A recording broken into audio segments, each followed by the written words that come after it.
Hey everyone, welcome to the video. So in this particular video, we are going to cover each and everything that you need to know to start your React.js journey. I created this video in such a way that even if you don't have any idea on React.js, then this will be a perfect start for you. Now before discussing the curriculum, just one thing I want to mention. If you like this video, please give a like, comment down and also subscribe to the channel, because these kind of videos take a lot of effort to create and I'll highly appreciate if you like, and also please comment down. My target is to complete at least 10k like and 1000 comments for this particular video. So now let's see what are the things that we are going to learn.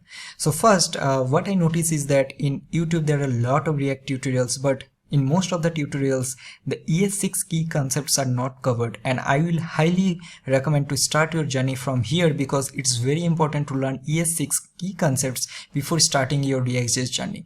So let's see if I go here, right? So these all are the things that we are going to cover. So we'll be having logical and logical or, template literals, object and array destructuring, default parameters, spread operator, rest parameters, and all the ES6 methods like map, filter, find, every find index includes, and at the end we'll finish with async await API call, because these all the things that we are going to use in most of the times while covering all the React concepts.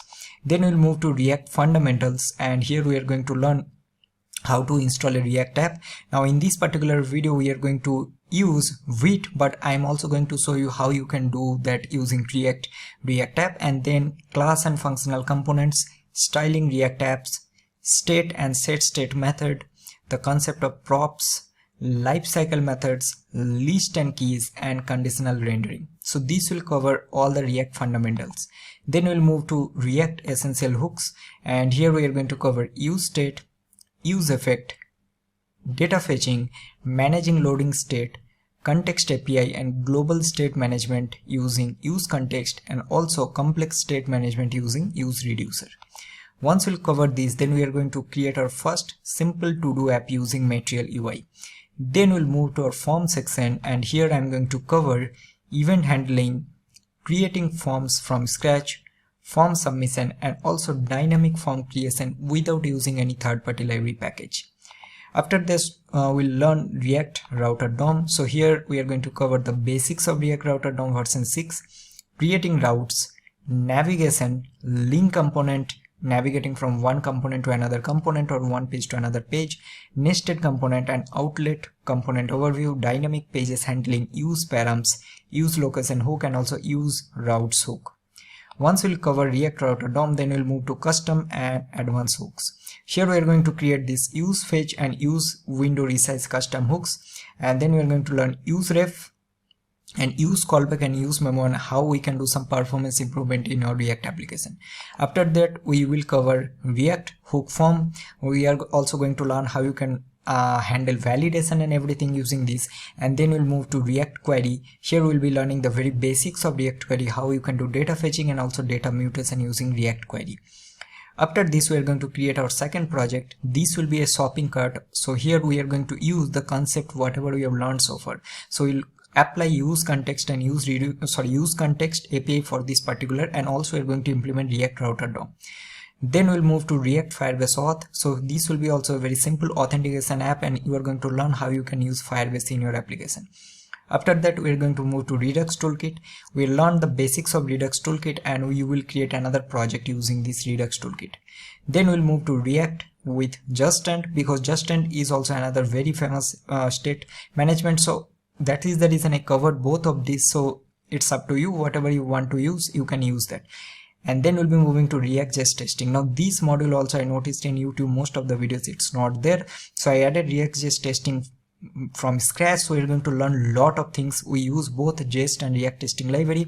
We are going to learn the concept like get by text, get by test ID, how you can test data fetching, how you can test any DOM elements, how you can test props, or basically passing data from one component to another component. And also we are going to cover or create a project where we will be testing a context API, and at the end we'll finish with this MERN stack application where we will be creating a task management tab. Basically there we are also going to implement authentication, JWT authentication, and with this we will finish this. So there are a lot of things that we will cover in this particular video. So that's all about the intro, and I'm pretty sure that you'll learn a lot of things.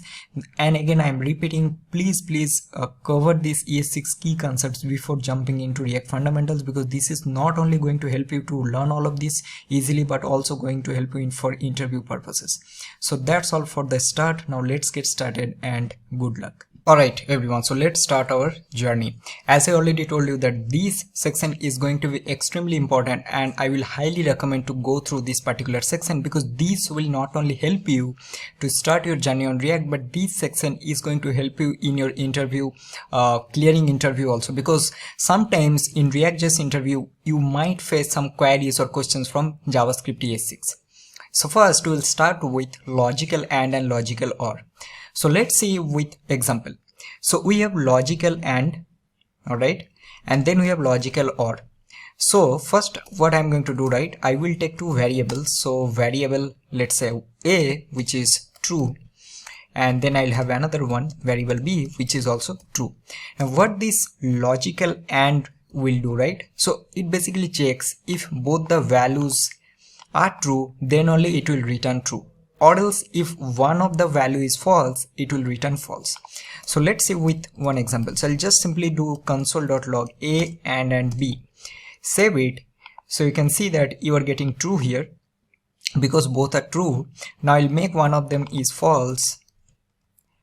So now this will be false, but there is a catch, and that is very important. See, because what is happening here, it will always check if the first value is true or not. So in this case it is true.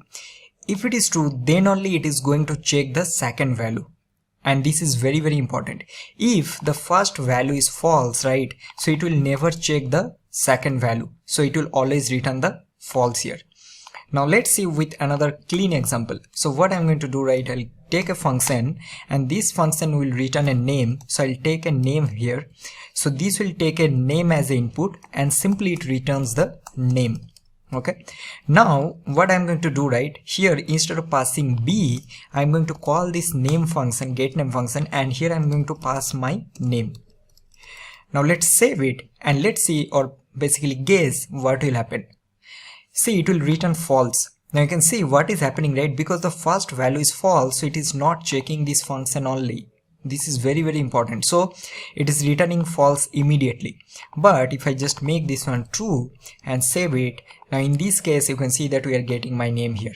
Alright, so what you learn is that and will check both the values. If both are true, then only it will return true. If one of them is false, it will return false. And another thing is that if the first variable, so here if it is false, so it will never check the second value.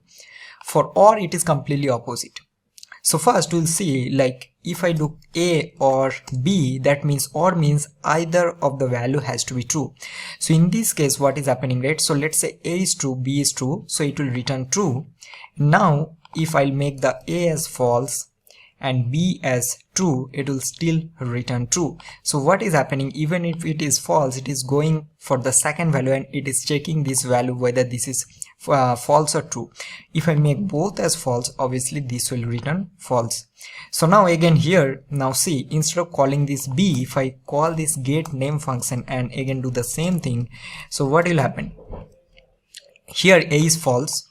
Now will it return false, or what exactly it will return? So you'll see that it will return my name, because for this or, right, whether this is false, then also it is checking the second parameter here. So in this case it is returning the name. So this is very important. So because this and or operator we are going to use in most of the times in your application also. Now let's move on to the next one. Alright, so next one we are going to learn what is template literals, and this is also extremely helpful and very good. So see, this is basically used to manipulate any kind of string with some dynamic values.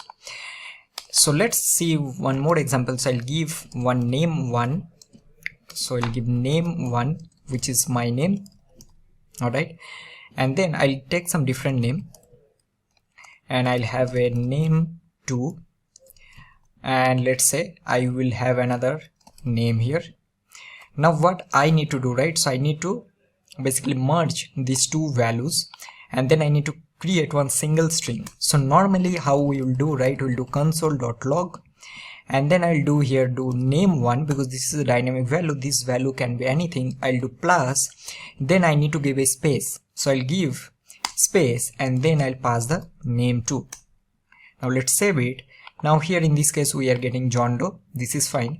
Now how we are going to simplify this thing, although this is absolutely correct to do this one, but here using this template literals, this will be much more simpler way you will be basically writing. So to use a template literals, you need to take this backticks and then here to pass a dynamic value. So this is the dynamic value, right? Name1 and name2 both. So you need to give this $sign and then you have to pass a curly bracket. Now once you pass this, you can see it's basically telling that you need to pass expression. So here you need to pass this name1, which is a dynamic value. Now for space, you just give a simple space. So this will take as a space, and then again you will take the same dollar and curly bracket and you'll pass the name2, and if you save this, you will be basically getting the same result. All right, and this part you will be using most of the lot of times in your React project. So that is the reason it's very important to learn template literals also. Now let's move on to the next one. All right everyone, so now next one we are going to learn, and that is ternary operator, and this is also very important. So let's see how we are going to do that. So we have some scenario, like let's say we are rendering some list of recipes and we have a particular flag, and if the flag is true, we are going to return recipe 1. If that flag is false, we are going to return recipe 2. So here I'm going to take a flag and I'll do that let's show recipe 1. Okay, so this is false. Now here I will be having two functions. So one function will return, so it will return get recipe 1 name, and it will take the recipe name, and then I will be having one more function which will return, let's say, recipe 2 name. Now these all are hypothetical scenarios. Now this is not going to use in real scenarios that you'll be using get recipe 1 for a different function like that. This is just for explaining purposes. Okay, so now what will return, this will simply return the recipe name. Same this will do, this will also return the recipe name. Now normally what we are going to do, right, so we'll do that, we'll take a if that show recipe 1 if this is true. So what we are going to do, right, we'll simply console log or return whatever, we'll do console log, and then I'm going to trigger this get recipe name as get recipe 1 name, and here I'm going to pass, let's say, pizza. Okay, else I'm going to console.log and I'll do like get recipe name 2, and this will return, let's say, whatever, Coke. Now if this is the case, if I save this, so what we'll be getting, we'll be getting Coke here. The reason is because this is false, so it's going to the else block. So if I make this one true, save it, now we'll be getting pizza. So now using this if and else, this is absolutely fine, but how we are going to do this on using ternary. So ternary basically will tell that you give the condition, if this condition satisfied, so this is like satisfied, then you'll pass statement 1 or else you'll pass statement 2. Now here again, see, if you compare both, right, this is nothing but your condition, correct? Then you are telling if this condition is true, you render this statement 1 or else you render this statement 2. So how we are going to do that, we will tell that if this show recipe 1, if this is true, and also let's do one thing, let's make this one const, and then we will tell that if this is true, then simply log this, that we are going to render the first recipe or else you will be render the second recipe. And I'm going to comment out this part, let's remove it. Now if I save this, and what we'll be getting, we'll be getting the same result. Now what will happen if this is false? So if this is false, right, so it will go to this block. Okay, and let's see if I do false here, save it, and you can see that you will be getting the same result. So this is one way, and I'll not say this, but you will understand when you watch this complete video that how many times we are going to use this. This is extremely important. So that is the reason whatever concept that we will be discussing in this particular section, all are directly related whatever we will be doing in the video. Now let's move on to the next one. All right everyone, so now next we are going to learn how we can implement destructuring in objects and also in arrays. So what we are going to do, right, I will take some variables here. So let's say I have an ID of 1, then I have a product name of, let's say, product Apple Watch, and then I'm going to have a rating here, which is, let's say, 5 for this particular product. And here what I'm going to do, right, so I'll be creating the product, so I'll do product, and here I'm going to pass that ID is ID, then I'll pass product name is the product name that we are having, and then I'm going to pass the rating with this rating. So this all, right? So now if I just log this product, save it, so what we will be basically getting, that we will be getting the key name and the value. So this is the key name and this is the value, correct? But here you can see that we can use a shorthand property, and that is whenever, very important, whenever you have a key name, you can see key and value with the same name here, right? Product name is nothing but your product name, rating is this rating. So key and value name basically are matching. So instead of rewriting it like this, so you can do, right, you can simply directly pass ID. So what will happen, this will automatically take from this, right? And here also you can do like this. So I'll pass product name and this will be my rating. So this is called shorthand property name. So here you all will be basically getting the same result, right? This is also very helpful. Now how you can do destructuring in object and also in array. So let's try to do that. Alright everyone, so now let's see how we are going to use this destructuring concept. So what I'm going to do, right, I will create one more product here and I'll give this one name as product 2, and this product will have some different property, like it will have a description, and this will be my product 2 description, and it will also have some other properties. So let's say it will have an ID, and also it will have a title, not title, the product name, and also it will have a rating. So this all it will take from here. Now my task is I need to basically get this description and then I need to log it. So what I'll do const get product to description, and what you'll do simply product 2, and then you'll do dot, and whatever you need to log it. So I need the description. Now I'm going to log this get product to description and save it. So I'm getting product to description, this is fine. But instead of doing like this, what we can do, right, we can destructure all the properties from this particular product 2, and then we can basically achieve the same result. So I'll just comment out from here, and then what I'll do, right, I'll do const, and you need to basically give the curly bracket because this is the object, and you need to specify that from which object you need the property. So you need from product 2, and here inside this, if you type control space in VS Code, this will give you all the options. So now you need description.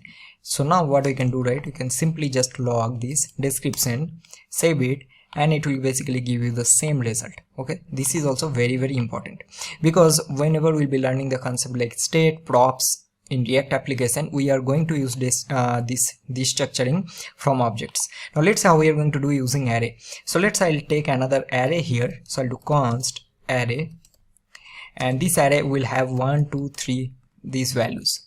Now I need to get this first, second and third, all the values. So normally what we'll do const get array first value, and you will do array of what we need to do, array of 0th, because this is the 0th element.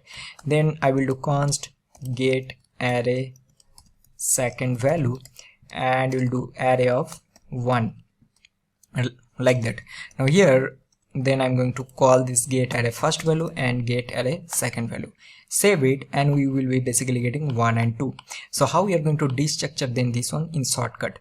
So simply we can do like const, and we'll give a bracket, square bracket, and from which array we need. So we need to give array name, which is array here, this array, and here you need to basically tell I need the first array element. So we'll do array first element, and then we'll do array second element.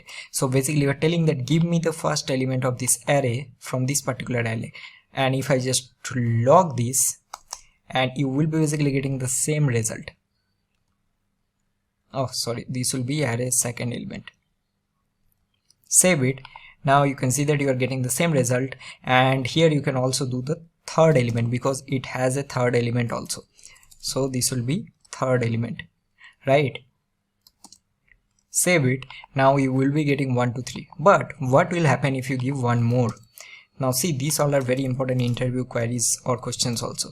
Fourth element, if you try to log here, it will give you undefined because this element doesn't exist, right? In the array only have 3 elements, so you need to give here, let's say 4, then only it is going to render 1 2 3 4. So this is how you need to implement destructuring using in your objects or in arrays. Now let's move on to the next one. Alright, so now next let's learn about default parameters, spread operators and rest operators. So default parameters, how we are going to learn. So I will going to take a function, and this function will give me the multiplication of 2 numbers. So I'll do multiplication of 2 numbers. I'll give of 2 numbers. Okay, so this will take a number 1 and this will also take number 2. What this is going to return, this is going to return num1 into num2. Now what I'm going to do, right, I'll just simply log this, that call this multiplication of 2 number function and pass 2 and 3. Save it. I hope you already know we will be getting 6. But what happened if I don't pass anything here? Save it. We are getting not a number because obviously you are doing a mathematical operation here, but you are not passing anything. And if I just log here this num1 and num2, so what you will be basically getting, you will be getting undefined. So here this default parameter comes into picture. What happened, let's say if you forgot to pass something here, but you given some default value to this num1 and num2. So what will happen if you don't pass anything? It will take the value from that default value. So I'll give this num1 default value as 1 and num2 default value as 2. So that means you are basically telling that, okay, if I forgot to pass anything, take from here, save it. Now you can see that what will happen, you are getting 1 and 2 here, and the multiplication you are getting 2. But in case, very important, in case you are passing something, that time it will override that. So let's say now I'll pass 10, 20, save it. Now see, it is going to override that both values and it will give me 200. If you don't pass only 1, so let's say you pass the num1 value which is 10 and you are not passing the num2 value, then also it will take from the default. So now num1 will be 10 and num2 will take from here, so it will be 10, 2 which will be 20. Save it, so you'll be getting 20, right? Similarly, if you don't pass anything in the num1, it will take from there. If you pass in the num2, then it will override. So as simple as that. If I try to explain very simply, default parameter is nothing like when you will be passing any parameters, it will always override the default value. If you don't pass anything, it will take from the default value that you have provided for the arguments of that function. Now next is spread. So let's say we have another array here, so we'll do const array 2 and I'll give this one 2, 3, 4. Now to spread these values, what we can do, right, we can basically use this triple dot and then you can pass the values of that particular object or function that you want to spread. Save it. Now you will be basically getting 2, 3, 4. Now if you want this one in form of array, so you need to wrap this inside this square bracket, save this, and now you will be basically getting another array. Alright, now let's say I'll have another array here which is array 3 and this is 10, 11, 12. So now I need to merge both of this array. So what we can do, right, you need to basically give a comma and then you need to spread this array 3 also here. So I'll spread this array 3. Now this will give you another array with both the array values combined. Now if you let's say you want to add any values here, you can also statically add. Let's say in the first I want to add 999, right? So this will be automatically added here. So now you can see that you are getting a 999. Similarly for between also you can add, let's say 90 you want to add, and at the last you want to add 10,000. Save it, so all of this will be added. So 999, 90 and 10,000. Okay, now let's see about the rest parameters. So again I'm going to take another function, let's say, which will return sum, correct, and then I'm going to return, let's say, return something, not sum, I'll say some info. So get info and it will basically return some. For now I'm going to return some name. I just want to give some example first. So now what I'm going to do, right, let's say this function will receive lot of parameters and you will be basically doing certain operation here, and if those operation is done, then only you want to return this name. So here what I'm going to do, right, I'll just simply log get info, and then I'm going to pass 1, 2, 3, 4, 5. Now normally how you will do, you'll take 5 arguments, a, b, c, d, e, right, because we're passing 5, so we'll be getting 5 here. Now let's log this. So I'm going to call a, b, c, d, e. Save it. What will receive? Will receiving 1, 2, 3, 5, all of this. Now here what you can do, right, let's say you have 100 of arguments you need to pass, right? So you are not going to write f, g, and then 100 times, right? So what you can do, right, you can basically spread the arguments here, whatever you will be passing. So let's say first I need to pass a, b, and rest of the arguments I need to spread it. What we can do, right, so for example here I just need to do the spread operators that we have learned, and we need to pass this c. That means I'm telling that, okay, give me the value of 1, which is a, value of b, which is 2, and then spread the rest of the arguments whatever is left. So 3, 4, 5 it will automatically spread, and that you will receive as a form of an array. Now let's see how this is happening. So I'll save this. Now see, you are getting 1, 2, and then you are getting 3, 4, 5 as a array. Now you add how many you want, it doesn't matter. So what it will do, right, it will always spread all of this. See, it is spreading all of this. If you remove 1, let's say a and b, you remove b, right, what will happen, it will automatically include the b also here. Save this. Now see, 2 will also be included, but very important thing is that you need to pass always this spread or rest operator at the end. You can't pass it at the first. See what will happen if I just do the opposite. So I'll pass the c first, and then I'll do a.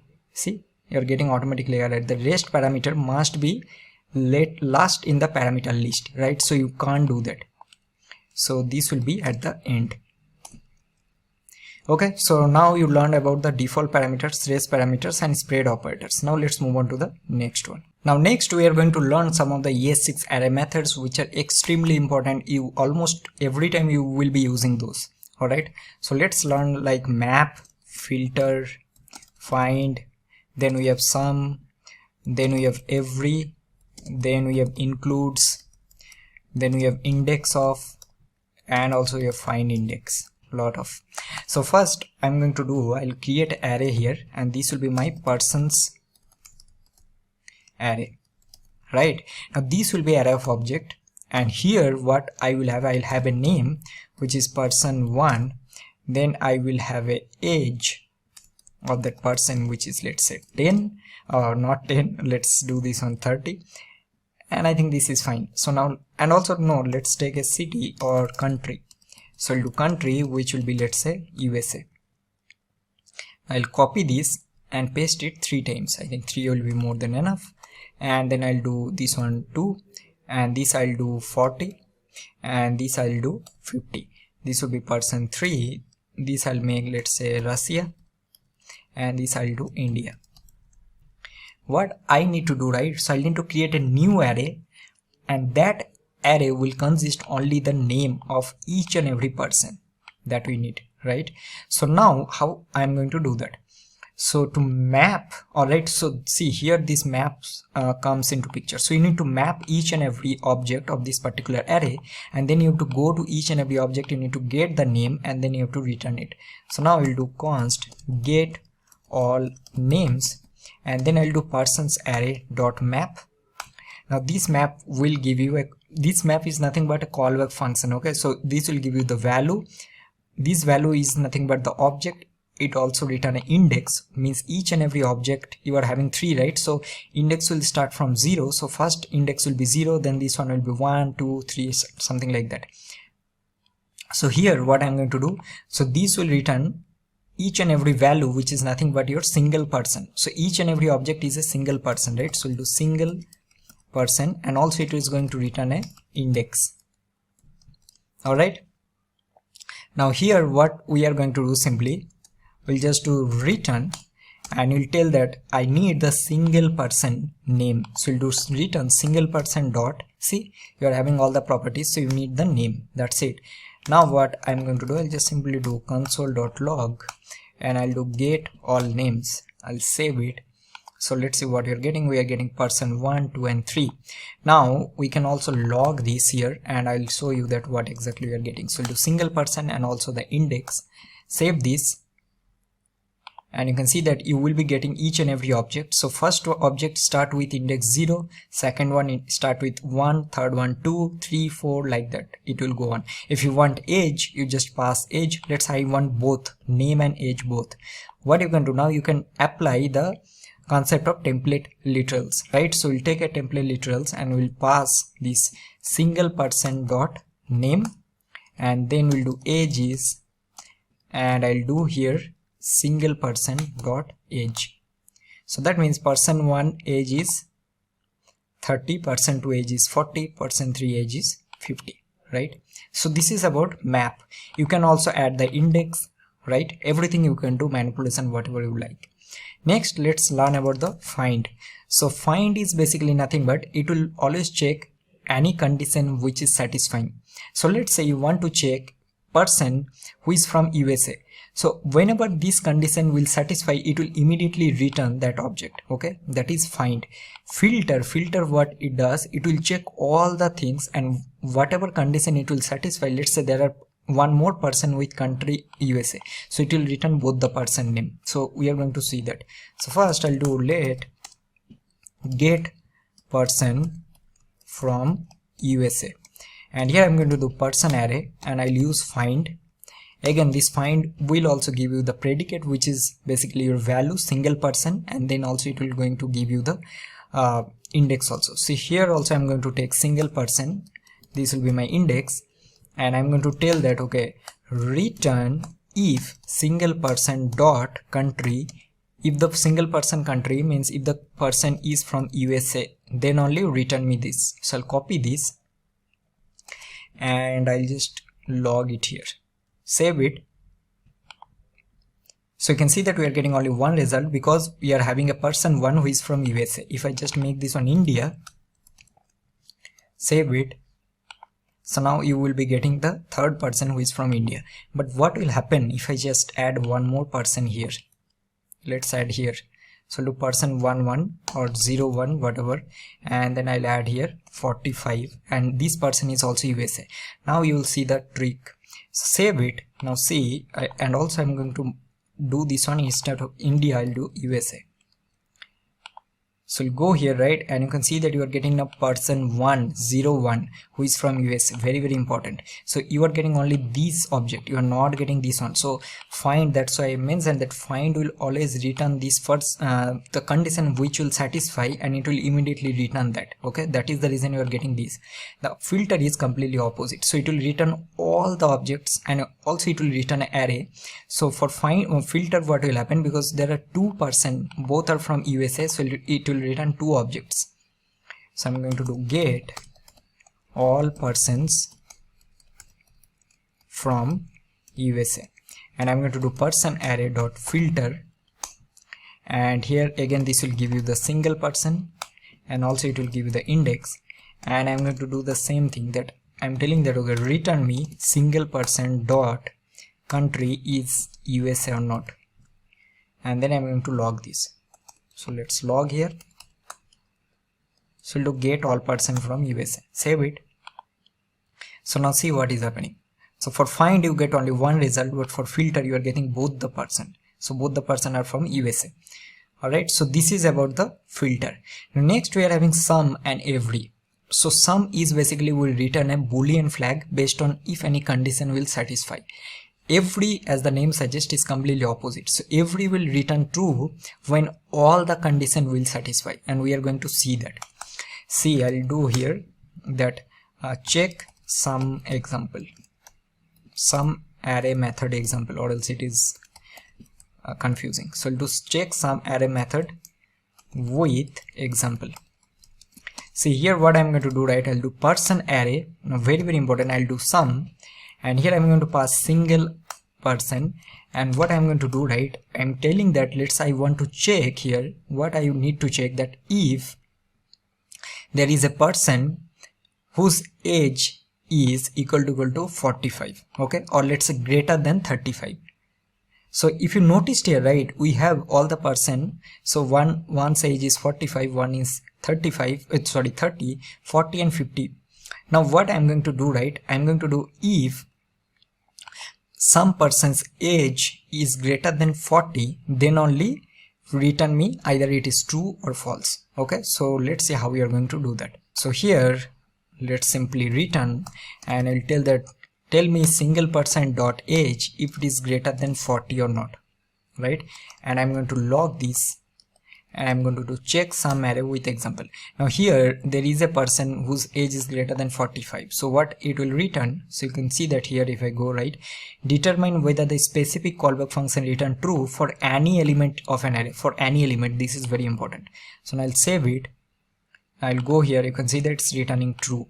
That means there is one person or two person whose age is greater than 40. Now if I just do right, if there is any person whose age is greater than 60, you can see we don't have any person, so it will return false. So I'll go here and just do 60. Now you can see that this will return false. Every is completely opposite. Every will check all the elements or all the objects, and if all the objects satisfy that condition, then only it will return true. Okay, first let me do this on 40, and now I'm going to do the every example. So I'll do check every array method with example, and I'll do person array dot every, and you can see what is it determines whether all the members of an array satisfy the condition or specified test, right? So I'll return single array person, and I'm going to return me if single person dot age greater than 40. That means we are tell me that if all the persons that are available, everyone's age is greater than 40 or not. So I'm going to log this, and then I'm going to copy this and save it. Now see what will happen. It is returning false. The reason is because there are some person whose age is less than 40, right? But if I now just go there and just make it greater than 25 and save it, now see what will happen. It is returning true because there are every person age is greater than 25. So that is the reason it is returning true. So this is the difference between sum and every. Sum will check if any of it condition satisfied. Every will check if every object condition satisfies. Now next we are going to learn some more, like includes. Includes is another one. Like let's say I'll have some fruits array, right? And here I'm going to do like apple, banana, and I'll do orange, and then I'm going to check whether apple is present, this apple is present in this array or not. So I'll do simply log, and I'll do fruits array dot includes. Now you can see that it will basically return that true or false if this certain element is present in this array or not. So here I'm going to pass apple, save it. So it is returning true, right? Because this is present. If I just change this one and give my name, save it, and let's see what is happening. So it is returning false. Okay, this is one. And then you are having index of. So index of basically returns the current index of that element, right?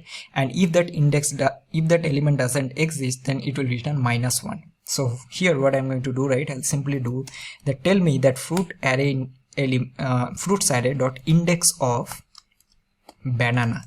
That means give me the index of this banana. So what will be the index? Array index start with 0, so it will be 1. Save it. So we are getting 1. But if I again give my name here, we'll see what is happening. You are getting -1. Now -1 it will return if that element doesn't exist. So obviously my name doesn't exist here, so it is returning -1. Now last one we are going to learn, and that is called index of find index. That is also very, very important, and we are going to use a lot of the times for manipulating arrays and everything in React. So what I'm going to do, right, I need the index of that person who is from Russia. So that I'm going to do that. So see how I'm going to do. So look, let get index of person who is from Russia. Now don't laugh because I'm giving this name. This is just for explaining purposes. So what I need to do, right, I'll do person array dot find index. Okay, So this will again return that if that element present, then it will return true, or else basically it will return the index, or else it will return -1. So again this will give me single person, and then I'm telling that okay, give me that person whose country is Russia. Okay, and now let's log this, save it. What will happen? See, we are getting, okay, we are getting -1. Oh, I think we haven't returned it, so we need to return this one. Now let's save it. Now let's see. So we're getting 2 because this is the person, so you can see that we have 0, 1 and 2. But let's say there is no person is from Japan, so I add Japan here, save it, so we'll be getting -1.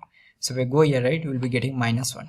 So this is how you need to use find index. All right, now learn out all the things. Now let's move on to the next one, and then we will be covering with some more example, and then we'll start our React journey. Alright everyone, so now let's end with this. What we're going to do, right, we will be fetching list of some products from this API endpoint, because we are going to do some API interaction throughout the video. So I think it will be better if you learn this one also.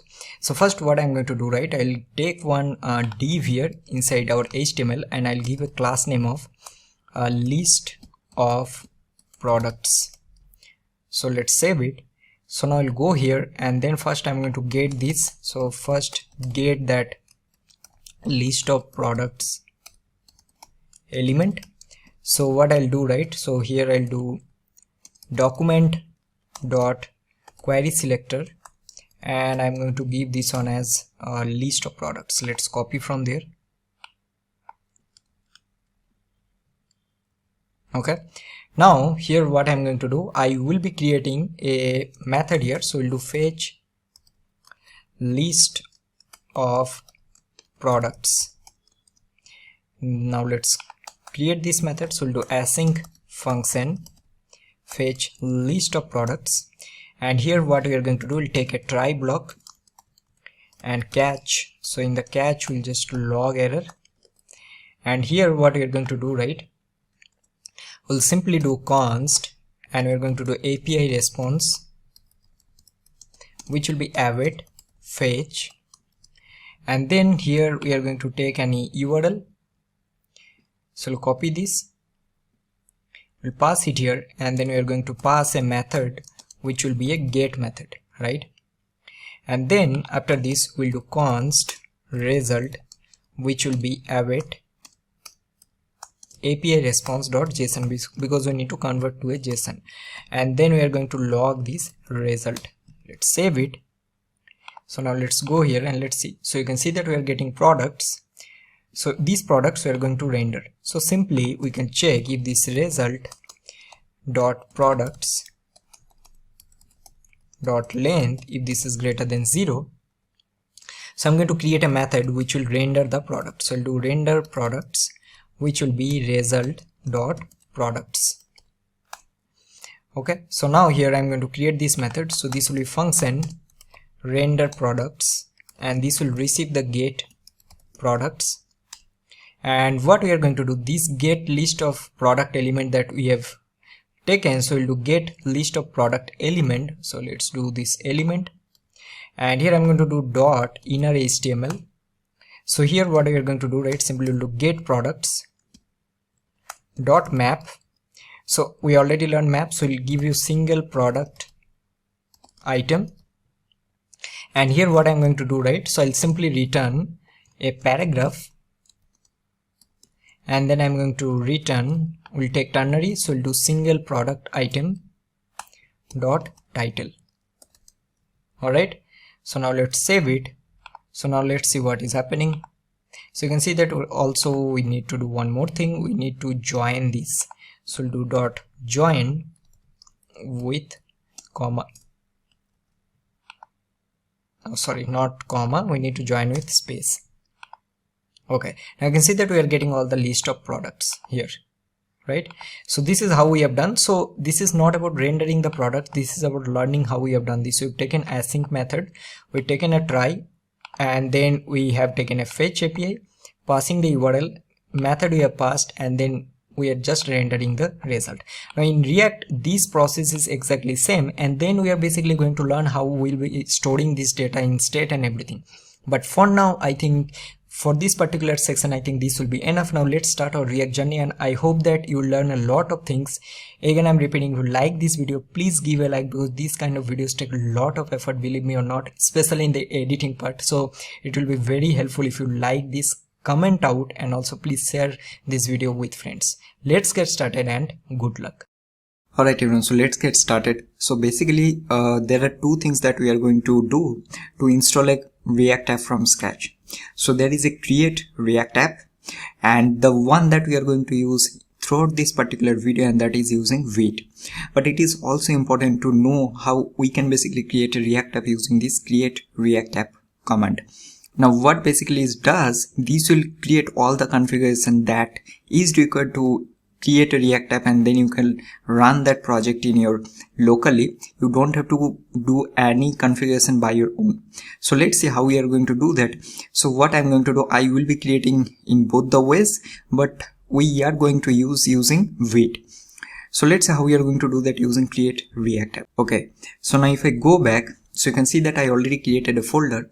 I'll just copy this, and let's go to our command line. And then here I'm going to paste this path. Now here what you need to do, we need to use this npx command, and there I need to give create React app and the name of the app that you want to give. Now here you can give any name you want. So for example, I will give this one as React JS course using create React app. Because we are not going to use this create React app, we will be doing everything using vite. So that is the reason I'm giving some random name, and I'm going to delete this one later.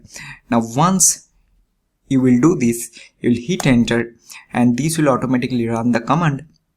Now obviously you need to install npx if you don't have npx installed globally in your application. So if I go here, you can see that if you already created this one globally, then you need to basically use this npm install -g create React app. So this you need to do, and you can see that this will take a couple of minutes. Once this is done, this will basically install all React DOM and React scripts, whatever is required, and after that we'll be moving to our VS Code, and we are going to discuss about the folder structure.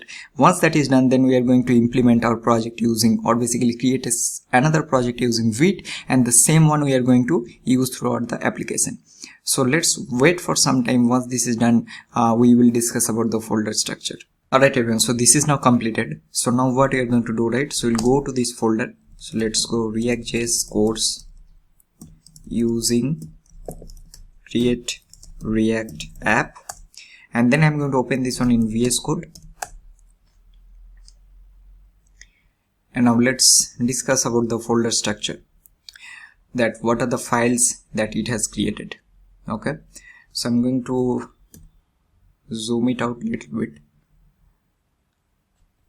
and then the first thing you'll notice that it has a package.json. Now this file is basically will keep a track of all the dependencies that is required for your project, all the scripts, and then some other information.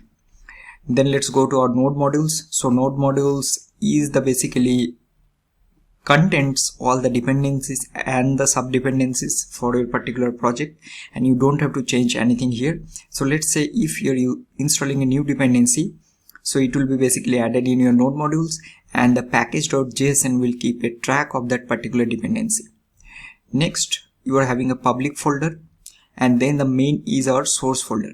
Now notice one thing, because this will be kind of a practical project, so whatever things we are going to learn, we will be learning using by some example, or basically by creating some project. So that is the reason I will not go into much more theoretical perspective, so that it will be easier for you to learn by implementing some projects, and the same way you will be learning all the concepts.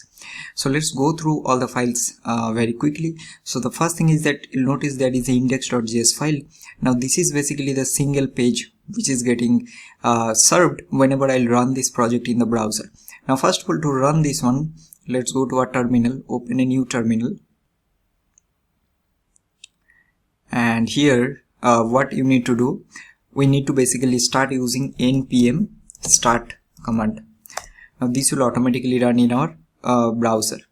Now here after this you can see that we are having some index.css file, which is basically the root css file for your project.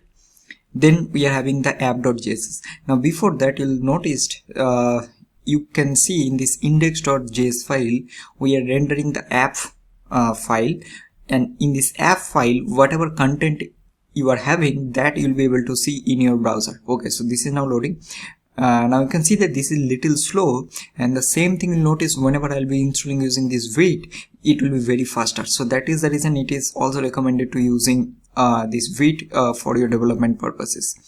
So now here you can see that we are having this content, and this content is coming from this app.js file. Now what I'm going to do, right, I'll minimize this one a little bit, and then I'm going to remove all of this from here, and I'll write here let's take h1. Now these all are HTML tag, so I'll give hello react from create react app, save it.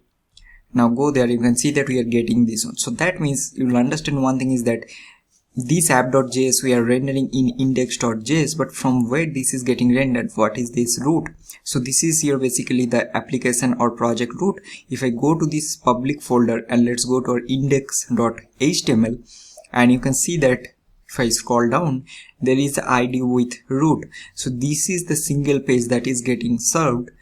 What is happening if I go and do inspect, and let's go to our elements, and you can see that if I expand this body, there is a ID root, and inside this root you are having this class with app, and then you are having the h1. Now this is basically, so this root we are rendering here. So you can see that we are doing document.getElement by ID root, and in this root we are rendering, this is a method, and here you are rendering the app file, and now this app file is nothing but this content that you are currently seeing in the browser. So this is the concept of the single page application. So this is the single page that is getting served, and for this one you are creating a single root, and whatever components or pages we will be writing that we are going to learn later, that is getting served in your browser. So that is all about this particular simple folder structure using create react app. Now in the next part, what we are going to do, we will be basically start learning some of the very basic concepts, but for this one we are going to install another project, and that will be using vite. So let's do that in the next part. Alright everyone, so let's create another project. So to create a vite project, what we need to do, we need to basically use this command, which is npm create vite at the latest. Now here vite will basically give you a lot of options, that template presets that you will be able to use. So for example, let's say if I use npm create vite at the latest, then the name of the app, then hyphen template, and then you have to basically give that for which one you want to create this template. Either it will be a Vue template, React, Angular, something like that. Alright. So here because we are creating a React one, what I'm going to do, right, instead of creating using a template, let's do this one from scratch. So I'm going to copy this one. Now okay, first I'll create another one, because this one we are going to delete, we will not use create react app. So I'll again open my command line, and then let's navigate to this folder, and I'll go here and let's copy this.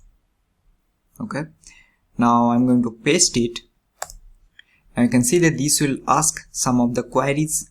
So you can see that this is the project name, so I'll give this one name as React.js concepts. Hit enter. Now it is asking that select the framework that you want to use. We have vanilla, Vue, React, React, Svelte, Solid, or something others. So I'm going to use React. Now here, because as I already mentioned, this will be a very simple beginner level course, I'll create another separate course for the advanced level of React. But because this video is created in such a way that so that it will help each and every beginners who don't have any knowledge on React, so that is the reason I am going to use JavaScript, and this is the Only reason, because I know some of you will comment that why we are not using TypeScript although it is a standard. The only reason is that as a beginner, when I started my React.js journey, it is actually a little bit tricky to learn React.js with TypeScript because of the interface, type checking and lot of things. So that is the reason I will also suggest you please start with plain JavaScript, then once you'll get some idea, then move to TypeScript. So I'm going to use JavaScript, and now you can see that it is asking that okay, now your project is already created. So here if I go here, right, this will have some config, vite config and other things. So now I'm going to navigate to that folder. So this will be React.js concepts.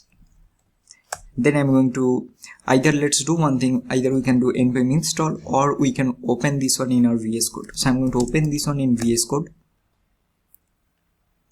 Okay, now I'm going to close this one from here, and let's open another terminal. Now what we need to do, npm install. So you can see that we are having npm install, and to run this project you have to use npm run dev. So I'll do npm install. Now this will install all the packages that are required, or basically all the node modules, and once this is done we are going to run this project in our browser. Alright everyone, so this is done. Now I'm going to start this one using npm run dev. So you can see that how fast this is, right? So now I need to go to this localhost, and then you can see that this project will be running here. Okay, now here also I don't have to explain the folder structure once again. This is the same thing. So you can see that we are having a main.jsx file where they are creating the root first using document.getElement by id, then they are rendering the app component. This is similar to create React app. All right, so this is done. Now what exactly next step will be, what exactly this .jsx means. So JSX is basically the file extension that you need to write or basically create whenever you need to create a React file or basically any components. So JSX is nothing but it's not a HTML and not also completely JavaScript, but it is basically a in between something. And what exactly it does, whatever code you are writing, these will be basically getting converted to a plain JavaScript using processor and the preprocess that is called the Babel. Okay, so whatever you are seeing, this div and everything, this will be basically converted to a react.create element, and there whatever content and the child components that you are having, that will be automatically converted to a plain JavaScript, and the same basically we are basically seeing here. Now the first thing what you need to do whenever you will start your React journey, so first you need to understand the basic of components.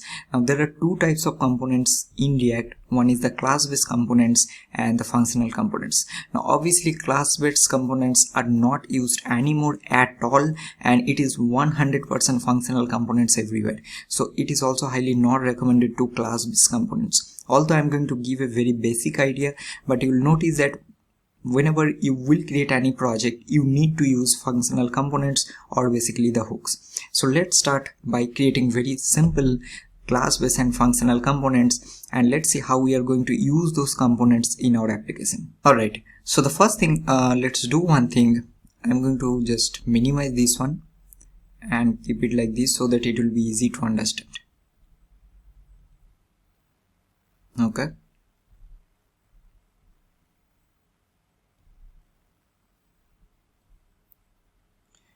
Alright, now here I'm going to remove all of this, whatever you are seeing here.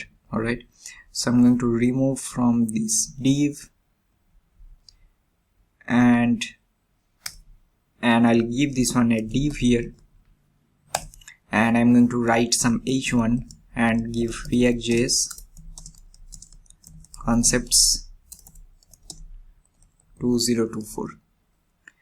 And remove all of this because you will not be able to understand what is happening here. So you're getting React.js concepts. I believe there are some styling will be applied here. That is the reason you are seeing this one. So let's see. Okay, so you're having the place item centers here. So I remove all of this. Okay. So now first let's see how we are going to create simple class-based and functional components. whatever components that you will be creating, you need to create inside the source folder. Alright, so all the components logic or application logic will stay inside the source folder. So here what I'm going to do, right, I'm going to use or create a components folder, and then I'm going to create, either you can create a file or a folder. Let's create a file first. So here I'm going to give this one name as class based component dot. Now again, you need to basically give a extension. As I already told you, to create a React file you should give the JSX extension. So this is your class based component file. Now how this will works, so here class based components will start with the class keyword, and here basically you need to give the component name. So I'll give this one name as, let's say, class based component. Now this will extends the component library from React. So here we need to basically import the component. Now again, these all are very old. This is not used anywhere in any company. If you go, they don't use class-based components anymore. Also, what they're currently doing, most of the companies are migrating from old class-based component to functional component. So this is just to give a very basic idea. I will highly recommend never use class-based components anymore, because the support is also very less. You need to use functional components only. Alright, and here what you need to do, this will render the JSX, and the JSX whatever will be rendering, the same will be able to see in our browser. So how this will render, so this will give you a render method. Okay, now this render method will return the JSX. So let's say here you need to return the code that you'll be writing. For example, here I'm going to return a div, and I'm going to return a h3, and I'll give this is my class based component. Okay, now save it, and now you'll see that whether you are able to see this class based component here. No, right? And the reason is because your application doesn't know there is a class based component. So somehow you need to basically inform this app.jsx that okay, implement or show the content of this file. But how we are going to do that? Now to use this component in this app.jsx, you need to export this component so that you'll be able to import it here. And to export it, what you can do, we'll do simply export default, and this will be my class based component, which is the component name that we are having here. So this is the, now you have exported this component, means you will be able to import these components anywhere you want. Okay, not just only app.jsx, but you can import this component, any component or the parent component that you want to render. I'll save it. Now how we are going to use this component here, because remember at the end this app is getting rendered in the root, so that means whatever child component that you are having, you need to basically pass that in your app.jsx. To import this, just need to use this component, this, I don't know what the tag, starting tag probably, and this will be your class based components. You are getting already the result. I'm going to import it, so you can see that this imported from your components, and then you have to close this like this. So that means what you're telling that okay, I'm importing this component in my app.jsx. I'll save it. Now see, we are getting the class based component here. Correct? So that means you learn one thing is that whenever you'll be creating a component, you need to export it, and then again you need to import it in your main app.jsx. Then only you'll be able to see that one in your browser. If I now go and inspect this, and let's go here, you can see that we are getting this h3. Let's go here and change this one to, let's say I'll change this one to h4. Save it. Now you can see that you are getting h4 here. Okay, so this is how you need to create a class based component. I'll again repeat one more time. So first, this will start with a class keyword, then you need to give the name of the component, which will extend the component library from React. This will return a this will render the JSX. So that means we need to use this render method, which will return the JSX, and here you need to write all the component logic.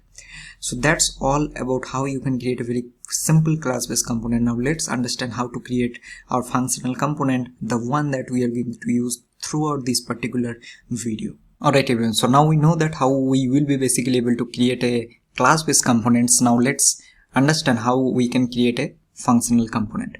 So again, let's go here and inside components I'm going to create another file, and this I will give this one as functional component.jsx.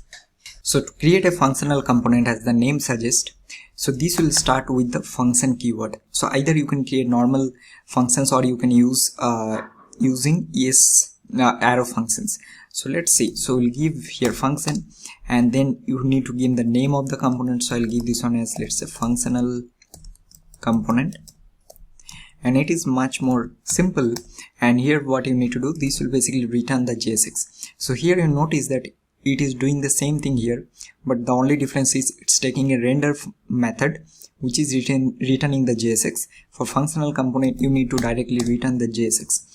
So here I will write a div, and let's say a what will give an h4. So let's use the same. So I'll do h4, and then I'll give this one as functional component. Save it. Now again, we need to use this component in our app.jsx, right? So to use this one you need to import it, and this is the same concept. So the first thing, you need to export this component. So you can give export default and the name of the component, which is functional component. So now we have exported it, so now we need to import it, and now I hope you'll be able to do it. So again, you need to basically see where is your component. So this is the functional component, or you can also manually import it. So let's say I'll remove this one from here. So I'll do import functional component from, so you need to go to component and then functional component, and then you can use the same here. And now let's save it. So you are getting functional component here. So this is how you need to create a functional component. Now let's say you need to use this one or create this one using arrow function. So this is the same thing. So I'm going to comment it out. So here you need to take arrow function. So this will start with const and then the name of the component again. So you'll give functional component, and now this will again return the same thing. So here I'm going to return this JSX here, and this is the exact same thing what you are doing here. The only difference, we are creating using arrow function. So now let's save it, and you will be basically seeing the same result. So this is the very simple and the basic concept of how you can create two components. One is the class-based component and the functional component, and to use this component you need to basically import it in your file wherever you want to import it. So that will be your parent file. It doesn't has to be always app, because let's say there is another component where you want to use this component, right? So that we are going to see in the next part, which is called the nested components. And then again, the one very important point, you need to export this component. That is mandatory, because if you don't export it, you will not be able to import it and then use this component. So that's all the very basic part. Now let's understand how you can basically create nested components, and also how you can pass data from one component to another component. Now in this concept section we are going to learn only those things that are absolutely mandatory to learn, so that we can directly jump into project, and then we are going to learn all of these by implementing a very simple project, and then we'll move to the complex one. Alright, so now we know that how we can create class-based and functional component. Now let's understand what is nested components, and also how you can pass data from one component to another component, or basically communicate between two components or multiple components. So for this one, what I'm going to do, right? So let's do one thing. Let's create one folder here. So let's say you have a task like there is a products project that you are creating, or e-commerce project, where you need to render list of products here. Okay, now obviously all of this will be dummy data, but this is just to understand all the concepts. So what I'm going to do, right, inside this components folder, I'm going to create a folder, and that I'll give this a name as products, and here I'm going to create index.jsx. Okay, now what I'm going to do, right, I'll close these two, and also I'm going to comment out these two components from here. Now I'm going to create a component, so I'll give function, and this will be product, let's say product list, and here I'm going to return a div, and this I'll give this one name as h1, or let's take this one as h3, and I'll give this one name as e-commerce project. Now let's export this. So I'll do export default product list, and I'm going to use this component here in our root app.js file. So I'll do this one as product list. Save it. So you're getting e-commerce project.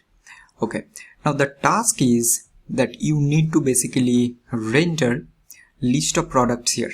Okay, so now what I'm going to do, right? So let's say we'll create some dummy data for now. So I'll give const dummy product data, and here I will be having, let's say, 3 products. So one will be product 1, then I'll be having product 2, and then I'll be having, let's say, product 3. Okay, now what I'm going to do, I will be having another component which will basically keep a track of each and every individual product. Okay, and that is, let's say, our product item component. So now let's save it, and let's go to our components. Inside these products, I'll create one more folder, and this will be my components. Now these components is the sub component of this product folder, and here I'll create another file, and this will be my product item dot jsx. Okay, so now let's create. So here I'll create function, and this will be my product item, and I'm going to return, let's say for now simply return a div, and I'll return a paragraph, and this is, I'll give this one name as product 1. Okay, and now I'll export this. So I'll do export default product item. So for now what I'm going to do, forget about this dummy product data for now. We need to basically import this product item in our product list, and at the end this product list is already imported in this. So you can see that this is a kind of a chain. So you have a parent component which is your app, then you have a child component of this app which is your product list, and then again the child component of this product list is your product item. So this is a chain. So what I'm going to do here, so in this component I'm going to import product item. So now you can see that this is a nested component that we are doing. So this is a child component of this product list, and if I now save this, now you can see that you are getting a product 1. Okay, so that means we are having 3 chains. So we have an app here, so that means this is your app component, then you are having the product list component, and then you are having the product item component. Correct? So this is how. Then again you can have some multiple other component also. So some other component here. Okay, so just giving example. So let's see this one also. So I'll go to product item, right? So here let's say I'll create another component here. So I'll get a function. This is our button component. Okay, and this, let's say, will return a button, and this will be, let's say, click. So now this button component I want to use in this product item. Now you notice one thing, because both the component are in the same file, so in that case you no need to export it, because you will be able to use this one directly here. So now again I'm doing a button component here, and if I now save it, you can see that you are getting a button here. You can see that this is a button. So now there is a chaining that you are having a app component, product list, product item, and then again you are having a button component here, and the list will goes on. So this is all are nested components, and these all are child or parent to one another. So this is a child of this component, this is a child of this component, and this is a child of the main root component. Okay, so this is how the concept of this nested component works. Okay, so now next thing what we are going to do, right? So we have learned all of this. Now we need to basically understand how we are going to render list of data and how we can pass data from one component to another component. So first start with the list of data. So let's say I need to render this dummy product data, which is an array of products. Obviously this is dummy data.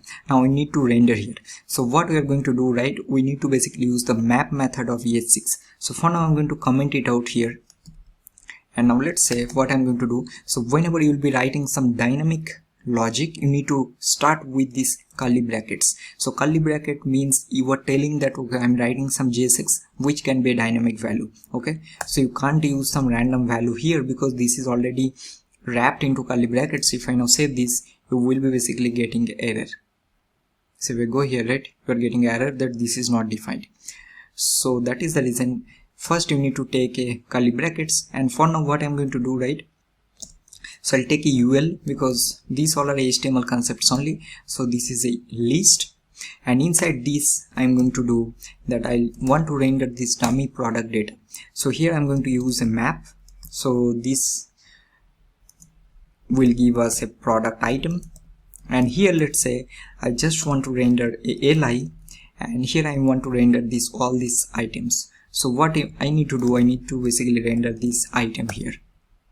Okay, now save it. You can see that we are getting product 1, product 2 and product 3. If I go here, right, you will see that there will be one warning, and that we need to check, and you can see that each child in a list should have a unique key prop.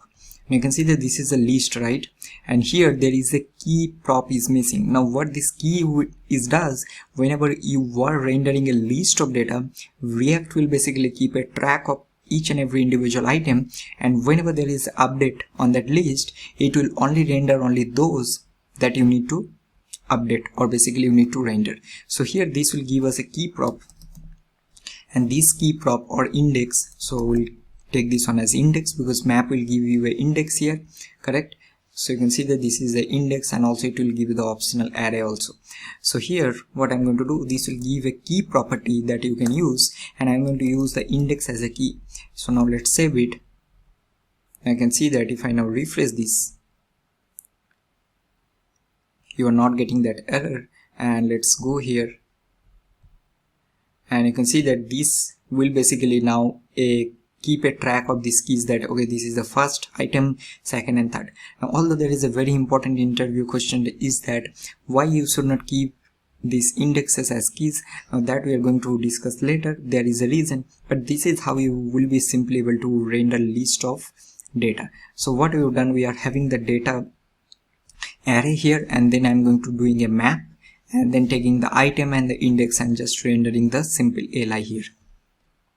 Alright, so this is all about the dummy list of data that we need to render. Now let's say there is a scenario is that currently this is hard coded in this component, dummy product data, correct? Now let's say you will be receiving this data from your app.jsx file, from your parent file. So that means somehow you need to pass this data from this app.js to index.js. So how we are going to do that? So to communicate between two components, there is a concept called props. So props is a way to pass data from one component to another component. Currently this is in the same component, so you'll be able to easily do it using map, but this is not the case. In a real project, either you will be receiving this data from an API call, or you need to pass this data from one component to another component. So let's see how we are going to do that. So to pass a prop, what you need to do, this component that you are rendering here, this is the product list. In this component you need to pass a prop data. So for example, let's say I need to pass my name here. So first you need to give the prop name. So here this will be my name. So this is the prop key name. This is very important. So this is the key name, and then you need to give the value. So this is my name, I'll give here. So this is a prop you are passing. So you are telling that okay, I want to pass this name prop to this component from this app.js. So this is the key name and this is the value. Save it. Now because you are passing this prop from this component to this component, so you need to somehow able to receive this prop. To receive this prop, you will be receiving this one as an argument in this function. So this will be your props.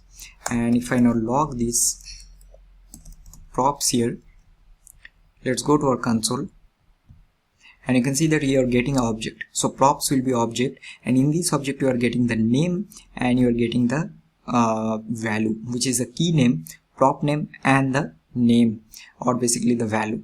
Now let's say I want to pass another prop here. What we can do, let's say I'll pass here city. So I'll pass city as ABC. Save it. I'm getting two. One is name and one is the city. Now you'll be able to render this easily. So let's say I want to render the name and city here. So what you can do, right, you can destructure this on here. So I'll destructure name and city from props, correct? And then I'm going to do here, let's say I'll take h4 and then I'll do name is. Now again, because this is the dynamic value, as I already told you, whenever there is a dynamic value, you need to take this curly bracket and then you need to pass this name. So you're telling name is name and he or she is belongs to this city, and then I'm going to pass the city here. So these both the things are dynamic value. So you can see the name is Sangam and he or she is belongs to the city ABC. Go here and change this name to, let's say, what we can do, Roxy. Save it. I can see that this name is getting changed and the city is same because we haven't changed the value. So this is how you need to pass the props, and then you will be receiving it here. You will be able to destructure and then render it. Now there is a shortcut that, let's say you don't want to do this step here, you'll be able to directly destructure easily here. So what you can do, because these props will be always an object, so here you'll be able to destructure directly here, and then I'm going to take name and city, okay, and then you can remove this one. So what we are doing, we are directly taking the name and the city as a form of an object here. Now let's save it and you'll be getting the same result. Okay, so now you understand that how you'll be able to pass this prop from one component to another component. Now let's say what we need to do now, this dummy product data that we are having here, we want to receive this from our app.jsx. Now you'll be able to easily do it, right? So what we can do, let's say I'll cut it from here. Currently if I now save it, it will give an error that dummy product data is not defined. Now we'll go to app.jsx. Now here let's say I'm going to pass it here as a prop. So what you need to do, you need to give the key name. Now key name can be anything, this name that you are giving here, and this will be what we can do, this dummy product data. So that means this is our key name and this is the value that we are passing. Save it. Now again we'll be getting the error because we need to receive this as a prop here. So what we can do, we have already learned. So you need to pass this dummy product data here, which we are passing from here. Save it. Now you're getting the same result. As I already mentioned that this key name can be anything. So let's say I'll give this a name as list of products. Because we are giving list of products here, if I save this, you'll be getting error because it is not getting that, because here we are using the name as dummy product data, but this is not the key name. The key name is list of products. Now this is very confusing for beginners. This is the value, this is not the key name. You have to basically get the prop based on the key name that you are giving, which is list of products. So here now you need to receive list of products and then I'll pass a list of products here. Save it. Now we are getting the same result here. Okay, so that means we have learned the very basic concept how you will be able to pass data from one component to another component using props.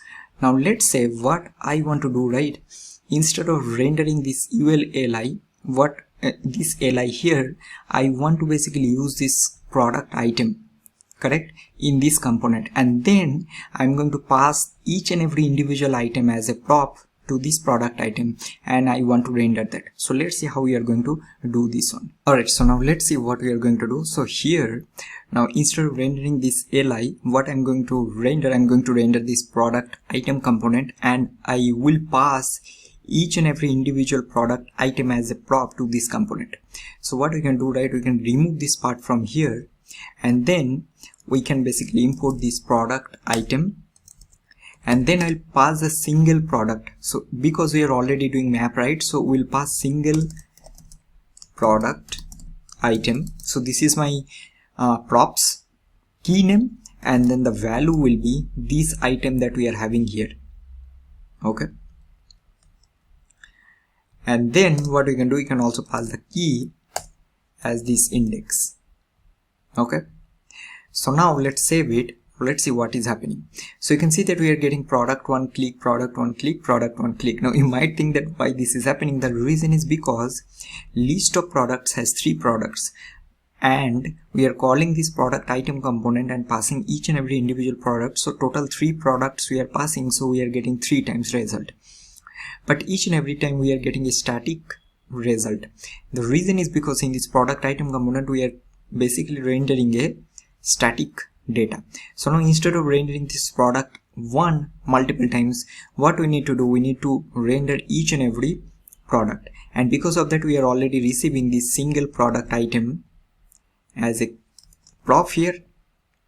And now instead of rendering this product item, what I can do, I can pass this product single product item as a value there, and then also we can receive this key here.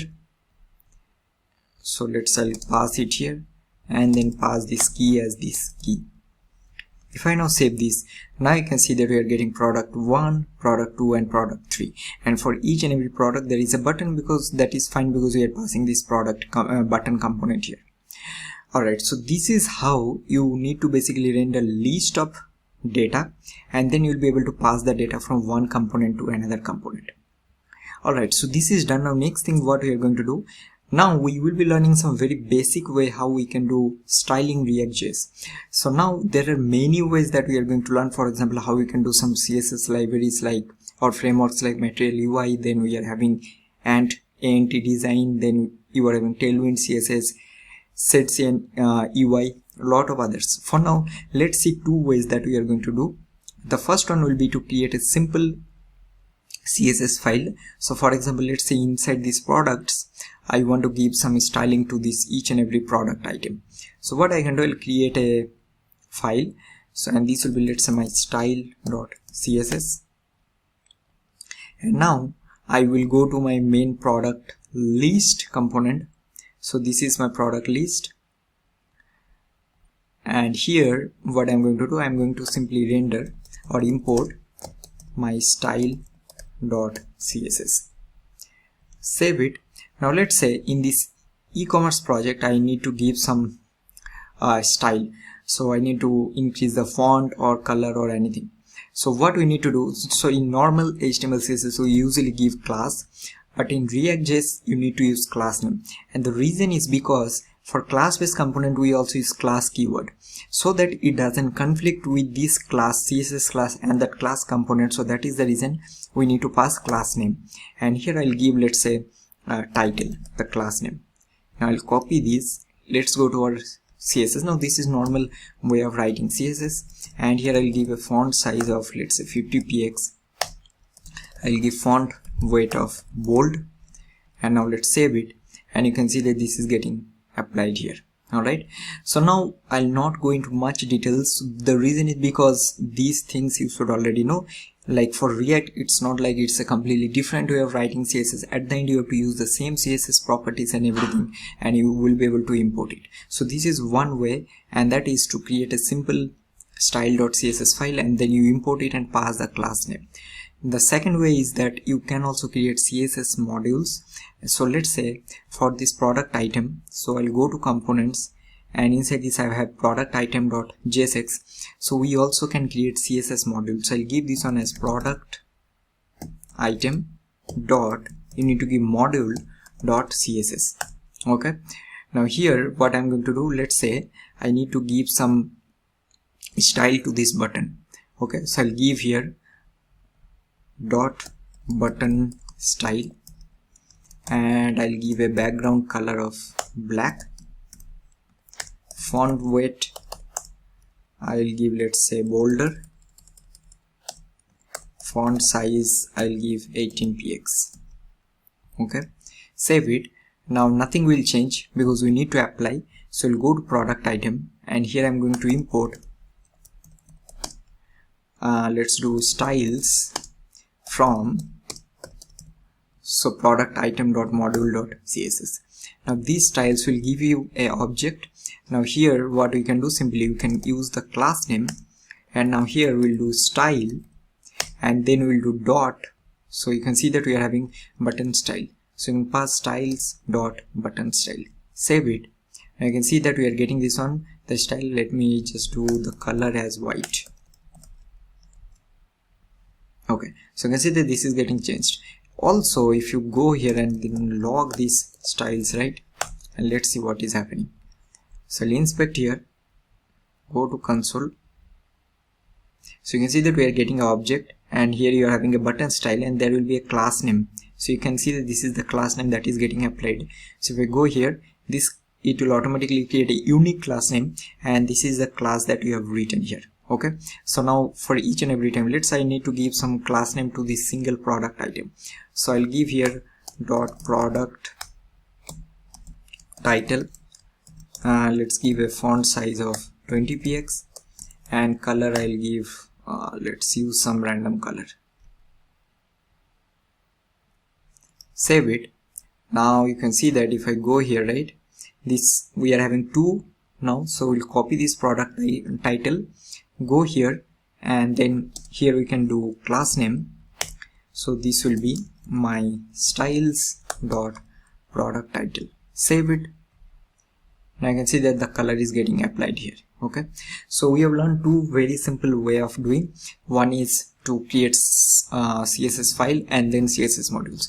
Now then there is inline styles. Now what exactly inline style is? So here for each and every element that you are using, you also able to use inline style. So you have to give style property here, and this will be object. Now let's say I'll give a padding of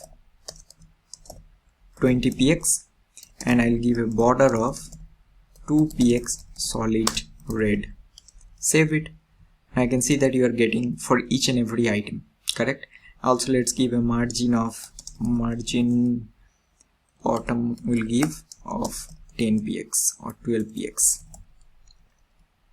So you can see that you are getting margin. So this is inline way of writing. Now this is also can be helpful in some cases where you need to give some dynamic values and everything, or you need to override some values. So in that case you can use these inline styles.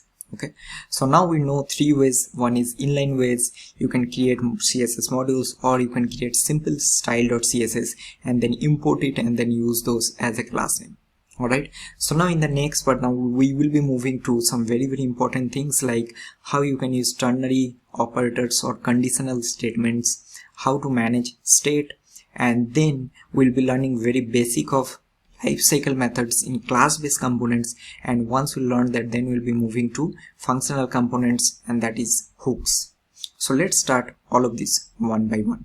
Alright everyone, so now we are going to learn three more things. So first one will be how we can write conditional statements, and then we are also going to learn how you can manage state in a class-based component, although we are not going to use state management in class-based component because we'll be creating everything using hooks. But I think it's always better to know how you can do those in class-based component also, in case your project is in class-based components. Also, we're going to learn how some basic lifecycle methods in class-based components. So first we'll start with conditional statements. So what is basically conditional? So let's say you're managing some kind of state and there is a flag. Now based on that flag value, you need to either render this particular text here or JSX here, or you no need to render it. So that means this render of this particular h4 element is depends on some kind of statements. So let's see how we are going to do that. So for now, because we haven't started the state management yet, so for now I'm going to do basically show you this particular example using some static value, but I'm going to show you multiple ways that you basically do the same thing again and again. So first I'll take a flag here, and this flag is, let's say, true. Okay, now if this flag is true, so I want to render this text here, or else I want to render something like hello world. Okay, so how we are going to do that? So to do this one, we are going to use the ternary operator. Now again, when you are writing ternary, you need to give a curly brackets because this is based on some dynamic value. So we will basically check here if this flag is true.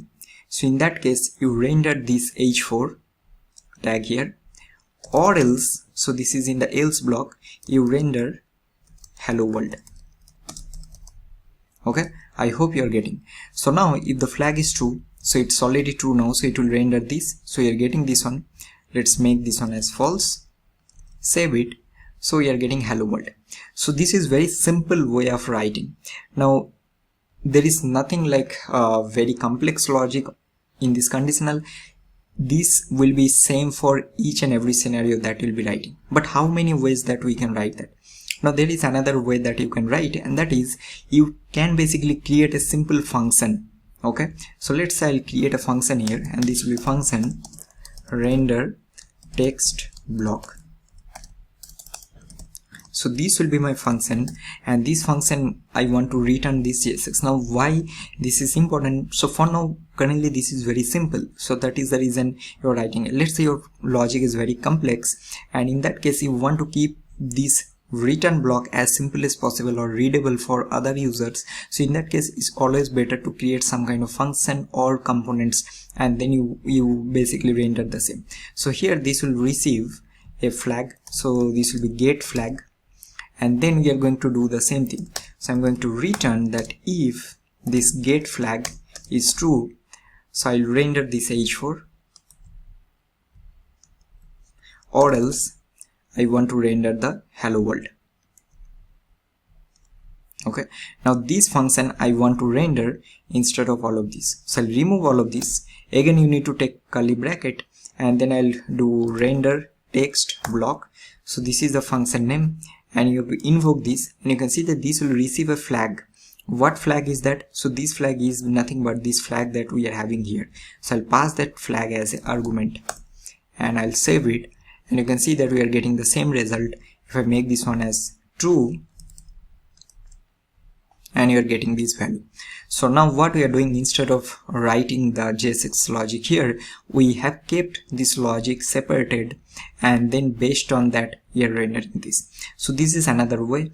Now what is the third way? Now there is another way that you can write. So write this. So let's say I will take a value here. So now I'm going to comment it out from here.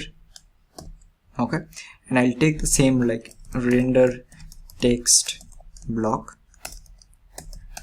and I'll do this one as, or keep this one as null.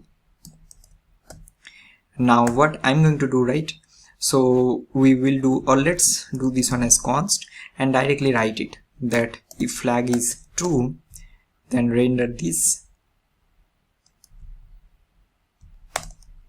Okay, or else render this. So this is kind of you are keeping this one in a variable. Now you don't need to invoke this because this is not a function, and then you can simply render this here. So render text block. So you can see that this is rendering a JSX element because we are returning we are writing a JSX here. Save it, and you'll be getting the same result. So this is another way. Now there is one more way that you can write, and that is using if else, but I will highly not recommend. I think it's not better not to write and use ternary as much as possible, but it's also not wrong. So I'll keep this one as let render text block. I'll keep this one as null, and I'll do here if the flag that we are having, if this is true, then I'm going to return this JSX. See, if you see here, right, this is the same thing again and again. So I'll comment it out. So if flag is true, return this JSX, else return this. Okay, so this is one more way. Sorry, I think we have done some mistake. Instead of returning, because we're not writing in a function, right, we need to do this one like this. So if flag is true, then render block will be this JSX. If flag is false, then render text block will be this JSX, and again you have to render it here. Save it, and you'll be getting the same result. Make this one as false, save it. Now you're getting hello world. So you can see that we have learned multiple ways of writing JSX element. Either you can write inside this block only, or you can create a separate function. I will suggest, like, whenever you are having very complex and very lengthy code, then you can keep that logic in a separate function. In that case, you will not get some kind of sonar issues also. Alright, but if it is simple, then simply write it here. Okay, and also you can able to write using this, like you can take a variable and then you can also check the same, or you can also take or use of if else and you'll be getting the same result.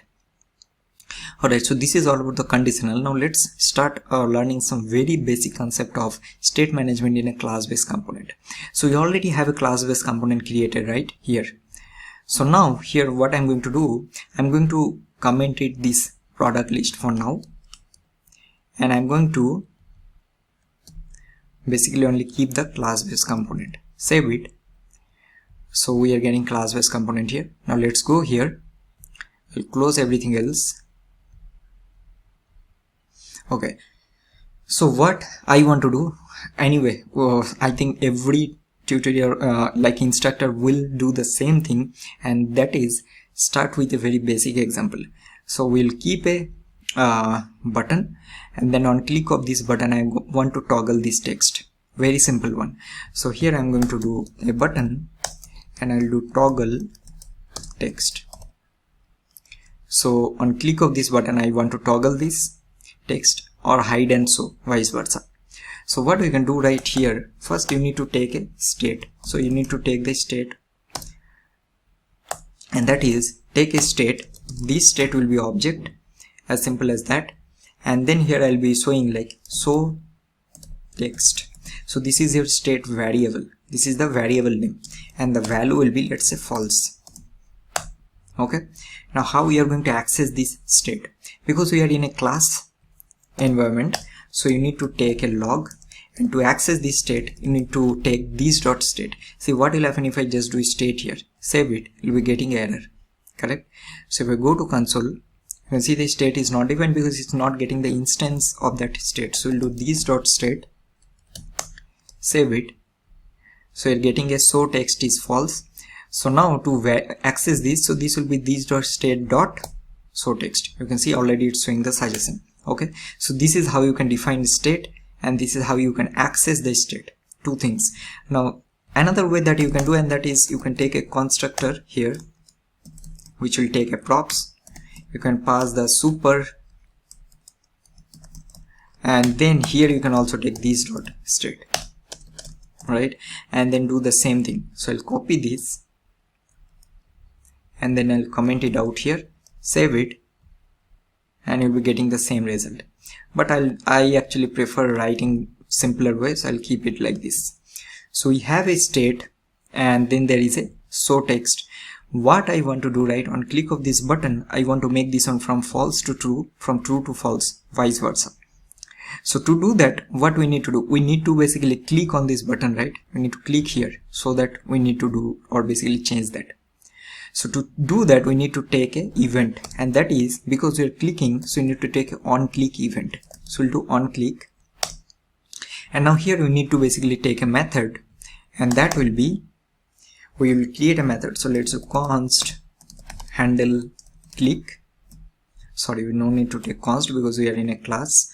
So we need to take handle click, and this will be arrow function. The reason we are taking arrow function, because we no need to bind this.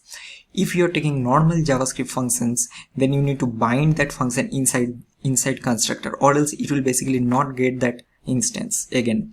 So here if I hover, right, it is showing class-based component dot handle click. So that means this is the method of current class, which is this class component. So we are having a handle click. Now again, you can't take directly handle click like this. You need to take it always with this dot handle click. Okay, then only you'll be getting the instance. So now if I now go handle click, and let's say log here, button clicked, save it,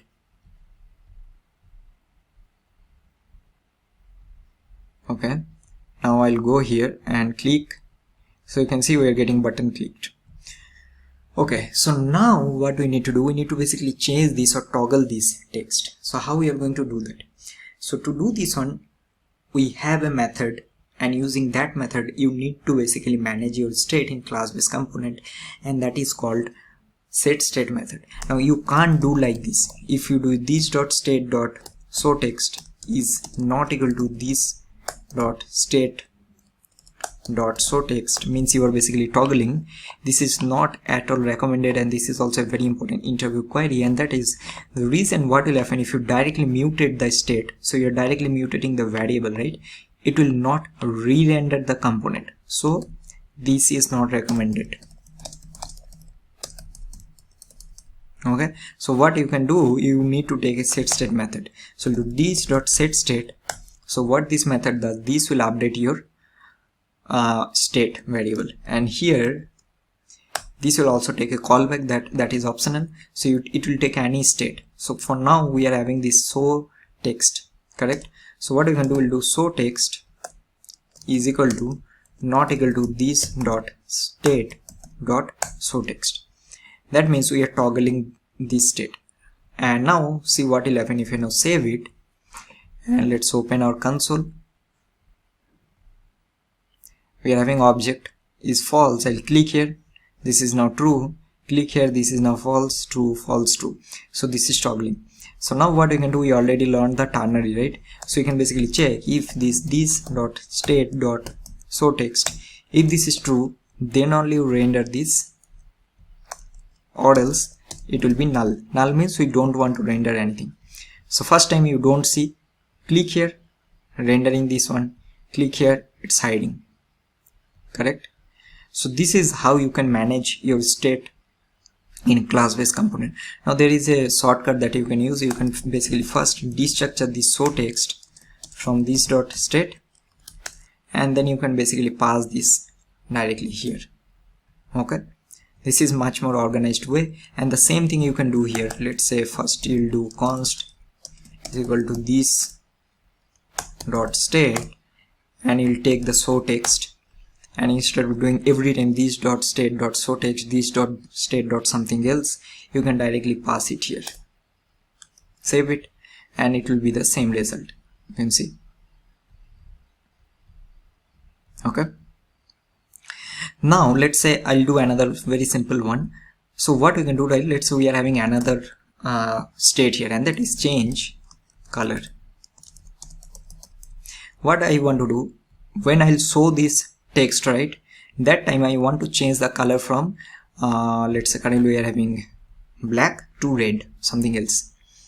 So what we can do here basically, so whenever I'll click on this button again, we'll take this change color, and then I'll do change color will be not equal to change color.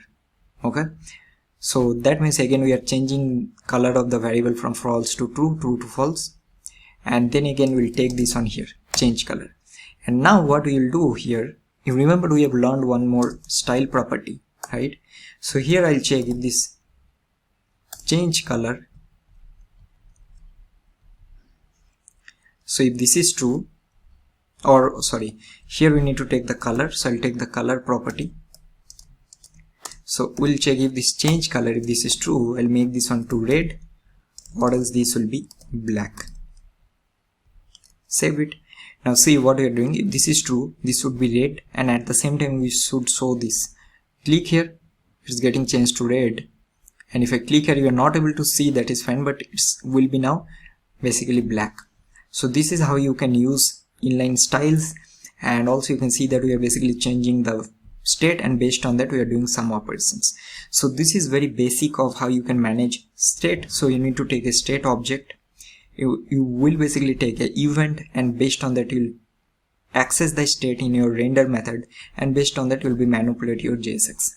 Now let's move on to the next one, and next we'll be learning some very basic lifecycle methods, and that will be it for our class-based components. After that we'll be start our journey on hooks, because there are a lot of things to learn.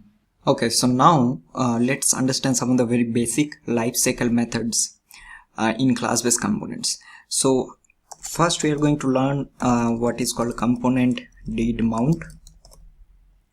Then we are having component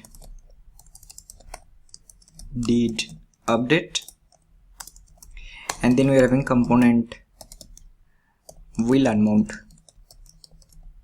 So component did update, so here we will take component did mount, so you can see that. So this will run for the first time whenever you will load this page. All right, So here you can see that if I hover here, called immediately after the component is mounted. And here if you want to set any state, this will trigger a re-rendering of this particular component. So if I now log here, so like this is called first time on page load, save it. Now let's say what will happen. And you can see that if I refresh this, and you can see that we are getting this is called for the first time on page load. And now see what will happen. I want to do something, right? So instead of clicking here and then showing this and changing the color, I want to do this on page load. So how we are going to do that? So to do this on page load, you can do, right? I think it's already mentioned that if you want to set any state, this will trigger a re-rendering. So you can simply do a this.setState here, and then I will do so text. This will be not equal to this.state.showText, and then I'll do change color will be this.state not equal to this.state.change color. If I now save this, what will happen here? Noticed. So I'll save it and refresh this page. See, first time only you are getting this because this is changing the state, and if I change here then it is toggling, right? Refresh this page, this is color is getting changed, and this show text is now true. The reason because we are changing this one from in component did mount on page load. Now what kind of things that you can do? You can call any API on page load, and you can do a lot of other things. Whenever there is a requirement that you need to do some kind of extra logic or basically some side effect on page load, you can use component did mount. Then you are having component did update.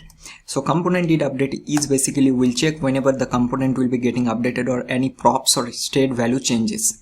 Okay, called immediately after updating occurs, not called for the initial render, because obviously for initial render we are already triggering this component did mount. So this will only trigger whenever there is a change in props or state. So this will give you two arguments. One will be the previous props and previous state. So now let's log both and let's see what is happening. Previous props and previous state. Save it. I'll go here, go to console. So you can see that props we don't have anything, and for the first time previous state is now true and true. The reason is because here you can see that we are changing this one to true and true, right? So text and change color. So that is the reason. Now if I go here and click, you'll see this is getting changed now, correct? Line number 37. Now this is, here you can see that this is true, true. If I click here again, this is false, false. So this is showing you the previous props, previous state, not the current state. So now I'll remove this previous props, and now you'll see what will happen if I compare this one with previous props to new previous state to new state. So I'll do previous state and then new state, and now see what will happen. So first time you can see that we are getting true, true. So refresh this page. Okay, let me remove it from here. Now see, okay, refresh this. So you are having false, false first time, then it's getting changed to true, true. Click here. Now it is, the previous prop was true, now the current is false. So that means here you will be able to trigger it. Now let's say I want to do something else. If I will have a button, right, another button, and that is my count button, and I want to increase the counter value. Now when the counter value will reach 10, I want to render a text only when it will be reach 10. So let's see how we are going to do that. So here what I'll do, right, I'll take another state, and this will be my count, and keep this on as 0, and then here I will take another button, and I'll do increase count value. Okay, and then I'll do here on click, and I'll do this dot handle count. I'll create this method here. So I'll do handle count, and here what I want to do, right, I'll do this dot set state. So here first I'll destructure this dot state, whatever state is there, and then I'm going to change the count value will be this dot state dot count plus 1. So every time I'll click on that button, I want to increase the count value, and at the end I'm going to render it. So I'll render count is, so I will take here count and I'll render it here. So you need to take curly brackets and I'll render the count. Save it.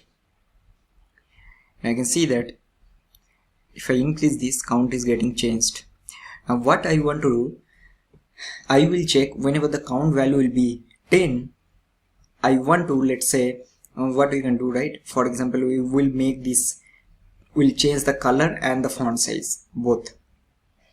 Okay, so now I will do something like change count style, and this will be, let's say, false. Now how I'm going to do that? So to do this one, I need to basically manage or basically keep a track of the previous state and the current state. And where we need to do that, we need to do that inside component data update. So here what you will check, right? If, very important, if previous state and previous state dot count is not equal to these dot state dot count, that means we are checking that previous count is not same as current count, and we'll check these dot state dot count is equal to 10. That means whenever the count value will be 10, what we will do, we'll take these dot setState, and then we'll first destructure the original existing state, and then I'll change color style will be not equal to these dot state dot change color style. I'll explain again what I'm doing. Save it.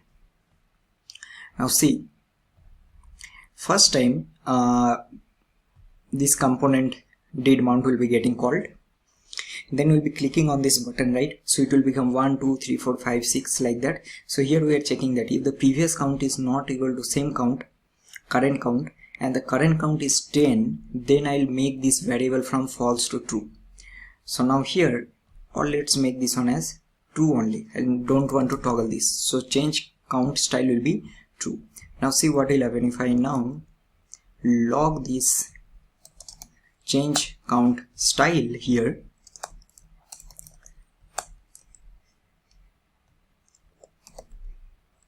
Save it. See what will happen. We are getting false. Now I'll change this value. So I'll do 1, it is false, 2, 3, 4, 5, 6, 7, 8, 9. Now I'll click once again. It become true, right? Because this is happening here in the component did update. So now it is very simple. I'll check if style, so I'll do color, so I'll do if change count style is true, I'll make the color as, let's say, brown. Let's make this one as blue, or else I'll make this one as black. And then I'll also do the font size. I will do if the change count style is true, I'll make this one 30px, or else I'll make this one 12px. Save it. Now let's see what is happening. Refresh this page. I'll change, now this is 12px. You can see that I'll show 1 2 3 4 5 6 7 8 9 and now 10. This is getting changed and the color is getting changed. Okay, so this is how you can do side effects or manage side effects. Now just now this is regarding your previous state you have done. The same behavior will be previous props. So let's say you are receiving some props, and that props also you will be able to check it here, that if the previous props is not equal to current props, and then you will do something like here, any kind of side effect. And then at the end you are having another one. I'll not go much into details. So this component will unmount, will log when the component will be getting unmounted or destroyed. Component is getting unmounted. Okay, so these three are more than enough to know to the life cycle. And then you are having the render method. I think this we have already discussed. So that's all for this particular section. Now in the next section we will be starting very important, and I think you have to be very careful and please learn these hooks, because we are going to use throughout this particular video. So now let's start with our hooks journey. So what are the hooks that we are going to learn? So first we'll start with useState. Then we learn useEffect to manage any kind of side effects. Then we learn useContext, very important. Then we learn useReducer. These four are mostly used. Then you are having useRef, useCallback, useMemo. These three are for performance improvement. useRef not for performance improvement. useRef is to manage your DOM elements, but then we'll be learning to use callback and use memo, that is the performance optimization hook. So mainly we'll be covering in this particular video useState, useEffect, useContext, React Context API, and useReducer. Alright, and after that we'll be start creating our project. I already mentioned that I'll be creating another separate video for React advanced topics and also React with JavaScript and React testing. But for now, for this one, I want all of you, so that you guys have some very basic idea, and we'll be creating some basic to intermediate to advanced level of project also. So let's start with our first hook, and that will be useState. Okay, so now we will be start our hooks journey. So the first one we are going to learn, and that is called useState hook. So useState is basically used to manage the state, or basically the component state. So for this one, what I'm going to do, right, I'll just comment it out, and then I'm going to remove the comment from this product list, save it. So you're having the product here. Now noticed one thing in the, if I go to the product list component, so here you can see that we are having a dummy flag, and based on this flag we are basically rendering a text block conditionally. So what I want to do, right, instead of keeping this flag as static, I want to manage this on form of a state. So there will be a button, and then again I want to do the same thing that we have done in the class-based component. The reason we are taking simple one, so that it will be easier for understand. Believe me or not, when you will start from simple, it's a matter of time that you only will be able to do any kind of complex. You will have so many ideas. All right, if you start with very complex, it is very difficult to understand also. So the first thing is that what you need to do, right, so here we need to basically take a state. Now here you can't take a state like this, like your class-based component. It doesn't work like that. So first we'll start with our useState hook. So how we are going to write a useState hook? So first we'll need to take a const, and this useState will basically give you a state variable. So in our case, let's say I'll give this flag as our state variable. I'm going to remove this. So this is our state variable, and then there will be a setState method. If you compare with the class-based component state management, you will see some similarities, not exact. See, the first step here also you have taken a state, right? And here also you are taking a state variable. So these all are nothing but your state variables only. Then you are having a method which is updating the state. Similarly here also you will be having a method that will dispatch a action which will basically update your state. So it's always better to start the name of this method with set, so that you'll be able to understand, okay, I'm setting the state here, and because the variable name is flag, so I'll give this one name as set flag. Okay, and now you need to take useState. So useState you need to import from React. Now here this will basically take an initial value, and this will return a stateful value, and a function there will be to update it. Now which function? So this is the function that is updating it. Okay, so here this is the initial value. Now this value can be anything. It can be a null, it can be empty array, it can be object, it can be string, it can be number, or it can be a boolean. So in our case we'll keep this one as a boolean. So we have a variable, we have a method, we have a hook, and then the initial value or initial state. So this is your initial state. You can also take it like this. So we are having initial state, and here you are having, let's say I'll give this one name as what we'll do, flag value. So this is the false, something like that. Okay, this like that also you will be able to take. Okay, or you can directly take it like this, because currently we are having only one, so I'll give initial value as false or initial state, and then I'm going to pass this initial state here. Okay, if you are using TypeScript, then you need to give type and everything here, that this will be a boolean, something like that. So here you are having a state. Now let's say log this. Okay, so for now what I'm going to do, right, I'm going to render it here, that if remove this. Okay, if flag is true, So flag is nothing but this flag, the state variable. I'm going to remove all of this for now. Keep this on clean. So if the flag is true, I'm going to render age 4 and I'm going to render the name and the city, or else I'm going to render hello, something like that. Save it. Now you are getting hello. Now why? That is the reason, because the initial state is false. If I make this on true and let's refresh this, so you're having Roxy and ABC. Okay, now let's say there is a button and on click of that button you want to change this from false to true and vice versa, or true to false. So let's take a button here. So we'll do so, or we'll do toggle text. Now again same process. What you need to do, you need to take a on click event. So I'll take a on click and this will be handle toggle text. Now here you don't have any this concept, right, because this is not a class. So here you can take a simple function like this, or you can also take arrow function like const. Okay, but I'll take like simple function only. So I'll do function handle toggle text. Now how you are going to update the state, right? So what you need to do, right, you need to take this flag or method. So this is a dispatch. You can see that react.dispatch set state action and boolean. Now why this is the boolean? Because this is the current state. If I make this one for let's say string, right, see what will happen. So now it's dispatching a string. If I make this one a array, this is dispatching a array, something like that. Okay, now what you need to do, just need to flag, you need to basically toggle this flag. So what you will do not equal to flag, as simple as that. So what you are doing, you're basically making the flag from true to false, false to true, something like that. Save it, and now you see that if I click on toggle text, it's changing, click, it's changing.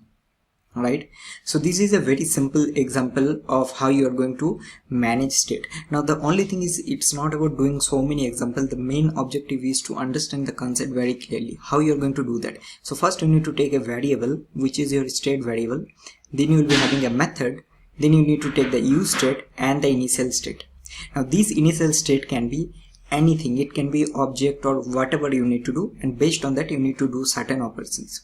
For now we'll keep this one very simple, because we are going to use this useState 1000 times in this whole video, and by the end of this particular course you will definitely able to understand each and everything very clearly.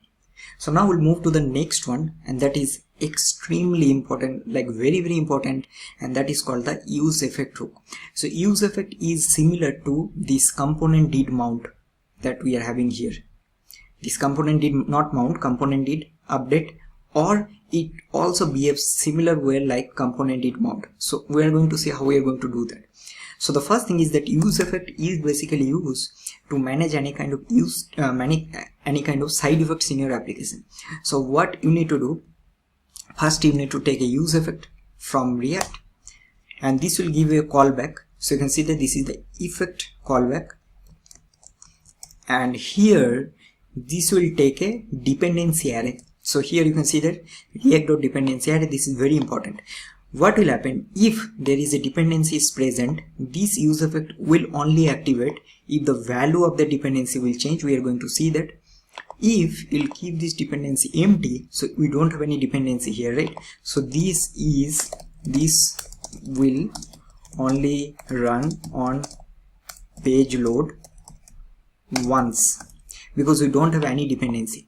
So that means, what is this equivalent in the class-based component? Remember, in class-based component did mount only run first time. Similarly in useEffect, if you keep this dependency as empty, you don't have any dependency, empty array, this will also run only once.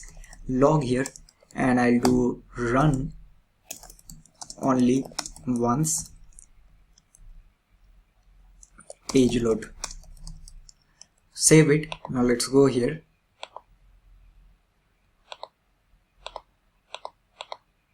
So refresh this page. So you can see the run only once on page load. I think this is coming 2 times because in the main.json we have a strict mode. Let me remove this.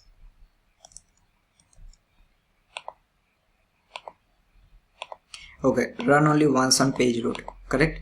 So that means this will only run once. Now see remember we have done this logic, right? On page load we are changing this one. So similarly we can change this state also. Let's say I want to currently we are seeing, if I refresh this page on first time, we are seeing roxy dot and abc. The reason is because this initial state is true, and if this is true we are going to render the name and city. What I want to do, right, on page load I will make this one from true to false, so that you'll be able to see hello world. See how we are going to do that. So we'll do the same thing. We'll do set flag as, let's make this one as not equal to flag. Save it. See, we are getting hello. On page load you are getting hello, and if you click here then only this is changing. So first time from true to we are making false in the useEffect. So this is how you do side effects. Now this is when you keep the dependency as empty. Now let's say you want to manage some kind of side effects, like for example the similar example that we have taken here, that you have a button. So here you have a button, right, and there is a count. Whenever you are increasing the count and the value is going to 10, then only you are doing something. Similar example we are going to implement here. Okay, so let's say how we are going to do that. Alright everyone, so now we know that how we will be able to run useEffect only once on page load, so you have to keep the empty dependency. Now let's see one simple example with dependency. So what I'm going to do, right, again I'm going to replicate the same example that you have done in the class-based components. So let's take a const, I'll take a count method, this I'll give set count, and here I'll give this one as useState of 0. So this is the initial value, okay, and then after this let's take a div, and here I'll take a paragraph and I'll render count is, and here I'm going to render the count. Okay, so we'll be getting this one as 0. Okay, then there will be another button, so I'll take a button and this will be increase count. Now again what I'm going to do, right, so let's say once the count is 0, so that time what I'm going to do, I'm going to change the background color of this button and also the color of this button. Okay, so now see, so here we need to take a on click, and this will be our handle count. Let's give handle increase count, copy this and let's create this method. So we'll do function handle increase count, and I'm going to do set count will be count plus 1. Alright, so that means each and every time I'm going to increase the count by 1. So click here, this is getting increased. Okay, so now let's say whenever this count will be 10, I want to basically increase change the style, right? So how we are going to do that? So in that case, one thing we can do, like there are multiple ways that you can do. For example, you can directly check here when the count is 10, then only I want to do that, but let's do this one in a different way.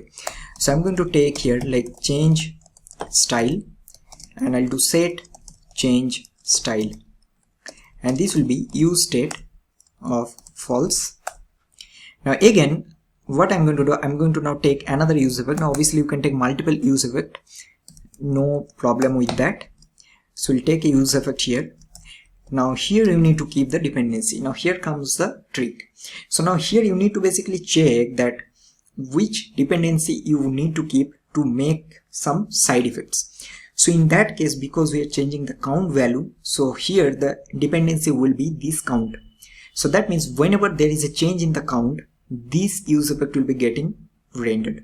So here I'll keep the count as a dependency, right, and let's say I'll log here count changes, right. So I'll save this, let's open inspect and see what is happening. So I'll click here, see count changes is coming, click here again. So this will be every time there is a count changes, this useEffect will run. Also let me just quickly, I think we are logging some in some other component. I think we are logging some style, right? So let me just remove that from here. I think, yeah, let me remove this styles console. Okay, so now what we are going to do, so we'll simply check that if the count value that we are having, if this is 10, so that means once this is 10, I will change set change style to true. Okay, so now first log this change style, and I'm going to remove this console from here and see what is happening. So now see, I'll click here 3, 4, 5, 6, 7, 8, 9, and now click here, now it's true. Okay, so what we can do, simply go to this button, and then in this case take a class name. Sorry, I think you can take a class name, or else let's do this one using style only. So I'll do background color. So here I'm going to check if the change style is true. I'll make this one black, or else this will be white, and then I'm going to change the color. So color I'm going to keep opposite. If the change style is true, I'm going to make this one as white, or else I'm going to keep this one as black. And here I'm going to take color, and I'm going to do if the change style is true, so I'm going to make this one, let's say, white, or else I'm going to make this one as black. Save it. Now let's refresh this. Now say I'll increase 4, 5, 6, 7, 8, 9. Change. This is getting changed, right? So this means we are maintaining a side effect here based on this count. Now you can keep multiple dependencies, and based on each and every dependencies you can do certain operations. So this is very simple way that how you can run useEffect only once on page load and on based on some dependencies. And then there is another one, and that is this useEffect will basically return a callback, and this is basically work as a destructure. So this is similar as this component will unmount. So whenever component is getting unmounted, you can do certain operations inside this callback. Okay, so here this component is getting destroyed, component is unmounted, so you can do some side effects here also. Okay, so now all the things are done. Now let's start with our first API integration using useEffect. So what we are going to do, right, we will be implementing a simple API caller fetch request on page load, and also we are going to do on button click. So what I'm going to do, I'm going to use this dummy JSON API, and here let's say I'm going to render some users. For example, let's see what else we have, users. So I'm going to get all the users here. Okay, so let's do here, and let's create another component, sorry, folder, and I'll give this one name as users, and I'll create index.jsx. Close everything else and create a function here, return a div h1, and this is users list. I will give all user list, and here we can directly export this one. So export default function users. I'll go to our app.js, and I'll comment it out from here, and then I'm going to render the users.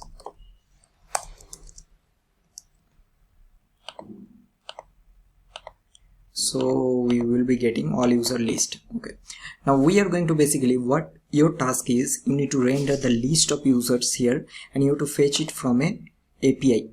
So this is the API, and this will give you all the list of users, and then you want to render the first name, the last name, the email, phone number, and let's say the birth date.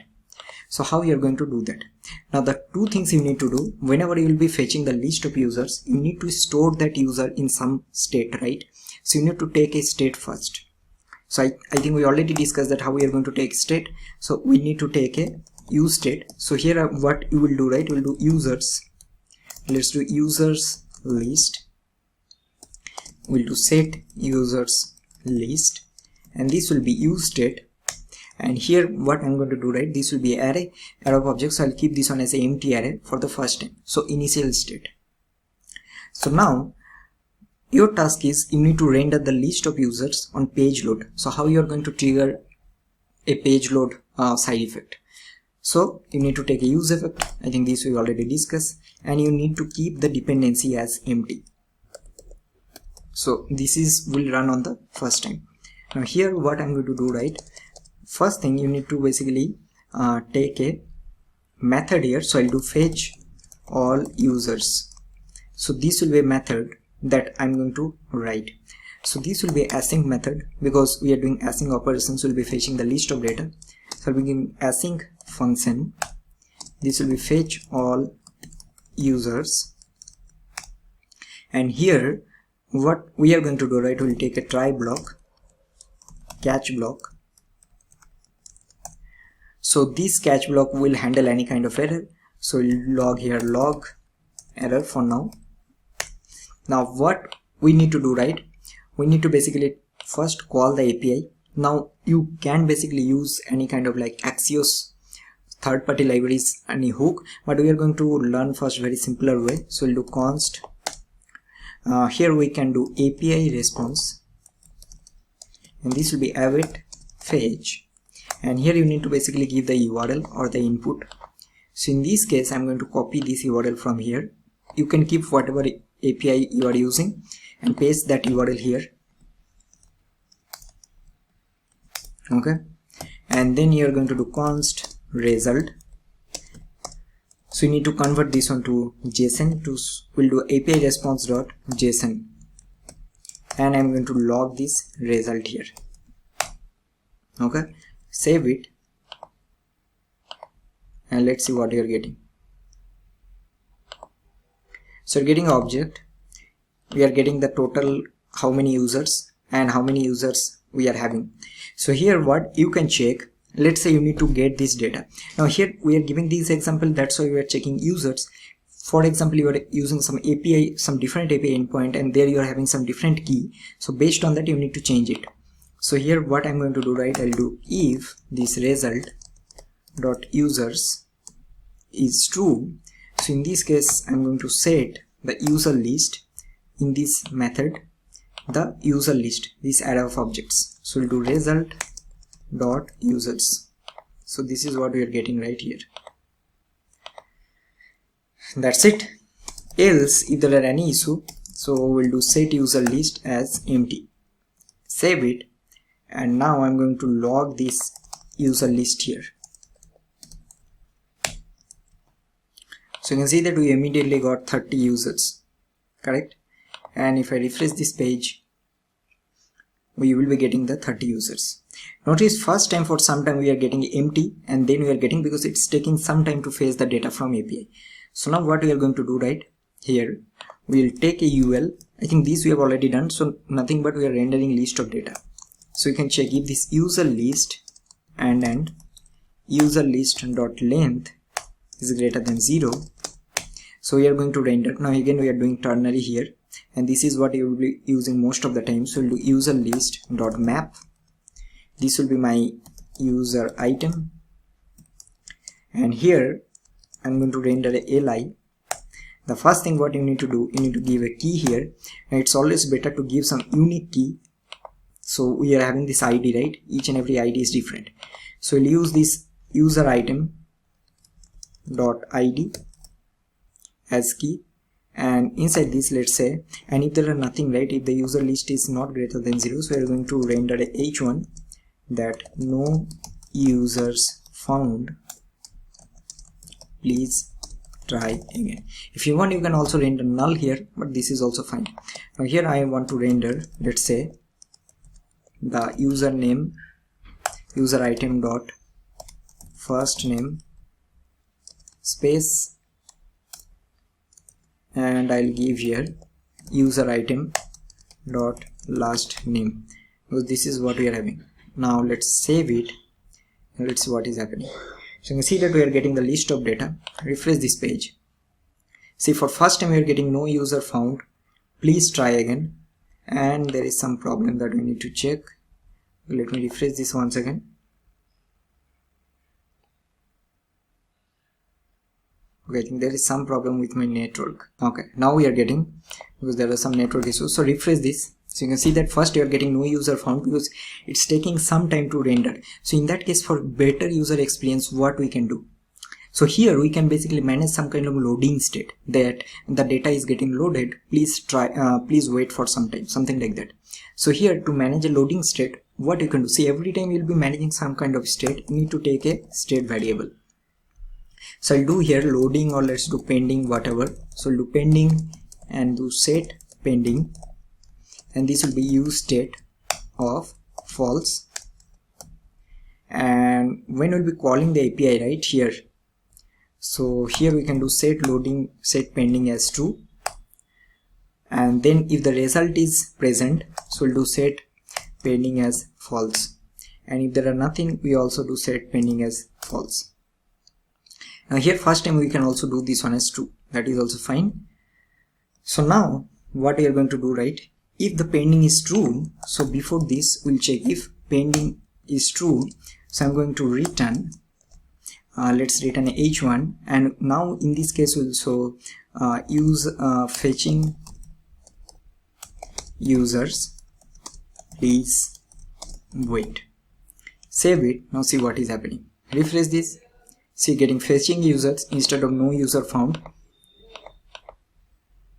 and then you'll be getting the list of users. Okay, so this is how you need to basically manage the loading state. So this is what we have done, and this is how you need to call the API. Now let's say your requirement is that instead of calling the API on page load, you need to call it on button click. So it's very simple. What you can do, simply create a method. So let's say we're having a button here, right? So I'll do button and I'll do fetch users list, and then create an on-click method here. I'm not discussing all of this because we have done multiple times till now, this on-click method. So we'll do handle fetch list of users, and then create this function, and then simply call this method here. Okay, so now let's save it. I'm going to comment it out for now. Now you can see that in this case we are getting fetching users, please wait. So I think better in this case will be, we'll make this one as false now. That is just to show you. So now we're getting no users found, please try again. Now see, click on this here. Now you're getting the all user list. Click here, you'll be getting the data. So in this case what we are doing, instead of fetching the data on page load, on button click we are calling the same method. Now if you want, you can also directly call this on button click, right? You no need to call. So let's see, if I click copy this fetch all users, so this is an extra step. So I'll just comment it out, and instead of calling that handle fetch list of user, I'm directly call this fetch all users, this one. Okay, save it, and now refresh this. So now I'll click here, so we'll be getting the same result. Okay, so now we have learned quite a few things, that how you can use useState for state management, how you can use useEffect for side effects, how you can call API data on page load using useEffect, keeping the dependency as empty, and also how you can call API on some other functionality like on click of button. Let's say you are having an input, and on type of input you also can fetch the data. It is always the same concept again and again, you just need to practice little more. So I think that's all for the basic two very important hooks. Now let's move on to the two more important hook that you need to know, and that is called the useContext and React Context API, and the useReducer. So let's say how we are going to manage some kind of global state using React Context API, and believe me or not, this is one of my favorite topic of React, the useContext, and I actually really love the concept of this context API that React team has created. It's actually really impressive and good. Alright everyone, so now we are going to start two very important things, and that is useContext and the React Context API. Along with, we are also going to learn another hook that is called useReducer for managing complex state. But the first step, you need to understand why actually you need a context API or a useContext hook.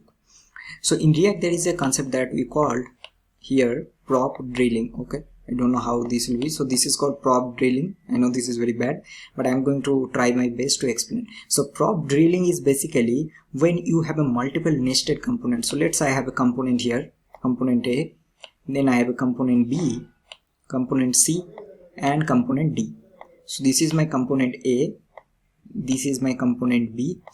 Please check this one very carefully, this is very important interview questions also. And this is component D. So now here, these all the components, although this component is interconnected with, so A is connected to B, so that means B is a child of A, C is child of B, and D is child of C. But somehow you need to pass data from this A component to D component. But the problem here is you don't have a direct connection between these two. So in that case, how you're going to pass data from this component to D component? So here the concept of prop drilling is, so let's say you have a value X. So you will pass this value X as a prop to component B. Then again from component B you will pass this X to component C, and then from C again you will pass this to component D. Although this is a very simple example, although you might think like, okay, this number of times you need to pass, but there are some very complex scenarios also where you don't have any connection at all. So in that case you don't have any options only to pass the data. So in that case we came into one conclusion is that you need basically some kind of global state where you'll be able to manage the state from one place. So this context, what it will do, right, this context API, so here you'll be having one main global state here. So this will be your global state, and then whatever child components that you are having, let's say this is a component, one more. So these all your child components, and then you are having your app.js or index.js, which is your main root component. So this is your root, and these all your child components, all the child components. Although it can be possible that these components are not connected with each other, that is fine. What you'll do, you'll wrap this root component into a provider that context will provide, and whatever state management that you'll be doing inside this context. So what will happen, because your root component is a combination of all the child components that you are having, now once you'll wrap the context in your root component, you will be able to access this state, any component you want. You no need to do prop drilling. That means, let's say you need to pass data from this component, so you don't have to pass to this like that. It will not be chaining. Directly you will be able to access the data from your context. Let's say you need something else in this component, so you'll be able to access the data directly from context. So this is the concept of managing global state. Now in Redux also it is almost same. The only difference is that context API React will provide. For Redux you need to install a separate package, and your store will be completely different. So that we are going to discuss later. But this is why you need the global state, or basically context API in the first place. Now first time this will be a little tricky, so we are going to understand this one with a very simple example, or else I'm telling you this can be little tricky first time. Okay, so you need to understand all the step by step what are the things you need to do. So what we are going to do, right, first we'll learn how you can create a context and how you can wrap your context in your root component. So this is the first two steps you need to do. Okay, now first I'll go here inside source, I'll create a folder, and I'll give this a name as context, and here I will create index.jsx. So what will be your first step? First step will be you need to create the context. So here we'll do const, let's give this one name as global context. To create a context you have to use create context from React. What it will do, so you can see that this will create a context that components can provide or read. And here you need to give the default value or the initial value, and here you can give any value you want. For now I'll keep this one as null. So this is your first option. Now second, what you need to do, because you are going to use this global context in everywhere, wherever you need that, you need to export it. So I'm going to export this one. Now this is accessible throughout the application. Next step, you need to create the global state that receive component as a children. Okay, so here you will create, so we'll do export, or let's create simply function, and here I'm going to give this a name as global state. Now what this will does, right, this will receive the children. Now what this children, you might ask, this children is nothing but all of these components that you're having. So each and every component is a children of this context that you'll be receiving, because in the root component you will be wrapping the context, right, and root component is nothing but the combination of all the nested components that you are having. So here what this will do, this will return a provider. So what this provider it does, So this global context, if I click dot here, you can see that there is a provider, there is a consumer, and there is a display name, which is optional. This provider is provide, as the name suggests. This will provide the state, and then there will be a consumer. Consumer will consume the state. So one is this will provide the state, and from component you need to consume, or basically you need to get that state. So here you need to pass this children. Now this will give a value which will be your state value. So for now I'm going to pass this one as empty object. Now what you need to do, we need to export this. We'll do export default global state, save it. So now this is done. So this will create a context, but will this work? Obviously not, because as I already mentioned, you need to wrap this context in your root component. So which is your root component? Your root component is main.jsx, where you are wrapping this app. So you can see that here. So what you can do, right, we can simply cut it from here, and now here I'm going to call this global state, and I'll see this global state will receive a children, right? Children is nothing but all the components that you are having, and that component's logic holds this app component. So that means what you have done, you just wrap this app component inside global state. This global state is nothing but the context which will provide the state to all the child components. And these children is nothing but these children that you are passing here. Okay, so we have learned 3 steps. First, create the context, give initial value, export the context, then create a global state using global context.provider, pass the children, and pass a value. Now here you need to pass all the state that will be checking, and then very important, you need to wrap this global state in your main root component. Okay, now what we are going to do, right? So first I'll go to our app component. So I'm going to comment it out from here. Now let's say what we are going to do, right? I'll create 2 different component. See, we'll keep this on very simple, or else this will be a little tricky. So in one component I'll be having a button, okay, and then there is another component there I'll be having a text. On click of this button, I want to change the text of the color, or basically font size of the text. But what I'm going to do, right, those two will not be interconnected. That means there is no connection between those 2 components. So here I'll create, let's give this one as context concept, something like that. Create 2 components. So I'll create a button.jsx, and I'll create another one, and that will be text.jsx. See, I'm keeping everything very simple. Okay, you'll understand why I'm keeping this one simple. The way we'll be moving from simple to complex at the end by this video, will be understand that how much complex things that we are going to create. So here in this button, let's create a component. So we'll give this one context button component. So what this will does, this will return simple button, and this will be like change theme, something like that.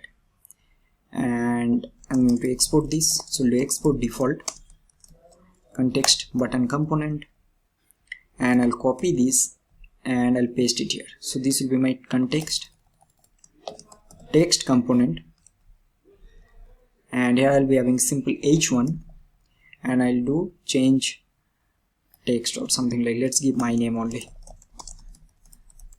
Okay, now let's go to our app.js or main.jsx. No, not here, app.jsx, and here I'm going to import context button component and context text component. So we are having change theme, and then here. Now notice one thing, that we don't have any connection between. So from this component or button component, I'm going to click here, but I'm going to change the color in a different component, not in the same component. Now you might ask me, okay, why we are creating context for that? You can do the same thing in this app, and then you can pass it. Yeah, you can do that, but it's a simple one, right? When you'll be having very large application, like let's say you're creating e-commerce, there you're having 10 pages. You can't manage all the state in this app and then pass it to all the components, and it's become messy. So that is the reason you need to have some kind of centralized version of state management where you'll be able to do that. So here I'll go to my context. Now what I'm going to do, right? So let's say I'll create theme state. So this will be my theme, and I'll create a set theme. Please learn this one very carefully. And here I'm going to keep a use state, and I'll keep this one as light. So by default, and here you can notice I'm doing this one in the global context. So I'm taking a state and I'm keeping the theme as light for the first time. Now let's say I need to get this theme variable in this text component. Okay, how I'm going to consume that? So to consume this state, first you need to provide. Where you will provide? You will provide in the provider. So here you can see that in the value you'll be passing all the state. So in this value inside this object, now again this has to be object. Here you will be passing the theme. So you're passing the theme here, and also you're passing the set theme. Now whatever you'll be passing as a value in this context, you will be able to consume this in your child component. So for example, button is your child component, text in is your child component. So now I need to get the theme value here. So how we are going to do that? So here first I'll log here, right? So we'll do get state from global context. So to consume the state, you need to use the useContext hook. So this is the this is the uses of useContext hook to consume. So you can see that what it will do, this will accept or consume a context object, and then it will return the current context value. Correct? So here you need to pass what? You need to pass the context. Now you might think, what is our context? So that is the reason we have created the context here and we have exported. So this is the context name that we have given, global context. So here we need to pass the global context. If I now log this, right, see what will happen. Get state from global context, save it, and see what we are getting. If you go here, you are getting an object, and inside this there is a set theme method, which is a dispatch method, and then there is a theme light. Awesome, right? Now you see you don't have any connection, so from context you are reading the theme. Now what we are going to do, we'll take a style here and we'll do the font size. So we are going to, for example, we'll do if this theme, what is that theme? So get state from global context dot theme. So we should not do like this. That is the reason what we'll do, right? We'll always destructure from this context. So you can directly destructure here because this is object, right? So you can destructure and then take the theme. So here I'm going to take, if the theme is equal to light, so I'll make the font size as 50px, or else I'll do, if this is dark, I'll do 100px. Same, what else we'll do? We'll do a background color. If the theme is equal to light, I'll keep this one as white, or else I'll keep this one as black. Also let's take a color. So color again I'm going to do, if the theme is equal to light, I'm going to change the color to, let's say, what we'll do, right? We'll do blue, or else we'll do yellow.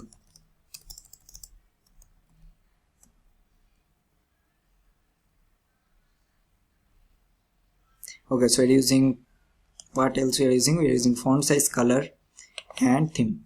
Okay, now if I go here, right, so we're getting blue color. The reason is because currently the theme is light, we are getting blue. But what we need to do, right, on click of this we need to toggle this from light to dark, dark to light.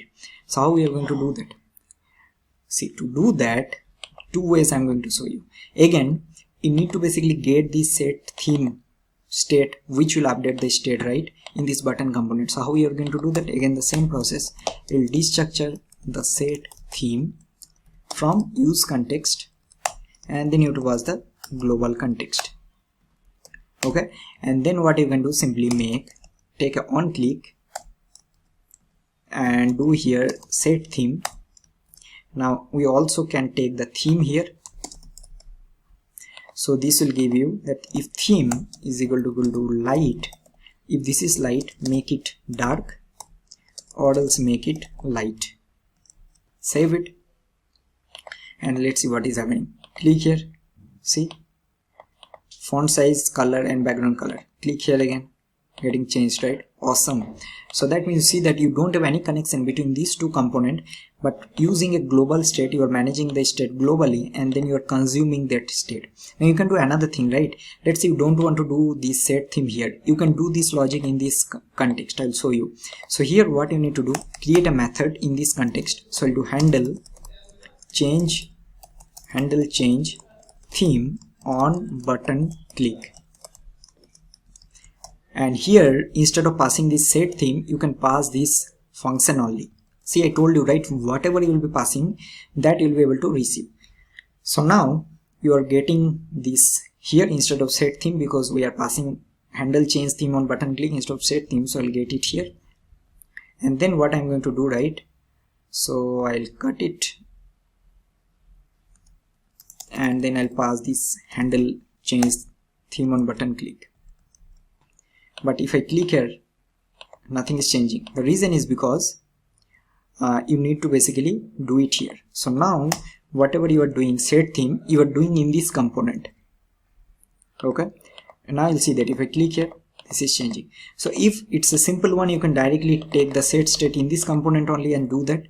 Or else, let's say you need to make this on reusable and you'll be using this one in multiple components. So create a function here, pass that function into the context, consume that, and then pass that in the on click. And here we don't need the theme, so I'll remove this one.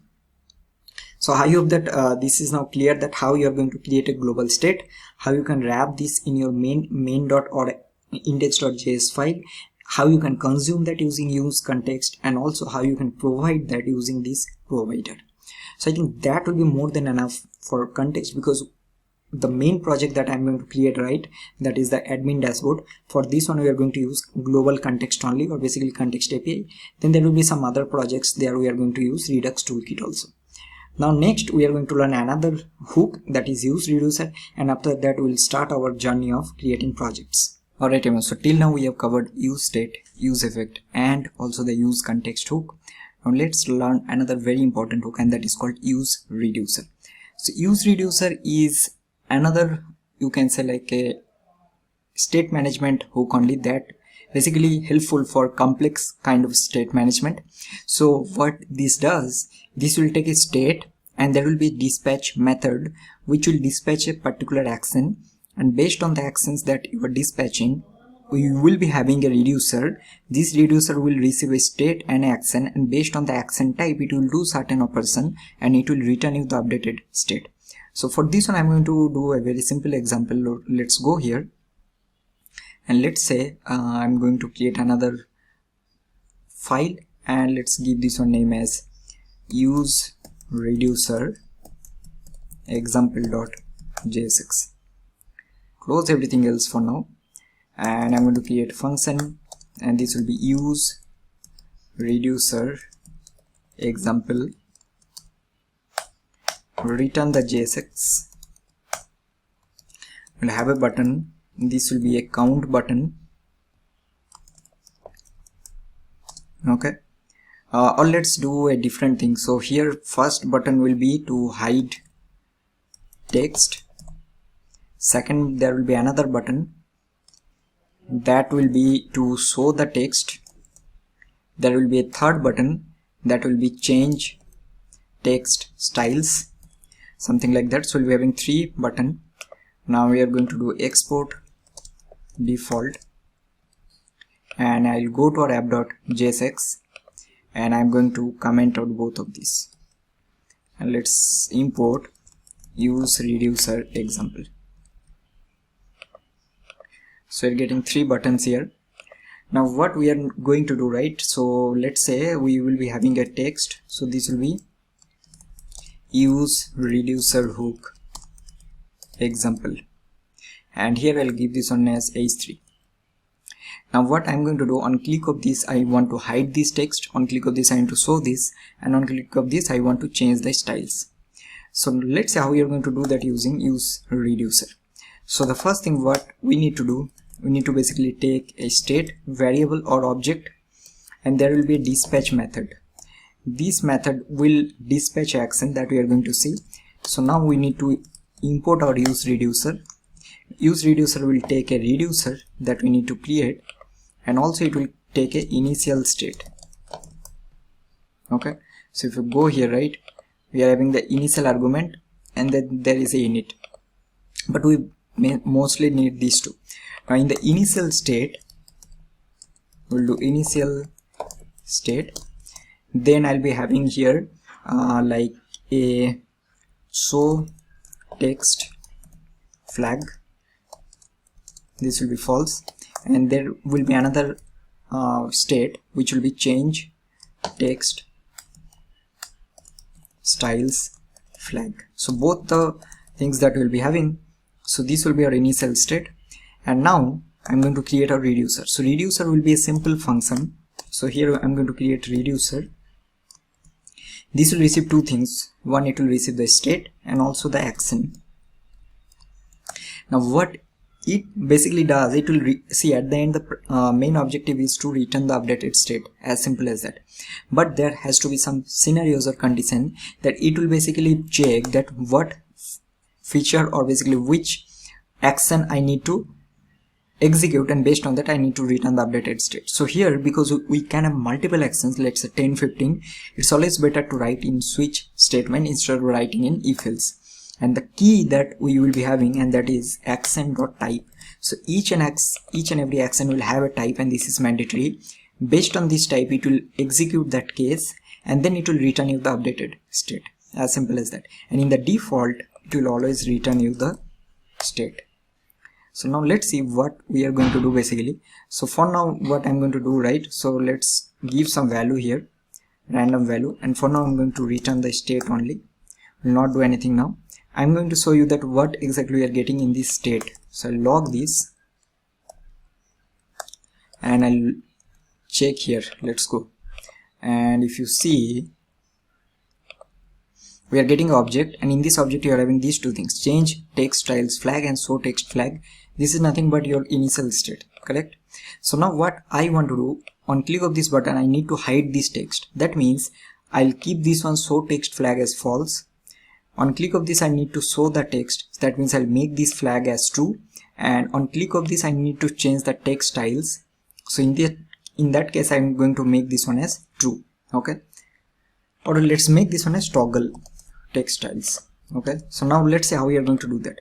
So here I'll create an on click method. This on click method will dispatch. Now this will dispatch a action. This action will have a type. This is mandatory, and this in this type you will basically mention that what functionality you are doing on click of this button. So you can see that it's clearly mentioned that we are hiding the text. So here I'll give a hide text, correct? So this will be my type. Now this is a unique type. What we can do, right, we can also create these types here. It always better to keep this in a separate file, but for now, for understanding purpose, this is fine. So we'll having a hide text, correct? Then we'll be having const show text. Now the only reason we are doing, because here we don't have any human error in this case, right? If we do some typing mistake and everything, and here we'll do change text styles style. Okay, these three actions we need. So here instead of passing like this, we're going to pass the hide text. So this is the type. Now this type it will receive here, correct? So here I'm going to give hide text. Okay, now you can keep this on also, that is fine, just to show you like. And then I'll create two more case. So one will be to show text and one will be to change text style. So show text, and there will be another case, this will be show text styles. So what I'm going to do, right, on this show text button, on click of this, again we need to take on click, and here I'm going to dispatch. Again here I'm going to dispatch a type, and I'm going to do show text. And for on click here, I hope you're already getting that we need to dispatch another type, and in this case this will be your change text style. So three dispatch we are basically dispatching here. Now here if I come, right, so let's see what we are getting in this state and the action. Save it. Now see, if I go and click on this, there is a line number 14, you can see 15, there is a state. So this is the state that we logged here, and that you can see there is a type, right, hide text, and this case is basically matching here. Okay, I think we can also do this one like this. This will also work. So if I click here, right, we are getting the same, and let's use the same here. So I hope you are getting that based on this type we are basically able to access the state. Now whatever things we want to do, we'll be able to do that. So on click of hide text, what we want to do, we want to make this show text flag as false. So what we can return, so return here the existing state that we are having, and then we'll do show text flag, and this will be false, because this is what we want to do, right? When we want to show the text, in that case we want to return the existing state, and then we'll do show text flag as true, because we are showing the text. And when we're changing the text style, in that case we want to toggling, right? So what we can do, we can simply return the existing state, and then we'll do change text style flag will be equal to not equal to state dot change text style flag, because you are getting this one, so you are toggling. If it is false, it will be true, true or false. If it is false, it will be true. I like it. These things we already discussed in some other concepts, right? So that's all about the reducer that we need. Now notice one thing, what will happen in this state. So I'll just remove this console from here, save it. See, we are getting show text flag false, and this. Notice one thing, if we click on show text, this should be true. Click here, this is now true. If I click toggle text style, this will be true. So both are true. Again, if I click, it will be false. Now if I do hide text, now this should become false. Click here, now it is false. So I hope you are getting that it is returning you the updated state. So now what we can do, simply we can check here, right, that if the state dot show text, if this is true, then only I want to render this, or else this will be null. Now let's go here. Now it's hide text, click on show text, we are getting hide text, and this is working fine. Now change styles again. So here I'll take a style, and I'll simply, let's add some background color for now. So background color I will do, if this state dot change text, if this is true, so I'll make this one as black, or else I'll make this one as red. Save it. Now see, if I click here, this is now red, correct?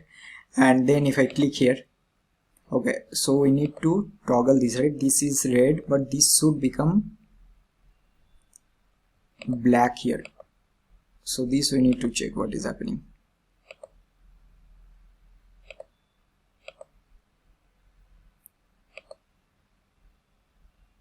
Change text style flag is still false. Okay, this is now working. That's why I'm thinking, I think it's not refreshed yet. Okay, now let's see. If I show text, click here, this is changing, right? Yeah. So now it's toggling. We are showing this one, on click it's hiding. So click toggle. See, the main thing is not about doing the simple example. Main thing, whether you are able to grasp the concept or not. So you will take a state here. There should be a dispatch method. Take useReducer, create a reducer. Reducer is nothing but your state action. Based on the action type, it will check that which case you need to execute. So let's say it's getting this one, so it will execute this state and return you the updated state. As simple as that. And whatever functionality that you are doing, let's say you're clicking button, handling input, you need to dispatch a type, and this type has to be there. This is mandatory. So that's all about this useReducer, and I think with this we have almost completed the very basic concept. Now there is one thing we haven't done, and that is like how we can create form, manage on change event on input select. The reason why I'm not going to create a very simple form, because we will be doing this form example multiple times. We are going to learn different ways how we can create form, how you can create reusable form also.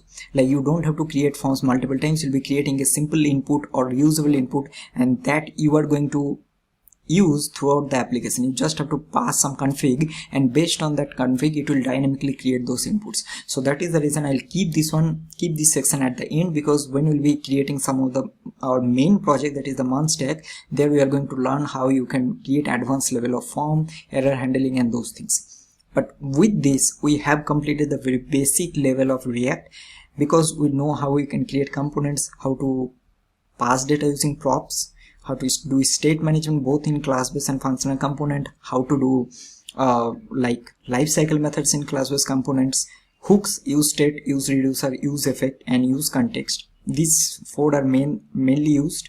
There are others, but for now I think it's time to start our project journey. So let's start with our first project.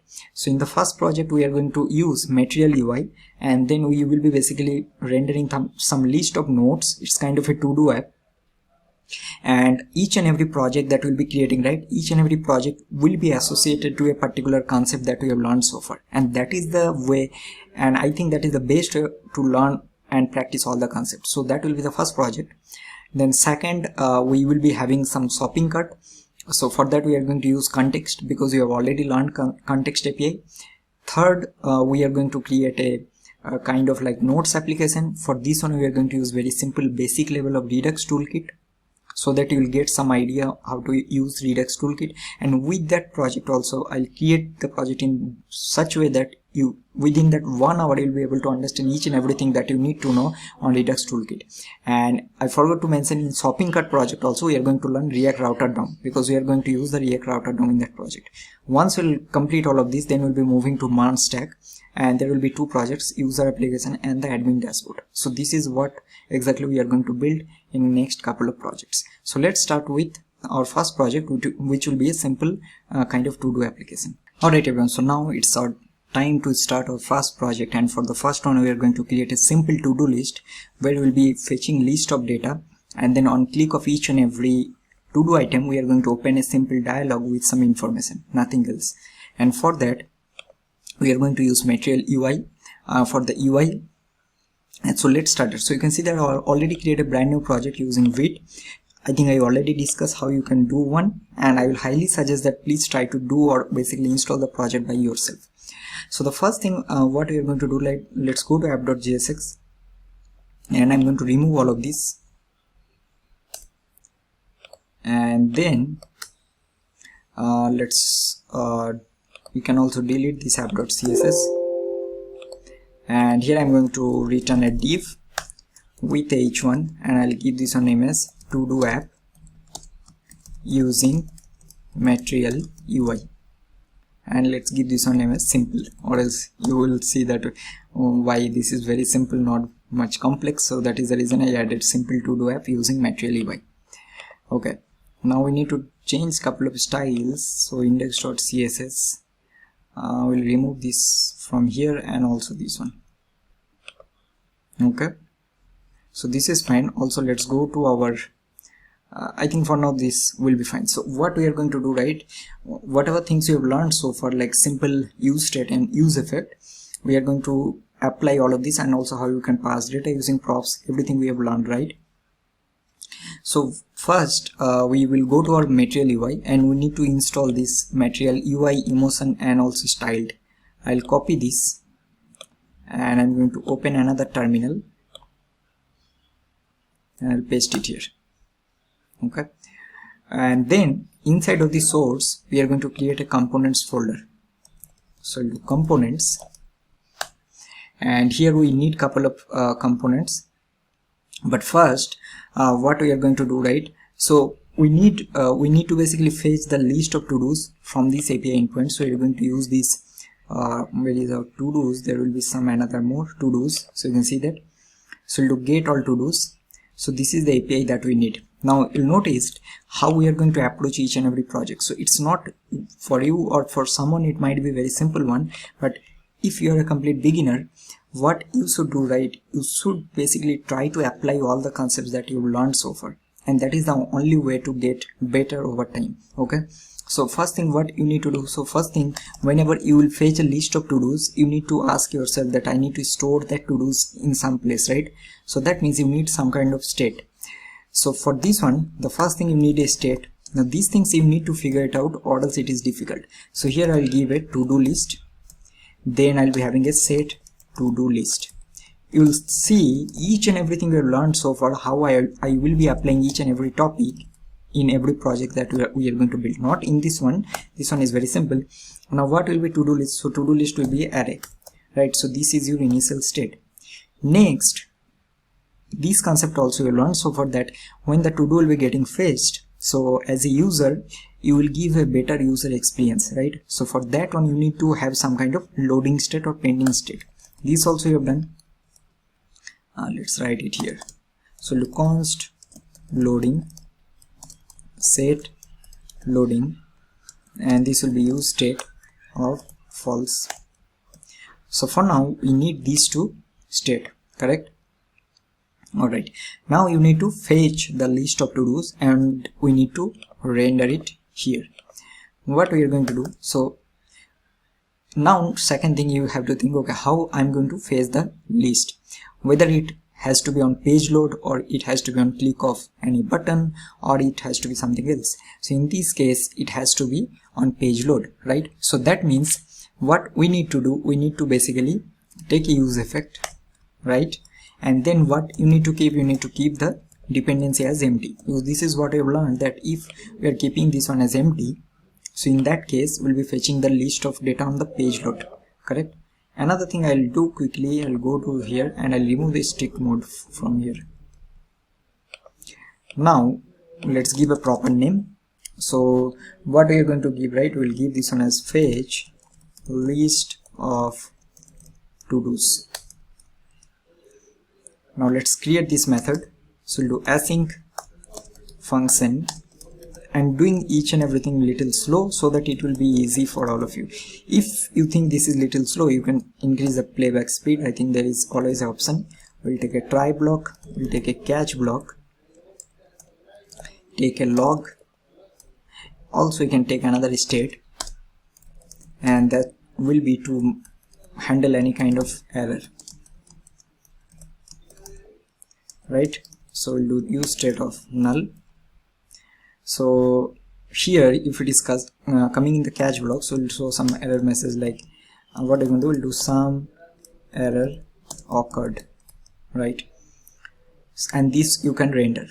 So inside try block, the first thing what you need to do, so first thing you need to basically set this loading state as true, and then we are going to fetch the list of to-dos from the API. So we'll do const API response equal to await fetch, and let's go here, copy this,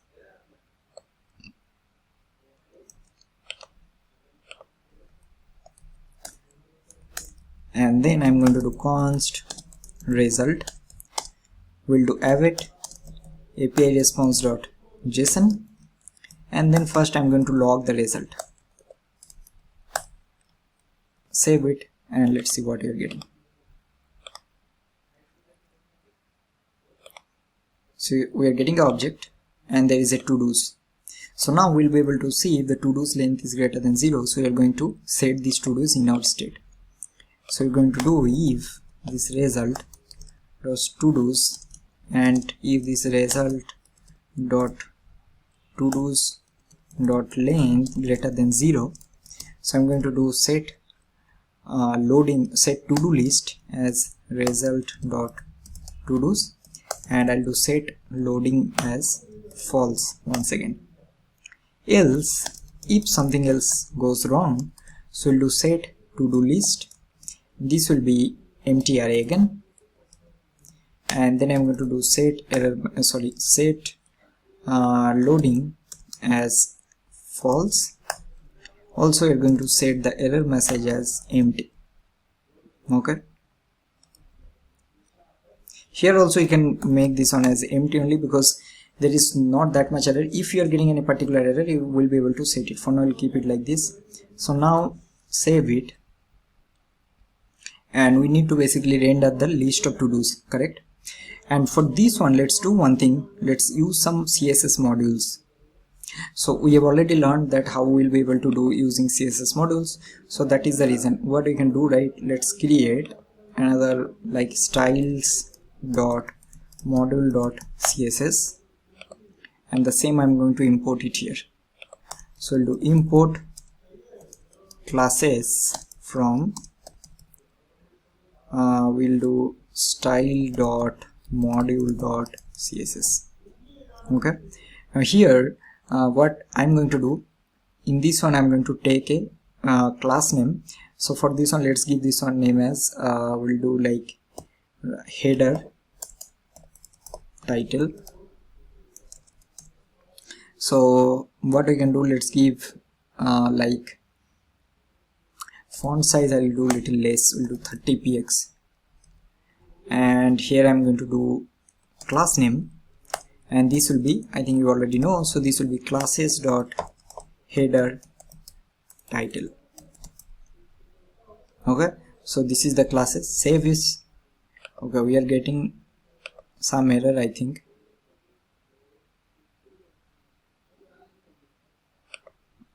We have done, oh okay, this has to be styles. So now this is getting fine, or we should increase it a little bit. Let's make this one 40. Let's see. Okay, now I'll do less only. This is fine. Now here I'll take another class name. So I'll do classes dot main wrapper, and here we'll do wrapper. I'll do a padding of 50px. Okay, now next what I need to do, we need to basically render the list of to-dos, correct? So for this one I'm going to create a components, and here I'll be having one component, and this will be my to-do item, where I'll be having rendering each and every individual to-do item. And here we'll do index.jsx, and inside this component I'll be having another folder, and that will be my to-do details.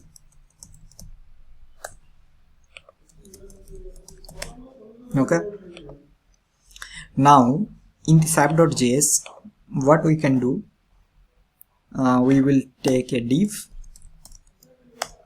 and here I'm going to check if the to-dos, okay, to-do list and to-do list dot length is greater than 0. So in that case I'll render to-do list dot map. So this will be my individual to-do item, and in this case I'm going to render this to-do item component. So this is one component I need to create. So we'll do function to-do item, and let's return for div, and I'll do here this is my single to-do item. So now I'm going to render this to-do item. Okay, let me import this. I don't know why this IntelliSense is not working.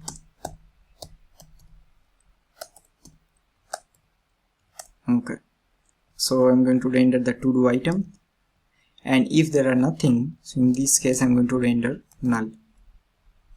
Save it, and let's see what is happening. Refresh this page. Some error.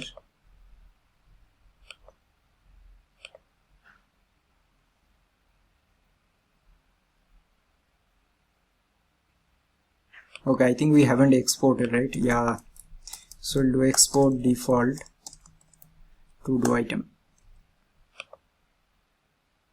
Okay, now let's see. Awesome, so you're getting all the to-do items here. Now because currently this is static, so how we are going to render? So we need to render the single to-do, right? So let's do one thing. We are going to pass the single to-do item as a prof here. So we'll do to-do, which will be my to-do item.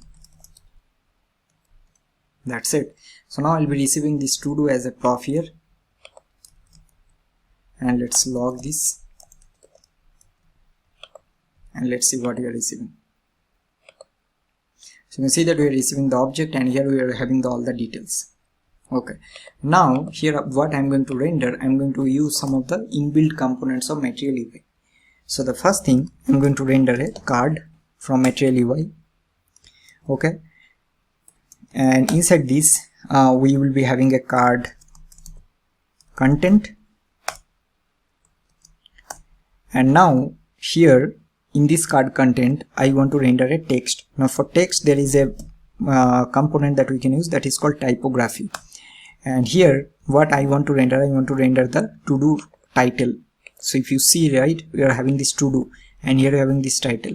So we'll render to do dot to do, and here we need to give a variant that which component element we want to render. So I'll give this one as h5 and I'll give the color as text dot secondary. If I now save this, see what will happen. Refresh this.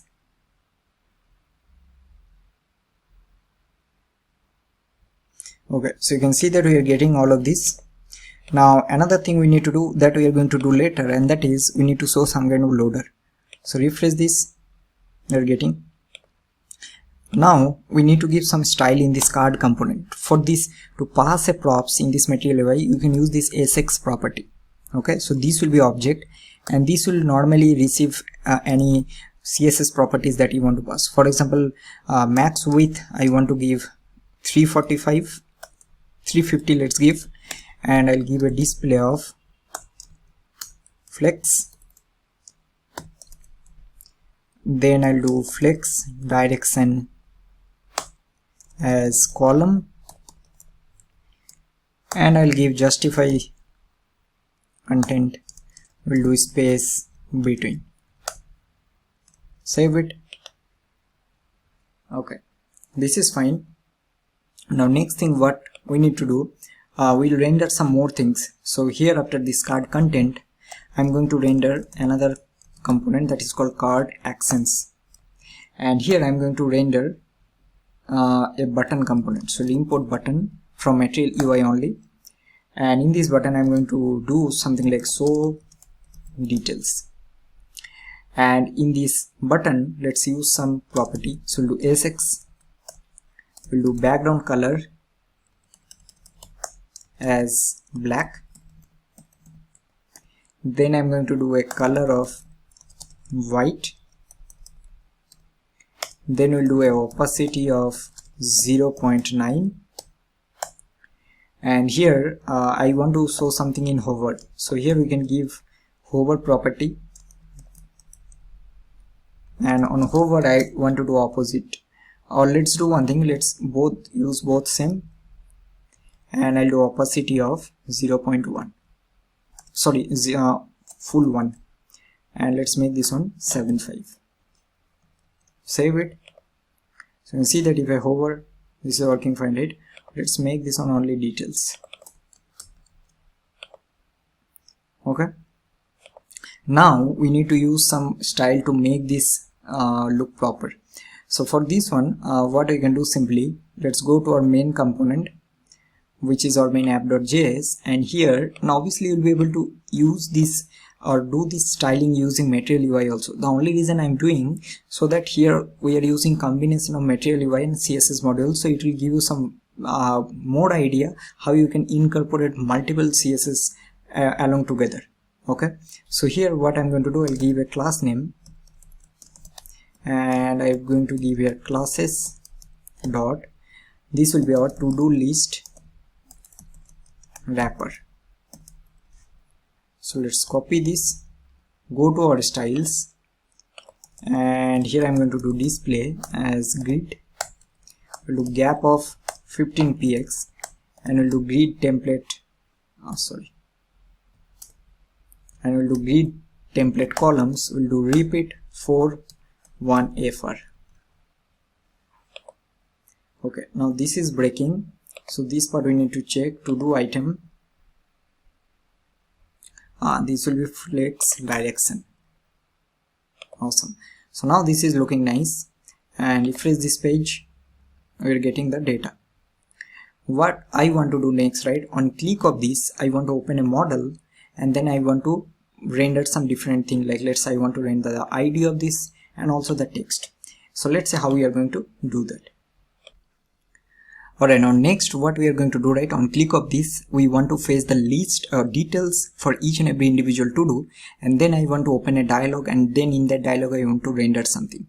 So for that one we'll go to again app.jsx, and we need two more state here.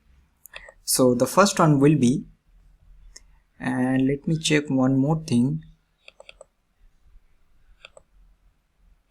Okay, so now here I think there is some problem is happening with this. Let me open and close this. Let's see. Yeah, so I'll take two more state. So one will be our to do details, and we'll do set to do details. This will be use state, and we'll keep this one as null. And I'll take another state, and that will be, because we are going to open a model or dialog, so I'll take another state here, and this will be open dialog, set open dialog, and this will be use state of, we'll keep this one as false. Okay, so now what we need to do, on click of this details button, we need to basically fetch the list of to-dos, correct, or sorry, the details of that particular to-do. So how we are going to do that?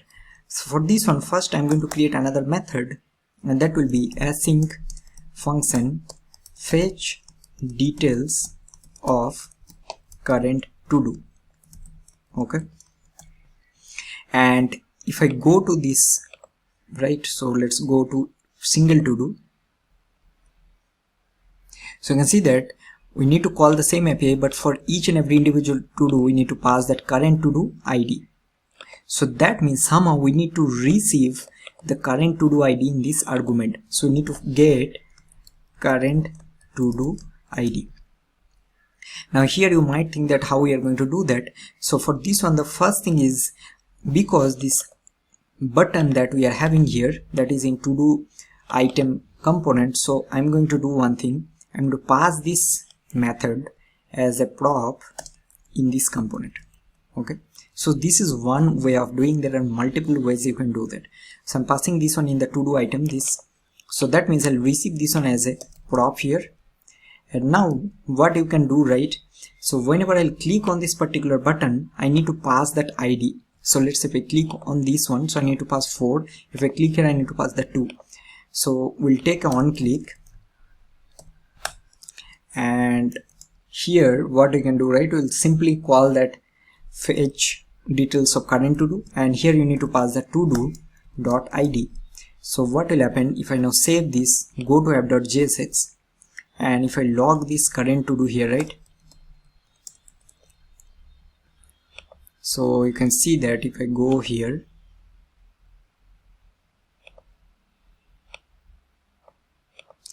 click here, you are getting 1, click here, you are getting 3, 4, and this is working fine.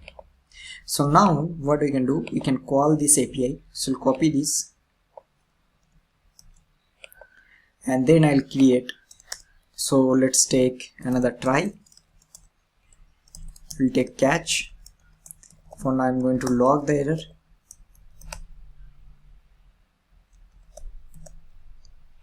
and we'll do const API response. This will be await fetch, and here you need to paste this. I'll take this one as template literals. Now you might think why. The reason is because this one value will not be static. This will be the current to do ID that you need to pass. So when I will click on the 10th to do, I need to pass here 10. Okay, and now I'm going to do const result is equal to await API response dot JSON, and let's log this result here. Save it,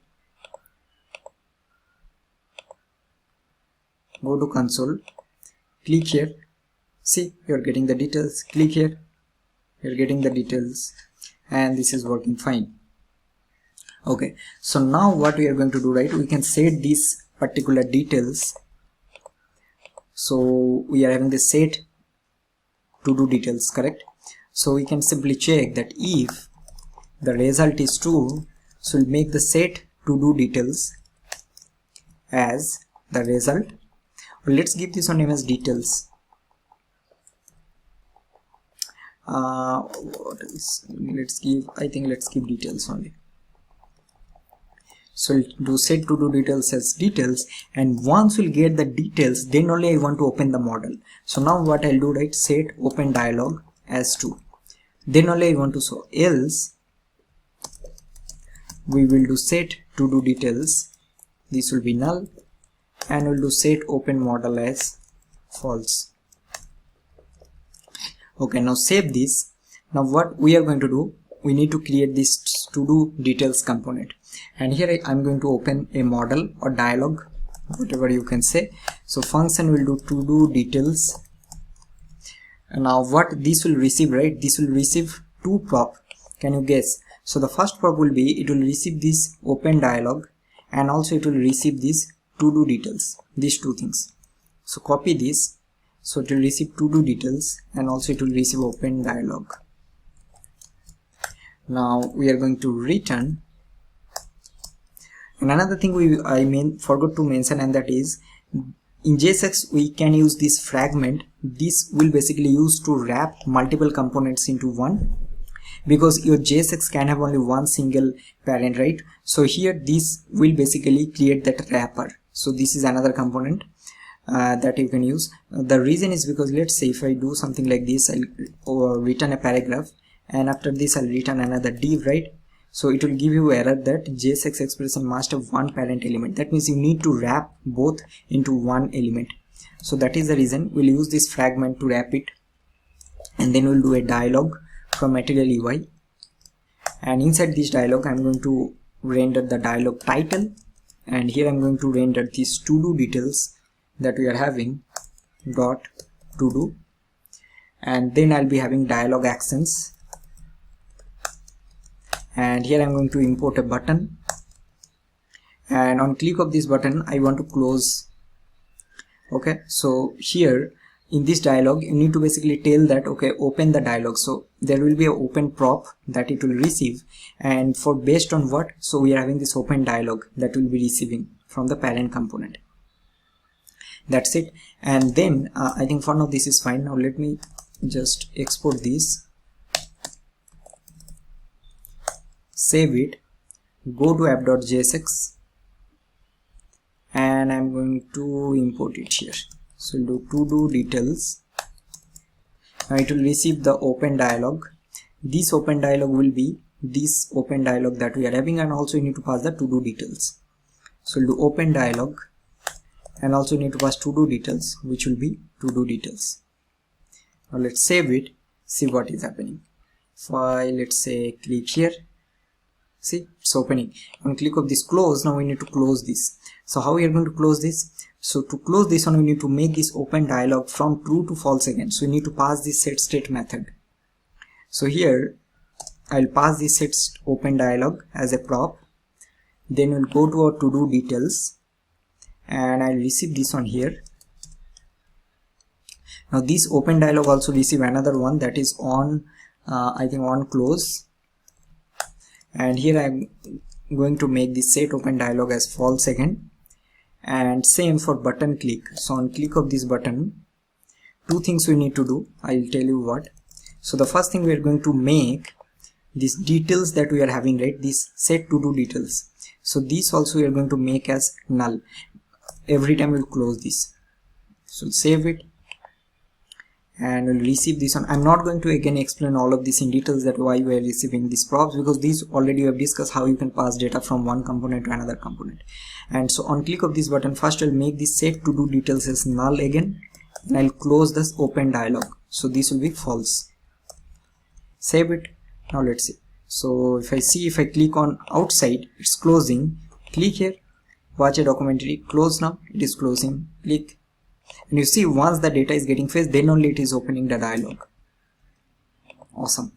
Now last thing that we need to do here, I'm going to do another thing, and that is the data, till the data is getting fetched, I want to show some kind of skeleton loader. So here we can basically render very simply that if loading is true, then return skeleton from material UI, and here you need to pass a variant. I'll give this one as rectangular. Let's use a width. I'll use this one as 650, let's say, and height I will do 650. Save it. Now this is happening very fast. See that you are getting, right? If this is taking some, in case this is taking some time, right? So in that case this loader will show, and now everything is working fine. Close this.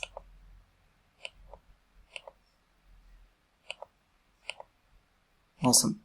And I think with this our first project is done. Now obviously this is a very simple one that we have done.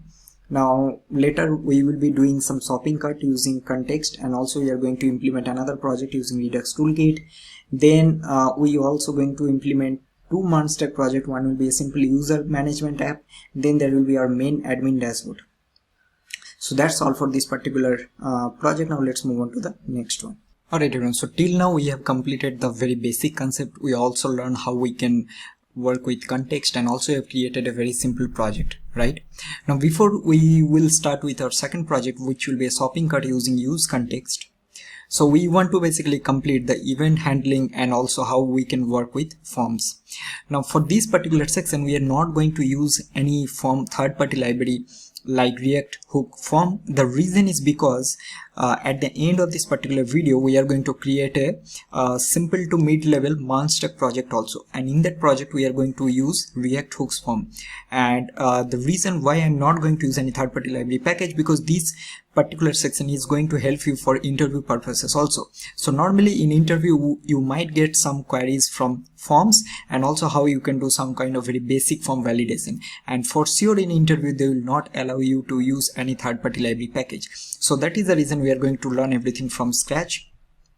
So the first thing what I'm going to do, right, so let's go here and we will do one thing.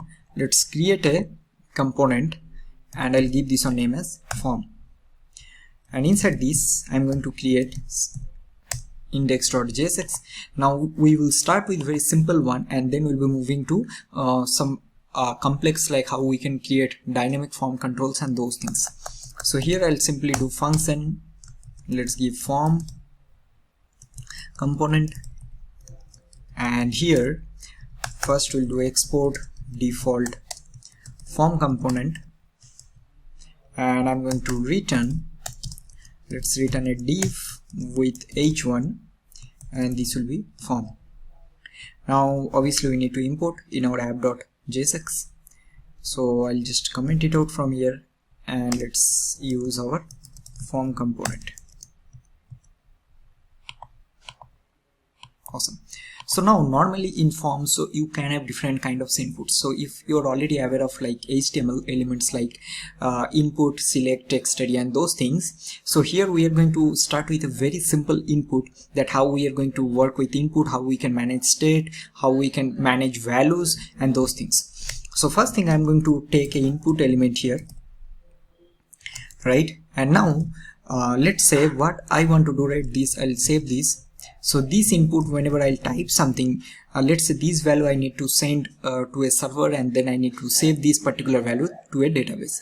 So what we need to do, somehow there is a button, and on click of this button we need to do the same functionality. So somehow we need to store this value in some state, correct? So that is the reason the first thing what we need to do, right, we will give some we'll take some state to manage this particular input element. Now here input will take some properties that you need to pass. So the first one is the name. So this will be the name of the input. So let's give this one name as what we'll give, let's give name only. Then we'll give an ID, so this will be also name. Then I'll give a placeholder, and this will be enter your name.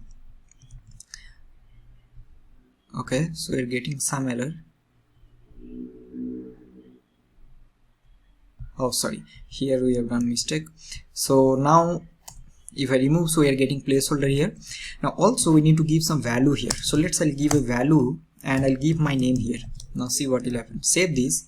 So you can see you're not able to edit this, and this value actually it's taking the initial value. And if I go here and inspect this, you are getting this value here, correct? Let's change this to something else. If I save it, you can see this value is getting updated. So that means what we understand, that whenever I'll do some change here, that means I'll be typing, currently this will not work, I'll type, see nothing is working. So we need to basically store that updated value in some particular state. So that is the reason I will take a state here. Let's give this one name as name value. Now obviously you should give like name here, but I'm giving name value so that it will be easy to understand, and I'll give here set name value, and then we'll take a use state and we'll pass an empty string. So this is our initial value, okay? And this name value you need to pass as a value here.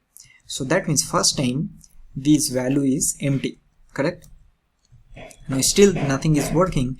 The reason is we need to basically tell this React that okay, when I'll type something, or basically when the value will change, we need to update the, or basically we need to store the updated value. So to do that we have different events, right? So just like for button we have a click event, so for input we have an on change. That means whenever there is a change, I want to do something. Now here I will do like handle input change, right? So this is my event, this is the name of the function. Now here we'll create this function, but how we are going to get this value, that whatever user will be typing, how we are going to get it here? So this input will give a event property, and let's log here this event, save it, and let's see what is happening. See, I'll type something here. Oh sorry, let me remove this part from here. See, we are getting a event, and here we'll be having a target, and inside this target you are having a value, correct? So this is your value basically. So this value we need to update.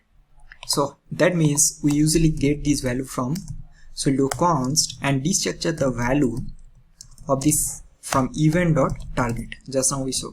So this will be your value. Now what we need to do, we need to set this value in this setState method, so that whenever we'll be typing something, this value will be updated, or this name value will be automatically updated. So now what we can do, simply we'll do set name value is the value of this. Now there are multiple ways you can do that. So let's say this is the, for me I think this is like much cleaner way. So here if you want, you can directly pass it like this. So let's say I'll do set name value will be event.target.value. So this will also work. So that is the reason I'll suggest like you keep this on much cleaner way and do like this. If I now save this, now see what will happen. So I'll just go here, and so notice this value here, I'll type something. See, this value is now getting updated, because the reason is because every time you are doing a on change, you're changing the value, you're setting the updated value from the event.target.value. So this is how you need to handle any kind of input change. Now the point is here, this is not only for input, this is applicable for any kind of other input elements also, like select, text area, checkbox and everything. So now what we are going to do, right, I'm going to show you one very interesting thing, and that is how you are going to create dynamic form elements. So for example, let's say I'll give one example here. So you're creating a form, and in that form you're having 10 inputs or 5 inputs and 5 selects. Now normally how you will do, you write this input 5 times, right? So you'll copy this and let's say paste it 5 times, something like that, right? And if you do something, obviously it will changing because we have given same, that is fine. The reason is whenever the number of inputs will be more, how you are going to manage this. So there actually, see, there are multiple ways you can do that, but I will show you one way that I actually like.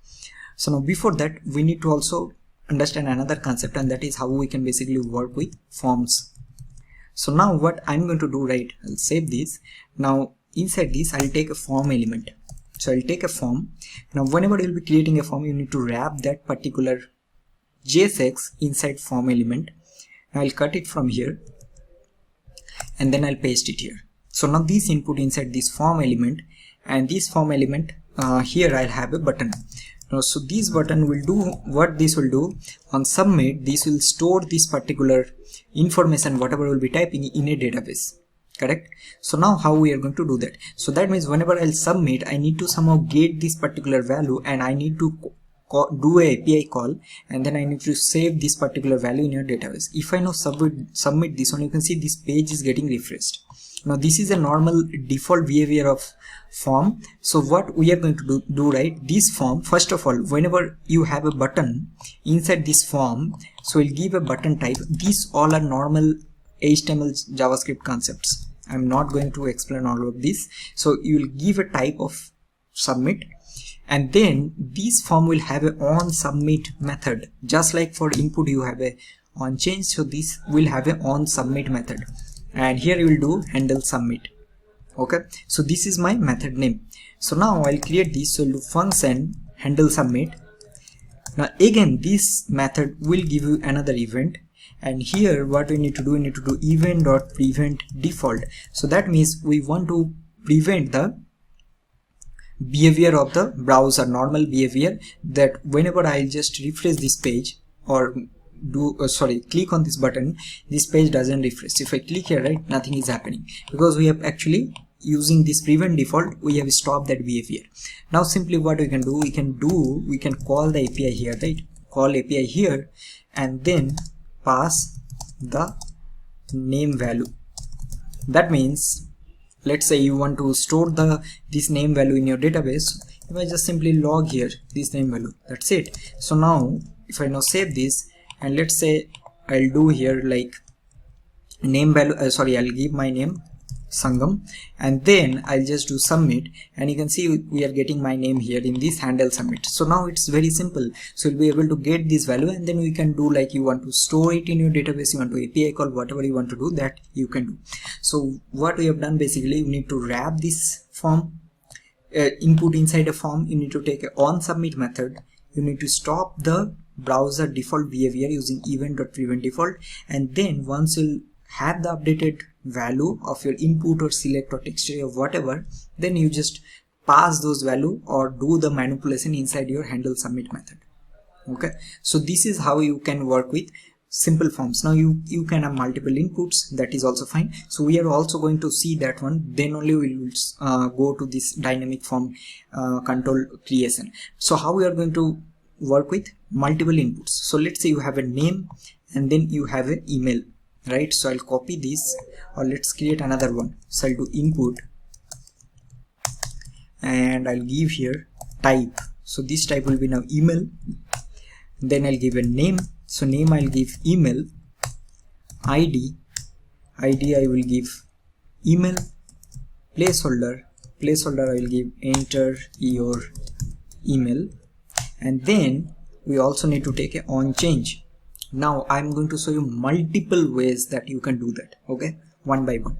So first I'll create another separate method, and this will be handle email change.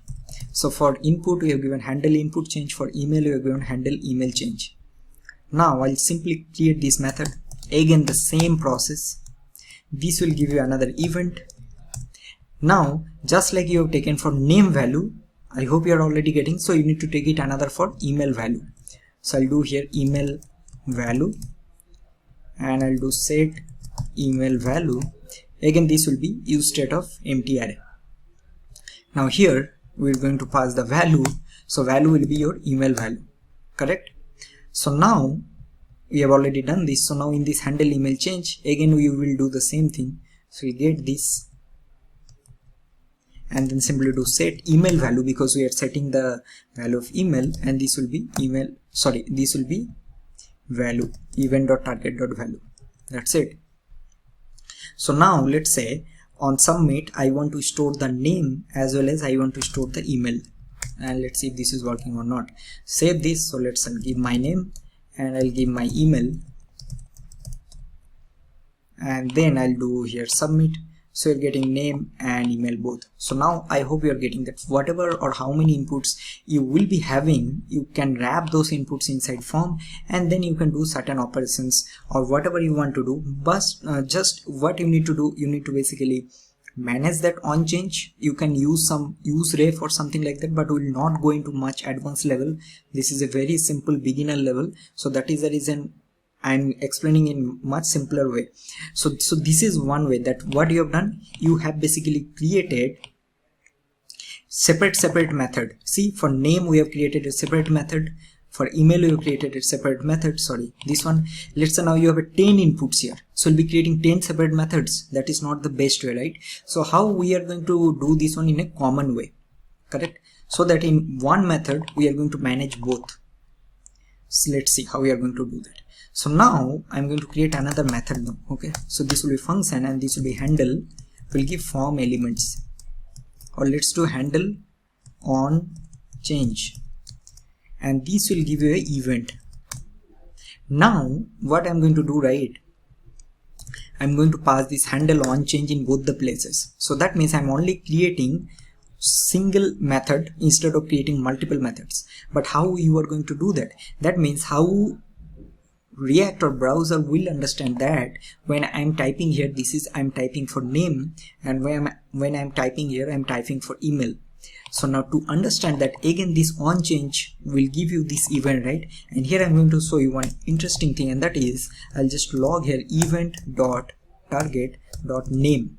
Now you might think from where this is coming. So see what will happen.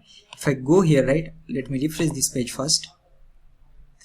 Now see, I will type in this name. Notice what will come. See, we are getting name. If I type here, we are getting email. So from where this is, so now you understand that, okay, browser will be able to understand that if I type here, this is I'm typing in name. For email, I'm typing in email, and this is coming because you've given this name property here. So this is the name property from where this is taking event.target.name. So now it is very simple. So what we can do, right, we can destructure two things. So first I'll destructure the name, and also I'll destructure the value. So, and these I'll destructure from event.target, because both will be provided from event.target. So we have a name and we have a value. See now what I'm going to do. Now I'll create a common form state. So I'll give this one as form data. Notice what I'm doing. So I'll do form data, and this I'll do set form data, and here I'll take a use state, and I'll give an object because we have two elements. So we have a name and then we have an email. So I'll give here name. This will be empty. Now again, very important, you notice what I am giving here. This name, whatever the key name I am giving, this name is same as this name property that I have given here. That means for this one I'll be giving email, and this email is nothing but this email name that I have given here. Okay, so this is my initial form, correct? So this is now what I need to do. Whenever I will be typing here in this name, I need to update this name. Whenever I'll be typing in this email, I need to update this email property. So how we are going to do that? So in this common on change, we will call this set form data. So we'll call set form data, and then we need to basically get the previous form data. Now I'll also give you the example why that is, and that is we are basically destructuring the existing form data. So this form data. Now you might ask me why. The reason is because if you don't do this one, let's say for some reason I'm only updating the name, and if you don't keep the email name as it is, so email name will be vanished, correct? So that means whenever I'll be typing a name, I need to keep this email value as it is. Whenever I'll be typing in email, I need to keep the email name value as it is. So that is the reason, whenever first thing what we are doing, right, we are destructuring the existing form data, and then we will be updating the corresponding value. So how we are going to do that? That means how this method will understand that I am typing name and here I am typing for email. So this name property will give you, and here we need to pass this square bracket name. So this will be the dynamic property that we are passing. So whenever I will be typing this name, here this will automatically take the name property, means this one. Whenever I'm typing on this email, this will take the email property, and this is coming nothing from event.target.name. So this is the square bracket of name. So this is the dynamic value, and this will be equal to value. See this value, correct? So now let's see what is happening. If I just log here form data, and also we need to pass, now the value will be, can you guess? So value will be form data dot name, because this is doing for name, and here value will be let's cut it from here, and this will be form data dot email. Save it. So first time name empty, email empty. I'll type something here. So name is getting updated. Now if you notice, if I type on email, the name value will be as it is, correct? So now see what will happen. If I now remove this part from here, this destructure, save it. Now see, if I just do something here, see only name is getting updated, email is now vanished because we are not keeping the old data. And if I type something here, now the email value is there, but the name value is vanished. Now you understand why we are doing destructuring. Means we are keeping the existing data, and based on that we are updating. So now if I type something here, right, both name and email value is there. So this is one way, or I will say this is the best way how you can basically create a common method, and from there you'll be able to manage all of this. Now this is one way. Now I'll show you another way. So you will be able to do this on inline also. Inline means instead of creating a separate method, you will be able to do that here only. So I'll comment it out, and now see what I'll do. So I'll do on change. So this will give us an event, right? And here we'll do set form data. See what we are doing. We are doing this line here, this line, nothing but this line. So here we are doing set form data, and we'll destructure the form data, and then we'll do event dot target dot name, correct? So for this one, event dot target dot name will be name, will be event dot target dot value, simple. And the same we can do for here also. So I'll comment it out. So event.target.name is email. So that means instead of creating a method, but I will not suggest, I'll tell you not to do like this. You can create a separate method so that you don't have to do these things multiple times. Instead we'll be doing in one time. This is just for showing purpose. And now if I do some value, right, this will work as it is, right? So this is multiple ways how you can manage or create forms. Now let's move to the next part. Now I'm going to show you how you can create dynamic form controls, or basically reusable form elements, and then you will be able to use that in anywhere in your application. So let's see, we're working on a very large project, and there you need to work with forms many times. So in that case, what you can do, right, you can create a common form, and that common form you can basically use in multiple places. So that we are going to see how we will do that. Okay. Alright everyone, so now we understand that how we can create forms and how to work with forms. So now let's understand how we can create some common form elements and create dynamic form. So for this one, what I'm going to do, right, so inside this I'm going to create another folder, and now I'm also share this particular repository so that you all can practice using this. So this is all for concepts and everything. So let's create a common form here, okay, and I'm going to give this one as index.jsx. Now let's say we have for example two different pages. So currently we haven't started React Router DOM, but that is fine. So let's say we have two different pages or two different components, and in both the components, in one component you need to render, let's say, a sign-in form, and in another component you need to render a login form, something like that. So for this one, what I'm going to do right for now, so inside these components I'm going to create a login page. Let's consider this one as components for now. I'll do index.jsx, and then I'm going to do here a register. So this will be index.jsx. See, now what we are going to do, right? So first here I'm going to create the component. So I'll do register component. Let's return a div h1, and this is our register page or component, whatever.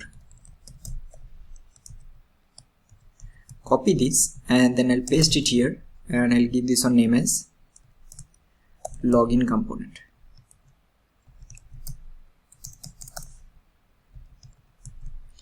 Now let's go to our app.jsx, and now I'm going to take a div.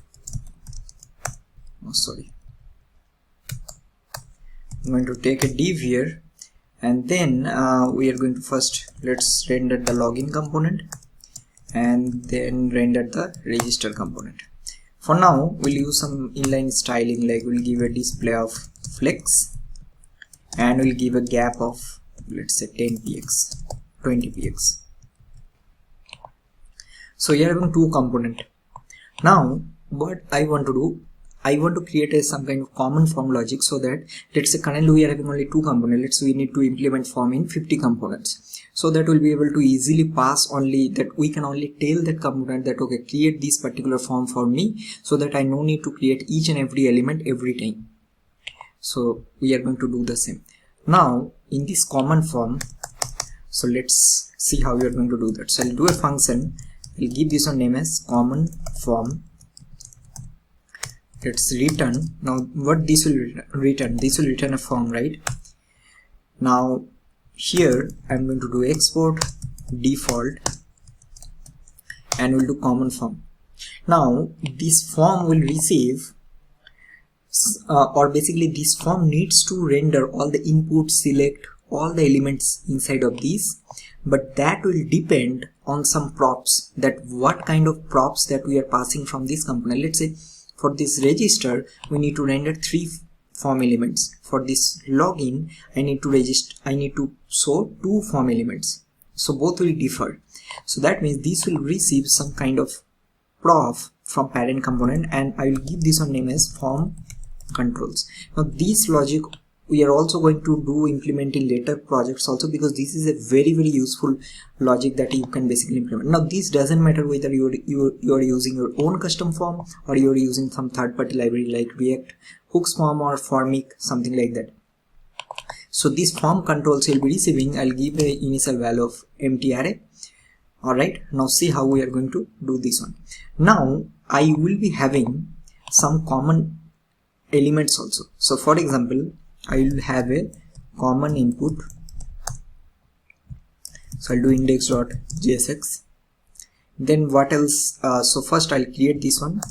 So let's do a function common input.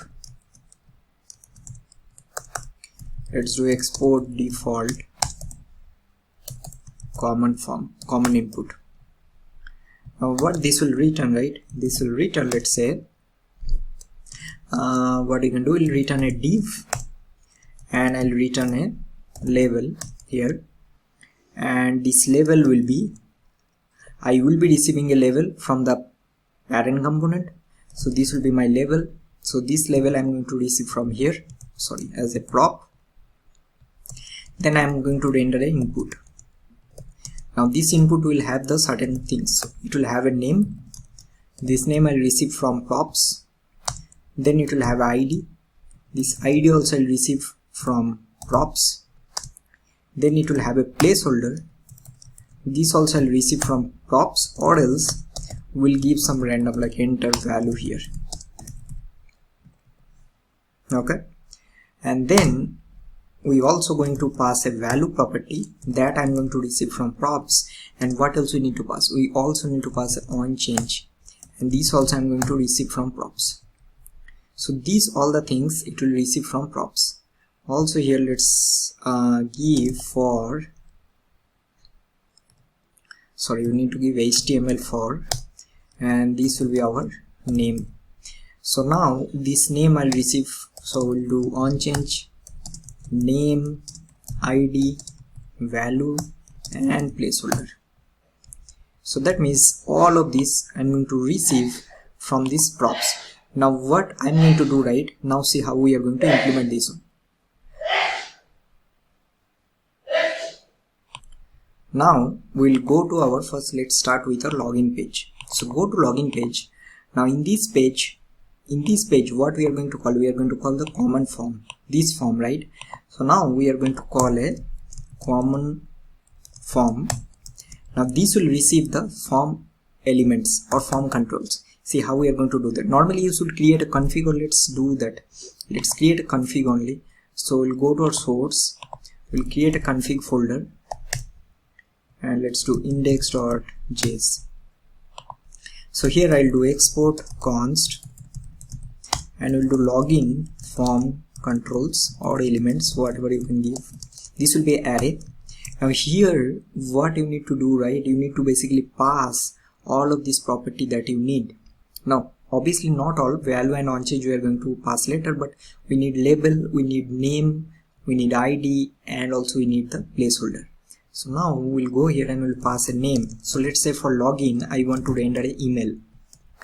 ID also will be, sorry, this will be small, so this will be my email. ID will be also email. Placeholder, so we'll pass enter your email. Also you're going to pass a label, and this will be also email.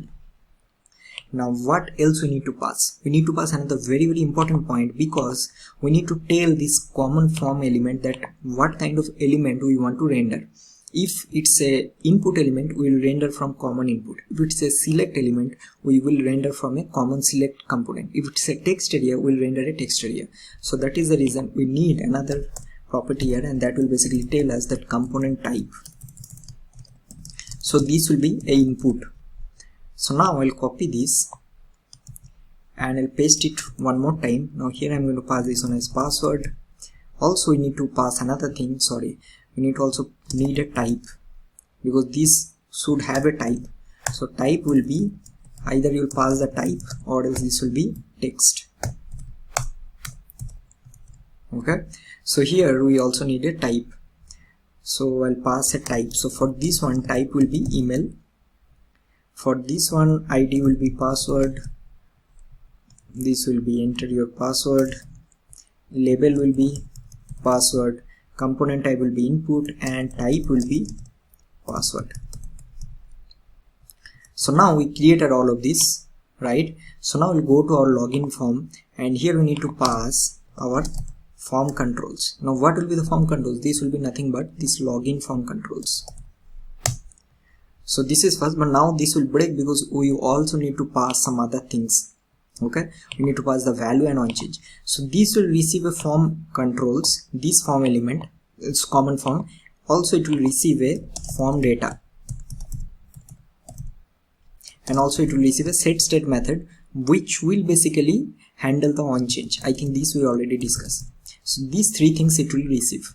So now we'll go to our login form here, and here I'm going to create a state, and this will be my login form data, and set login form data, and this will be useState of. Now see, I think we have already discussed, right? So what we can give based on this name. So for this one, name is email, for this one, name is password. So here we'll pass email empty, and then we'll pass the password empty. So now this login form data we need to pass in this common form. So we'll pass form data, which will be login form data. Then we'll pass the set form data, which will be set login form data. So now these three things we are already passing here. Now we need to go and save it. Obviously nothing will come because we need to render it. Now see what we are going to do. So inside this form, now I'm going to map these form controls, because this is a array. So I'll do here if this form controls and form controls, or you can do something like this, form controls dot length, or else I will do null. So here I'll do form controls dot map. So this will be my single form element item. Now what I'm going to do, right, I will create a helper function here. So that will, so I'll create another function. So let's create a function, and this will be render form element. So this will receive the current element, and here I'm going to call this render form element. So I'll do render form element, and we'll pass this single form element item. So what exactly we are doing here, see, so it's simply doing like, so first it will check that we have two elements, so it will map. Then we are passing the single element here, oh sorry, single element in this function, and this function will return. So now see what we'll do, we'll take a content which will be null, and now here we'll take a switch. Now the reason why we are taking switch, because this can have multiple use cases. Now based on what this will render, now see, now we have this component type. So this component type will tell if it's a input, then render the input. If it's a select, render select. If it's a checkbox, render checkbox. If it's radio, render radio. If it's a text area, render a text area. So this component type we can switch. So we'll do here get current element dot component type. So this, if this is input, now if you want you can do some types here. So we'll do const form types. So this will be if it's input, so render input. If it's select, render select. If it's text area, so this will be text area. Okay, so here I'll do if it's form types dot input, so I'll render input. If it's select, I'll render select. If it's default, I'll render input only. So now what we're going to do, right, if it satisfies, so I'll take a content, and this content will be nothing but the common input. So you create a common input, right? So what we are doing, that means we are telling if it's a input type, render the common input. Now this will receive quite a few properties that we need to pass. So we'll receive a label which will be get current element dot label. It will receive a name which will be get current element dot name.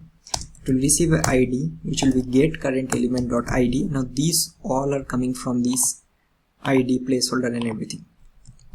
It will receive a placeholder which will be get current element dot placeholder, and also it will receive, so let's pass this form data and set form data, right? So here what we can do simply, so now this will receive the get form data. In this function, so we'll do get form data and get set. I think we don't need to pass this one. I think if we don't pass, then also it will work. So here what we can do simply, we'll pass the value. So what will be the value? Now see, if I go to login, see form data will have a name, this email and password, correct? And this email and password is nothing but the same name or ID that we have given here. See, name is email, name is password, and this is matching with email and password. So what we can do, we can simply do form data that will be receiving of this get current element dot name. So get current element dot name will be email. So we are basically passing that form data of email. For second one, it will be form data of password. Okay, and also you need to pass the on change. So on change will simply do, it will give a event. I think this we have already discussed. Then we'll do set form data and we'll destructure the form data. And then what we can do, right, simply we will do event dot target dot value is equal to event dot target dot name equal to event dot target dot value. Okay, and at the end we are going to return this content. Awesome, right? We are getting email and password, the name and everything is working fine. I'll obviously again repeat because this might be a little confusing, this part. And if there is any default use case, that means if you are not passing any case, then also you are going to render input by default. So we'll copy this and we'll default will render the input only. So now see what will happen if I just go here and change this, let's say label from email to my name Sangam, save it. See, this is getting changed to Sangam. So that means you no need to change in that place. That is a reusable component. You are changing the config and based on that it will automatically create the input. And also you'll notice one thing is that if I go to login and then I log this login form data, this will also work. So I'll just log here login form data.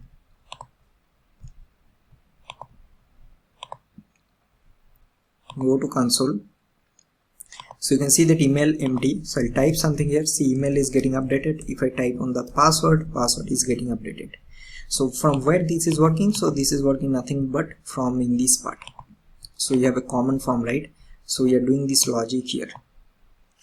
So this is how you need to do. Now let's say we should have a button here also, because on click of this button we need to do certain things.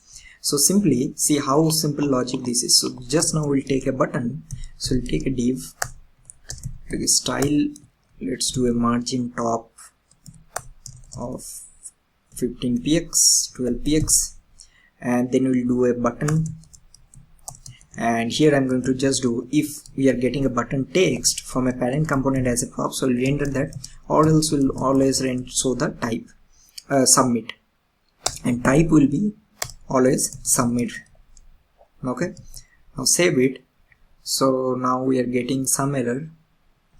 Okay, button text we need to pass as a prop, so we'll take the button text. So currently it is coming submit because we haven't passed. Now if I go to login, and here I'll pass button text. So let's say I want to show that instead of submit I'll show login. So I'll save it. So now this will basically change to login. Now next thing what we need to do, this form should also have a on submit, right? Because when you submit this login, you need to basically get these values. So it will also take a on submit method, and this will be handle submit. Now this also will be receiving from parent component, because you need to manage something from here, right? The reason is, let's say you are using this from login page and register page. So for login page you need to call a different API, for register page you need to call a different API. So that means you need to have the control in your parent component. So that means this handle on handle submit, let's keep on handle submit. So this will be receiving from props, and then you'll be passing it here. So we'll do on handle submit. This will be, we'll give the same name, on handle submit, and I'll create this method here. So do function on handle submit. This will give an event. Now what we need to do, see if I save it, and let's say I'll type something here. So you can see the page is getting refreshed. Also one more thing that I'm noticing here, in the common form we need to pass the type, correct? So that is the reason it's not available, because if I type here password is not showing in the, so I'll pass a type here, and this will be get current element dot type. So now it's the password format. Do the same thing here. Let's do it here. Okay, so now we need to basically refresh the page refresh is happening, right? So that we've already discussed. We need to do event default, and then here we can do certain things. So let's say I want to pass this information in our database. So now if I go to inspect, go to console, type my email and password, and do login. So you are getting the value here. Okay, now let's say you want to do another thing, like whenever you will submit this form, you need to reset this value. Now to reset the value, it is pretty simple. What you can do, right, you just need to make the email and password as empty. So it's always better you keep an initial state manageable. So we'll do initial state, and then I'll pass this email and password value here, and then instead of calling this from here, I'll call the initial state. Okay, and then once I'll submit, that means in the submit I'll do the API logic, and let's say I'll do some database logic, and then simply we'll do set form data, set login form data will be initial state, or let's make this on initial form data. That means you're just resetting the value. So here we pass initial form data, save it. Now say if I do login, this value is getting resetted, correct? So this is how you need to do. Now let's say you need to implement the login register feature. Now I'm pretty sure you'll be able to do it. So what you need to do, first go to our index, then I will copy this, then instead of login I will do register from elements, and instead of name, email, password, this should have also name, person name. So it should have also name. So enter your name, label will be name, type will be text, and component type will be input. Okay, now see how it will be simple. So we'll go to our register page. So first what we'll do, first we'll take out initial state. So we'll do const initial state. So because this will have a name, also it will have an email, and also it will have a password. And here I will do const register form data set register form data, and this will be use state of initial register form data. So I'll pass it here. Okay, now I'm going to call common form, and we'll pass form controls. So this will be register form controls, form data, which will be register form data, set form data, which will be set register form data. Also we'll pass a button text, and this will be, let's say, register. Save it. See, name, email, password I already got. Now you can also pass on submit, handle submit. So this will be, let's say, handle register on submit. Again the same process. So we'll do function handle register on submit. It will receive an event. So we'll do event dot prevent default, and then I'll just want to, let's say, log this register form data, and then I'll do set register form data initial register form data. Means I'm just resetting exact same code. Now you see, if I just go here, right, if I do my name and register, see, click on register, we got the value, all of this, and this form is getting resetted.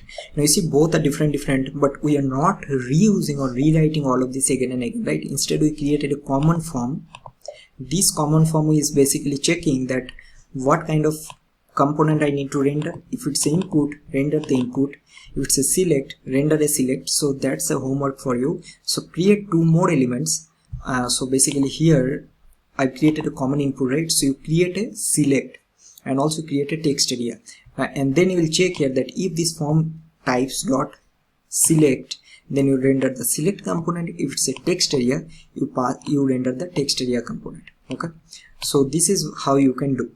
So I think that's all for this form section, and I think we have learned a lot of things, and I'm pretty sure this will basically clear a lot of concepts regarding that.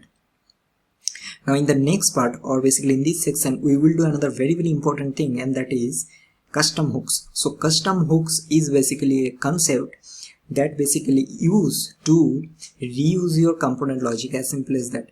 So custom hooks, there can be n number of custom hooks. So there I'll give some simple example. So now see, in normal application you will do some kind of API call, right? So in the API call, either you will use, what you will do, you will do a useEffect, then you will do API call. Now let's say you need to do API call in 100 components. So what we can simply do, obviously we can use some third-party library package like React Query, use SWR, but we can create our own custom hook, right? And that, what advantage that will give? So that means if we create a custom hook, we will be able to reuse that particular logic in only one place, and then we can use that hook in all the places in our application. So that means we no need to write that API call 100 times in 100 components. So let's see how we are going to create our first custom hook, and that is called useFetch, and that is very popular and also one of the most asked interview questions. So for this one, I'm going to use this dummy JSON API to fetch some list of something like data or anything. So let's see how we are going to implement that one. Alright everyone, so now I think in the previous section we have also understood how we can use or create forms, how to submit forms, and also how you can create dynamic form controls. Now in this particular section we are going to learn React routing, custom hooks, and some other concepts. Alright, so the first thing what we are going to do, right, we will be creating very simple application, and then in that particular application we are going to try to apply the concept or the logic of custom hooks. Alright, so first thing what we need to do, so I already created a project, and I will add all the project repository in the description, so you all can basically take reference from those. Now here I'll do npm install react router DOM. Now although in the coming projects also we will be discussing the routing concepts, but still I thought that it will be better if I give you a very basic idea. Alright, see, routing is nothing but whenever React is a single page application, so whenever you'll go from one page to another page, right, so you need to basically change the path of this route. So for example, let's say you want to go to A to B page. So here you need to basically tell React that okay, once I'll go to the A route, or basically in this B route I need to render the B component. When I will be in this A route, I need to render the A component. Okay, and that we are going to, for this functionality we will be using this React router DOM. Now first thing what I'm going to do, so whenever you will be applying the routing functionality in your project, first you need to wrap your component inside this BrowserRouter. So that is a main wrapper component that React router DOM provides. Okay, so first I'm going to just cut it from here and we'll use BrowserRouter, and inside this we need to pass the app component. So that means what we are doing, this is kind of a provider that we will be learning in the context chapter also, that you are creating the context provider, and inside of that you are passing all the child components. So similarly, this is your main browser router or wrapper class, and then you are basically passing your app component, which is nothing but is the combination of all the sub components that you will be having in your application. So once we'll do that, let's say you can have multiple pages. So now for example, here I will create pages, and let's say I will have one page where I will be rendering the list of recipes. Okay, and then I will be having another pages where I'll be rendering the list of comments, something like that. So now I'll create first the components. We'll do index.jsx, and I'll do function. This will be, let's say, recipe list, and here I'm going to render a h1, and this will be recipe list page. Save it. I'm going to copy this and I'll paste it here. So for this one, this will be comment list, and this will be comments list page. Let's make this on comments. Okay, now how I'm going to, so what I need to do, so if I go to my app.jsx, right, and you might think that okay, now what I'll do, I'll just render this recipe list component, and then I'll render the comment list component. But if I do that, then both the content will come along like same time, right? But I don't want to do that. Once I'll go to this recipe route, I want to render this recipe list. Once I'll go to the comments route, I want to render the comment list page. But how you can do that, this thing? So to do this one, React router will give you this routes component that you need to import. This routes is nothing but a switch component. So in the previous version of React router DOM, we usually use switch. So this routes component will basically help you to switch from one component to another component, and that will render the branch that matches the current location. Okay, so now these routes will combine multiple individual routes. Okay, so so in this case we are having only two pages. Sorry. So here we are going to basically use a route, and here I'm going to pass a path. So in this route, first we need to import this route from React router DOM, and then we need to pass a path here. Okay, and now I'm going to tell that okay, once I'll go to this recipe list page, I want to render this recipe list component. Okay, and then I'll create another route, and then I'll tell that okay, once I'll go to this comments list page, I want to render the comment list component. Okay, so how we'll do that? So here this will also take another prop, which will be element, that which element you want to render. So in this case I want to render this recipe list component, and in this case I want to render the comment list component. Okay, now let's save it. Now see, we are not getting anything here. Now if I go to recipe list, so we're getting recipe list page, and you notice this part is always common. That is fine, because we are not rendering this inside our routes. And if I go to the comments list page, so this will render the comment list page. Awesome.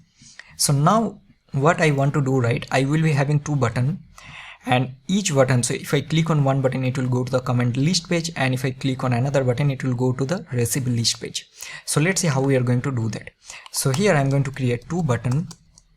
So one will be navigate to recipe list page, and I'll take another button, and this will be navigate to the comments list page. Okay, now this React, so we are having two buttons here. Let's give some style for this one. So we'll do style, and we'll do background as black, and we'll do color as white.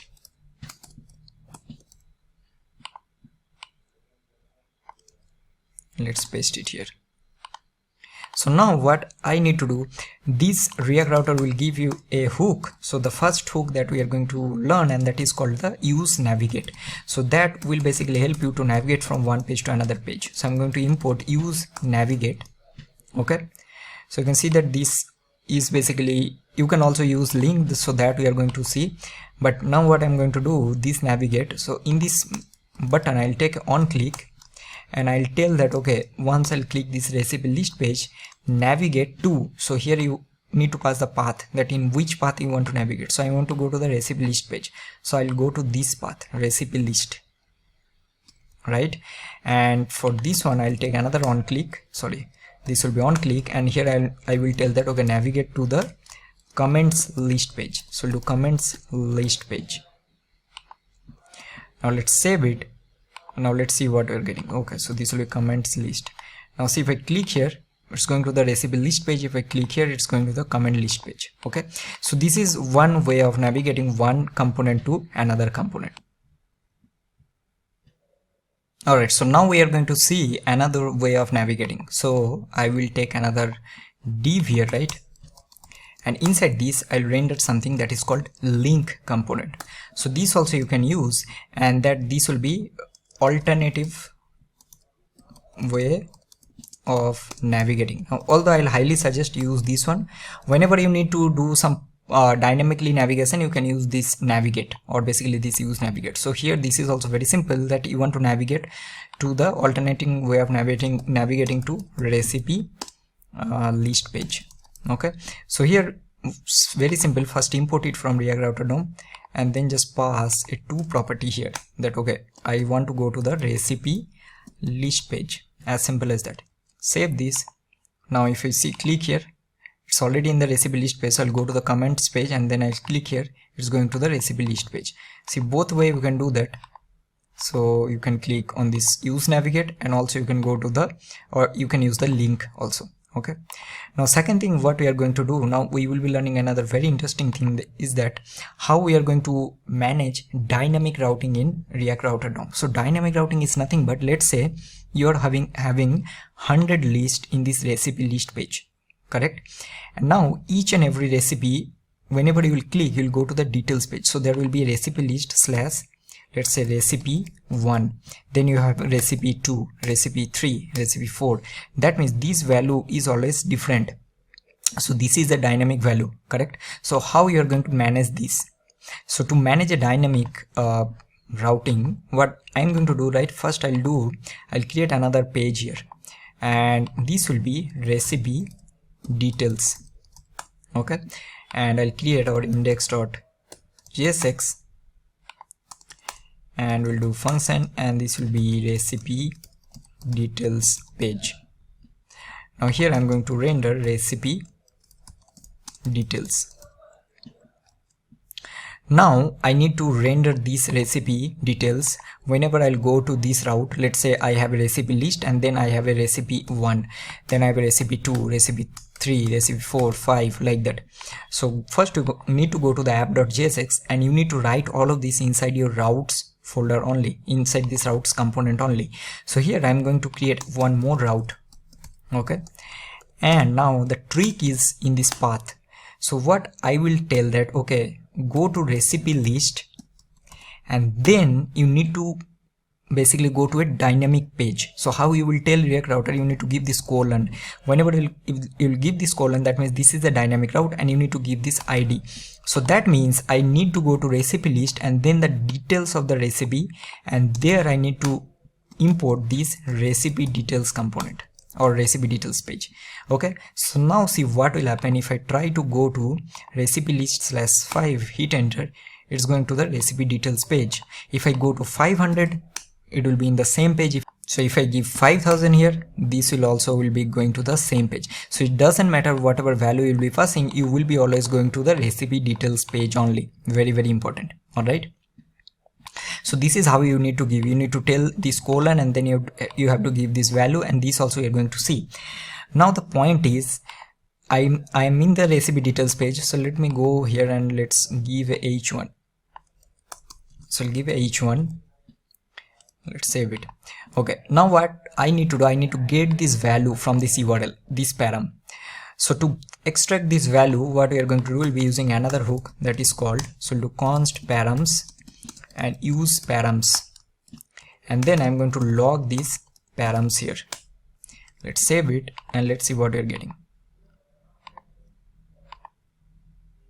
So go to console.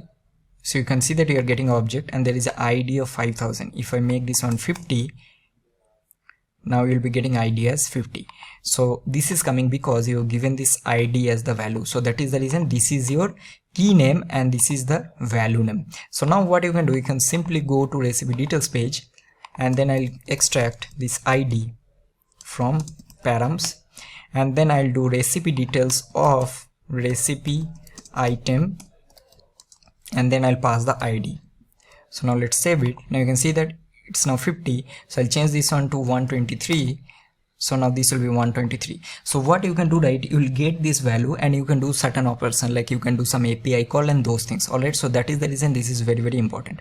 Now two more things I want to show, one more, and that is how you can get the current location. So let's say I will go to the recipe list page and I need to get this path. So we can go to first the recipes page, and here I'll import one more, and that is called location. And this is another hook that you can use, that is called use location. And if I just log this location, let's see what you're getting. So we're getting an object, and here you are having a hash, there is a key, and you can see that there is a path name. Now there is also a search and a state that you can pass. Search is nothing but, let's say you're having something after this. So let's say name is Sangam. So I'll enter. So you can see that now you're getting a path which is recipe list, and you have a search which is name is Sangam. So now you'll be able to get the search value, and then you will be basically able to split it with this name and with this equals, and then you'll be able to get this value, correct?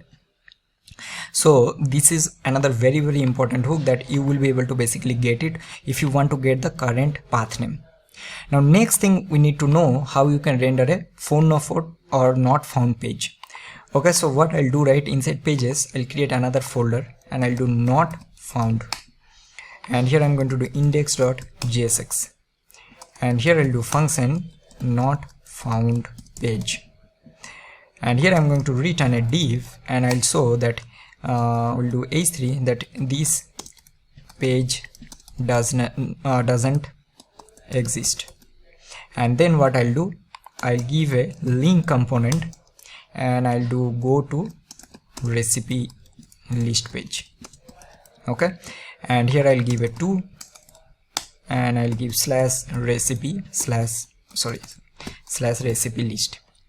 So now to use this not found page, what we need to do, we need to again go to our app.jsx, and then I'm going to import this another route, and here I'm going to pass the element as not found page, and the path, the catch is in the path we need to pass this star. Okay, so now this will always go to this not found page. Save it. Now see what will happen if I give any route which doesn't exist, so this value, and hit enter. See what we're getting, we're getting this page doesn't exist, so go to recipe details page. Now if I give any other, let's say my name, so this page also doesn't exist, so it's going to always this page. So this is one way of implementing the not found page. All right, now another thing we are going to learn, and that is how you can create a common layout using React Router DOM, there is a component that is a really cool feature that is called outlet. So that also we are going to see. So for example, let's say you are creating a component where you have a header component which is always common in all the use cases. So that means if you're importing the same component again and again in all the pages, that doesn't good practice, right? So what you need to do, you need to create a common layout, and in that common layout you will be using the header component, so that you will be able to, you will be using that in one place and you no need to import the same component again and again. So the same features we are going to implement. So what I'll do, right, in this recipe list page and this comments page, in both the pages, let's say we'll be having a header. Okay, so let's say how we are going to do that. So to implement that, first I'm going to go to the components, source, and I'll create a component folder. Now again I'm repeating all of this. I'm going to again explain one more time in the next projects also, alright, so that it will be like much easier for you for revision purposes. So here I'm going to create a folder and I'll give this one as header, and let's create index.jsx. So this will be my common header component. Okay, so we'll keep this one very simple. We'll do a header, and then I'm going to return a header component, and let's say I'll do a div, and I'll do this one as homepage. Homepage, and here I'll be having a ul, then li, then I'll be having recipe, and then I'll be having another li, which will be let's do this on comments, recipes and comments. Okay, as simple as that. Now let's save it. Now let's say I need to use this one in a common component. So how we are going to do that? So now what I will do, right, in these components I'll create a layout page, let's say, which will be our common layout, and here let's create index.jsx, and I'm going to create layout. So this will return a div. Now see what I'll do. So here you need to use the common component. So because this will be a common layout throughout your application, and here I'm going to import our header component. Okay, now learn this one very carefully. This is very important. And after this, right, what I'm going to import, I'm going to import an outlet component from React Router DOM. This outlet is nothing but it will automatically render the child routes element if there is one, all right, or else it will be null. And let's see how we are going to use that. So this will be our structure. Now I'll go to our app.jsx, very important. Now what I'm going to do, right, first I'll take a route. Okay, and here inside this route, so now you can see that whatever I'll be passing here, that will be the children, right?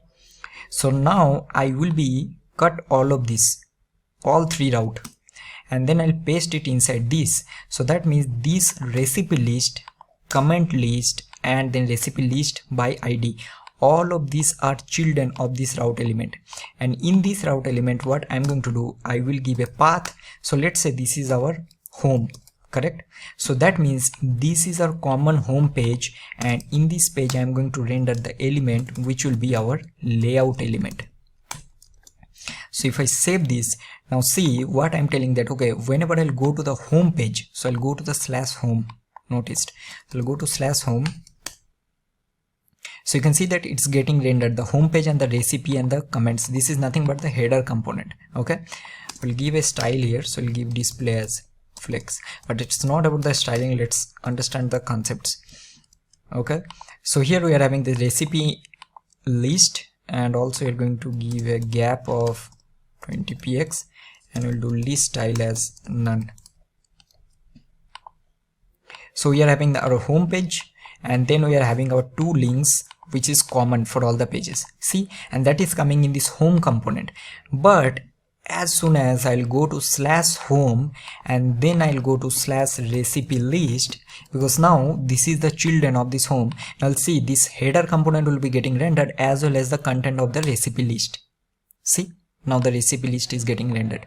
If I go to the comment list, so go to comments list, so now comment list is getting rendered, and this header is always common, and this is happening because of this layout component. So we are rendering the header always, and in the outlet is nothing but these children of this route component. So whenever I'll go to the route, it is rendering the corresponding child element. If I go to /home/recipe list /1, then it will render the recipe details of recipe item 1. If I make this one to 100, it will be 100. All right. So this is how you need to basically implement the child routes in routing. I think now this will give the pretty much idea of the basic concept, because we will learn how you can create routes, how to navigate from one page to another page, how you can extract the params, how you can get the current location, and also how you can navigate dynamically using this use navigate hook. All right. And also learn that how we can render a not found page, and also how you can render a child or nested routes. Okay. So now let's move on to the next one, which is our custom hooks. So what I'm going to do, right, in this component only, I'm going to do certain things. So there are two hooks that I'm going to implement. So the first one is use fetch, and then we are going to implement another one that is called use window resize. But before that, we need to understand what exactly custom hook is. Okay, so let's get started on that particular section. Hey everyone, before starting the custom hook, right, so I remember one more thing that we need to discuss, that there is one more way you will be able to basically create the routes in React Router DOM. So let's see. So we have a use routes hook that this React Router DOM will provide. So let's see how we are going to do that. So to do this one, right, we'll create a function, and I'll create a routes here. Okay, so this will be a function, and here what you need to do, you will be creating the elements. I'll do const element, and this will be use routes, okay, from React Router DOM. And inside these you need to basically pass a route object, which will be array. So I'll pass array, and here each and every route we need to pass. So let's say I'll go to the path, and here I'll give slash, so I'll give slash home, and in this home I need to render. So I'll do element, and this element will be our this layout element. Okay, so let's format this. Okay, we are getting some error. Oh, we need to give colon. So this is our first element, which is home. Now here your home element will have a children, so you can pass a children property here. So in the children we will be passing again. So in this home I will be having 3 children, so recipe list, command list, and this recipe list of ID. So those I can pass. So let's say I'll do path, again I'll do slash, so I'll do recipe list, and I'll pass element will be our recipe list. Then I'll pass path, and I'll do comments list, then I'll do element will be comments list. Okay, then I'll do another path, and I'll do here, let's say recipe list slash, and then I'll give the slug, which is the ID, and then I'll pass the element, and I'll pass the recipe details page. Okay, so this is one, and then at the end we'll create another path, so which will be path will be our star, and then in the element I'm going to render the not found page. So now this, you already created your routes. So now what you can do, right, here instead of using all of this logic, you can comment out this part and simply use these custom routes. We'll do custom routes, something like that, so that it will not conflict. And then you can pass these custom routes as a component. And now let's save it. Now I think we are getting some error. Let's see what is happening. Go to the home page. Okay, it's not coming, so this part we need to check. Okay, I think we need to give routes only here. Let me just see this.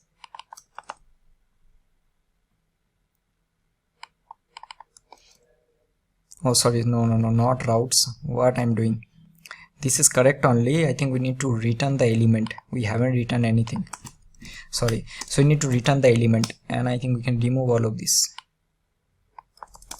Okay, now let's save it. Now I think this should work. So we're getting home page. Now go to recipe list page, so we'll be getting recipe list. Oh, we are getting recipe list as doesn't exist. This will be recipe list, so we'll give recipe list.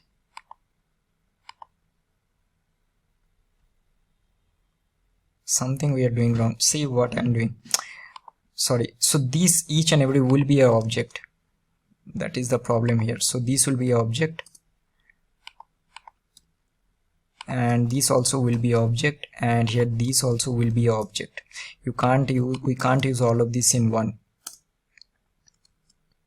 So we have a recipe list, command list, and recipe list of add. Now we'll be getting, sorry, I'll again explain, I think that I mistake. So now command list we are getting, and if I go to recipe list of 1, I'll be getting recipe details of recipe item 1.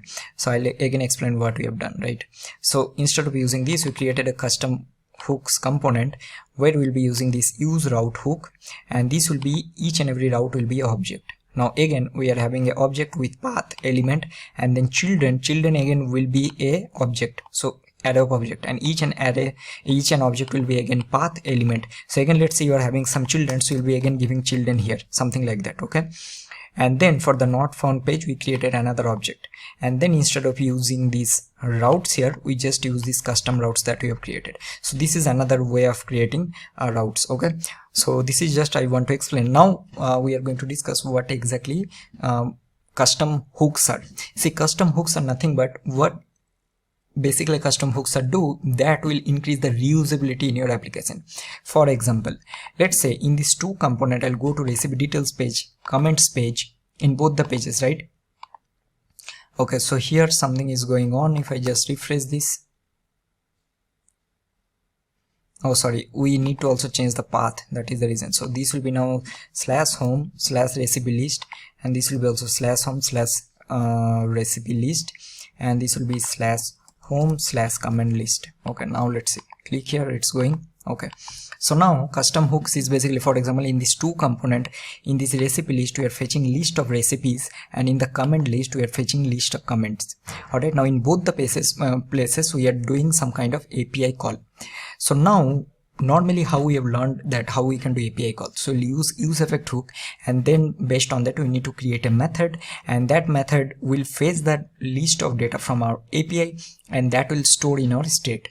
Custom hook, what we'll do, right? So we'll create a custom reusable hook where we'll be keeping the logic in one place, so that we no need to write the same logic every time we will be doing the API call in both the places. That means there will be a custom hook with useFetch, and in both the component it will basically fetch the list of data from an API, but we are keeping the logic in one place, and then we are reusing in all the places. Okay, so this is what custom hooks are. So now what I'm going to do, right, I will be creating the first custom hook, and that is very, very important. You will get this query also in your interviews, and that is called useFetch.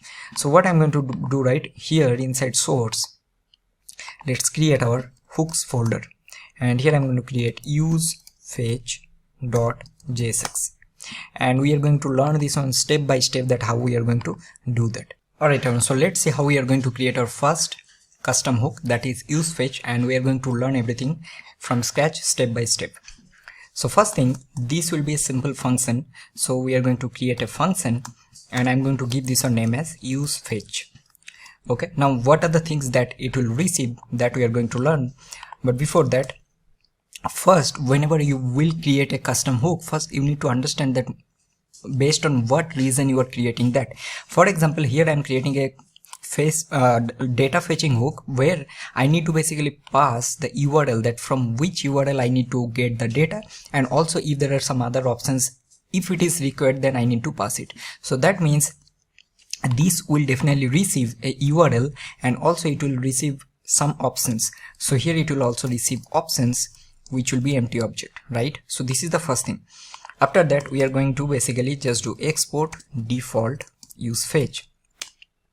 Now this useFetch, let's say we want to call the API here, and we need to return back the data to the component from where we will be using this custom hook, correct?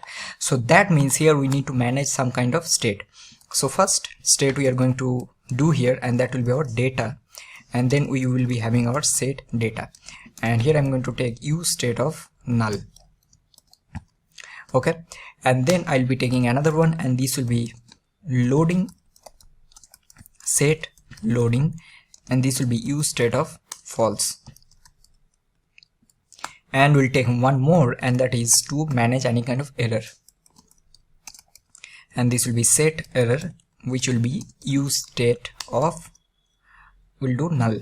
Okay, so now what we need to do, so here whenever we will be having this URL, we will check on page load. That means here in this component we will take a useEffect, and here we are going to take an empty dependency, not empty dependency, we'll keep this URL as a dependency, right? So we can basically check if this URL is present, then only we are going to do the API call here. And now here what we'll do fetch data. So that means we're basically telling that whenever I will be calling this hook, I need to provide a URL. Options can be optional, but this hook will be getting triggered on this useEffect whenever there will be URL, and it will basically call this fetch data. Now here what we'll do, we'll create this method. So this will be async function fetch data, and here first thing we're going to make, we'll do set loading as true. Okay, then we will take a try block here, and I'll take a catch block. So first we're going to log this error here, and also here we're going to make the set loading as false. Okay, here we are going to also set the error. So this error will be this error that will be receiving. Okay, now in this try block, what we are going to do, first we'll do our response. We'll do const response, which will be await. We are going to use our fetch, then we are going to pass the URL from which URL we are fetching the data, and then we are going to destructure if there is any options. Okay, now here first thing we're going to check that if not equal to response.ok. So what we are going to do, right, we'll throw a new error, and here we are going to return response.status text. If the result is already available, that means we are getting the data.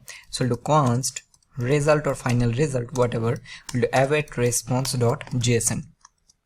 Okay, and then what we need to do, basically we'll do set data will be our result, we'll do set error, if there is any we'll make this on null, and we'll do set loading will be false once again. Okay, and also you can do it using this inside this if block. That's it. So now what this is doing, so basically this is calling this useEffect. If there is a URL, fetch the data. If you are getting the data back, then just set the data, and now what you need to return. So we'll simply return here, we'll return data, we will return loading, and also we're going to return error. So let's save it. So now we created our first custom hook, but we need to use this custom hook to fetch. Let's say we are going to use this API URL. So let's use some so we'll go to docs. So we're going to use this list of recipes endpoint, let's say this one. So now I'll go to the recipe list page. So we have a recipe list, and from here I need to call that. Alright, so how we are going to call that custom hook? So we'll do const data, will do something like we'll do result from custom hook, custom use fetch hook. Now again I'll change this, this is just for explaining purposes. So I'll do use fetch, and now what this will receive, right, it will receive a URL, and if there is options. Okay, so now here what we're going to do, we'll pass this URL that we want to get the recipe from. So we'll copy this, and we don't need to pass the options for now. And now we are going to see what we are getting in this result from custom hook. Save it. Now see, I'll go there, go to console, click on recipe page. What we are getting, see, we are getting data. First time data is null, loading is false. Data is null, loading is now true. That means data is getting fetched from API, and then we are getting the data back, and in this data we are getting our recipes. Error is null, so there is no error, and loading is false. I hope you are getting. So now what we can do, see, all of this logic that we have done so far we were doing in this component previously, but now we just have to write this line of code, and all of this will be handled in this common component. So now what you can do, right, so you can simply check that if loading, sorry, again one more thing, we need to destructure. So this is, I just explain you. So I'll remove all of this, and I'll just destructure what, I'll destructure data, I'll destructure loading, and I'll destructure error. And I'll check here that if loading is true, so I'm going to return h1, and we'll do fetching recipes, please wait. Okay, That's it. And then we will be basically getting our list of recipes. So here I'm going to do, so this will be our data dot recipes dot length. If this is greater than 0, so we are going to render, or else this will be null. So here I'm going to do data dot recipes dot map. So this will be recipe item, and here let's return a div. Let's return an image. We'll keep the source. So let's see what is the response that we are receiving here. So we will be receiving some image. Okay, this is the image. So we'll return this one. So we'll do recipe image dot image item dot image, and also we'll be receiving, I think, some name. So let's take a label, and I'll render recipe item dot name. Save it, and let's see what is happening there. We are getting all of this, right? See, now if I refresh this, like go to comments page and come back, first time we are getting fetching recipes, please wait, awesome. And then we are getting the list of recipes. See, go back, come back, and we are getting all of this data here. It's not about it. See, the CSS, I know it's looking very bad, but I just want to explain the functionality, how this is working.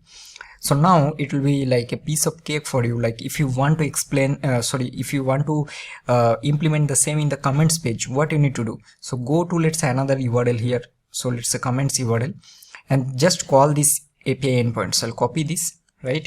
And I'll go to our comments page. So let's go to comments list page. And here now I'll do the same thing. So I'll destructure what from useFetch. I'll pass this URL, and then I'll need data loading, and in there any error, that is fine.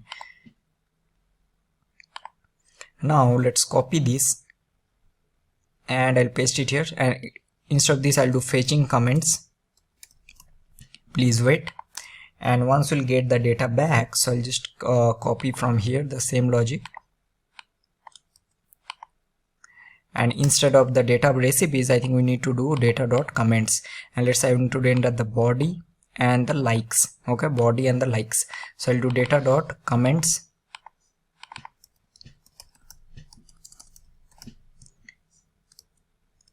so I'll render the body, and also I'm going to render the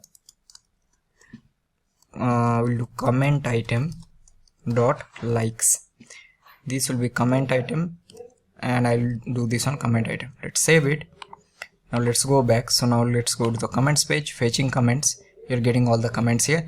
Go to the recipe list page, you're getting all the list of recipes. Okay, so now this is how you need to basically create a custom hook. So you're creating a custom hook, you're managing all the state and everything there, and you're just returning the data, so that you will be individually call that custom hook from the component, and it will basically see how much clean this component is looking, because all of this logic you have moved to a separate component. Alright, so that's all about our first hook. Now we are going to implement another one, and before that I'll just explain you another hook that you can use, that is a third-party library package, but I'm not going to implement, but I'll just explain that this you can also use. So this is called SWR. Okay, SWR React. If you search that, you will get this. So how this works, right? This is exactly same. See, if now it will be very easy for you to understand. So that is the reason first I created the useFetch. So they also have a use SWR. It is also taking a URL, and there is a fetcher. Now see what this fetcher is doing, right? This is nothing but the fetch API. So here it passing all the arguments, and then it is returning the data back. And once you will do this logic, it is returning the data, it is returning the loading state, just like we have done, an error. So if there is any error, so you'll show the error. If there is any loading, you show loading state, and then you just render the data here. It's exact similar, like it's a carbon copy from whatever we have done so far. Alright, so this also you can try to implement the same using this SWR.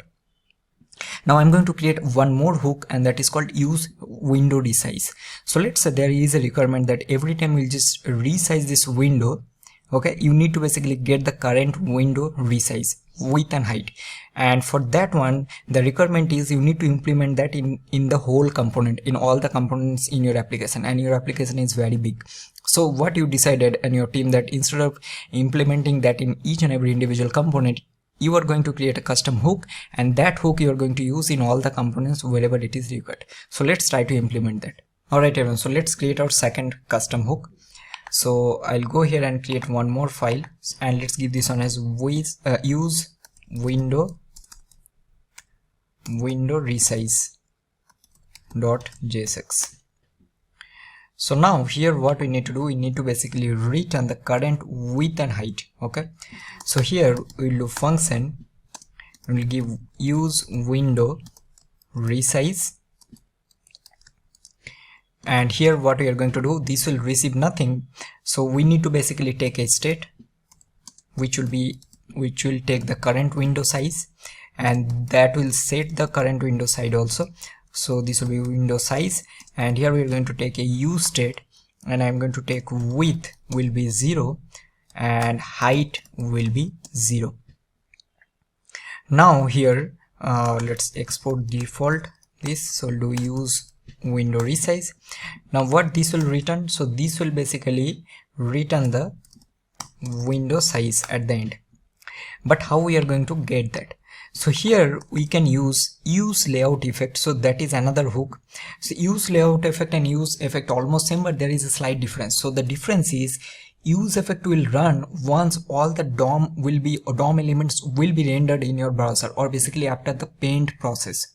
Okay, but use layout effect will run before all the DOM elements will be rendered in your browser. Okay, so that is the main difference. So here I'm going to take the use layout effect. Now this is actually same, so you can see that this signature is almost identical to use effect, but it's fired synchronously after the DOM mutations. All right, and prefer, so here it is saying that you can prefer the standard use effect when possible to avoid blocking visual updates. Now the reason is it's showing that to avoid blocking visual updates, it's because useEffect will run, as I already told you, after the paint process. See here you can see that before the browser has a chance to paint, right? So before the browser will paint that process, all the DOM elements, these use layout effect will be getting rendered. For useEffect it will be after the paint process. Okay, so here you can use useEffect, this will also works, and or use layout effect. Okay, so here I'm going to take a callback, and we are going to take an empty dependency. Now here what I'll do, right, I'll add a new event listener. So whenever I will be resizing this, so I need to resize this browser window, right? So this I'm resizing. So now I will do here we'll do window.add event listener, and I'll do resize, and I'm going to call here handle resize. That's it. And then I'm going to call this handle resize here, and on cleanup we're going to return, and we simply basically do window dot remove add event listener, and I'll remove this, do resize, and then just remove this handle resize.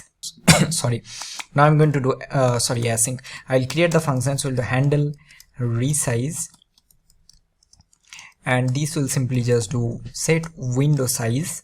So this is nothing but this hook, and here I'm going to pass the width. So width will be your window, so you're having the window dot inner width. Okay, and then you will be having the height, so height will be window dot inner height, as simple as that. So now let's save it. Now let's say I want to use that in the recipe list page, and here I'm going to render the current window size and the window height. So let's go to our recipes page, and then I'm going to use this. So we'll do const, then we're going to call use window resize, and this will give you the window size, right? So it will give you window size. And then I'm going to render here. So after this we'll take h3, and we'll do current window size width, we'll do width is, then we'll do window resize dot width, and current height is window size dot height. Save it, and let's see what you're getting. So you can see that this is 1056, and this is the height. So I'll decrease the height. See, height is getting updated, this part here, and if I decrease or increase the window, so you can see that the width will be getting increased. So you see width is getting updated, this part. So now using this value you can do a lot of things. So let's say I want to check whenever this width will be less than 760, I want to change this color to red. So what you can do, simply just add a style here, and then I'll do color, and I'll check that if the window size dot width is less than 768, so I will do here a red, or else I'll do here black. So now let's save it. So now let's see if I just decrease this, right? See, now it is red. So once it will be more than 768, it will be black. Now it is red. So these things you can basically do using this. So this is all about creating custom hooks. Now I will give you some of the homework, like you can create custom hook the following. So you can create something like use local storage, okay,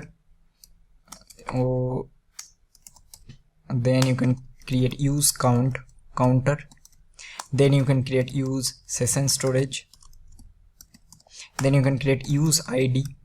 So this will return a custom unique ID. So these kind of things you can also do. Then you can do use outside click, okay. So these things you can do as a practice. But for now, I think in this module, whatever you have learned, we learned how you can implement routing, how to navigate from one page to another page, and also learn how we can create custom hooks.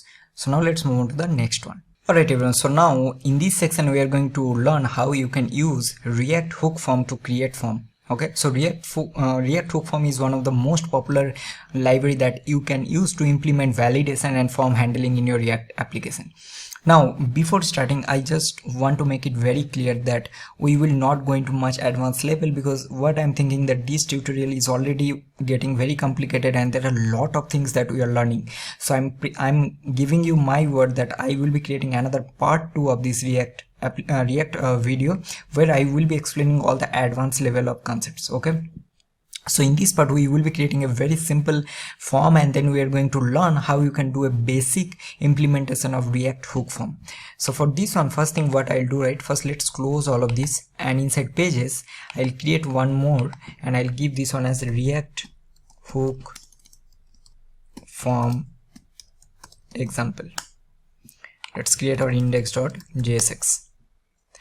Now I'm going to do function, and this will be React hook form example page, and let's return a div, and here I'm going to return h1, and this will be React hook form. So now let's go to our app.jsx, and I'm going to create another route here. So I'll give here path, which will be /React hook form, and in the element I'm going to pass React hook form example. Okay, so let's go to this path.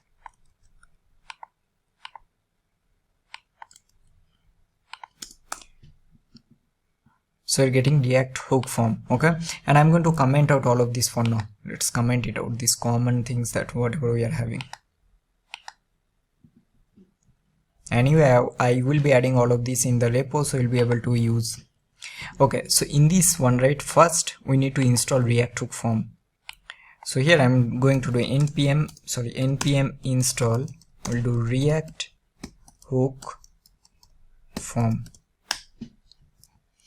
So now let's go to our React hook form component, and then I'm going to create a simple form. So here I will take a form, and then let's take a div, we will take a label, and I'm going to take a name, and I'm going to take an input, and here we are going to give a name, which will be name, and type I'm going to give this one as text. Alright, and let's create one more, and I'm going to give here password. Let's do this on email instead of name, and I'm going to do this on email, type will be email. Alright, and here this will be password, name will be password, and type will be password. Alright, After this we will take a button and I'll do this on a submit, and the type of the button also will be submit. So you're getting a form, password, and there is a button. Alright, so now how we are going to create a basic form. So the first thing what we need to do, React hook form library will provide a use form hook that you need to use. So that will be your first step. So first we need to get something from use form hook. So use form is the hook name. So this is again a custom hook, okay, just like we have learned. Now these will provide a lot of properties that you will be able to use, okay. So you can see that if I just check, there is a errors control, form state, get field state, get values, handle submit, register, reset properties, set values, and lot more. So now what we need, the first thing is that we need to get the register. So register is basically a function that provided by the use form hook. What we can do, we can assign these to each and every input field that we will be having, so that React hook form can track the changes on that particular input value, okay. Then we are having this handle submit. This is basically called when the form will be getting submitted. And then there is errors. Currently we will be checking all of these. Errors is a nested property that will be provided by this form state. So from here where you will be able to implement the error functionality also. Now it's always recommended to use this React hook library with some library like Jod. This is very popular, but we will not cover this in this particular tutorial. So now here we need the register method. We also need the handle submit, and also we're going to get the error. So error is a nested property, so we'll get it from form state. So from here we'll be getting errors, okay. So these three things we need. Let's save it. So now the point is how we are going to basically register each and every element here that we are having, or basically the input. So as I already told you, here what you can do, right, we can register this input. So we'll destructure and pass this register, and here you have to pass the name. So because I'm doing this on for email, so I'll pass a email property here. So this will automatically register this input, and the same thing we can do it for here. So this will be very simple. So what you can do is simply do register and then pass the password. As simple as that. So now this will automatically register. Now what we are going to do, right, we will simply call a on submit method on this form. So that means because there is a button type submit, whenever I will be typing the or submitting the form, I need to get these values from email and password, right. So here you will pass on submit, and this will be our handle submit, and here I will be creating a method. So you need to give a method which is your submit handler, okay, on valid. So I'll give here on submit form, okay. Now what will happen, this on submit form will give you a data property. So here you will be getting a data as an argument, and if you log this, right, data, and let's give this one as form data. So we'll do form data, save it. Now let's see what is happening. Go to console. Now see, I'll type something here. So I'll type John Doe 123@gmail.com. I'll give 1 2 3 4 5 6. Click on submit. You are getting the value here. It is very simple, and it is very effective, okay. So what we have done, simply we get the register method, handle submit, and errors from use form hook. And then what we have done, we are registering each and every input here. You can see each and every input we are registering, and then there is a on submit method on this form, correct. And this on submit method will give you this form data, and using this form data you will be able to do anything you want. For example, let's say you want to store this data in database, so you'll be able to send this data, okay. So now how we are going to do the validation, correct. Now in this register, that where you are registering this, so here you will be able to pass some extra options. So here you can see that there is a field values that you'll be able to pass, which is your register options. So here what I'll do, I'll simply pass a object, and I'll pass the required will be true. That means this is a mandatory field, okay. So this is what we are passing, and for this password I will pass like that required, this will be definitely true, and also you're going to pass a mean length of 5. So that means, or let's say 8. So that means there has to be minimum 8 password, 8 letter password or 8 characters should be there. Okay, but the point is now how we are going to render the errors, correct?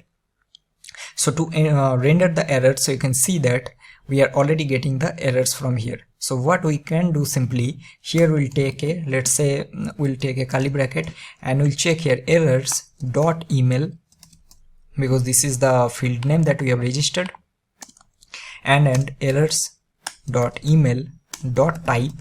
Okay, this is equal to required, because this is the type that we have given. So we are going to render something. So what we can do, like we'll do email is required, or else this will be null, correct? And then I'm going to give a color, like let's give a style. So we'll give color as red and we'll do font weight as bolder. Okay, and let's give a margin of 20px. So this is one thing. The same thing what you can do, right? So here we'll come back in this after this password, and then we'll check the same thing, that if errors dot password and errors dot password dot type, if this is required, then we are going to render the same thing. So I'll copy this, or else this will be null, and I will do this one as password is required. So this is one of the validation. Now you can see that you have multiple validations, so we can do again the same thing, and that is if errors dot password and errors dot password dot type, if this is equal to what, this is equal to mean length. So this is the type, so mean length. In that case what we are going to do, we'll return the same thing, and here I will do that password should be at least 8 characters. Please verify the password that you entered. Let's save it. Now see what I'll do, I'll give this one, see, automatically getting, right? If I give more than 8, it's fine. If I remove all of this, password is required. Awesome, right? And even if I give, let's say, remove this, so email is required, it's coming. Now you can also give like email validation, like this type has to be email. So for that one you need to give some regex or pattern that you can try, but see it is working. So I'll give 1, and you are getting that password should be at least 8 characters, 2 3 4 5 6 7 8. Now it's not getting, remove, getting. So this is how you need to basically verify or basically validate your form. So this is the very basic idea of how you can do form validation and form submission using React hook form. Alright everyone, so now let's say one more thing, how we can reset this form. So to reset this one, it's very simple. You just have to import reset, and then once you'll submit, just call this reset. So obviously you need to do certain functionality here. Let's say you're saving your data in API or database. Once that is successful, then only you'll be calling this reset method. So now let's say I'll give some less here and submit. So we're getting error, and I'll give proper data, and then I'll do submit. You can see this form is getting resetted and you are getting that information also. All right, so I think for now this will be more than enough. I'll give you also in the later video, in the last video, where we will be implementing the MERN stack, and there I'm going to also show you how you can use React hook form with setState UI. Okay, so 2 times we'll be doing, so that it will give you much more experience, and based on that you need to practice more and more projects. All right, so now let's move on to the next section. Hey everyone, so now we have almost completed most of the theory concept. We also learned some projects. So now let's understand some 3 more React hooks, and 2 of them are basically used for performance improvement. So we are going to learn useRef, use callback, and use memo. Okay, so here what I'm going to do, right, first let's go to our pages, and I'll create one more page, and this will be some, I'll give this one as hooks only, and let's give this one as index.jsx, or let's yeah, I think index.jsx is fine. Okay, so now I'm going to create this one as hooks, and let's return div, and here what I'm going to do, right, I'll return h1, I'll do useRef, use callback, and use memo hook. Okay, now let's go to our app.jsx and I'm going to render this. So I'll do path, this will go to /hooks, and I'll do element which will be our hooks component. So now let's go to this. So we'll go to hooks. Okay, so first thing is that what is actually useRef hook? See, useRef is basically a hook that lets you reference a particular value which is not needed for rendering. So what will happen? So useRef is very helpful to accessing your DOM elements, to manipulating your DOM elements, and also what will happen, this will always return a mutable object. There should be a current property, and using or basically accessing that current property you can do lot of things. Now I know if I tell you more theory it will become a little complicated. Let's try to understand using some very simple example. Okay, so what I'll do, right, let's go to our hooks, and the first thing we can do, we'll take a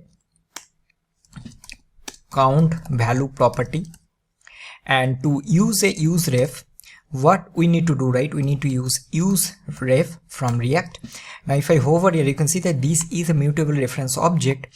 This returns an object whose current property is initialized to the past argument, or basically the initial value. Alright, so now whatever you will be passing inside of this, that will be the initial value of this mutable of this particular variable that you are using, where it will always returns this mutable reference object and their current property will be able to access. And now that we are going to see, so I'll give a 0, and now what I'm going to do, right, I'm going to take a button and I'll do click me, and here I'm going to take a on click, and this will be handle click. And now what I'll do, I'll create a function and I'll do handle click. And now what I'm going to do, right, simply I'll do current value, and now here what I'll do dot current, so there is a current property, and I'll do plus plus. And now what I'm going to do, simply just log this count value dot current, save it. Now see, if I go here, right,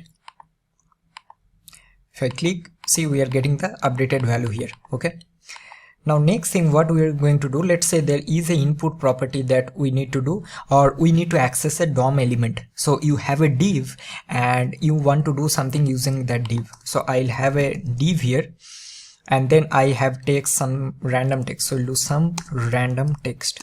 Now what I need to do, I need to get access of this particular div. Correct. So how we are going to do that? Now to do this one, the first step will be you need to give a ref property to this particular element. So I'll give a ref here, which will be your ref that you will be creating. So I'll be creating a const. Let's do a div element ref. So here I'll give useRef. Okay, and this ref element we are going to basically pass here. So I'll do div ref element. What I need to do, right, so I'll take a useEffect now. So on page load I need to basically get access of this element. So here what I'll do, basically simply do const, we'll do get div reference, and what you will do, simply just access this div element. Now what it will give you, it will give you the current. It's very important, this will return the current property. And now if I just log this get div reference and save this, see this will be getting called, and you're getting the complete this, see you're getting the element of this. So now once you pass a reference, you will be able to basically get access of that corresponding element, and you can do certain things with that. Okay, for example, let's say I want to give we'll do get div reference dot style dot color. I'll do this one as red, and let's save it. Let's see what is happening. See, getting changed to red, right? And now you can take a set timeout, and what I will do, so I'll take a 2 seconds of timeout, and then I'll make this one get div reference dot style dot color. I'll make this one to green. Save it. Now see what will happen. Wait for 2 seconds, it's changing to green. Awesome, right? So now this is how it will work. Now again you can take a set timeout here also. Now I'm just giving example, don't do something like this. So here inside this you can take another callback, and I'll do 1 second more, and I'll pass a blue here. So I'll do a blue. Now save it. Now see what is happening. So it will be blue, green, and then it's becoming blue. Refresh this page. So it is red, now it is green, now it is blue. Okay, so this is how you need to basically access all the elements. Now let's say I have another element. So I have an input element, and here I have a name, which is my name, and I also have something like some placeholder or anything like enter your name.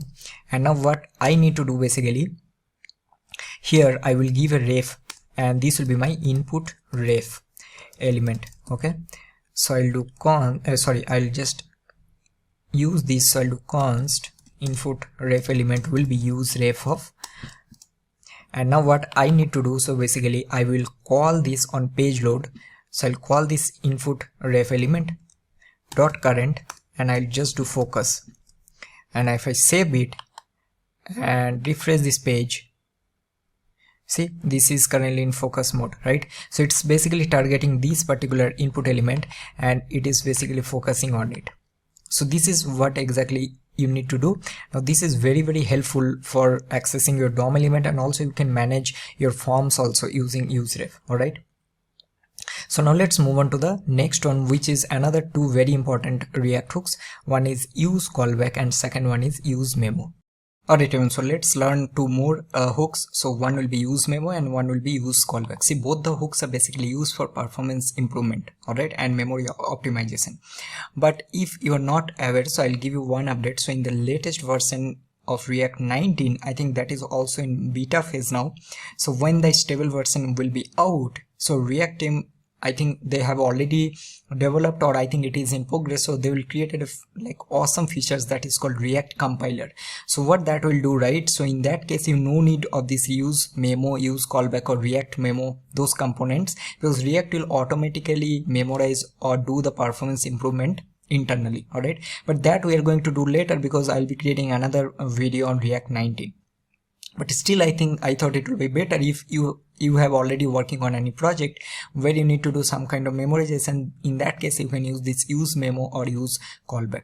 So what I'm going to do, right, in this use memo, remember we have a use fetch custom hook, right? So I'm going to use this get products endpoint to fetch list of products. First I'm going to do that. So what I'll do, right, const, so I'll do use fetch, and then I'm going to pass this URL, and this will give me what? This will give me data, and also it will give me a loading state. So here what I'm going to do, I'll simply do if loading, then return h1 loading data, please wait, or else I'm going to render this. So I'll just do here, or let's not render first. Let's see what you're getting here in the data. Save it. So now let's go to use memo. Oh, sorry. So if I go here, right, we'll be getting an object. So refresh this, loading data, and then we're getting products. What I need to do, right, so let's say I need to render each and every product wherever the price is greater than 50, or let's say price is greater than 10, and that I'm going to render. So for that one, what I'll do, right, I will basically create a function here. So I'll do function, and this will be filter product by price. And here what I'll do, simply let's say I want to pass the get product, so I'll pass the products as argument, and then I'm going to simply just to return get products dot filter. So this will give me what? Single product item. And here I'm going to return me those products where the price is greater than 10. Okay, so this is one thing. Now also what we can do, right, you can simply just do like this. So we can also check if this we can simply do like if the length is greater than 0, then only I want to render, or else not. We'll do length is greater than 0, so I want to render this, or else I'll simply return empty array. Okay, and now what I need to do, basically I will take a UL, and now I'll call this filter products. So this will take what? This will take our get product. So get products will come from data.products. So we'll do data.products, and here I'm going to do map, and then simply it will mean return item. Sorry, this will give me item, and then I'm going to take a li, and I'm going to return item dot title. So let's save it. See, we are getting these many items, right? So these many items where the price is greater than 10. Now what I will do, right? So let's say I have another state here, which is my internal state here. So this is, let's take this one as flag and set flag, and I'll do this one as useState of false. And I have another button. So let's say I have a button here which will do nothing, but this will just toggle the flag. So we'll do toggle flag, and I'm going to do on click, and simply I will just do set flag, which is not equal to flag. What I'll do, right, simply I'll take a style and I'll check if the flag is true. Sorry, if the flag is true. So first I'll take a color here, and I'll take the, if the flag is true, then I'll make this one color as red, or else I'll keep this one as black. Okay, let's save it. But this is not the point. The point is, so this is changing. What is happening, right? So for now, currently this is okay. You have only 30 products, and out of which we are rendering only 20. Let's say you have 1 lakhs of data. So if I go here and in this function, if I just simply log this function, right, that this function is getting rendered, save it. So the point will come here. If I go here, first time this is getting rendered, this is fine. Click here, this function is getting rendered. Click here, this function is getting rendered. And the reason is because the problem is this, we are changing the state of this text here, but this function is getting rendered every time, right? So now what our task is, we need to tell React that, okay, don't render this function or this data every time when we are just updating the color of this text. Means there is no direct connection between these two. So how we are going to do that? So here this use memo will comes into picture. So use memo is basically will return a memorized version whenever one of the dependency will change. So this use memo will basically memorize a value. On the other side, use callback, as the name suggests, will memorize a function or it will memorize a callback. So let's see how we are going to do that. So to do this one, so first we are going to use or basically create a memorized version of this particular function, this function that you created. So we'll do memorize version, and then here we need to take use memo, we need to import it, and then here what we are going to do, right, simply we will call this filter same method. So we'll do filter products by price, right? And here what we are going to do, we will simply pass the data, and here basically we'll need to tell that based on what dependency we will re-render this particular function. And if I hover here, right, you can see this will only recompute whenever the memorized value of this one of the dependency will change. So here this data is nothing but, sorry, you need to pass data dot products. So we'll do data dot products, and here I'm going to pass data dot products as a dependency. So now what I'm going to do, right, I'm basically telling that, okay, don't render this function every time, just basically render it whenever this data dot products value will change, correct? Now instead of calling this, what we can do, right, we can call the memorized version of this. So we are calling this function here, save it. So we'll be getting the same result. If I refresh this, right, refresh this, first time we will be basically getting this, that is fine. And now if I click here, see what is happening, this is fine, this you are getting the data, but that function, this calculation that you are doing here in this function, this is now getting memorized. So this function will not be getting called, right? So now if I toggle this, you can see that is not getting called. The reason is because you are not updating these products. When there will be change in this data dot products, then only it will basically update or basically call this function once again. So this is all about use memo. Now let's move on to the next one, where we will be learning the same thing, but how we are going to memorize a callback using use callback. Alright everyone, so let's understand now use callback with a very simple example. So you can see that first. Let me go to that page. Now here what I'm going to do, right?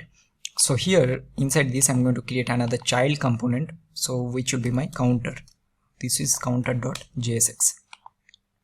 Now let's create this. So we'll do counter, and here we are going to basically what we're going to do, right? We will render the text or basically the count value, and also there will be a button.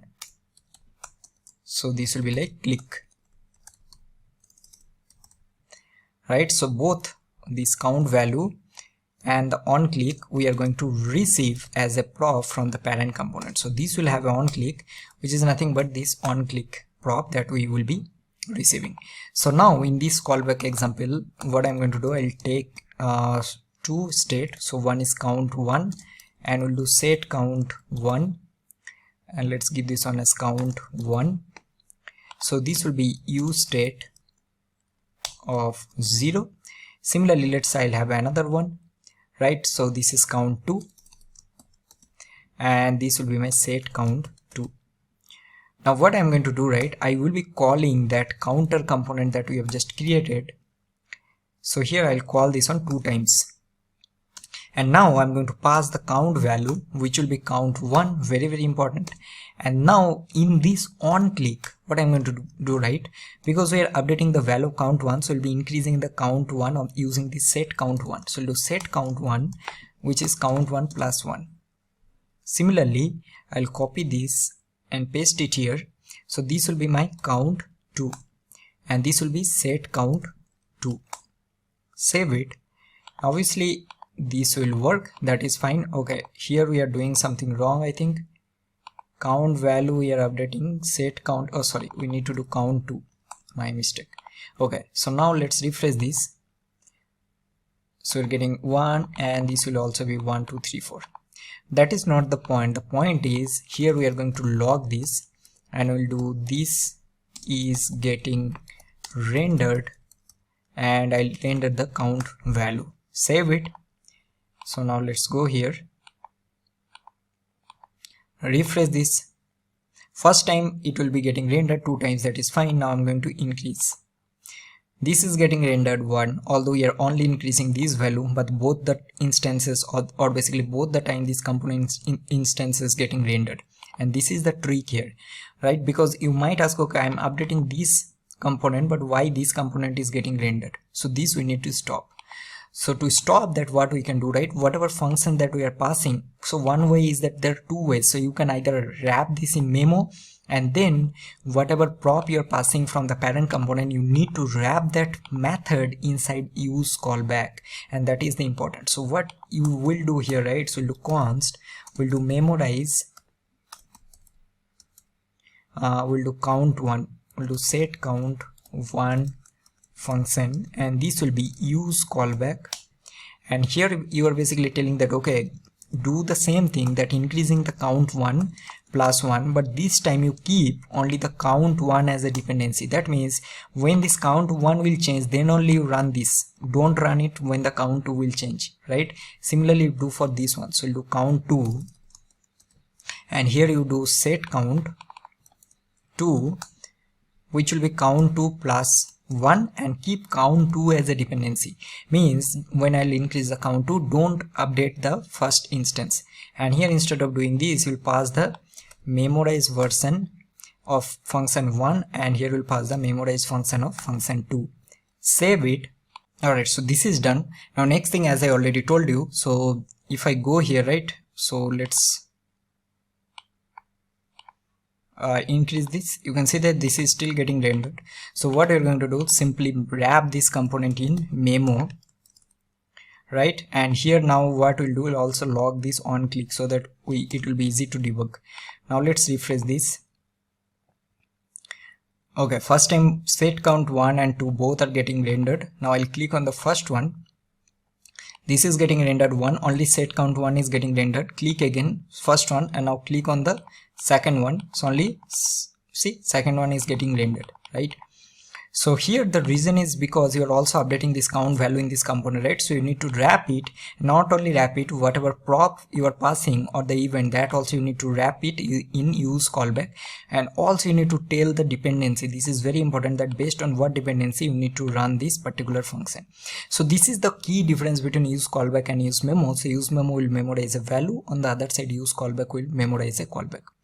So I think with this we have completed our part on React Router DOM, custom hooks, and also some advanced performance improvement hooks. Now let's move on to the next one. Hey everyone, now in this section we are going to learn how we can use TanStack query or React query in our React application.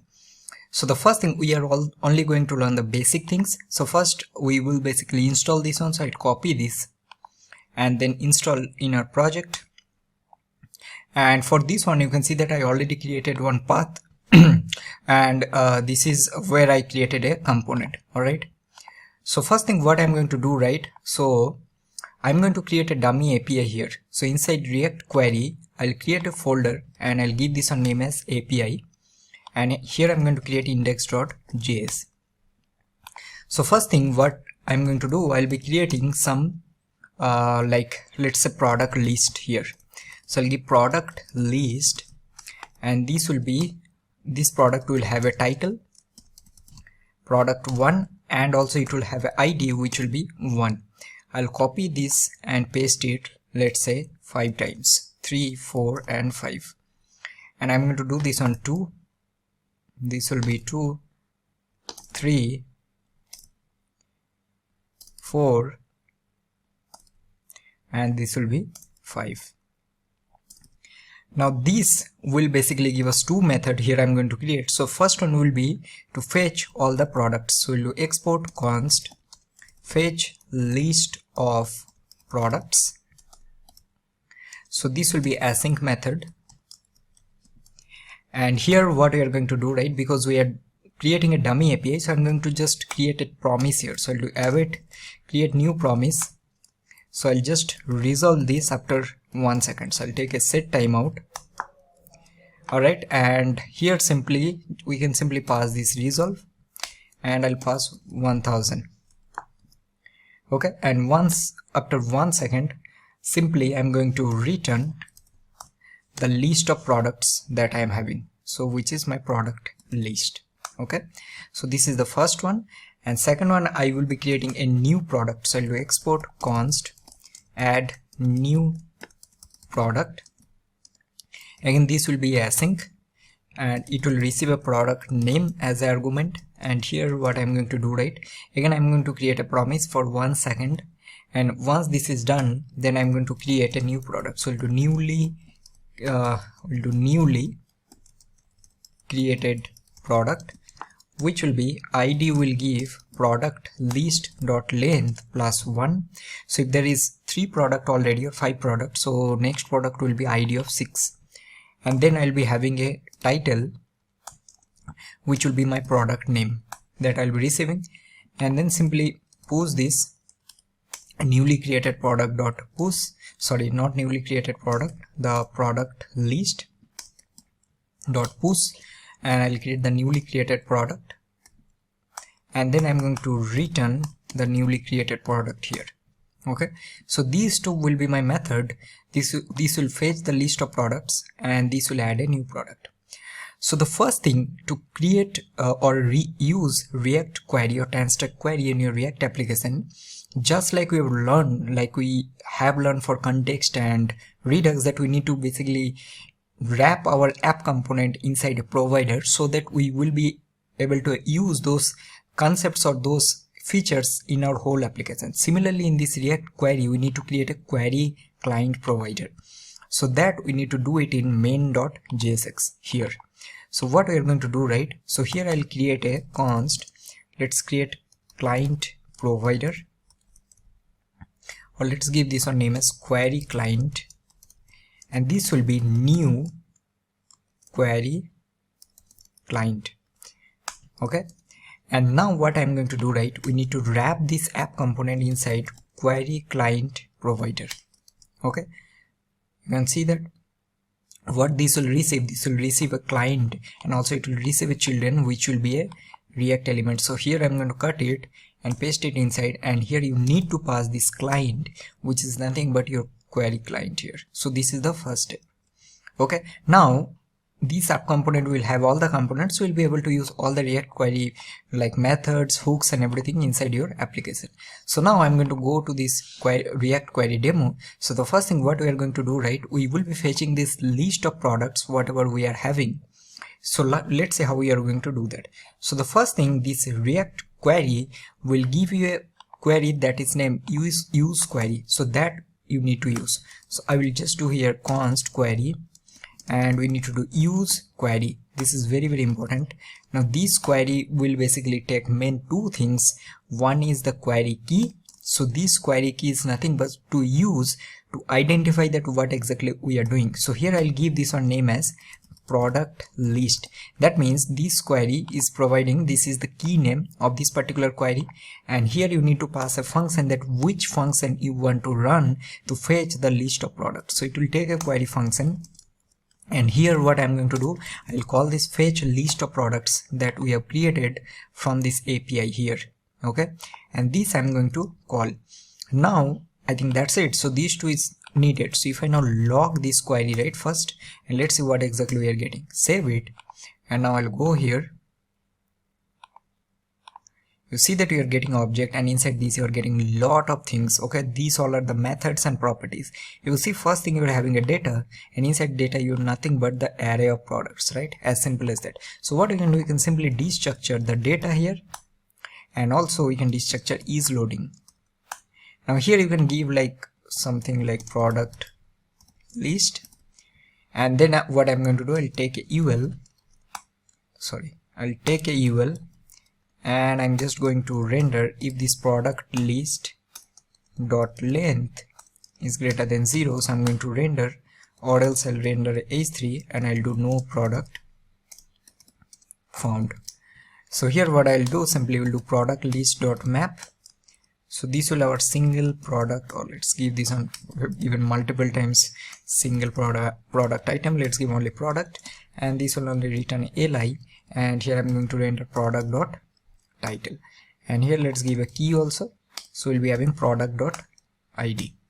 Now here you see that this will also give you is loading, which is basically nothing but fetching state that we have learned so far. So here it will be inbuilt, so you can simply check if it is loading. So I'll just return h1, and I'll do loading list, loading products, please wait. Save it, and now let's see what is happening. See, I'll refresh this. You're getting loading products for 1 second, and after that you are getting the data. Awesome, right? Now this can be your real API, or let's say you are interacting with database, whatever, the feature is same. So now what I need to do, I will be having a text box, and I'll be typing some product name, and once I'll add that, I need to add that product name here actually, or in alternative way what I'll be doing, I need to do some kind of data mutation. So what I'll do, right, I'll take a div here, and here I'm going to take a input, or let's not take div. Yeah, I think div is only fine. Let's do that, and I'll take input, and also I'm going to take a button, and I'm going to take a type of button, and I'll do add new product. Here I'll have a name, which will be, let's give this one as product, or what we can give name only. Placeholder will give enter product title, and now I'm going to take a state here, so do const. So here I'm going to do name, or let's do product title, set product title, and this will be useState of empty. So now what I'll do, simply I'll pass a value property here, which will be my product title, and I'll also pass a onChange, which will be set product title event dot target dot value. That's it. So now what I need to do, basically I need to somehow, whenever I'll be typing something, I need to save that. Before that also, let's give a disable property here, that if this product title dot trim, if this is empty, then only this will be disabled. Okay, so now what I will do, right, we need to use another hook from React query that is called useMutation. So I'll do const and take something from useMutation. Now these will give you two functions, one is mutate and the second one called mutate async. Now here both are fine, the only difference is that these will work with async operations. So here we are going to use mutate async, and here useMutation will take a mutation function that you need to pass. So here what we will pass, right, mutation function here will be, if I go here, we have this add new product. So this is my function. So here I'm going to pass add new product. Okay, and now what I'm going to do, right, I will be basically give some name here. Let's say give handle add a new product mutation, anything you can give. Now what I'm going to do, right, simply I will create, so here we can create a method. So let's create on click, we'll do handle add new product, and now what I'm going to do, I'll go there, create this method. So this will be async function handle new add new product, and here what we are going to do, we are going to call this mutate async this function here. So I'm going to call this await, and I'll do handle add new product mutation, and here you need to pass the variable. Now if you go here, right, this will take a product name. So I'll pass this product name is nothing but whatever product title the user will be typing here. So I'll pass this product title, and then I'm going to just do set product title will be empty. Alright, so once we'll set this empty, right, now what we need to write, we need to also revalidate this query here, because every time we'll add a new product we need to refetch or basically fetch the updated list of product. And to do that, what we are going to do, right, here we have created our main query client, so these we need to use. So first what I'll do const get query client, and this will give us another hook that we called use query client. Okay, now what I will tell this mutation function that, okay, once this is successful, that time you need to do something like this. So we'll do get query client, and this will give you invalidate queries. So I'll tell that once this add is successful here, please invalidate this query key so that I will get the latest list of products. And here you need to basically pass the key name, and this key name is nothing but this query key that you have given, which is product list, and here you need to pass it, right? So that's it. So every time you'll do a mutation, you need to pass a on success, and then you'll just do invalidate queries, and you have to tell that which query you want to revalidate. That's it. Now let's refresh this. We'll be getting, now I'll add another new product. So we'll do product 6. Let's add here. We are getting product 6. After 1 second we'll add one more, product 7, add, we are getting product 7, and also this is getting resetted. Okay, so this is all about the very basic of React query. So first we have wrap everything in our query client provider, then we use this use query, which will take a query key to identify that, or basically this is kind of an identifier, and based on this identifier you have to tell that this query function will run which method. And to mutate you need to use mutation hook, which will again take a mutate function, and on success you are just doing nothing but invalidating the queries of this particular query key. Alright, so that's all for this particular section. Now let's move on to the next one. Alright everyone, so now we are going to start with our second project, and that will be a shopping cart. Now in this project what we are going to do, right, whatever concepts that we have learned so far, all the concepts that we will be applying in this particular project, and also we are going to learn how you can do basic routing using React Router DOM. So let's get started. So obviously we are going to use vite, and also for this one we are going to use Tailwind CSS. So let's create a project first. So first we need to use this command, that npm create vite latest, then the project of the name of the project, and then the template will be React. Alright, I'll copy this, and then okay, first I'm in this particular folder, I'll copy this, open command line, and then I'm going to paste this folder path. Then I'll go here and copy this and I'll paste it here. Okay, now one thing that we need to do, sorry, I think we have made one mistake. Let me just quickly delete it. I think this is not what I want to do. I'll delete this part. Let me just copy one more time. I think we need to change the name of the project, right? So that also we need to do. So here I'll paste it, then I'll copy this, paste it here. Now here what you can do, right, we can basically change this one to shopping cart. Now hit enter. Now this will create the project and everything.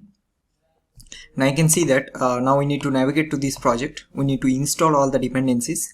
Then we need to install the Tailwind CSS. So first what I'll do, right, first I'll go to cd shopping cart. So I'll navigate to that folder. So I'll do cd shopping cart. Then I'll do npm install. Now this will take some time.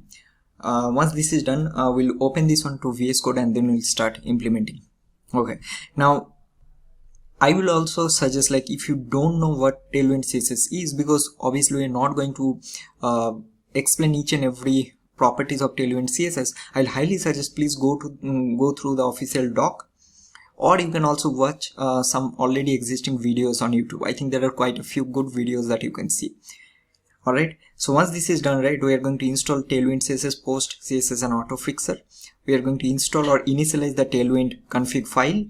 We need to pass the content, like what kind of content that we will be writing based on. So for example, we will be having JSX or TSX, and then we need to import the base utilities of the Tailwind CSS in the main or global CSS in our folder.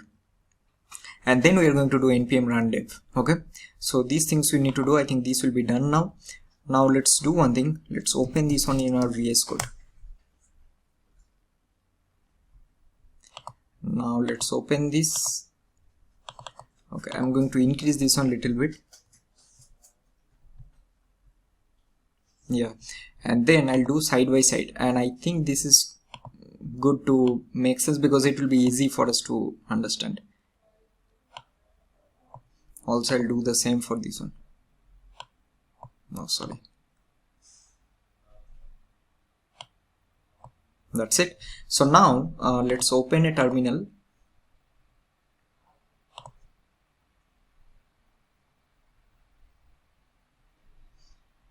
Let's copy this from here. So this will install as a dev dependency.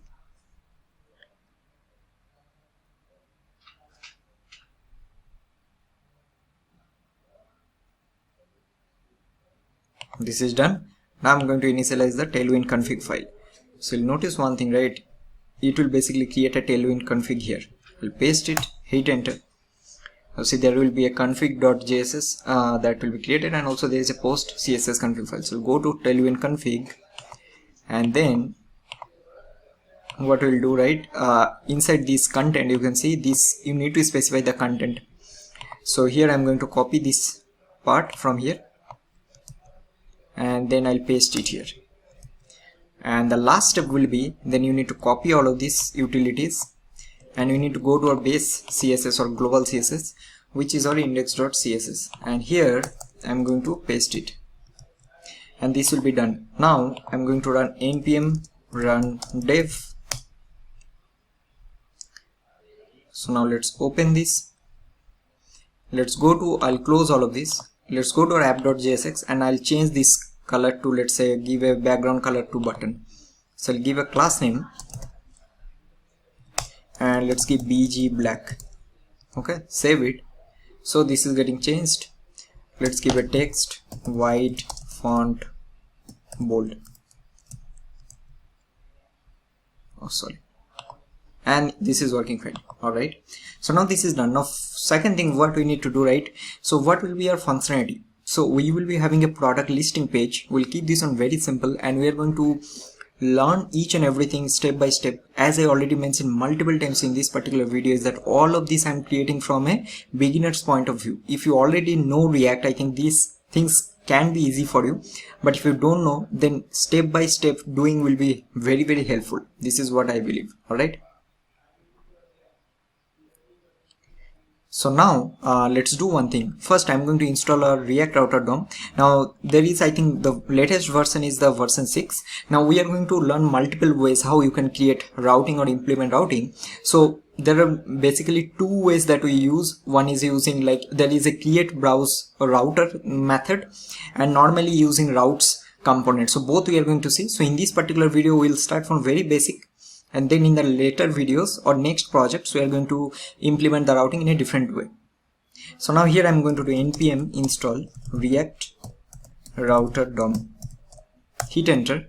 This will install. Now we need to also specify the our project architecture, or basically what kind of pages that you will be having. So we'll be basically having 2 pages.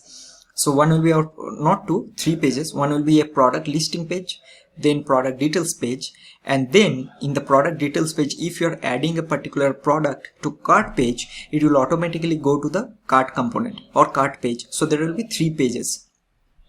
So now I'll go here inside the source. First I'll create, let's do here pages. Also I'll create our components. So I'll do components. Now inside pages we need, let's do one thing. We'll do here product list, something like that, product list, and then we will be having another page that will be our product details. Okay, then we will be having another page that will be our cart list. You can give any name you want, it's up to you. Always I mention in my all the videos that you don't have to exactly copy paste or write or follow me whatever I am writing here. You need to implement your own idea, and whatever I am doing, try to do something different, so that only you'll be able to do the projects in interview or in your company. It's not like whatever I am doing you are doing the same thing.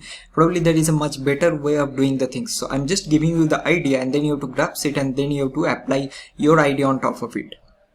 So here I'm going to create index.jsx. Here also I'll create index.jsx, and in this also I'm going to create index.jsx. Now let's quickly create all of this. So first I'll create with product list.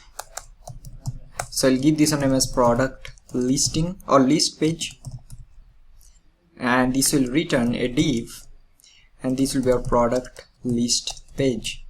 Save it, copy this. We'll go here. Now this will be our product details page. So this will be details, and this will be product details, and then we'll be having our cart page. So here I'm going to, let's write it. So we'll do cart page, cart list page, and let's return div. So this will be cart list page. So now you have 3 pages. Now see, React is a single page application, right? So every time you want to navigate from one page to another page, you need to tell React that, okay, now whenever I'll be in this, let's say in this product list page, I need to render the product list component. Whenever I'll be in the product details page, I need to render the product details component. Whenever I'll be in the cart list page, I need to render the cart list component. But how you will be basically doing, or how you'll be switching from one component to another component, right? So the first thing is that what you need to do, right? Just like in the context, you have learned that context is basically will provide a provider, or basically a global state, and then you need to wrap that state in your in your main index.js file. Then only you'll be able to pass the state from one component to another component, or basically in your child component. Similarly, to implement React routing functionality in your React application, you need to wrap your app component inside something that will be a main wrapper component of React Router DOM that React Router DOM will provide, and that component called BrowserRouter. So I'll just cut it from here. Then I'm going to first import it. So this you need to do. So BrowserRouter is the component name. So if I hover here, you can see that this is a router for in your web browser. And now what this basically will do, right? This will receive the children and everything. Similar to, it will basically work as a wrapper component, and then whatever you will be writing inside of this, all the routing functionality you'll be able to access. The reason, because you have wrapped your app component inside BrowserRouter. So this is the first step, and then I'm going to use our app component. Okay, now because I already wrapped it, so I'll be able to implement the routing. So now I'll go to our app.jsx. Now see here what I'm going to do, right? I'll just cut it all of this, remove this one. Now also let's remove this app.css also, don't need. Now I'm going to let's use a fragment here, and now first we need to import routes from React Router DOM. Now routes is basically work as a switch component. So this is the container for a nested tree of routes. So you can have multiple routes, and that will render the branch the best matches the current location. See, very important. So these routes, inside this route you can have single route elements, and that can be multiple. Let's say you are having 100 pages, so you will be having 100 route elements, but whatever location you will be giving, based on that location it will only render that particular routes which matches the that will be best match. So for example, here I'll take one route. So this is a single route, and route will take a path. So this is the path, right? And here I'm going to say, like, let's say once I'll go to the product list page. So this is the route name or path name, product list. So that time I want to render the product list component. So this will also take an element property. So this will be React node, and here I'm going to pass product list page. Now I hope you are getting, right? That means I'm telling this router that okay, whenever I'll go to this route, I need to render this element. Save it. Now see what will happen if I go to this route, product list. So you're getting product list page. This is happening, right? So that means also we need to do something. I think let's go to our index.css, and I'll remove all of this from here. We'll keep these two. That's it. Now you're getting a product list page because you're in the product list component. Similarly, now it's your task that implement the same for product details and cart page, but product details will be little tricky. The reason is because see, product details is a dynamic page. Now what exactly dynamic page is? So in your product list page you can have multiple products, right? Let's say you're having 100 products, and each and every product, for whenever you click this, you'll go to this product list product details page for that particular product. So this will be something like this. So you'll go to product details page slash, then there will be the product ID. So product ID is nothing but each and every product ID. Now this product ID can be a dynamic value, so it can be anything. So it can be 1, it can be 2, it can be 3. So now you need to tell that okay, product details page will be a dynamic route, and this value can be anything. So how we are going to do that? So to do this one, again you need to take another route here, because each and every page will be each and every route, and here you'll give path. Now see, here you need to tell that okay, I want to go to the product details page, product details, but I need to basically tell this route that this path will be dynamic. So to mention a dynamic, you need to give this colon, and you need to give the ID. That means this value is a dynamic value. Now this ID is nothing but each and every product ID. Okay, and now here we'll be passing element, and this will be product details page. Now save it. Now see, if I refresh this, right, so you're getting product details. If I change this value, let's say I'll give 500, then also it will be getting rendered. If I give 5, then also it will be getting rendered. Whatever value you'll be giving here, every time this product details will be getting rendered, because you are telling that this value can be anything, and here every time this value change, for this path I want to render the product details page. Okay, now next thing what we are going to do, we need to also implement another for cart list page. Now I'm pretty sure we'll be able to do it. So for cart page, what you can do, you can take another route, and then you'll take a path. So I'll give cart list, or let's give this on product only, not product list. So it will be products, and this will be cart, and here I'll give element, and in this element I'll give the cart page, cart list page. So if I now save it, and let's go to the cart page, so this cart page will be getting rendered. Okay, alright, so I think this is done now. Now next thing what we are going to do, right, first we'll start implementing our products page. So we will be fetching the list of products from API, and then we are going to render it, and then we will be start implementing our details and the cart page. Alright, so first what we are going to do, right, first we'll fetch the list of products. So for this one I'm going to use this dummy JSON products API link. So before that, as I already told you that we already have discussed the context concept in the previous lecture, so we will be implementing using context so that it will also give you some hands-on experience. So what is the first step of creating the context? So first we will be creating a folder inside source.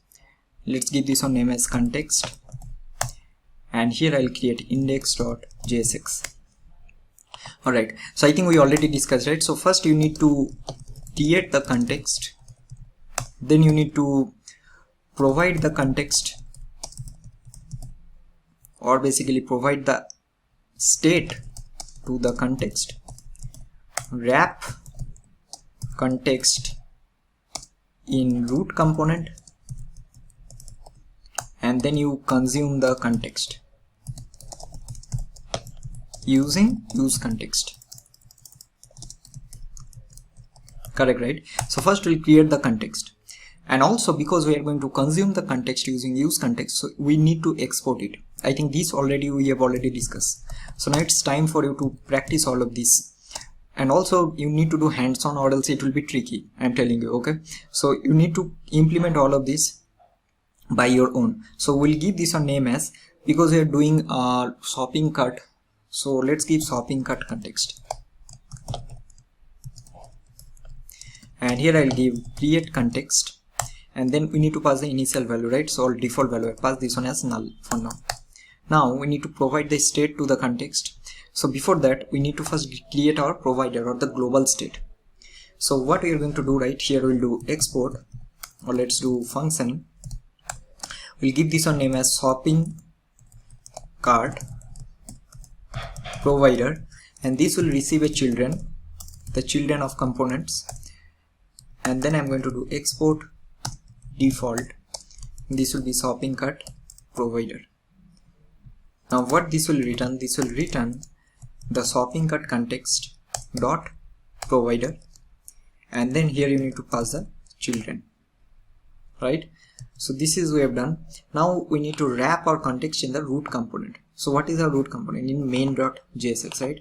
So wrap our root component or the app component. So here I'm going to import shopping cart provider, and this provider will receive a children. So this children is nothing but your app component.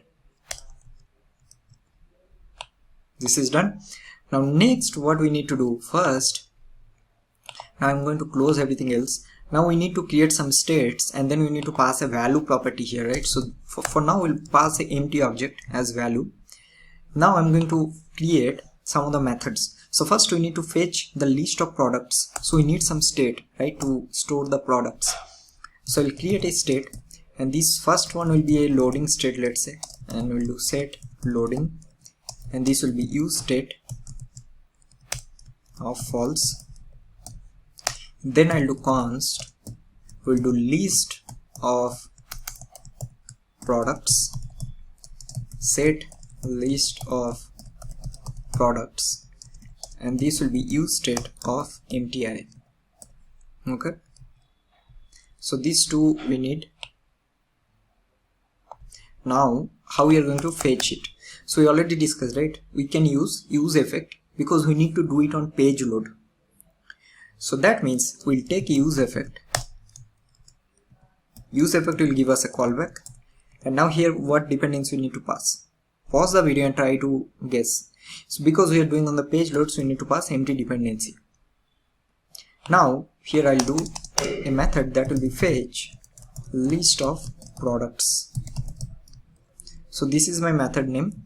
Now this will be a async method because we need to do a API version. So we'll do async function fetch list of products. Now here we will do const API response. This will be await. Here we'll pass fetch, and then let's copy this. Okay, then we'll paste it, and then we will do const result. this will be await API response.json.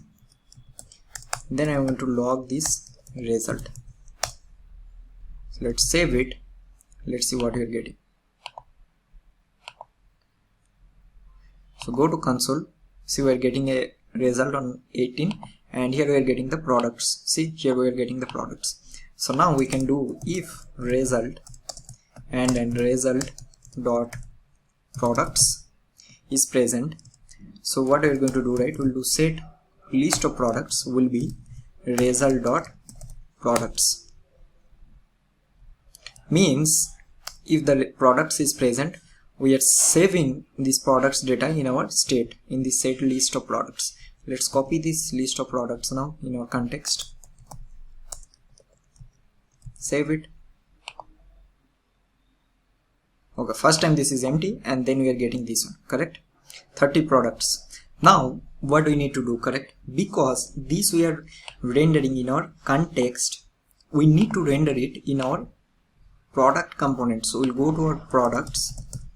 So in this component we need to render. So that means somehow we need to consume this state from context to that component. So what we need to do first?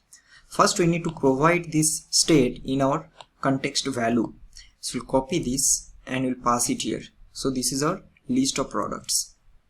Now we need to go to our products page. So let's go to our products page, and then we need to consume it. How we are going to do it? So first I'll do const get context value. I'll just log it so that it will be easy, and I'll do here what? Use context.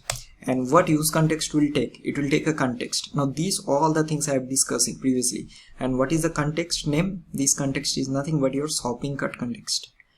So I'll get it from shopping cart context. And now let's log this get context value. Save it. What you are getting? List of products, array of 30. This list of products is nothing but this object that you are passing here. In this object you are having list of products, right?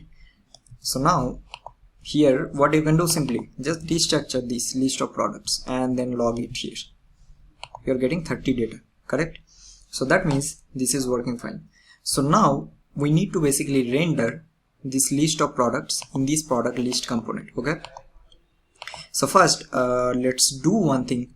What we are going to do, right, in this component we will be rendering the list of products, and then we will not render the each and every individual item. For that one we are going to create a separate component so that it will be reusable. So here I'll create product item. Okay, now let's give product tile. Item or tile, anything is fine. Let's give tile, and here I'm going to create index.jsx. So I'll create a function, and this will be our product tile. Let's return a div, and this is one single product item or tile, correct? So now let's render it in this product list component.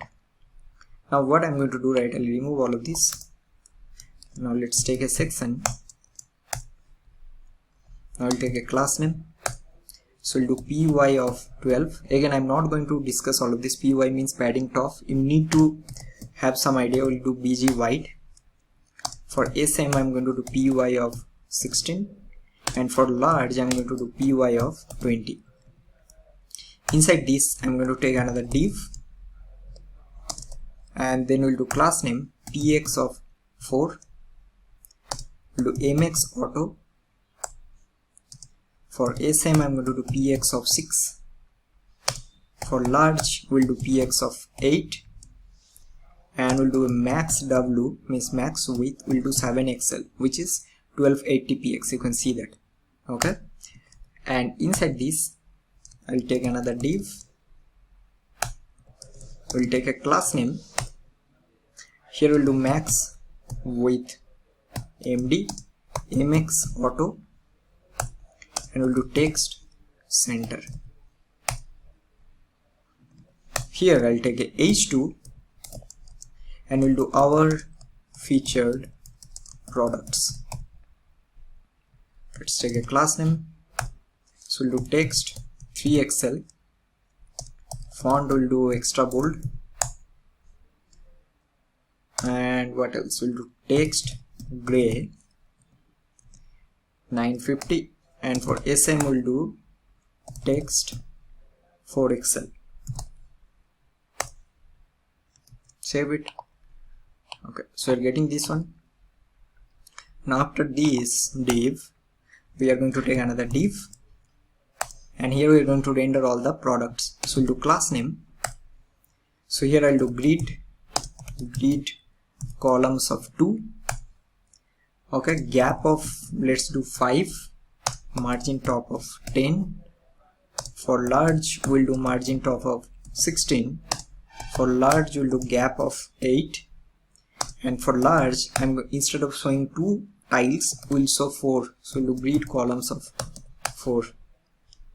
Okay, now inside this we'll check that if this list of products and list of products dot length and list of products dot length greater than 0, I think here only we can do this one. So here I'm going to render list of products dot map, and this will be our single product tile. And what we need to do, we'll call this component that we created, right? So we'll call this product tile. So we'll do product tile, or else if there is no product, we'll simply show H3 that no products found. Okay, now let's save it. See,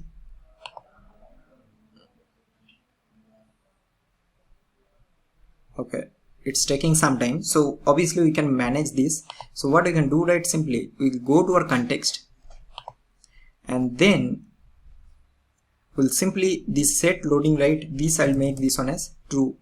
And then what I'm going to do, first once we'll get the data back, that time I'll make this set loading as false, and then I'm going to pass this loading also in our context.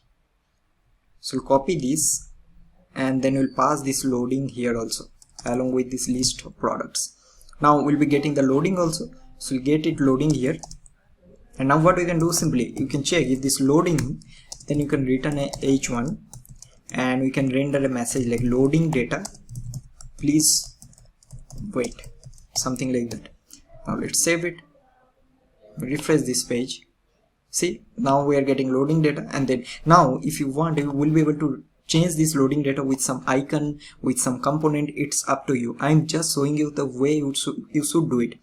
You need to improvise on top of it. Okay, instead of showing a text, what you can do, right, you can create another component here using Tailwind CSS and give some nice loader on middle of the page. So now you're getting single product here. So now what we need to do, we need to replace this text, static text, with the product tile. So that we are going to create. Alright, so now let's start creating our product tile component. So we'll go here. Now this product tile, what this will receive, right, this will receive a single product tile as a prop. So I'll copy this, and this will receive here, and now I'll remove this one.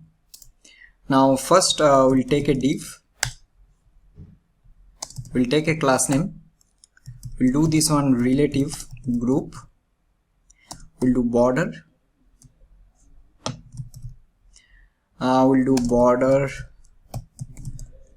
let's do 600, 700, we'll do p of 6 and cursor pointer.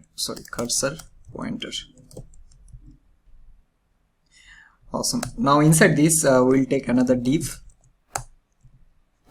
we'll take a class name, we'll do overflow hidden,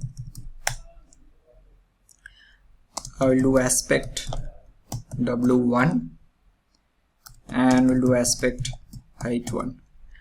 Inside this we are going to render the image. So here we'll need to pass the source. Now source will be this single product tile that will be given. Here we'll receive a thumbnail, so that will be our image. Alt we will give, let's give the title. So we'll give single product tile dot title. Title will be the alt. Obviously this will not work because we need to pass this single product tile as a prop. So we'll pass single product tile, which will be single product tile. Okay, now here also we need to pass a class name. So we'll do class name, we'll do object cover, we'll do w as full, height as full, we'll do transition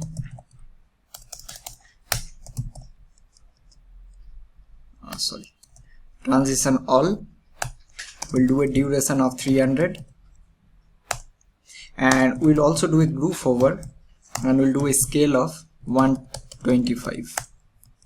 Save it. So you're getting all of these images. Awesome. Now next, after this, we'll take another div. Now here we'll take a class, we'll do a flex, we'll do item start, justify between, margin top of 4, and we'll do a space x of 4. Here we will take a h3.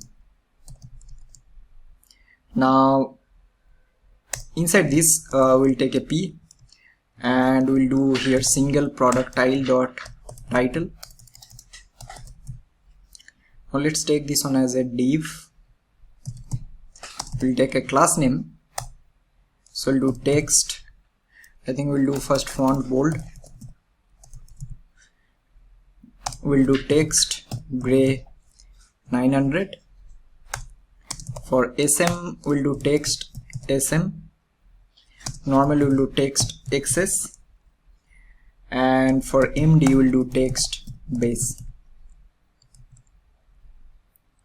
Now here what we're going to do, we need to also give some ellipses. So we'll do a class name, so we'll do width fixed as 100 px, we'll do overflow hidden, we'll do text as ellipses, and we'll do white space no wrap. Okay, so it will be coming like this. So this is done. Now after this div, we'll take another div. Now here we'll give a class name of text right,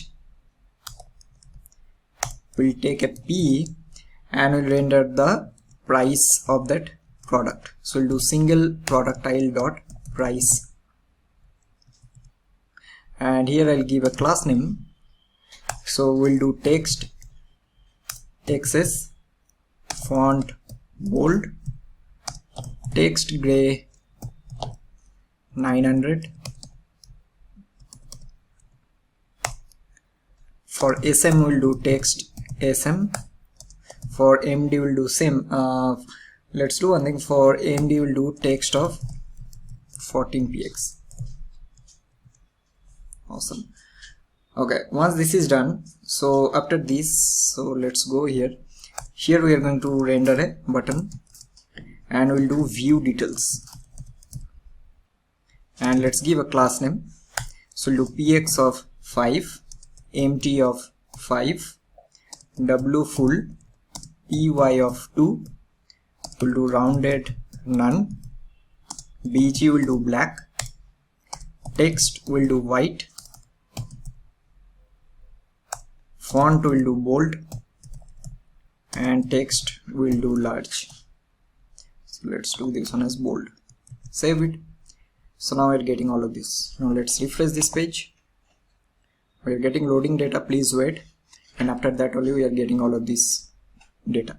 Now next thing what we're going to do, on click of each and every button we need to go to the product details page. So for this one we need to know some kind of React Router DOM functionality, so that we'll be able to navigate to that particular page. So let's start working on that part. Alright everyone, so now on click of this we need to go to the details page. So let's see how we are going to do that. So now to do this one we are going to take a one click event on this, and we'll do handle navigate to product details page.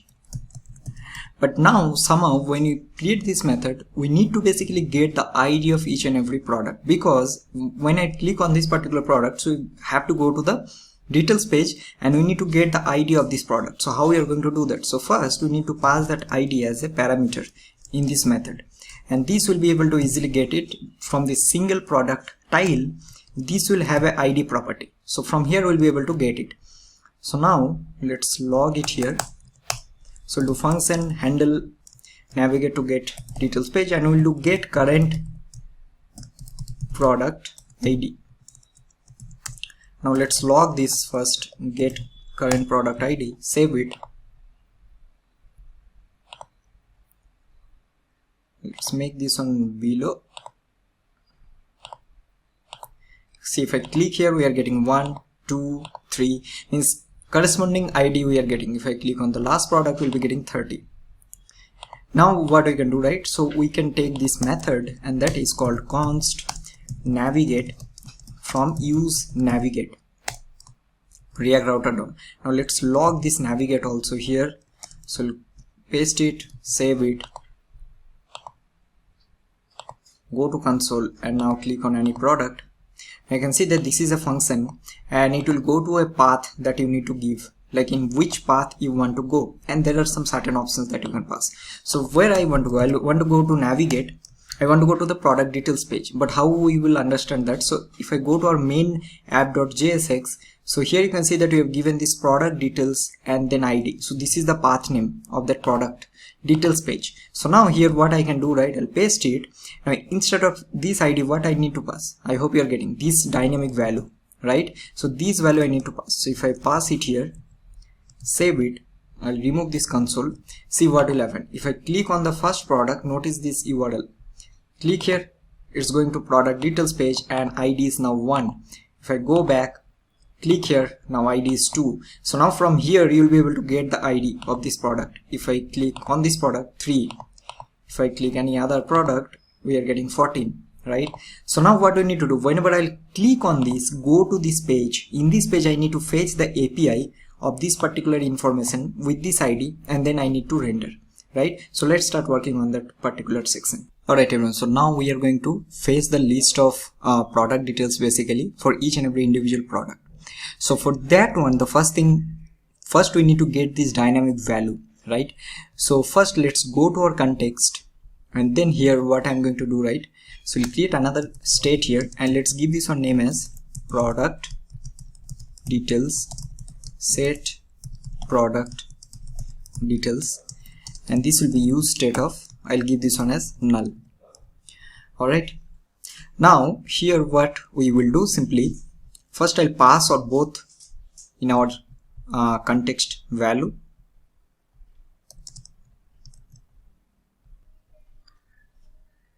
and also we are going to pass, I think we are already passing loading, so let's pass the set loading also. Let's save all of this. Now we will go to our product details page. So this is our product details page. Now here, see, first, as I already told you, that we need to get this value. So for this one we can use one of the hooks that React router DOM provides. So first I'm going to use this use params. Okay, now let's log these params, and let's see what we are getting. So I'll go back, okay, and then let's go to console. Now I'm going to click on these details. See, we are getting an ID of 1. Now see, from where this ID is coming, this ID is coming from this app.js, where we have basically given the route name, and here you can see this is the value, this is the ID, or basically the key, and this is the name. So go back, click here. Now see, we are getting ID 2. So that means what we can do, simply we can simply destructure this ID from these params, and now if the ID is present, then only I want to call the API. So I think how we are going to do that, so to keep as a dependency, see what I'm trying to do here, whatever theory concepts that you learned so far, I'm trying to apply all of this, right? So this is how you need to do. So first you need to take useEffect, and then you need to keep what? You need to keep this ID as a dependency. That means if the ID is present, then only this useEffect will run, right? So this is what I have learned. And now here simply what you can do, simply call a API like fetch product details, right? So this is what we are doing. Now this, we are going to create this method. So let's do async function. Let's copy this, and now I'm going to do const API response will be await fetch, sorry, this will be fetch. Now let's go to our API. So we need our single product, so this is the API that we need. So copy this, and here I'm going to pass it. Now what will be this one value? This is the dynamic value, right? This is the ID value. So here I'll remove this and pass simply this ID. That's it. Now what I'll do, const result, and this will be await API response.json, and then I'm going to log this result here. Now let's save it. Now see what we'll be getting. So I'll go here, see we are getting a details, and these details is for the product of ID2 because this is what we are currently having. So ID2. Let's go back, and then I'll click on this, let's say 3, 4, 5th product. Click here. Now you're getting details of ID5, and this is working fine, right? Now what we need to do, basically we need to get our set details. So we need to set this value in our state, right? Go to context, and then we have this product details and set product details. So if both the things we need, so we'll copy this and then we'll pass it here, and then from where we'll be getting, from useContext of shopping cart context. And then simply you can check that if this result is true, that means we are getting the result. So we'll do set product details will be this result here. Now let's save it, and now I'll cut it from here, and then we will be basically able to get these product details. So log here product details. So getting an object, and let's go back, let's click on this first product. So we are getting this ID with 1. So this is what exactly we are getting. So now what we can do, right, simply let's render all of this data. So first I'll remove this from here. So we'll take a div, and then inside this we'll take another div, take a class, and we'll do p of 6, large will do max w7xl, we'll do max w4xl, and we'll do mx of auto. Inside this I'm going to take another div, let's take a class name, we'll do grid, we'll do items center, we'll do grid columns of 1, for large we'll do grid columns of 5, we'll do gap of 12. Alright, and then we'll do some shadow, let's say large, and we'll do p of 6. Alright, now inside this we will take another div. Now here what you can do, right, simply let's take a class name. So we'll do here large, so for large we'll do column span of 3, then we'll do w of full, for large we'll do sticky, we'll do top 0, and we'll do text center.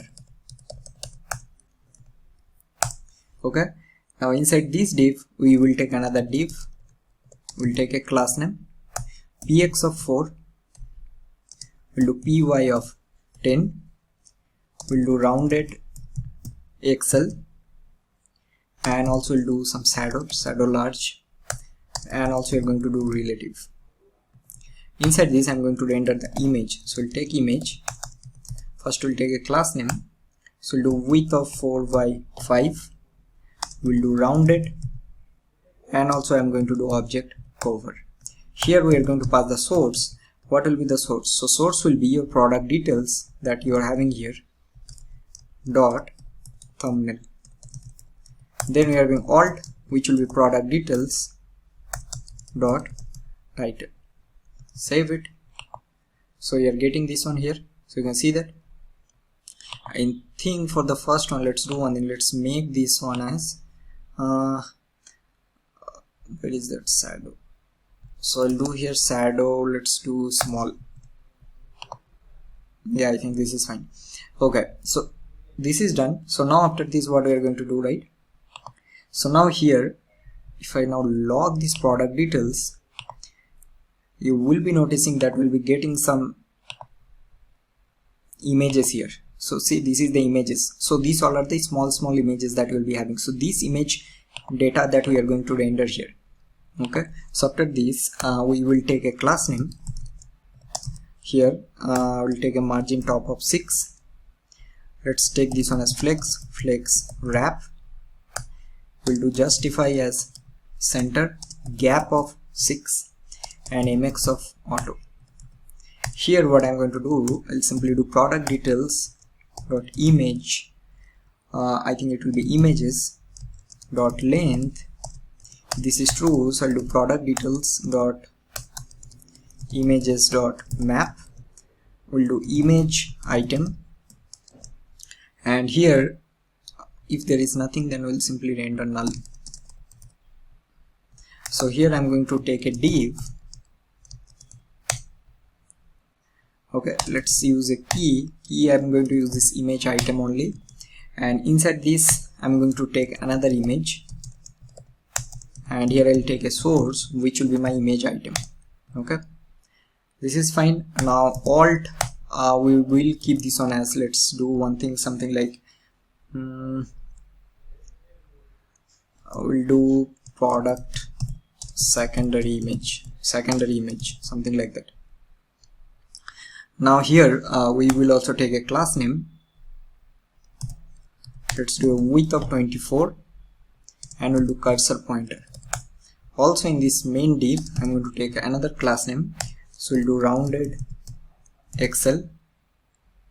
We'll do p of 4, and we'll do shadow mid. Let's do medium, and let's see how this is looking. Let's save it. So we should have only one image. Fine, right? So now let's go back. Now let's say click here. Okay, another thing we can do, and that is we will take this set loading here. Okay, and then once we'll get the data, we'll make this set loading as false. So we'll paste this one, and then we'll do set loading as false. And then here what we are going to do, right, we'll check if this loading is true. I think we need to get the loading first. So we'll get the loading from our context, and we'll return a h1 that fetching or do product details loading. We'll do please wait. Okay, now let's go back, let's click here. We will be getting very fast, and now you can see. Okay, now this is fine. Now next thing what we can do, simply we need to render some couple of things. Okay, I think it is finishing here. Okay, after this we'll do. Okay, so after this we'll take another div, take a class name. We'll do for large, we'll do column span of 2. Inside this we'll take a h2, and I'm going to render product details dot title. Let's do a class name. So for this one I'll do text to XL, font extra bold, we'll do font extra bold, and also we'll do text. Let's use some different color. So it's coming here.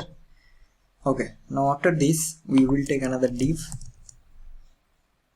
So I'll take a class name, we'll do flex wrap, gap of 4, and margin top of 4.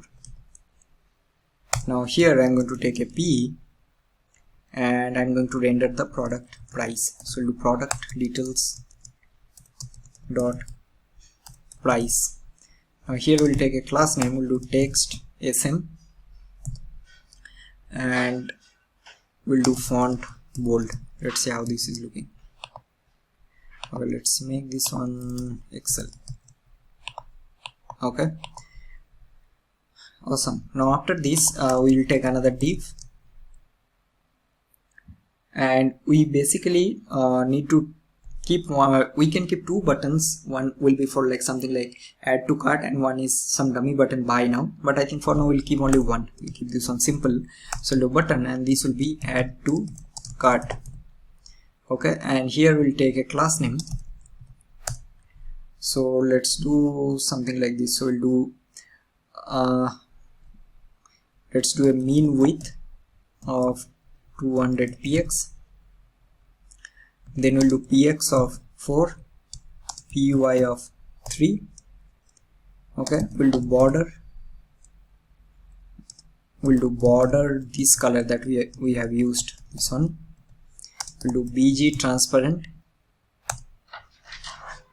Alright, and we'll do text SM, font we'll do semi bold, and we'll do rounded.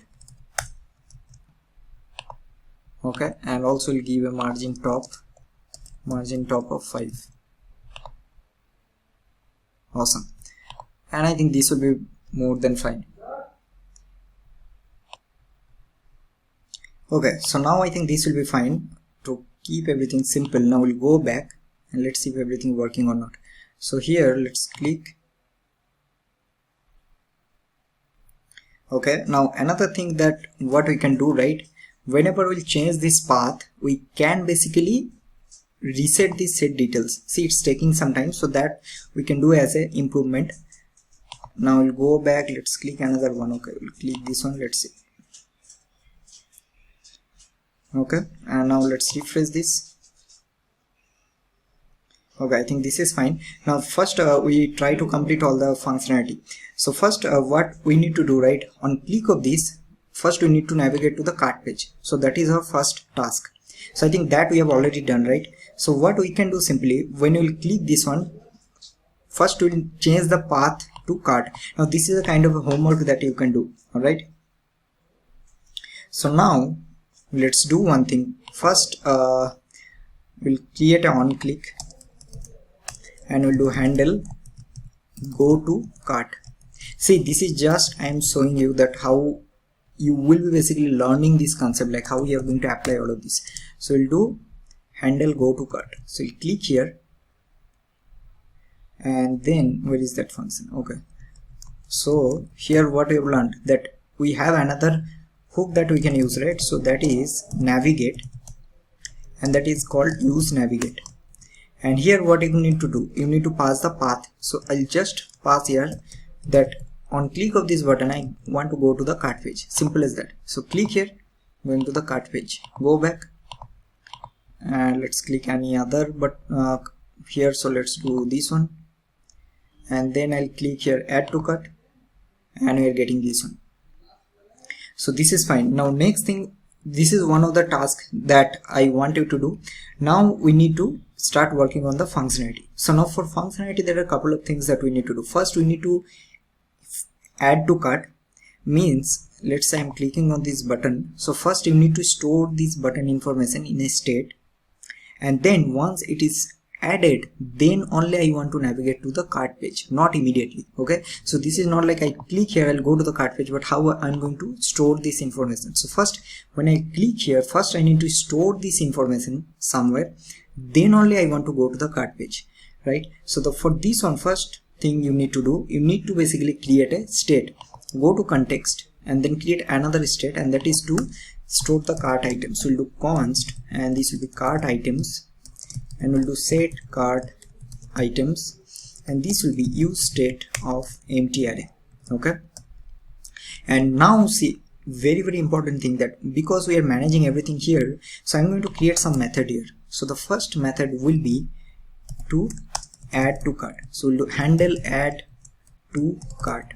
Okay, now what I am going to do, very important, please see this one very carefully. Like, see, when I'll go to this, when I'll click on this button, right, that time I need to basically get this product information in our context, that means in this method. So how I'm going to do that? So first you need to pass this method as a value to your context. So this is the first step. So I'll save it.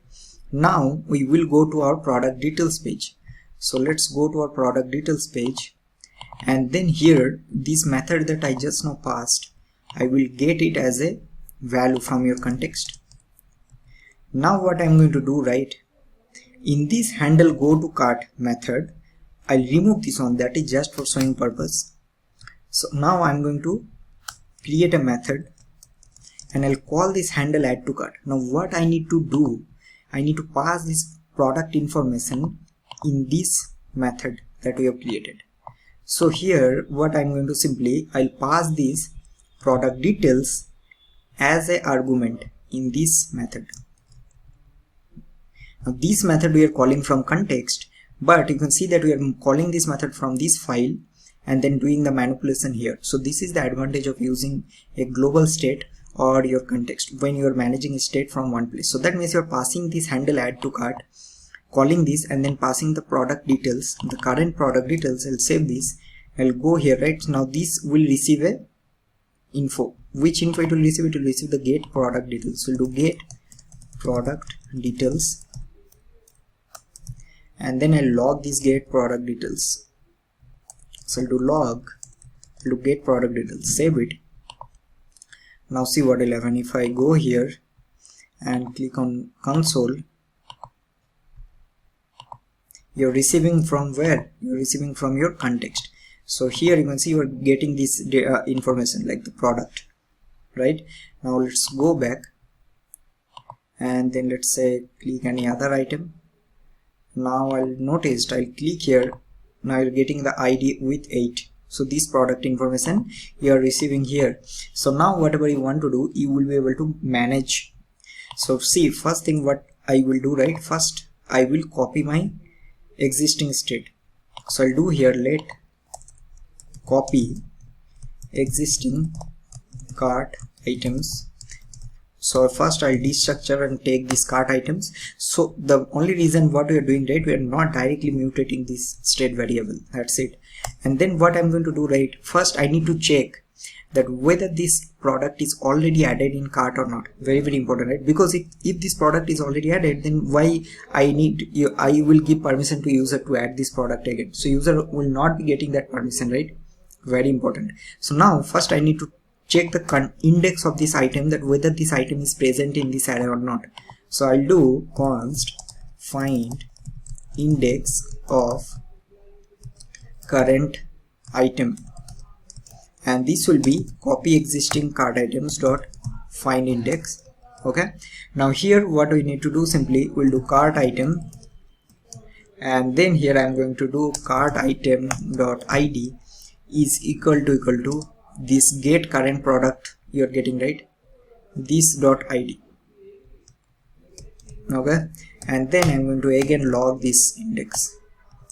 Now if this item is not present, what will be receiving? We'll be receiving -1.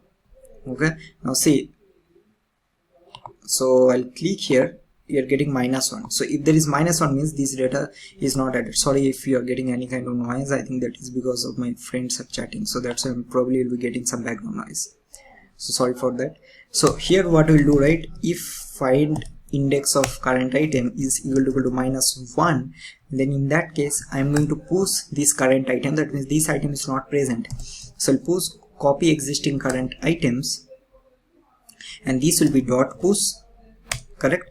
And then what I will do, right, simply I'll push the current item, which is my get current product details, and here I'm going to pass quantity as 1. Very important, means this is one quantity I'm adding for now, because from cart page we will be basically able to increase the quantity. So that is the reason first time quantity will be always 1, and then also I'm going to pass a total price here. So what will be the total price? So total price will be this get current product details dot price. So this will be my total price. Okay, so now if this is pushed, obviously if the product is already existing, then we also need to do else, but that we are going to do. But before that, let me just do one thing. First I'll log this get copy existing cart items. So to log copy existing cart items, save it. Okay, now see, if I do add to cart, you see copy existing cart items you're getting, and here you're getting all the information. You're getting quantity 1, and also you'll be getting a total price. See, this is the total price. So this is first time. Now what I'm going to do, right, I will just do set cart items will be copy existing cart items. So I'm setting this in our state, and then also what we are going to do, we'll store this one in our local storage. So we'll do local storage dot set item, and we'll give this one name as cart items, and we'll do json dot stringify, and we are going to stringify this copy existing cart items. That's it. Save it. Now what I'm going to do, right, in this list of products I'm going to log these cart items. So I'll save it. So we'll see that cart items will be getting as empty 54. Now I will add this one. Now you can see that here you are getting this information, but what will happen, this item is already added currently.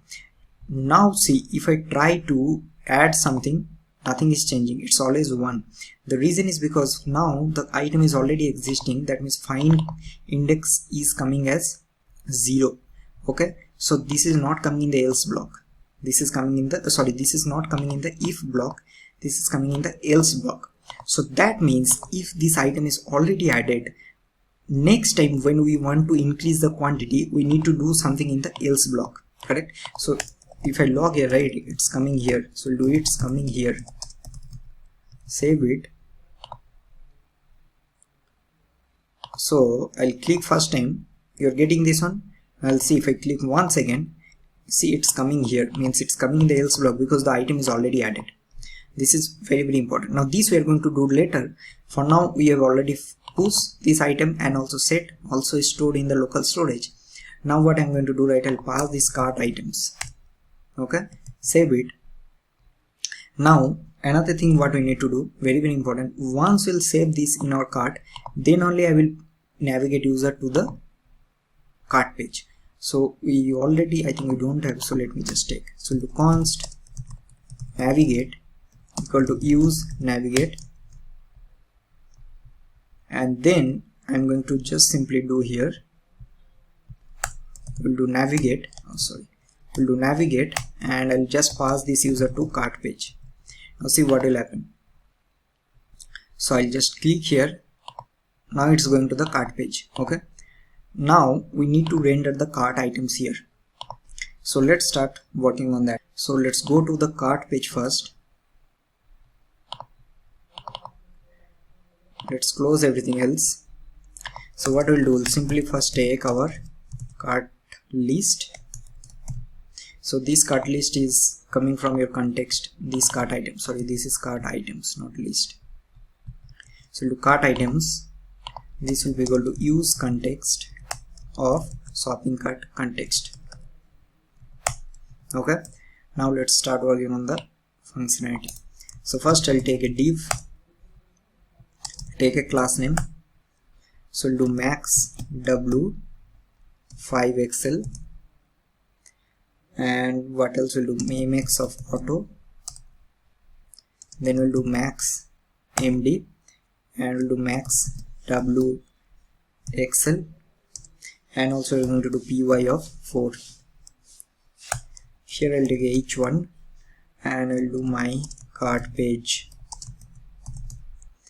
Here we'll take a class name, so we'll do text 2xl, we'll do font bold, we'll do text gray 800, and also we'll do text center. Okay, save it. So getting this on here. Now after this I'm going to take a div, so we'll take a class name, we'll take git, we'll do md grid columns of 3, we'll do gap of 8, and we'll do empty of 12. Inside this I will take another div, we'll take a class name, we'll do md of column span of 2, and we'll do space y of 4. Now here we need to render the cart items, that we are going to do, and after this we'll take another div, we'll take a class name. So here what we're going to do, right, we'll do bg gray of 100, we'll do rounded sm, p of 4, and height we'll do max, and after this we'll take a h3 and we'll render our order summary. So we'll take a class name, we'll do text xl, we'll do font extra bold. See, this I'm just giving some casual, it's up to you. If you want to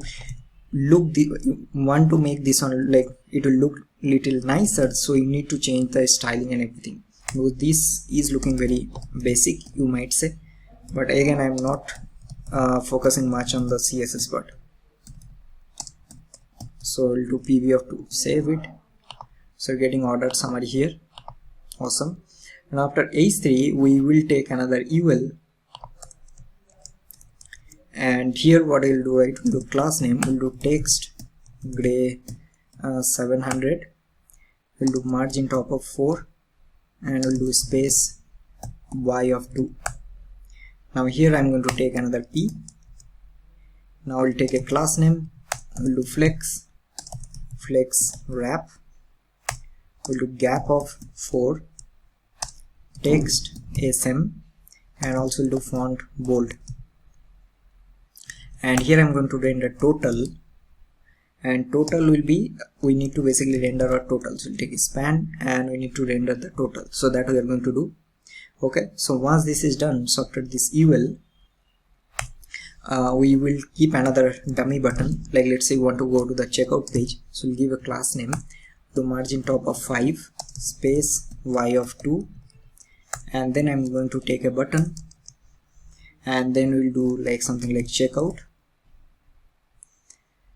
and we'll take another button and we'll do continue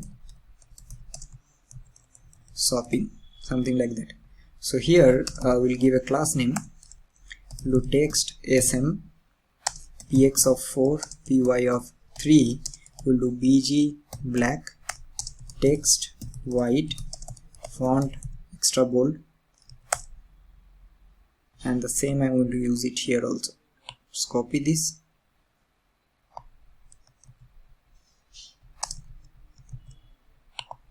okay, I think this is fine, but let's use some flex gap of 2. Okay, now in this case I think this will be fine. I think we can remove this space part. Yeah, okay, so now this is done. Now we need to render the total. If I click on continue shopping page, it will go to the products page from here, right? So let's implement that one. I think now you should be able to do it. So what we need to do, we need to do navigate, and this will be use navigate, and then what we will do, simply take a on click. Now inline also you can write, so we'll do on click, and then I'll simply do navigate, and I'll go to the products page. Simple. I'm taking navigate, so if I click here, right, it's going to the products page. Now this is fine. Now next thing, first we need to render the cart items in this page. Okay, so let's start working on that part. So first we'll go here, so where we need to render this, we need to render it here. So we'll simply check if this cart items dot length is true, or else what will render, will render like no cart, no items available in cart page, in cart. We'll do please add some items. Okay, now here what I'm going to do, I'll do cart items dot map. So this will be your single cart item, and here I'm going to create another component. So let's go to our components. So here I'll do something like cart tile, and I'll create index.jsx, and here we'll do function, and I'll give this one name as cart tile. Now what this will receive, again this will receive your single cart item, right? And then I'm going to return a div. For now simply return this. Now I'm going to call this cart tile, and we'll pass this single cart item as an argument here. So now we don't have any items. Go to continue shopping. Now let's click here view details. Okay, what happened if I click on view details, click on add to cart, so you're getting one cart item. Go to continue shopping, click on view details, add to cart. Now you're getting 2 cart items. But if I refresh this page, this will be gone. So obviously this we need to do, because we need to get it from our storage. But first let's create this cart tile page component. Alright, so let's start working on the cart tile page. So let's remove this one, we'll take a div. Alright, so here we'll take a class name, we'll take a grid columns of 3, let's take, do item start, and we'll do gap of 4. let's do 5. Okay, now here we'll take another div. The class name will do column span of 2. We'll do flex item start and gap of 4. Now here we're going to take a div. We'll take a class name. We'll do width of 28, height of 28. We'll do max sm. We'll do width of 20, and also we're going to do a shrink of 0. bg will do gray of 500. Let's do 400. Let's do p of 1, and we'll do rounded sm. Here I'm going to take an image. So here we'll do source. So this will be our single cart item. So this one we need to take dot thumbnail. Okay, and also we'll take a class name. So here we'll do width of full, height of full, and we'll do object content. Okay, this is fine. This will definitely not work because that is not stored. Now after this we'll take another div. Alright, so here we'll take h3 and we'll render this single cart item dot title. Take a class name. So we'll do this on text base, font bold, text gray 900. Okay, and then after this we are going to take a button. So let's take a button, and then we are going to do this on as, let's remove, that we want to remove that item. And here we will use the same, this style. I think this is looking nice, so let's copy the same. So we'll copy from here, and then I'll use this same here. Okay, so first now let's see what is happening. Go to continue shopping. Now click here, and then I'll do add to cart. So we are getting this one, right? And this is for remove. Awesome. Now after this, what we are going to do, right? So here we need to also render the price. So we'll take a div, do a class name, do ml auto, and here I'm going to take a h3 and I'm going to render. So you remember we have rendered this total price that we have added in the context while adding the item, right? So this is the total price that we have added. So here what I'm going to do, right, I'll do single cart item dot total price, and here I'm going to do 2 fixed. So only 2 decimal number I want to show. So this is one thing. Now here I'm going to take a class name for this also. So let's do something like text large, and we'll do font bold, and we'll do text gray 900. So here. Okay, awesome. Now after this we'll take a button. Now here what I can do, right, we can basically take 2 buttons.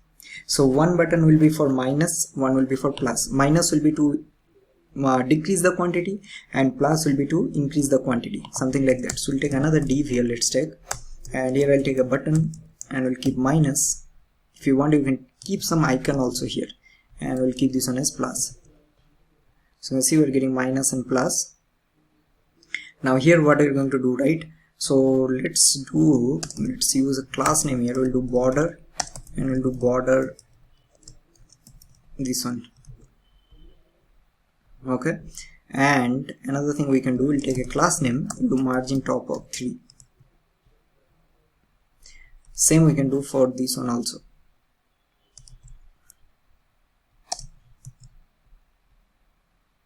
I think that will be more than fine. Alright, and now I think everything is done. Now let's do one thing. Okay, I'm going to do one more thing. I'll wrap this one in a fragment, paste it here, and then I'll take a HR. Okay, and then I'm going to basically divide this one, each and every item. So class name I'm going to do border gray of, let's do 500. So we'll get a divider. Now go to continue shopping. Now I'll do view details, and then I'll do add to cart. So we'll be getting 2 items. Okay, now if I refresh this page, obviously this is not working. So this part we need to do. And now if you notice one more thing, like we already have stored this in our application local storage. So go to local storage. Here we are having 2 items. What we need to do, whenever user will refresh this page, we need to get this data from our local storage and we need to set in our state. That's it. But how we are going to do that? So to get in our first time on page load, you can take in your useEffect on empty dependency. So what I'm going to do, right, I'll do set cart items, because this is the method name to store our cart items. And here I'm going to do json.parts and we'll do local storage dot get item, and I need what? Cart items, because this is the key name that we have given. So we have cart items. Okay, so if this is present, okay, or else this will be empty. So now let's save it. See, we are getting 2 data because this is now storing or getting from your local storage. Even if I now go to continue shopping and let's say I'll do this product here, add to cart, this product is now added, refresh this page, so this will be always present, right? Because this we've added in our local storage, and on page load we are getting from local storage. So this is to get, then we are doing a parts, and then we are setting that in our state, set current items, this one. So now this is done. Now next thing what we need to do, first we'll start with this remove. Now there are 2 type of remove. So first is this remove. This remove will basically increase or sorry, not increase, this will remove this item totally from your shopping cart. And this what it will do, right, let's say you're increasing this class, so the quantity will increase. If you decrease this class, this will decrease. Once you have at least minimum 1 quantity, we need to disable this here. So this part we are going to do. So first thing what we can do, right, we'll create another method here, and that will be just like handle add to cart. We'll add another one that will be handle remove from cart. Okay, so we'll handle remove from cart, and now here I'm going to get the get product details, means which product I need to remove, and another argument we need to pass here.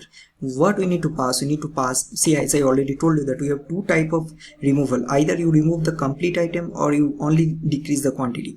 So either you can create 2 separate methods for this, but I'm going to use only one single method, and then I'm going to check if we are passing a flag that fully remove something like that, any name, then I'm going to do this functionality, or else I'm going to do this one. Okay, and now what I'm going to do, right, here I'll do something like is fully remove from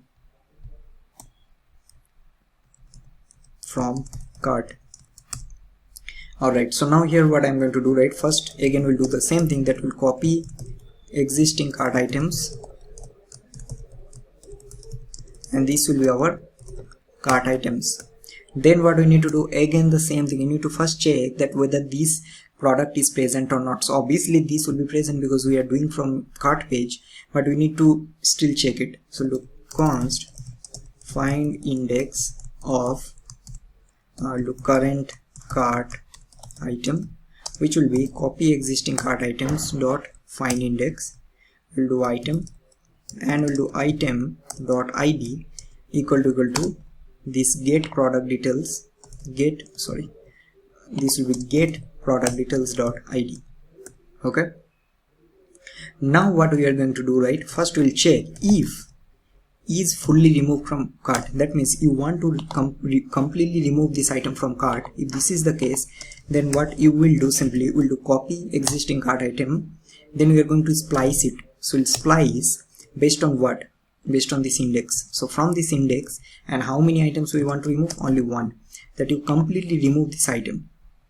Okay, else what we need to do, we need to basically update the quantity. See, I'll give you one example, I think this might be tricky. So let's say you're having this item, you added on 1 quantity, now you click on plus, this will be changed, so there will be 2 quantity, then again click 3 quantity, 4, 5, 6, 7, 8. Now when you click on this minus, so let's say 10 are already added, so it will be 9, 8, 7, 6, 5, 4, 3, 2, 1. Once it will be 1, that time I will disable this because you can't remove. So then in that case what I'll do, right, I'll do copy existing cart items of this find index. So that means we are taking the current item, and then first we'll destructure this content of this item, and then what I'll do, right, quantity. So we have a quantity, right? So this will be copy existing cart item of find index dot quantity. What I'll do, -1, that means we are removing one quantity. Let's say 10 quantity is added, so if I click, this will become 9, 8, 7, 6, like that. And what will be the total price? So total price will be your copy existing cart items of that find index dot quantity. So here you are having the quantity -1, so we are decreasing the quantity, -1, into, we are going to multiply by unit price, means let's say one item price is $9, so 2 will be 18, 3 will be 27. So when you do minus, so that means, let's say there are 3 quantities added. Now you click on minus, it will become 2, so that means what will be the total price? So it will be 2 into base price is 9, so it will be 18. So this is what you are doing. So copy existing cart items -1 into copy existing cart items of find index dot price, so that means we are multiplying by price. So this is what we need to do. Now once all of this is done, we need to do two things. First we'll update our local storage, we'll do dot set item, then we'll do cart items, and we'll do json dot stringify, and here we'll pass this copy existing cart items. Also we need to update our state, so we'll do set cart items will be copy existing cart items, and this is done. Now let's save it. Now see what is happening. Click on this remove, it will not work obviously, very funny, because we need to use this in our method. So sorry, in our components we'll pass this method here in our context.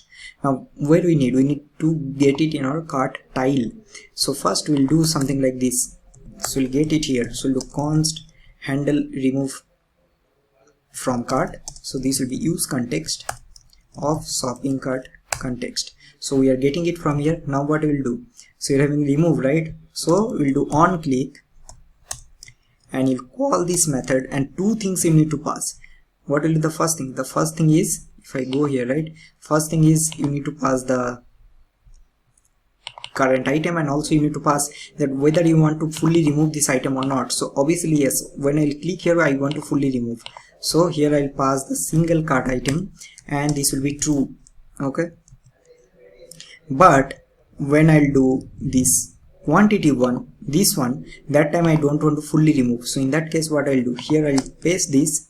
So instead of this handle remove from, this is fine, so this will be false. Save it. Now see what is happening. I'll refresh this. So click on remove, this is removing. If I refresh this, I'll be getting only 2. Remove here, refresh this, remove, we don't have any item, and here also you are not getting any item. Now let's go to continue this one. Click on view details, and now I'll do add to cart. Now let's say I'll click here minus, so this part we need to disable. So how we are going to do that? Now see, this is very simple. So we can go here, and then we can give a disable property, and I'll check simply if this single cart item dot total, if this quantity, if the quantity is equal to 1, that means there is only one item is added. So that time I'll make this one disable, and for disable I'll pass a property here. So we'll do opacity as 65. See, now this is disabled. See, you can't do anything. Okay, so if I show you here, so this is disabled now, correct? Alright, so now this is done. Now next thing what we need to do, on click of plus also we need to do something. Now if you remember here in this part we have a else. So when I'll click on this plus, right, so that time I need to do something. So first we already have this handle add to cart. So this I'm going to take it here in this cart tile component. So I'll first get it, handle add to cart, and then here in this plus icon, what is the plus icon? This plus icon, I'm going to do on click, and then I'm going to pass this handle add to cart, and then I'm going to pass this single cart item. Now let's save it. First we are going to see what is happening, because I'll go to context, and let's say I will come here in this handle add to cart. Now go here console. see what will happen. If I click here, right, you see we are getting 0. The reason is because this item is already added now, so that means it will never come in this. So what we need to do, we need to come to this else block. But what are the things we need to change? Can you guess? So when this item is already added, if I click on plus, we need to increase the quantity by 1. So that means one item is already added. Click on plus, this will become 2, and at the same time the total price will be the quantity into your unit price. So if it is 9.99 into 2, if it is 3, 9 into 3, something like that. And that is pretty simple how you can do that, right?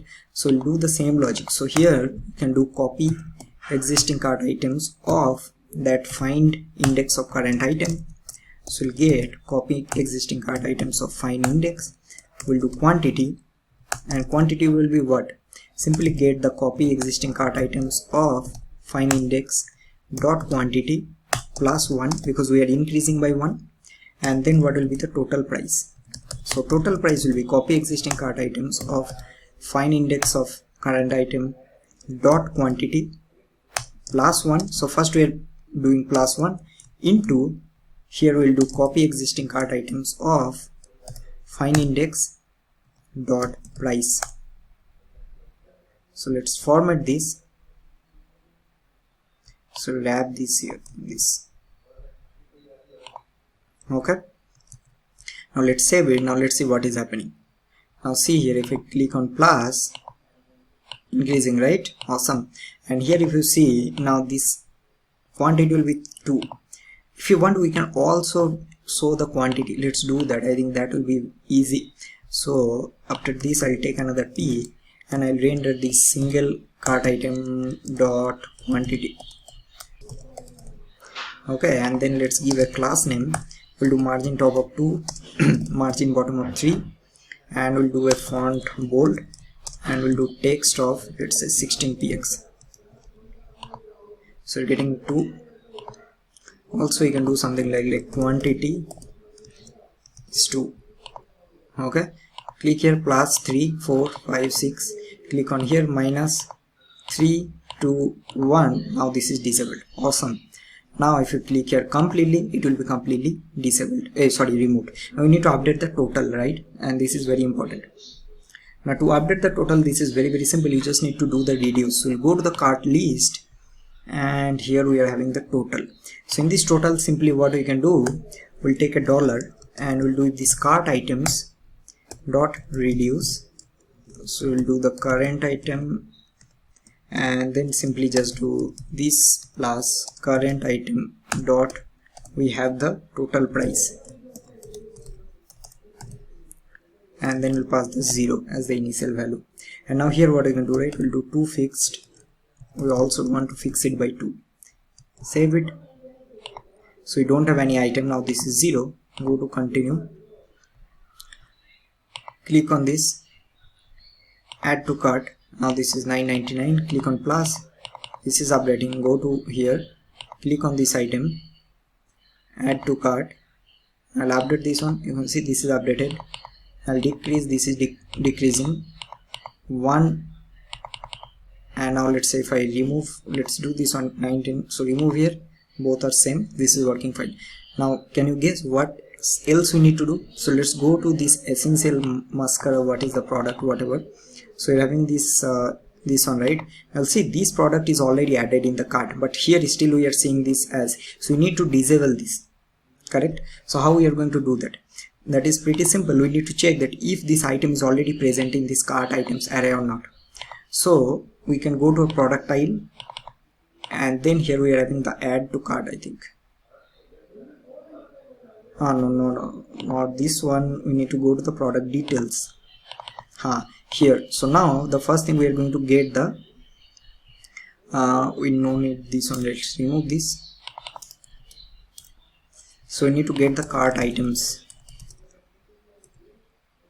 Okay, now here what we'll simply do, that in this add to cart we'll add a disable property, and we'll check if this cart items dot find index of item, if this item dot id is equal to the current product details dot id, and if this is greater than -1. Now -1 always means the product is already added. So now here what we can do, simply take a disable and we'll make the opacity as 60 or 65. Save it. This item is added. Now you can't add it. Awesome, right? Go back. Let's click here. This item is not added, so click here. Now if you go back, now this item is added. We can do another very interesting thing, and that is, we also can add the functionality that we'll be able to add this product from this page also. So let's do that one also. So go to product, and then we will create another button. Let's say I want to do add to cart from here also. Okay, and then I'll use the same style, and I think this is, let's say how this is looking. Yeah, now what we can do, simply we will get our handle add to cart method from where? From our context. So we'll do shopping cart context. Now till now you should be able to do all of this. I think now it will be very simple. So now what we'll do, simply take on click and then call this method, and then pass what? You need to pass the item. Now what is the item? Your single product tile. Okay, also you can do the same disable functionality, like copy all this part and then paste it here. Now you need the cart items, and you will get the cart items from here, your context, and then simply add again, then simply add again here the disable property, that you add the disable property and make this one opacity as 65. Save it. We're getting some error. Let's see, product details is not defined. Awesome. Okay, this from here we need to make this one as shipping single product details.id. See, now these two products are already added to cart, right? So it's now you'll add to cart from here, it's added. Now go to this page, see, this is added. If you refresh this event, still this will work. View details. Okay, now here we are getting some more error. Cannot read product ID of product details dot ID. Okay, so that means it is not getting the product details. So in that case, what we can do, we'll simply check if this product details is present, then only we'll check it, or else make the disable as always false. Yeah, that's it. So now if I add to cart here, this is added. Now go back, refresh this page, this is added. If you go back here again, this is now disabled. Let's click here, add to cart, go back. Now click on view details. Now we'll be able to also add from here, increase the quantity. Now let's remove all of this, remove.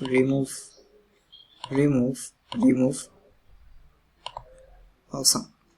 Another thing you can do, right, we can do some interesting thing, like let's say if there are no items are added, so make this checkout button as disabled. So we'll go to our cart page, cart list, and we'll simply do here disable, and we'll do if the cart items dot length is 0, and then we'll add again the same disable property. So we'll do opacity of, let's do 60 this time. So now this is disabled. Go to this one, add to cart. Now this is enabled. Okay, if you remove, this is disabled. Awesome. Now this project might look simple, but see here you almost will get a lot of idea on how you can use. Main idea was actually to apply all the concepts that you have learned so far. So for example, useState, mainly useState, useEffect, and then very important useContext, and also some of the basic concepts of React Router DOM. Alright, so I think that's all for this particular project. Now let's move on to the next one. Alright everyone, so welcome back to a new section. So in this particular section we are going to implement authentication using React and Firebase. So as I already told you multiple times in this particular video, is that we are going to basically implement multiple projects, and each and every project will be associated to a particular concept, so that you will basically get an overview of most of the important topics that are associated with React. So now the first thing what I have done, I already created a project, and here in this Firebase I'm going to create another project for this. Now I already have some projects that I already created for my practice purposes. If you I can use the same, but I thought that it would be better if I create a simple project from scratch. So what you need to do, just search for Firebase console in your Google, and then you'll basically come to this particular page. You need to create a new project, and then I'll give this one, let's say React Firebase YouTube Auth 2024. Okay, so let's remove this part. Let's click on continue. I'll keep this enable. Click on continue. You need to select an account, so I'll select my default account, and then I'll create project. Now this will take some time, and before that, let's do some of the cleaning. So I'll remove everything from here.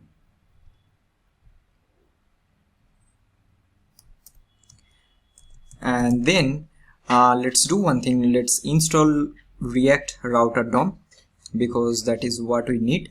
So we'll do npm install React Router DOM. Okay, this is done. Now let's click on continue.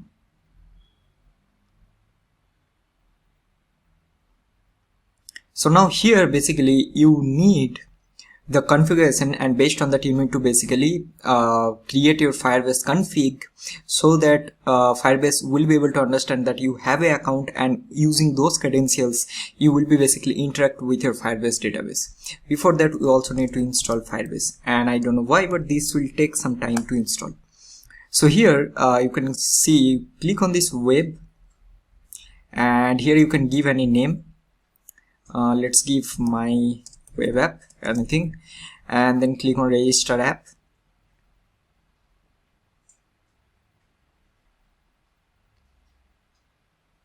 Now here you can see that it will basically give you all the steps that you need to install the Firebase, that we have already done, and then you need to initialize Firebase with this. So you need to first install the initialize app, the analytics, and this is your Firebase config. Now again, I'm repeating, please don't use my credentials. Okay, please create your own project so that it will be easy. Now this Firebase config you need to pass, or basically initialize with this initialize app method, and here you will be able to create your Firebase app from here. So this is very helpful. This actually we need. Alright, so the first thing what we are going to do, basically we will create a file, and that will be our Firebase config. So inside source folder, let's give a file name. I'll give this one as Firebase config.js. Okay, so what are the things that we need? So first we need import something from, so we have Firebase /app, and this will be our initialize app, right?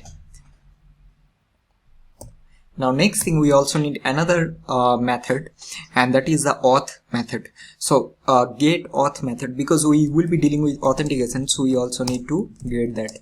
So we'll do Firebase / and this will be auth, and here it will basically give you get auth method. Now we are going to create our Firebase config. So we'll do const Firebase config, and here you need to basically copy all of this from here and then simply paste it here. Okay, this is done. Now what you need to do, you need to basically create the app. So how we are going to create? So we create using this initialize app, and then you need to pass your Firebase config. So we'll do const app. So here we'll do initialize app and then pass the Firebase config, and then we are going to create our auth. So we'll do const auth, and this will be our get auth, and this get auth will take the app. So you can see that this is take the Firebase app, and this app is nothing but this app just now we have created. So this will be the app, and then we are going to do export default, and we'll do auth. So now this will create our Firebase config. Very simple. Now what we are going to do, right, we need to basically set up our pages. So how the this architecture will look, right? So let's open some whiteboard. Okay, so see first what we are having. So let's say these are the following pages we'll be having. So we have a private route. So this route is a private. Then you are having a login page, and then you are having a register page. So this is your login page and this is your register page. So now how authentication will work is basically you will be able to only access this private route if the user is authenticated, obviously. If not, so user will be redirected to the login page, and from this login page we will have another link or button, so they will be able to switch to the register page and vice versa, something like that. Okay, now if the user is already authenticated and they try to access the login page, so what will happen? They will redirect back to the profile page or basically the private route, because the user is already authenticated, so there is no point of showing this login page and the register page. So this is the simple architecture how this will work. So that means we need to basically create some of the pages. Alright everyone, so we'll start with creating all the pages. So let's do one thing. So we'll create one pages folder here, and then I'll create a login page, then we'll create a register page, then we also need a profile page, and also you need a private route. Now one more thing everyone, that I'm not going to focus much on CSS because this is not a CSS course, right? So like if you're expecting like very special kind of like CSS fancy design, so this might not help you, because our prime objective will be to focusing on the functionality first, so that you'll be able to understand or basically grasp all the knowledge of different areas, and then you'll be able to create your projects from scratch. So each and every page will create our index.jsx, right? So let's copy this, paste it here and here. Okay, let's quickly create all the pages. Now I'll highly suggest that because we have already learned so many things, right? So now what you should do, basically you should try to implement all of this while watching this video only. Okay, so let's create our function and we'll give login page, and we'll do export default login page. Now we'll do return. Let's return a div with login page. Okay, let's copy this and paste it here. For now I'll give this one as private page, or we can give like auth route. Let's give auth component, auth page.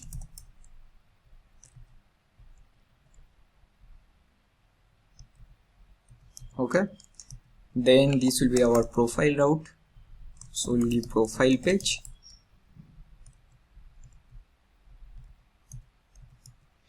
and then we are having the register page.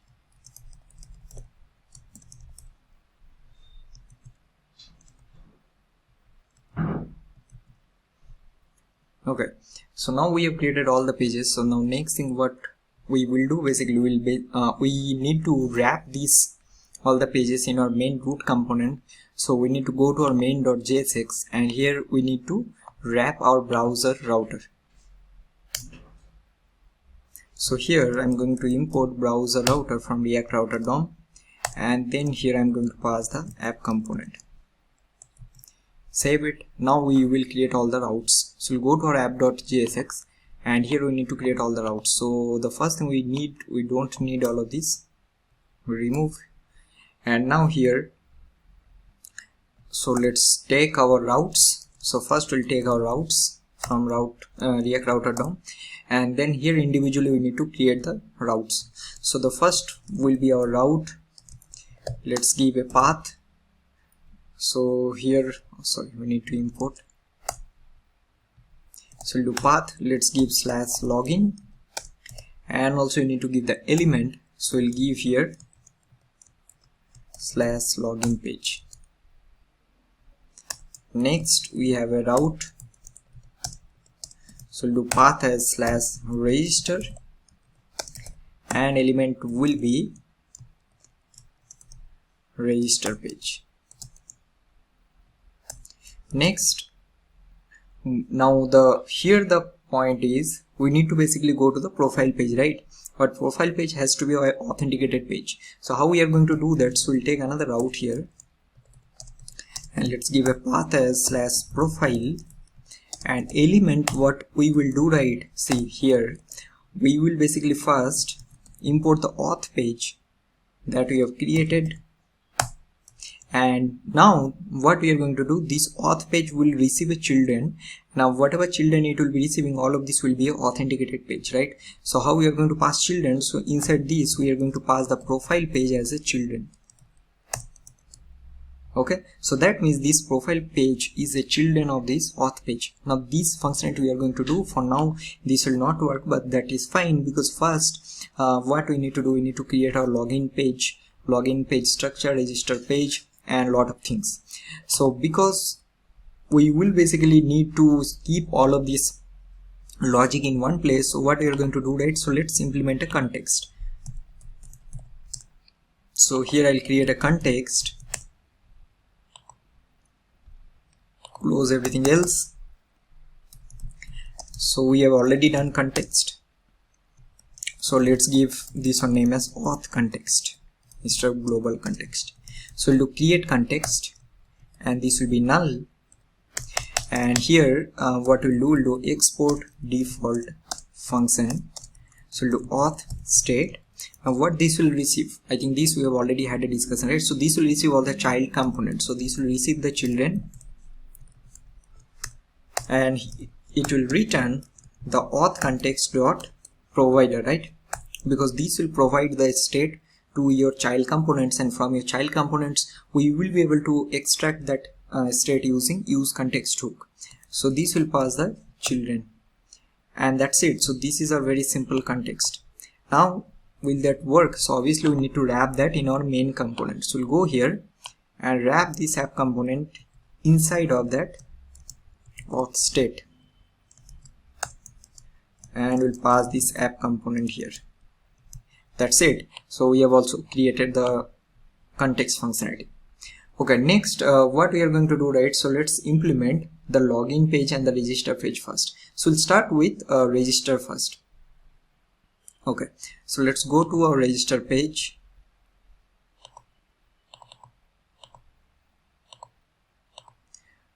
Okay, so first we'll simply create the structure. So let's take, so I already installed the Tailwind CSS, so we are going to use the same. So here we are going to take a W full, and also let's go to this register page, right? So we'll go to /register. Now this is coming, and this is coming because we need to change some of the style from here. So these all the things are not required. We'll keep the mean width remove, and these two will remove. Yeah, okay. Now we'll take W full, we'll do max WSM, we'll do AMX as auto. Then what we'll do rounded LG, shadow, let's do medium. Now inside this we'll take another div, we'll do a class name, we'll do PEX of 6, PY of we'll do PY of 5, and inside this we'll take another h3, and let's give this one name as something like welcome back. Okay, and now here what we are going to do, so after this let's take another P, and this will be our register page, right? Now remember that what we have done, we have created, we have learned these form controls, the dynamic form controls creation, and so we also learned that how we are going to use React hook form. But in this particular project we are not going to use any third-party library, but still we are going to learn that how we are going to implement the same using creating our own custom elements. So let's do one thing, let's create a folder here inside source. So we'll create a components folder, right? And here what we are going to do, so we'll do each and everything step by step so that it will be easy to understand.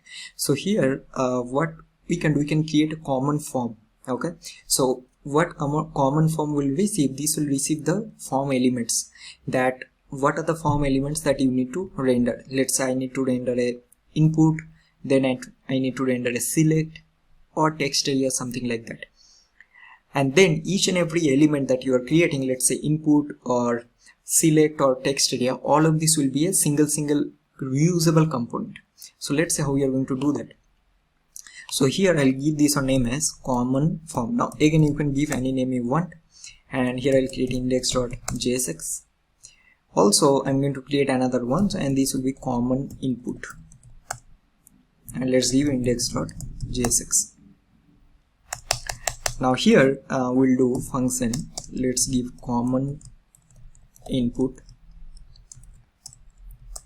Now let's do export default, we'll do common input. Okay, so this is the first step. Now these things are very important, because see, the reason it's not all about learning fancy libraries, because I already seen in YouTube, like many YouTubers are creating projects like using multiple different fancy libraries. Believe me or not, whenever you go to any big product based companies or any companies, they try not to use so many libraries. You need to create everything from scratch, or let's say you are creating or using a library. So what they will suggest, that create your own library without using any third-party library package, as simple as that. So that is the reason you should not use like fancy libraries, because you just need to show it. It's not like that. Try to use as less as possible. Only whenever it is absolutely required, then only you should use third-party library packages. Okay, so this is from my own personal experience, and this is exactly what happened. It's not like you're creating a project in, let's say, in companies like Amazon or something, and they will use 100 third-party libraries to make the website better, because at the end the main objective will be to make the website faster or the performance efficient. Now here what we will return simply, right? So let's return, we'll keep this one very simple. We'll return an input for now, and now this will receive a type, right? Now see, this part we have already discussed, that how we are going to create a common. So it will either receive a type, and if the type is not there, so it will be a text by default. Same placeholder, so again this will receive a placeholder, or else this will be enter value, something like that. Okay, next it has to receive a value, then it has to receive a on change, correct? And here we also can give a class name. So either you receive a class name here,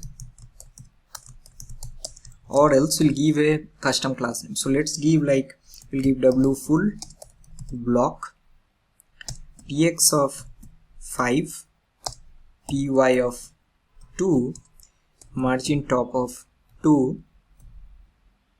Okay, let's do text black, we'll do border rounded large, and I think let's keep only this. Okay, now obviously we need to receive all of this from props, so it will receive a type, it will receive a placeholder, it will receive a value, it will receive a on change, and it will receive a class name. So now this is your common input. Okay, now similarly for this particular project, because we only need input, so I'm going to create input. Now I'll give a homework for all of you. What you can do, right, create 2-3 more like elements, like create a common select, create a common text area, something like that. At the end the logic will be exactly same. So now you already have a common input, so now we'll go to our common form, and here I'm going to create a form element. So you function common form, and we'll do export default common form. Okay, so now here what we are going to do, so we'll return a div, let's return a form, and in this part this will basically receive a form elements or form controls. So form controls basically say like whether you need to render input, select, text area, and based on different type you will be basically using those components. So that means this will receive a form controls. Now again here also you need a button. So here I'll receive a button text, let's give button text, or else this will be like something like submit. Type, this has to be always submit, we'll give, and this will also receive a button text. So now what we are going to do, right, simply, so here I'm going to render form elements. See how I'm doing all of this. Now again, if you want, you can do all of this inside this only, but I'll create a separate function. So for render form elements will be a function, and I'll create a render form elements. Now these will receive the form controls. So here I'm going to pass the form controls. Okay.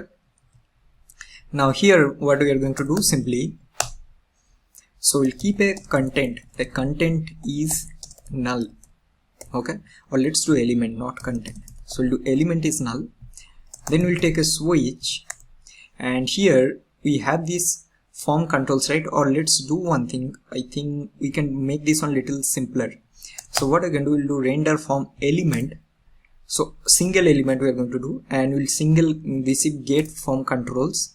And instead of doing like this, what we are going to do, right? We'll do form controls dot map, and this will be single form control, and here this will basically do render form element, and we'll pass the single form controls. Okay, so that means, let's say we are receiving something like this, that we are going to see, like we are receiving a input, that we need to render a input element, then we need to render a select element, then text area, something like that. So what we are doing basically, we are mapping all of these, and each and every single form element will be receiving here, and then we are going to check that if this element, sorry, this get form control that we are having, the current form control, so let's do get current form control. So if this get current form control is input, then render this common input. If this is select, then render the select. If this is nothing, then render default, something like that. So here what we are going to do, we'll do get current form control dot. So this will have a property that called component type. Now these all are very, very important. Now component type can be value of input, right? So here we'll do something like this. We'll create const, and we'll do element form element types, and here let's do, so we'll do here input,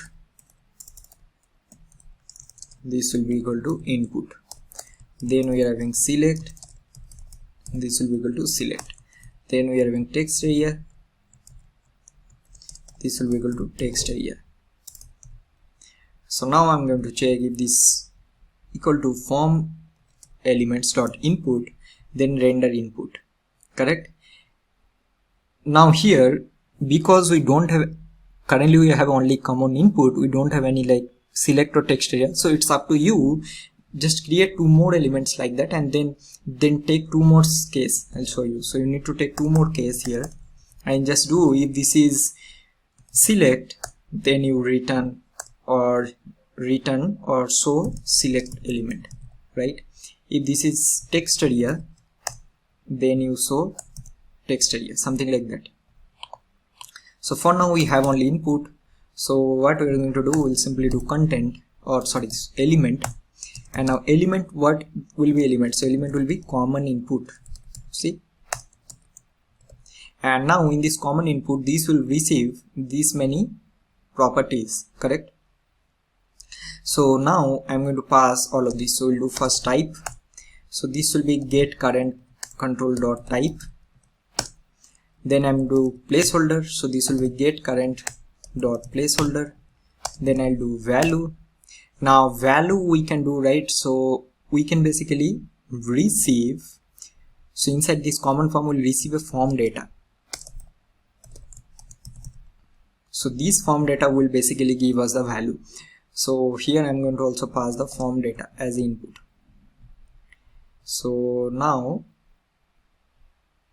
here I'm going to receive get form data, and this get form data will give me the value. So this will be get form data of this get current form control dot name. Now this part we are going to see. Then we are having a name, so name also we need to pass here. So we look get current form control dot name, and also we need to pass a on change, and this will be what we can do, right? let's do one thing, let's pass this one here only. So look, get current form control dot on change. And what else we need to pass? So we're passing type, placeholder value on change, class name. So class name we don't have anything, means it will automatically take the default one. Now this will basically give you the common input, correct? And then it will break, then it will check if there are any other cases or not. And in default, so default what you're going to do, right? Default also will return the common input only for now. So now this will basically give you the element, and at the end what this function will return, so this will return the element. So it will return the element. Okay, and that's it. So this is done. So now let's see what is happening. So now we'll go to our register page. Now another thing this will receive, right? Very important. This will also receive a onSubmit method. Now this onSubmit method we need to pass here. So this will take a onSubmit, and this will be onSubmit that will be receiving. See, now what will happen, I will basically import the common form, and now here we need to pass the form controls first. So let's pass the form controls. I'll create another folder here inside source. I'll create a config folder, and I'll create index.js. So do export const register form controls. Another thing we forgot, we need to also pass the name, right? So we'll receive a name, and here we need to pass a name which will be equal to name. Okay, so here see how this will be. So this will have a name. So name will be our name property. So register will have three fields, right? So first one will be name, second one will be email, and third one will be password. So first we have a name, then we have a placeholder, and this will be enter your name. Then we'll have a component type, you remember? So this will basically tell us if this is the input or not, something like that. Then it will have a type, so this will be text. And what else that we need? So you have a type, value, name, on change. This is fine. So now let's copy this and let's paste it 2 more times. So next we have a name, sorry, let's give this on name. Name, this will be our email. So this will be enter your email. Component type will be input, and type will be what? Email, right? Then we are having the password. So do password. This will be enter your password. Component type will be input, and type will be password. So this is what we need. And another thing what we can change, right? So this on change, we can basically, just like we are receiving a set form data, we will basically receive another prop that will be set form data. So this will basically update our values. So here we will simply pass this. So we'll take, this will give us an event, and then we are going to do set form data. So we'll do set form data, and this will return the form data. And then we are going to do get current form control dot name will be event dot target dot value, and the same will pass it here also.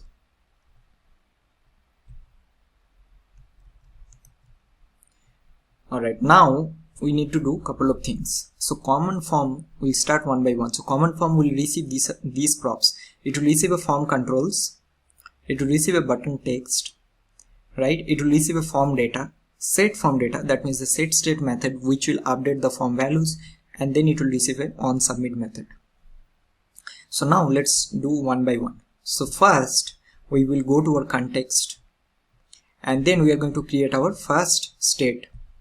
So here I'll create const register form data set register form data, and this will be useState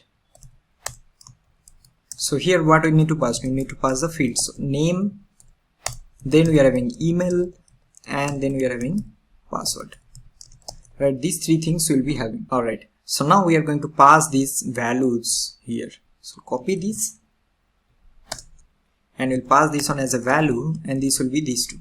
Then we also need to create another method, and that will basically do the register of that user and save the user information in our database, in our Firebase database. So we'll create function register on submit, something like that.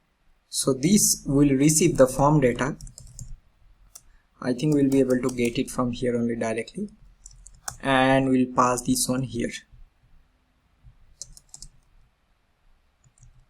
So that means we have three methods. We have a form data, so register form data. We have a setState method, and then we are having a on submit. So when user will submit, that time we need to call this method. So now what we are going to do, right? We'll copy all of this. Now see step by step how we are doing. Now go to register. Now we need to get it from our context. So how we are going to do that? We'll use useContext, right? This part we have already discussed, that we'll do useContext, and then you need to pass the context name. So what is the context name? Auth context. See, now what we need to do, we can pass all of these. So first we'll pass the form controls. So what will be the form controls? Form controls is nothing but this register form controls. So we'll say that render this input, render another input, render another input. So we'll do register form controls. Then we pass the form data, which will be register form data. Register form data. Then we need to pass set form data, which will be set register form data, correct? And then we need to pass on submit, which will be register on submit. Then we need to also pass button text. So button text will keep this on as we'll do save, something like that. Now see what is happening. Let's save it. Awesome, right? See, automatically this created all of these. So now if I go to elements, so this created a type of text, this created a type of email, this created a type of password. Awesome, right? And this also changed to save. Forget about styling and everything, just learn the functionality first, that how we are creating all of this using a custom without using any third-party library package.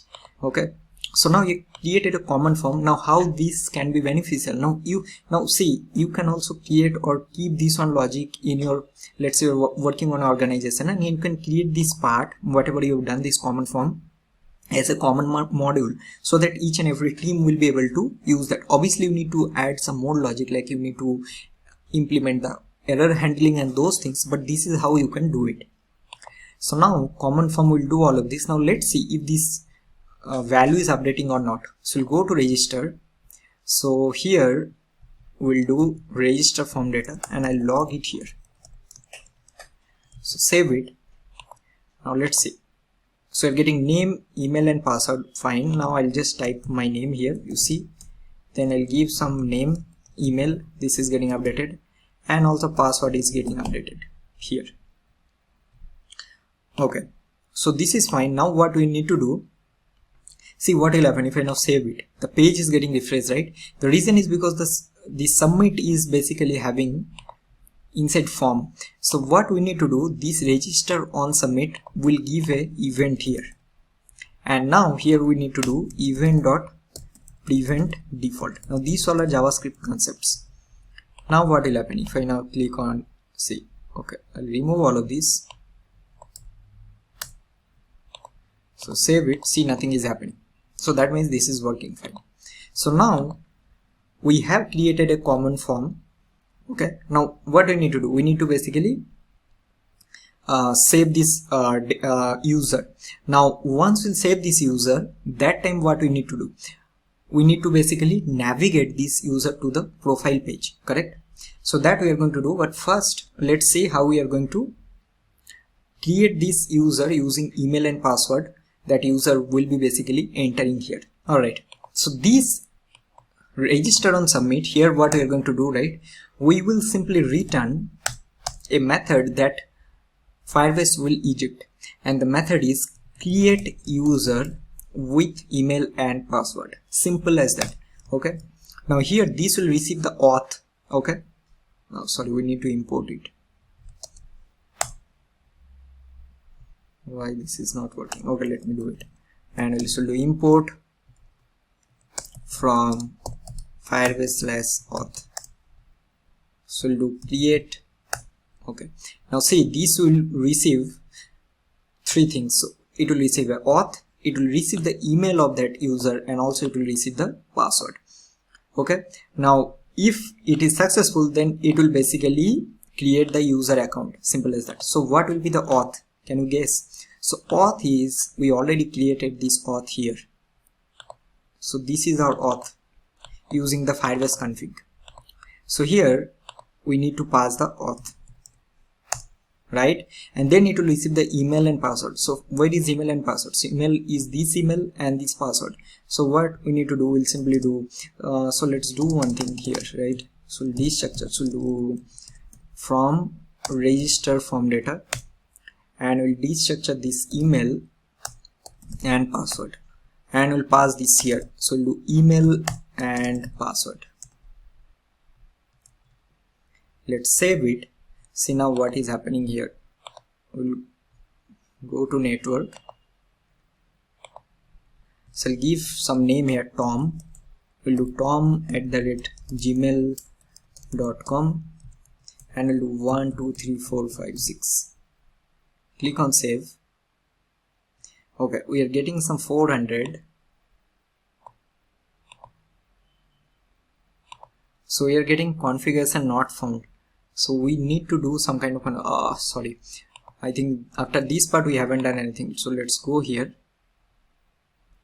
and then we need to go to authentication, right? So we need to basically start or configure this. So click on this get started,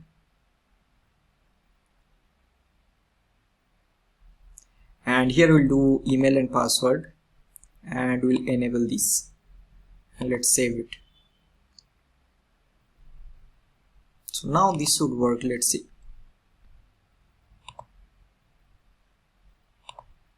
Awesome. So this is done, right? So now this is basically registered. So what we can do, right? If you want, you'll be able to add other users also.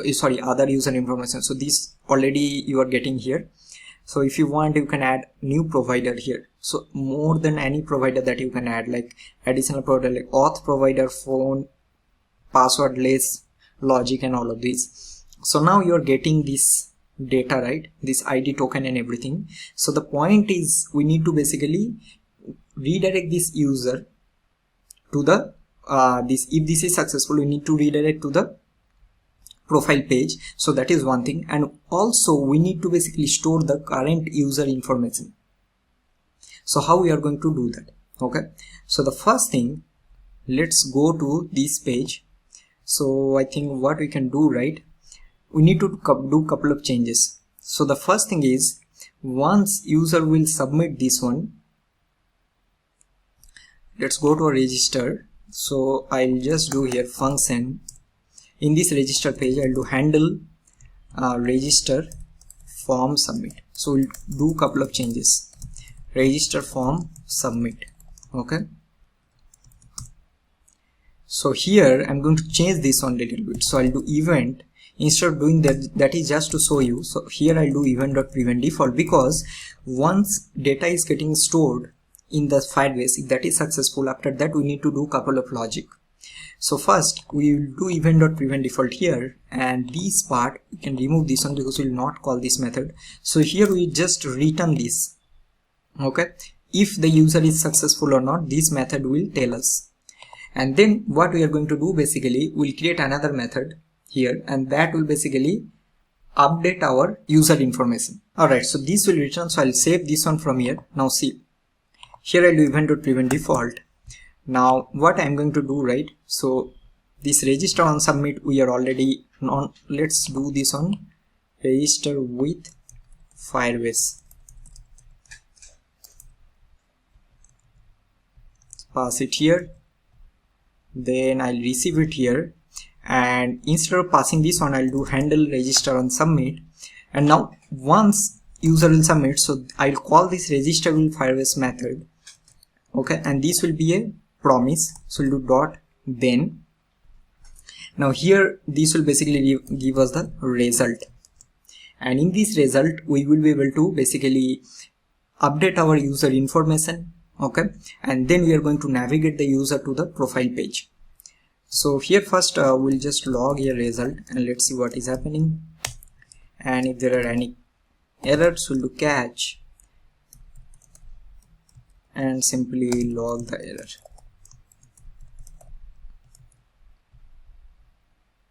Okay, so let's see what is happening.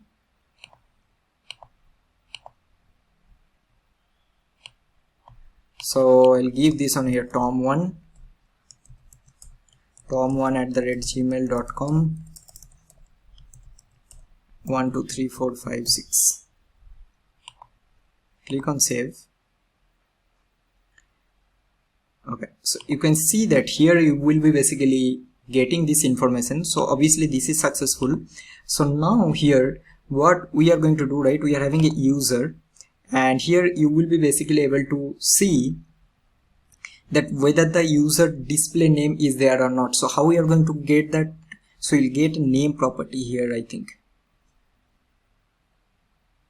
So we are getting display name. Sorry, that's what I forgot. So this will basically give us an update profile method from Firebase, so that we need to use.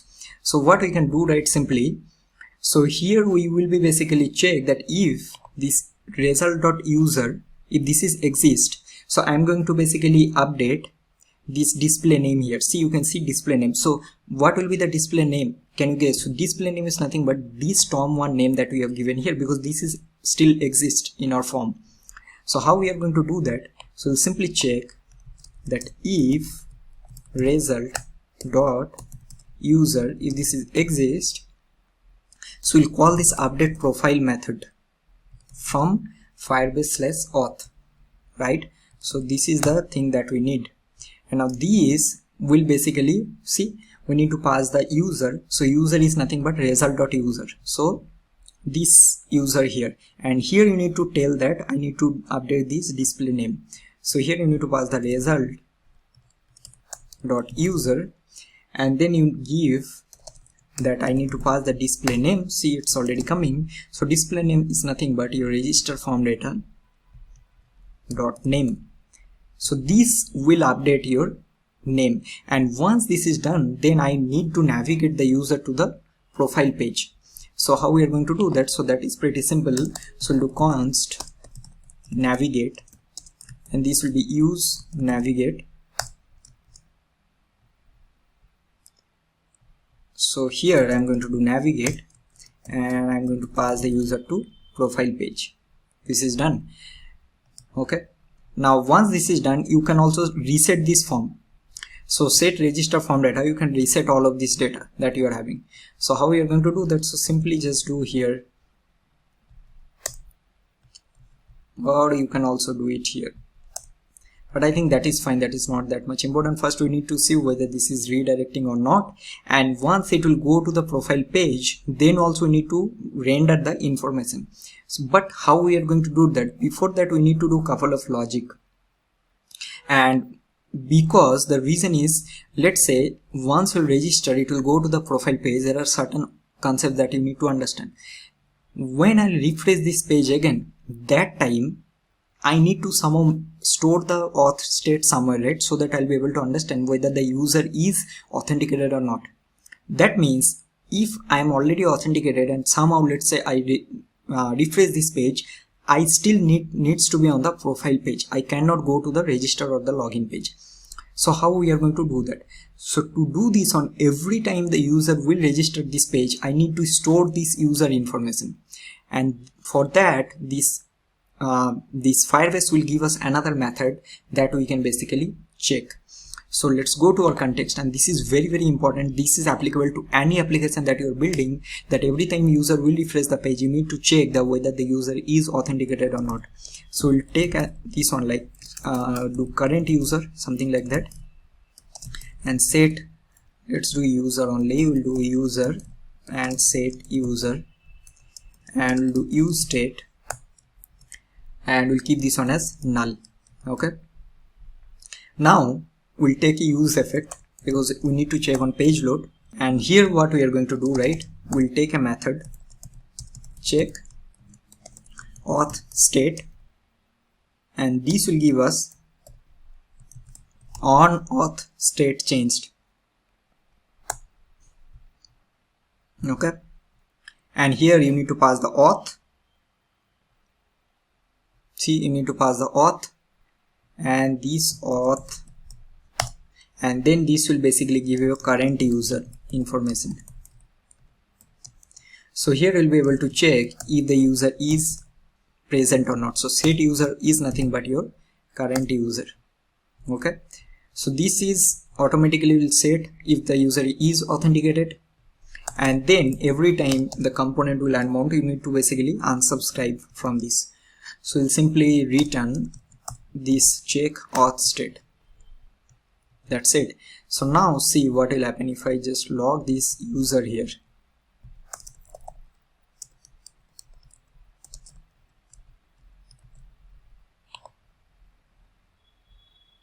So currently user is coming null.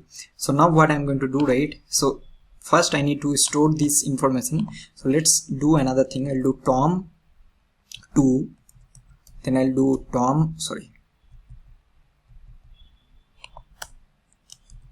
tom2@gmail.com, and then I'll do 1 2 3 4 5 6. Let's click on save. So it's going to the auth page, sorry, profile page. I refresh this page. Okay, this is still coming null. So this part we need to check why this is not coming.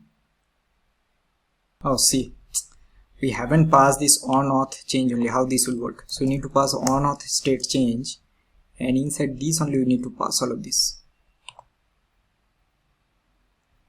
Something we have done wrong, right? Okay, let me just do it. So we'll do on auth change. This will take a auth current user, and here we are going to simply do set user will be your current user. That's it. Save it. Okay, now let's go to our register page first. I need to check whether this is saving or not. So we'll do tom3@gmail.com 1 2 3 4 5 6. Okay, so we are having some user information, we are getting auth and everything. Now refresh this. See, we are getting, first time this will be null, that is fine, we can manage some kind of loading state, and immediately you are getting the user information, like if the user is authenticated, access token and everything. So this you will be able to use. So this is working fine. See, I'll refresh this page. See, it's coming, right? So now this is working. So now what is the thing? So if I go to register page, see, it's still going to the register page, right? But the user is already authenticated. So this part we need to check. So how we are going to do that? So because of this, we need to do couple of logic. Okay. So the first we'll go to our private route and see if I go to this app.jsx, this private route is basically, or the auth page is receiving this profile page as a children. So this will receive a children first. And here we need to do a couple of logic. So the first thing we need to basically check that if the user is present or not. So user will be able to get it from our context, and this will be auth context. And here we can simply check that if the user is present, so simply return the children, right? Or else if the user is not present, means user is not authenticated, still you are trying to access the private route, that is not possible. So you will basically navigate to where? You will be navigating to the, let's say, login page, right? So this is how this will work. So that means you are returning the children if the user is authenticated, or else you are returning back to the login page because you are not authenticated. Okay, so now another thing we need to do, we need to go to our register page, and here we also will do the same thing, that first we'll get the user, and then we'll simply check that if the user is present. So every time I refresh this page, if the user is present, I will navigate to the profile page. So I'll do if the user is present, then simply navigate to the profile page, as simple as that. Or else you return this, save it, see what is happening. So I refresh this.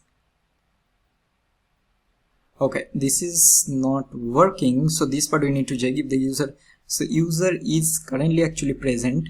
I think we have done some mistake here, so this part we need to check current user. Okay, let's go to the profile page first. Okay, something is going wrong here. It's going to the login page. Okay, if I go to the profile page, so that means this is not taking the user here. Okay, so what we can do, I got it. The reason is because first time this is coming null, so you can manage some kind of loading state here. So we'll do const loading set loading, and this will be, you will give useState of false, and here what I can do, let's make this one true, and then once we get the information, that time we'll do this one as false.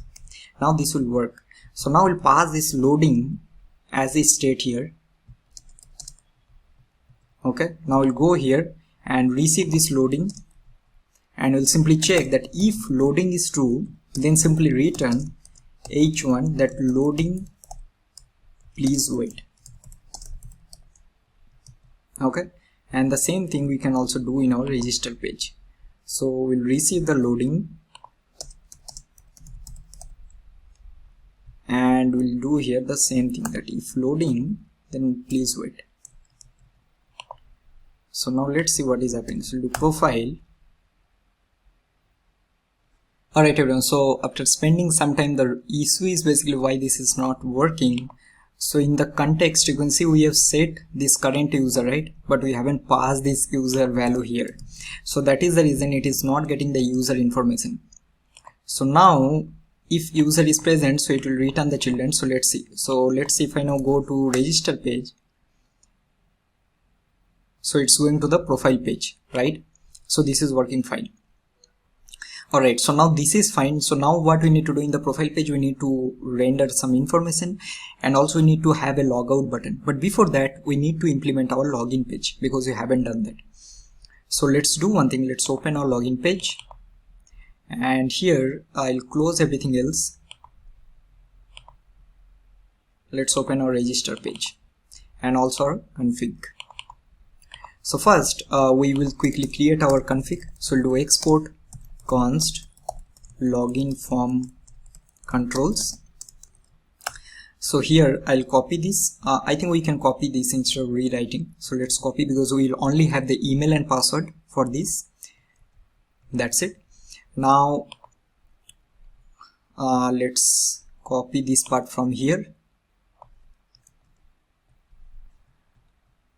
So remove this one. So we'll do div. Let's paste it here, and inside this we'll take a class name. So we'll take this padding part, then we'll have a h1, and then we'll do welcome back, then we'll take a p, then we'll do login page. Then what we need to do, we need to do common form, right? So we'll do common form, and we need to pass all of this. So first we'll do form controls. So this will be our login form controls. Okay, then we need to go to our context, just like we have created our register form data. So for login also we need to create another state, and that will be our login form data. So we'll do const login form data set login form data, and this will be useState. So here we need email, and also need the password. Okay, so let's pass both of these. See, we need to pass this in our context. If we forget this, this will not work. Okay, now we will basically destructure all of this from our context. So we need login form data and set login form data, and this will be use context of auth context. So here we need to pass our form data, which will be login form data. Then we'll do set form data, which will be set login form data. Then we have a button text, and this will give this one as login. So what else we need? Form controls, button text, on submit also we need to pass. So we'll do on submit, and this will be handle login, and we'll create this method here. So we'll do function handle login, save it.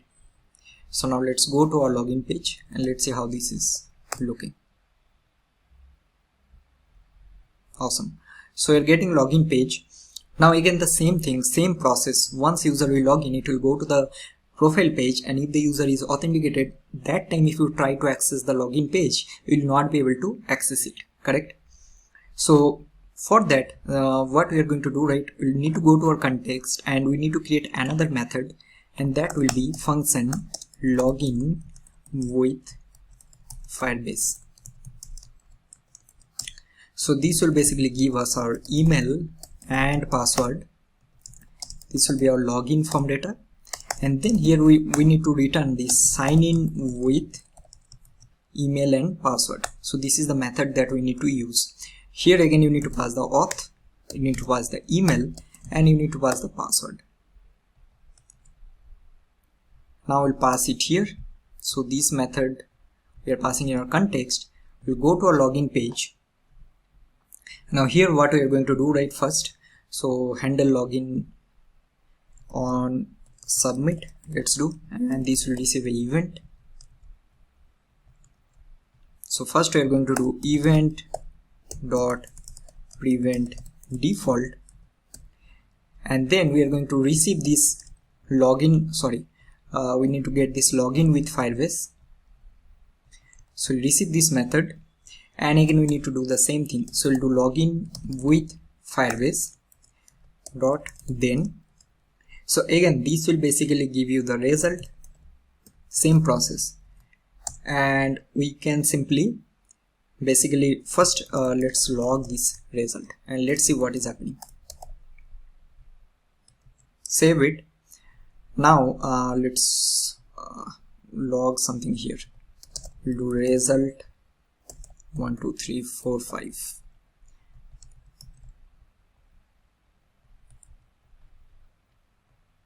Okay, so let's say I'll give some value here. So we'll do tom1@gmail.com 1 2 3 4 5 6. Login.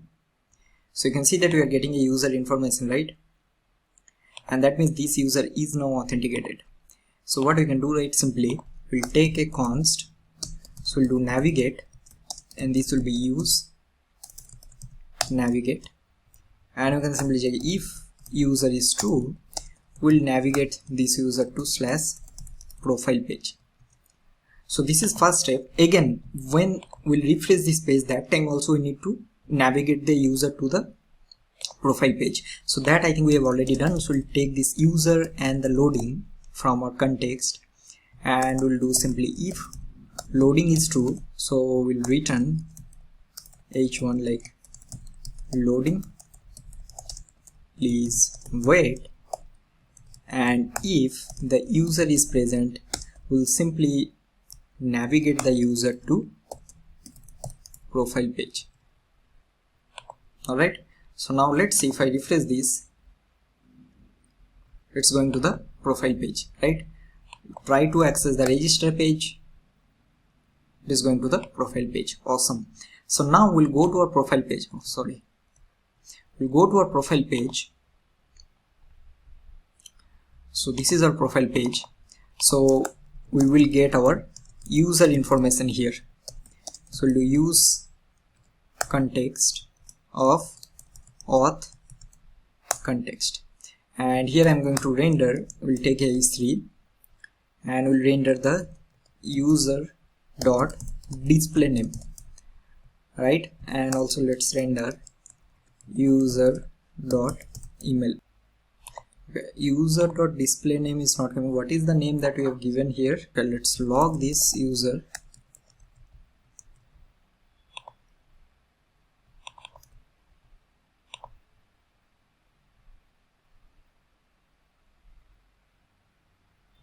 Okay, display name is coming null.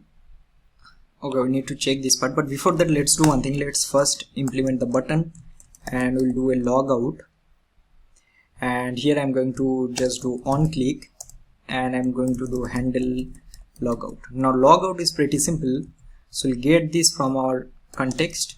This is the first step. We'll go to our context and then simply create this method.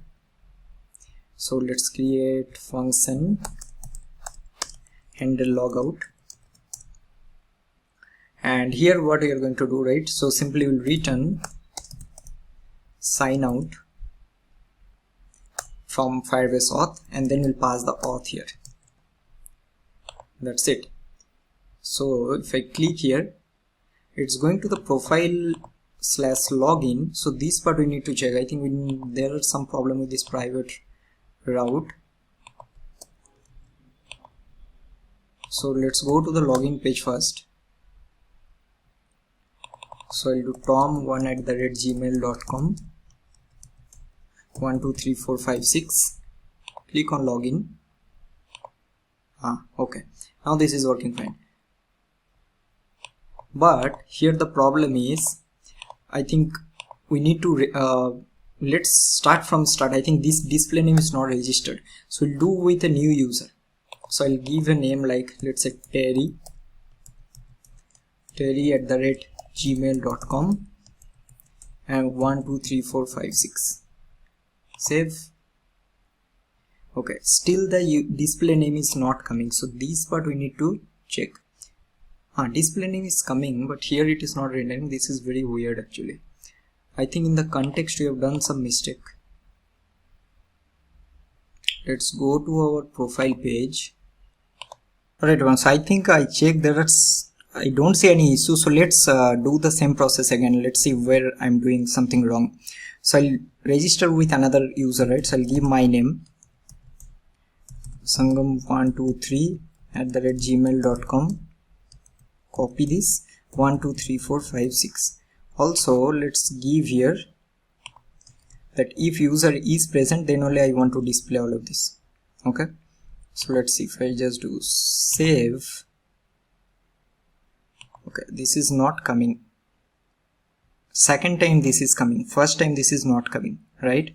So this part we need to check. But if I just do log out and then go to login page, click login again, that time it is coming. Okay, but if I go to register and then I'll just register with another user, Sangam1,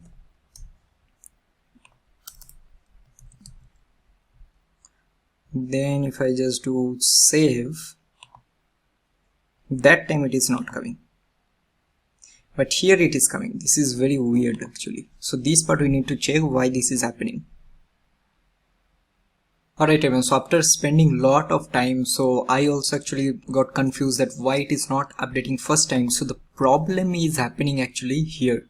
So let me show you some of the things that we need to do. So what is happening, right?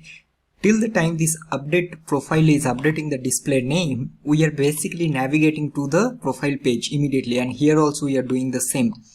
And that is the reason when it is going to the profile page for the first time, until unless we refresh the page, this update profile is taking some time. And if you hover here, right, so you can see that this will return a promise. So here we need to do couple of changes.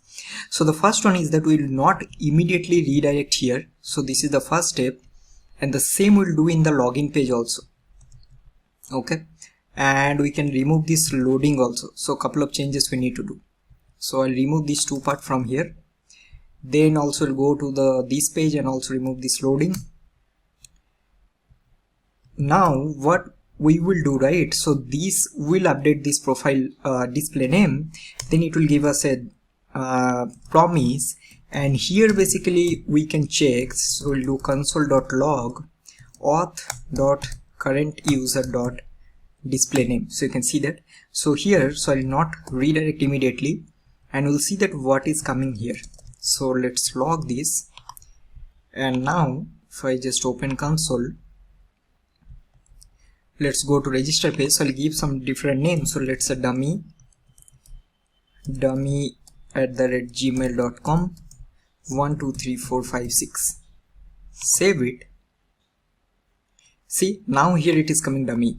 So what we can do, so there are multiple ways we can do that. So one of the ways that we can simply check here that if this display name is present, then only I want to navigate to the profile page. Okay, so this is one way. So now second thing, so first let's check this one. So I'll give dummy 1, let's give dummy 1, and I'll give save. See, now it's coming immediately, right? But if I refresh this, let's say I go to the register page now, because we have removed that logic, so it will be still in the register page. So these we can do in our context. So in the context, what we can do, right, we can simply take another useEffect, and here we'll keep this, let's do one thing, we'll keep the user as a dependency, and we'll see if the user is true, then only I will navigate this user to the profile page, and this will happen every time you refresh the page, because this context will be getting called. So here I will take another const navigate, and we'll do use navigate here. Okay, and if there are any loading state, so we'll simply return h1 that loading, please wait.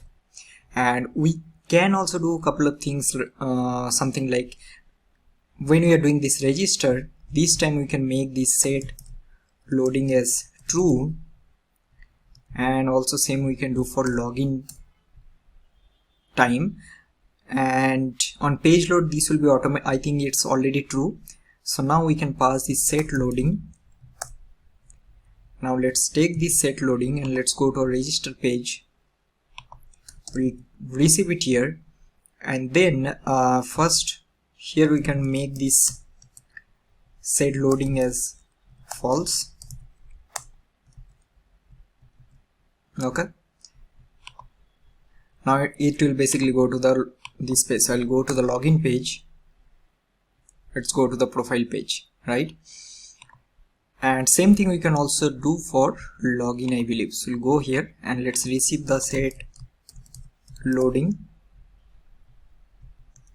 and here it will be simple. So we'll simply just do set loading as false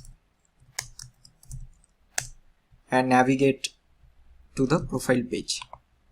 Now let's log out. Now I'll go to the profile page, so it's going to the login page. I'll try to log in, it's going to the profile page, log out.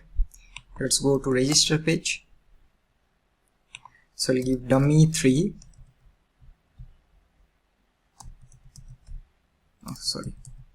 copy, then dummy3@gmail.com 1 2 3 4 5 6, click on save. Now see, it is taking some time, but it's actually updating. So if I refresh this page now, it will be getting the updated data. Let's check one more time. So we'll go to the register page. So we'll do dummy 4 @gmail.com. So I'll copy this, I'll check the login also. So I'll save. Okay, now it's taking some time, and that time it is basically updating this. If I log out, and now let's see for dummy 4 1 2 3 4 5 6, this is for login. Click on login, so you're getting this one. And if I go to now login page, it's going to the profile page. If I go to register page, it is going to the profile page. If I click on log out and then try to access the profile page, it's going to the login page, and this is working fine. So the catch is basically till the time register. Here we need to basically, because this will return a promise, until unless this is present, then only you will be navigating this one. All right. And I think that's it for this particular project. Now let's move on to the next one. Alright everyone, so till now I think we have almost completed the very basic and some intermediate level of concepts in React, and also learn how we can manage or avoid prop drilling using the concept of useContext. Now it's time to learn two of the most famous state management library, that is Redux Toolkit and Zustand. Now both are basically used to manage any kind of global state in your React application. Now I'm not going to go into much theory details, because whatever things that we are going to learn, we will be learning using practical examples. All right, so you can see that I've already created a project, and obviously we are using vite. And now for both the projects, right, again I'm repeating again and again, I'm not going to touch much CSS part. If you want to use CSS, I already use Tailwind CSS or SideCN UI or Material UI. It's up to you. You will be able to use those libraries. Just install, and basically you whatever you want to do, or you want to make that website look better, so please use those. All right, I'm going to focus much on CSS. All right, so first thing what we need to do, right, see, first the point will come that why you need something like Redux or Zustand. Now see, first thing is that see, React is a single page application. Right now in your application, if your application is very large, you will be having multiple pages, multiple components, and now there might be many scenarios where your components are not connected with each other basically, but somehow you need to communicate with one component to another component. So that means somehow you need to pass data from one component to another component, although there is no direct connection between those components. So in that case, what we need to do, right, we need some kind of centralized state where we will be managing state in one place, and from that place we will be able to consume the state. All right, so for this one, the first thing what we are going to do, right, first we need to install two things. So the first one, we are going to do npm install, and then we will do @redux.js and then /toolkit. So this is the first, and then to connect your React application with Redux, because Redux is a standalone library, you will be, it's not like you can only use Redux with React, you will be able to use Redux with any other front-end framework like Vue, Angular, Svelte, anything you want. So here we need to somehow connect our React application with Redux, and to do that we need to use this React Redux. So these two things we need. What I'm going to do, right, first we will see one very simple example, and then I'll be creating kind of like a blog application, something like that. Okay, all right, so this is done. Now I'm going to minimize this one. I'll remove all of this from here, remove this part from here, and let's return here. Let's do a div.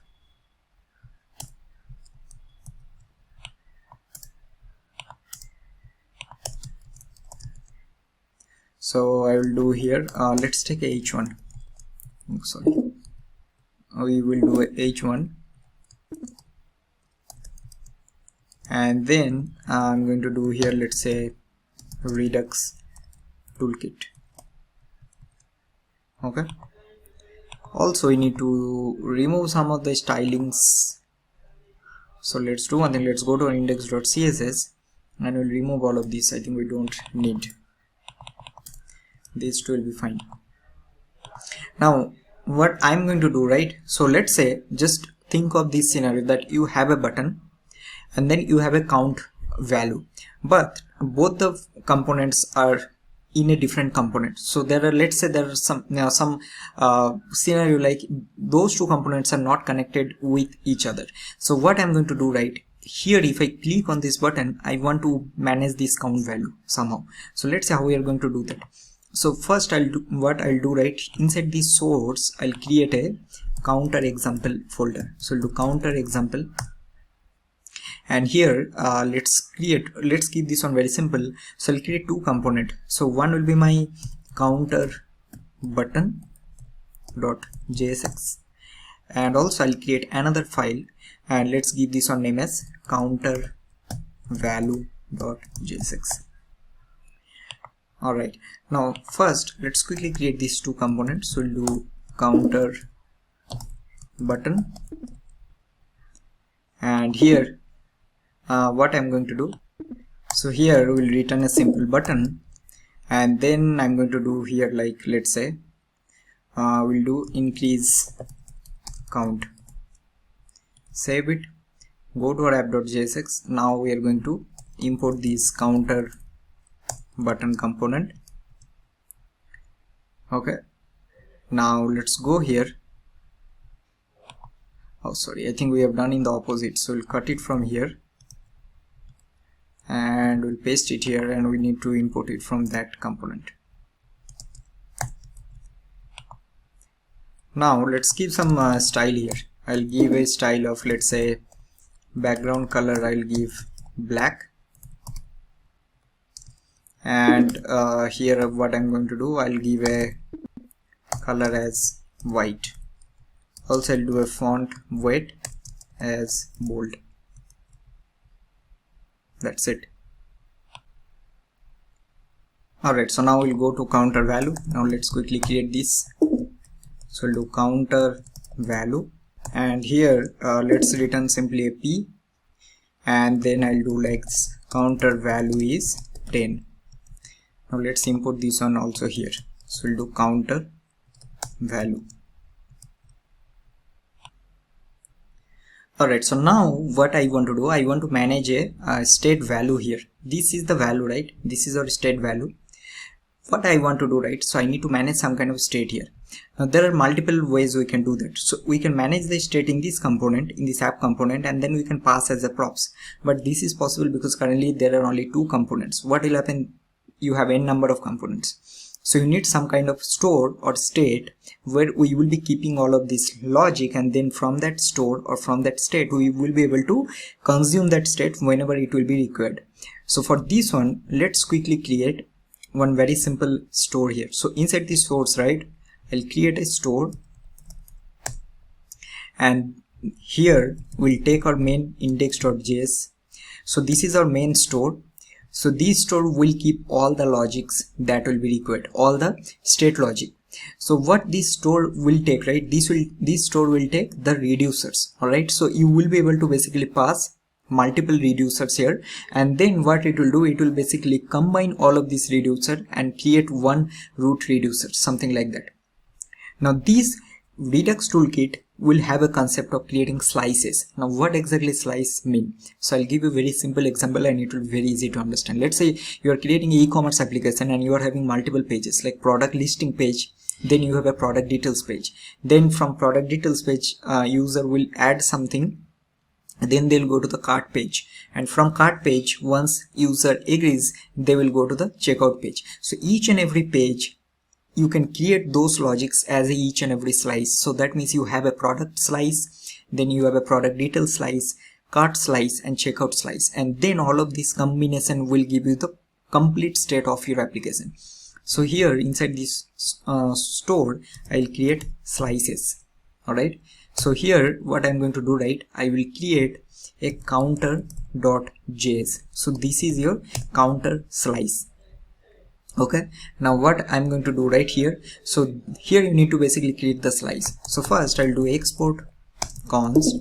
So here we'll give this one, let's say, counter slice, and then here I'm going to create a slice using this create slice. Okay, now this slice will take a name, so this name you need to pass. Okay, this is the slice name. Now here I'll give this one name as counter. Okay, next you need to pass a initial state. Okay, see, remember we have done useState, so useState will have an initial state, right, something like that. So here also you need to give a initial state. So here I'll create initial state, so we'll do initial state, and here I'm going to give this one as counter, or let's give this one as count value so that it will be easy. So count value is 0, so this is your initial state, and then inside this you need to create your reducers. So reducer will take all of this logic, whatever actions you will be creating, and based on that action we will be able to communicate with or react with Redux. But we are going to see this one in action, or else it will be difficult. So these reducers, here you will be doing all of your logic. For example, let's say on click of this button you need to increase this count value by 1. So here you will be creating a method like increase handle increase count, and that method you need to call from your React application. Okay, now once this is done, after this what we are going to do, right? So here we'll do export const, and then here you will be basically exporting all of your actions. So for example, I'll create our first action, which is what I want to do. On click of this button, I want to increase this count value by 1. So here I'll give handle increase count action, something like that. Okay, and this will be a method. Now obviously we are going to see what this will give us as argument, but here what we are going to do, right, we'll just export it, and then here I'm going to just do like our counter slice dot, and you can see that we are having these actions, and in this action you will be passing this value. So this is your action value, so this is the action value. Okay, so that means the first step will be, you need to create the slice, you need to give a name to the slice, you need to pass a initial state. Now initial state can be anything, so let's say you are having multiple values inside of this, and then you need to create a reducer, and inside reducer you can have multiple actions, like you have n number of actions, and this action I'm just exported here. Later we are going to see what we will do. And now here what we will do, right, simply we'll do export default, and then I'll do we'll do counter slice dot, and here I'm going to just export it, the reducer. Now let's save it. Now what I'm going to do, right, so here I'm going to create our store. Store will basically take the reducers, and then it will basically configure the store, and after that we need to connect both our React with Redux. So here first thing we'll do const store, and this will be your configured store from Redux Toolkit. Okay, now here you can basically pass a lot of things like the thunk, your middleware and everything, but for now you need to pass the reducer, which is a mandatory property. Okay, and here you need to do, for now we'll just simply pass our counter reducer. Okay, so let me just quickly import it. So import counter reducer from slices counter. Okay, and here I'll pass counter reducer. So this is your reducer that we have passed. Now what I'll do, I'll just do export default, and I'll do store. Okay, but is this works? Well, no, because although you have written all of this logic, but we haven't connected our React with Redux store. Now remember, when we have worked with context, we have actually wrapped the global state in our root component, right? Remember, here we have done this one. Similarly, to connect your React with Redux, that is the reason we installed this React Redux package. Okay, so what we are going to do, right, we'll go to our main.jsx, I remove all of this, and I'm going to import something that is called provider, and here I'm going to now wrap our app component. That means again we are doing the same thing. So this is, we're wrapping our main provider from React Redux, which will connect your React application with Redux store, and here you need to pass the store. Now what is the store? This store is nothing but this store we have just now created. So here I'm going to pass the store, and that's it. So the configuration is now done. So now what we need to do, right, whenever I will click on this count, I need to somehow increase this value. But the now point will come, like you will think, how I'm going to call this handle increase count action method from our component. So we have this component, right, counter button. So from here I need to give on click to this button, and I need to call this method. So to do this one, again this React Redux will give you a hook that is called use dispatch. So here I'm going to just use dispatch, and this will be use dispatch. What this does, right, this will dispatch an action to the Redux store, and this will automatically, whenever we'll call this method from here, it will automatically call this particular method, it will do certain operation, and then it will give you the updated state back. So this dispatch, what I'm going to do, right, here I'll take on click, and simply I'll do handle click, something like that. Now you can also do the inline, but that is fine. We'll create a function, do handle click, and now here what we'll do, right, we'll call this dispatch, and here I hope you're getting, we need to call this method. So that is the reason we exported this one. So we'll do handle increase count action, and that's it. So that means this will automatically call that. Now if you go here, this will give you two things. First, it will give you a state, and also it will give you action. Okay, and this action will have a payload, and also it will have a type, and these both we are going to see. So I'll just log here and log this state, and we'll do action, save it, and now see what we're going to do. So we'll go here and let's bring this on below. I'll click here. So you can see that we are getting a type, and this type is counter/handle increase count action. This is nothing but the name of this action. Payload is undefined. The reason because we haven't passed anything from here. So for example, let's say we need to pass some value, some argument. So let's say we'll pass here in object that we need to pass ID 1, and also we need to pass a name, which will be, let's say, my name. So let's save it now.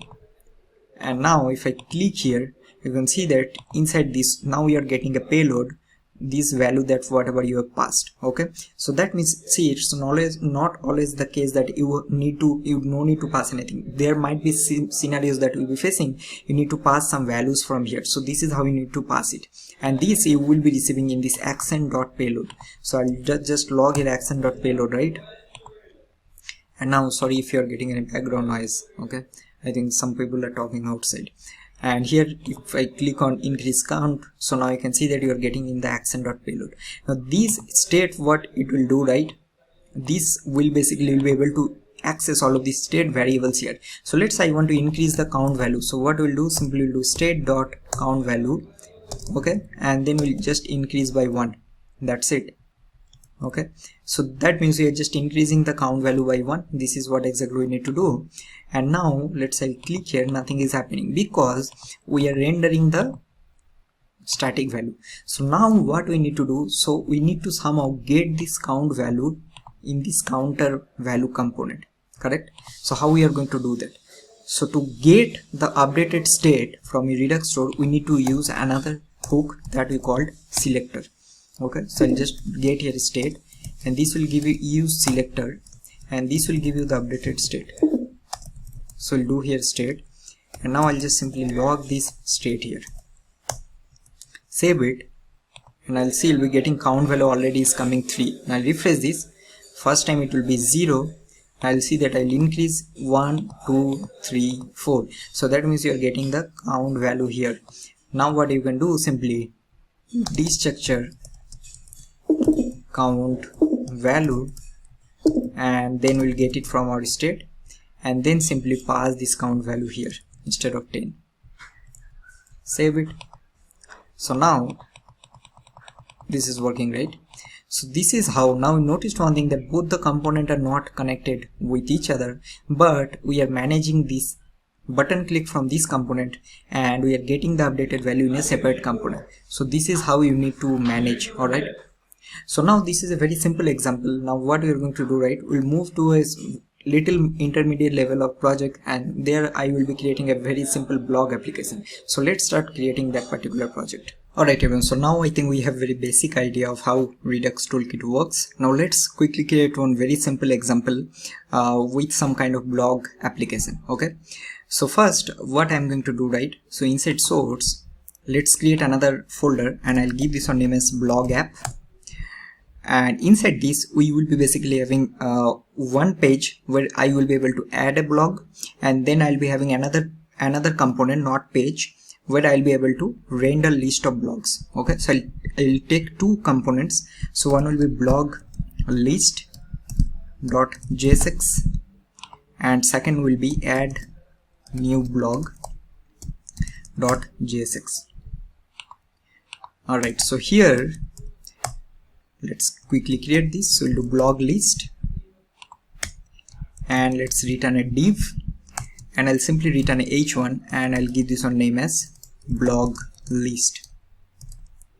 Okay, and also what I'm going to do, right, I'll comment out both from here, and then instead of Redux Toolkit I'll do blog list. Okay, let's do blog list here only, blog list app. Okay, now I'll remove this part from here, we don't need. Then we'll be having another component, and this will be add new blog. and here I'll be creating our components. First let's import both of these. So I will be having add new blog, then I'll be having blog list component. Okay, and let's comment out this part from here also. Alright, so now the first thing what we will be doing, let's quickly create the UI first. So in the UI, so first thing in this add new blog, so I will be having, let's say, two input, one will be blog title and one will be blog description. Okay, so let's take a form, and here I will take a div, and inside this let's take a label, and I'll give this one name as enter blog title, and then I'll be having another input, and here I'll be giving a type.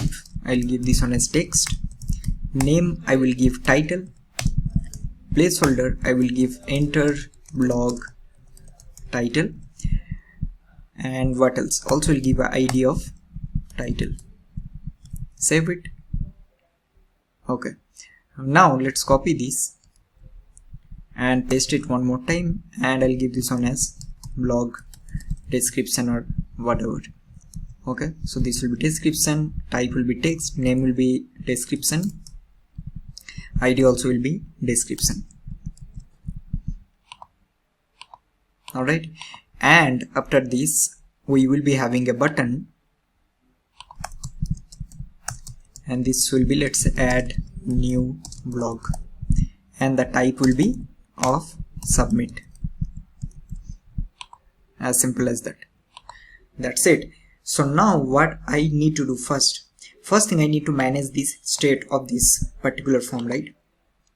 So because we are doing Redux Toolkit, so let's try to implement all of this using Redux Toolkit only, or basically using our Redux store. So first thing what we will do, I think we already have a store, right? Now let's do one thing. I think what we can do, simply we can use the same store here. Now you notice one thing, we already have slices, so I will create another slice.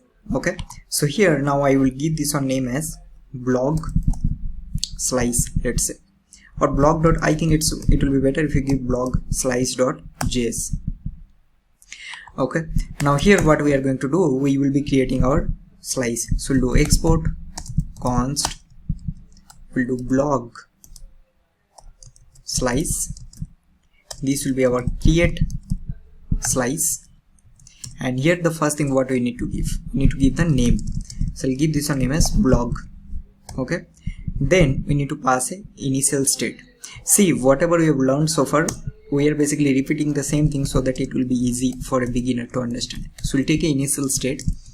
Now what we need to do in the initial state, we need to manage both of these form data. So we need a title, also we need a description. So I'll take a form data as a state variable, and here I'll take two things. One will be our title, which is our blog title, and then I'll be having a description, which will be our blog description. Okay, so this is our form data. I'll pass this initial state here. Okay, and then what else we need to do, we also need to manage our reducer, or basically our actions, correct? So we'll take our reducers, and now the first thing what we need to do, we need to handle this both of this input, correct? So we'll create one method here, and this will be handle input change. Okay, and now here what we are going to do, right, simply we'll create a method, and later we are going to see all of this. Now I'm going to first do export, so this will be our blog slice dot actions, and here I'm going to pass our first action, which will be, sorry, we need to do const, this will be our handle input change. Okay, so we'll do handle input change, and at the end we'll do export default, and we'll do blog slice dot reducer. That's it. Okay, now you might think, okay, so we now have two slices, but here we should have one reducer, so we can have multiple slices. So how we are going to do that? Now see, this reducer will basically, Redux Toolkit will automatically combine multiple reducers. You don't have to do anything, although you can explicitly use combine reducers, but here what we can do, we can keep this one as an object.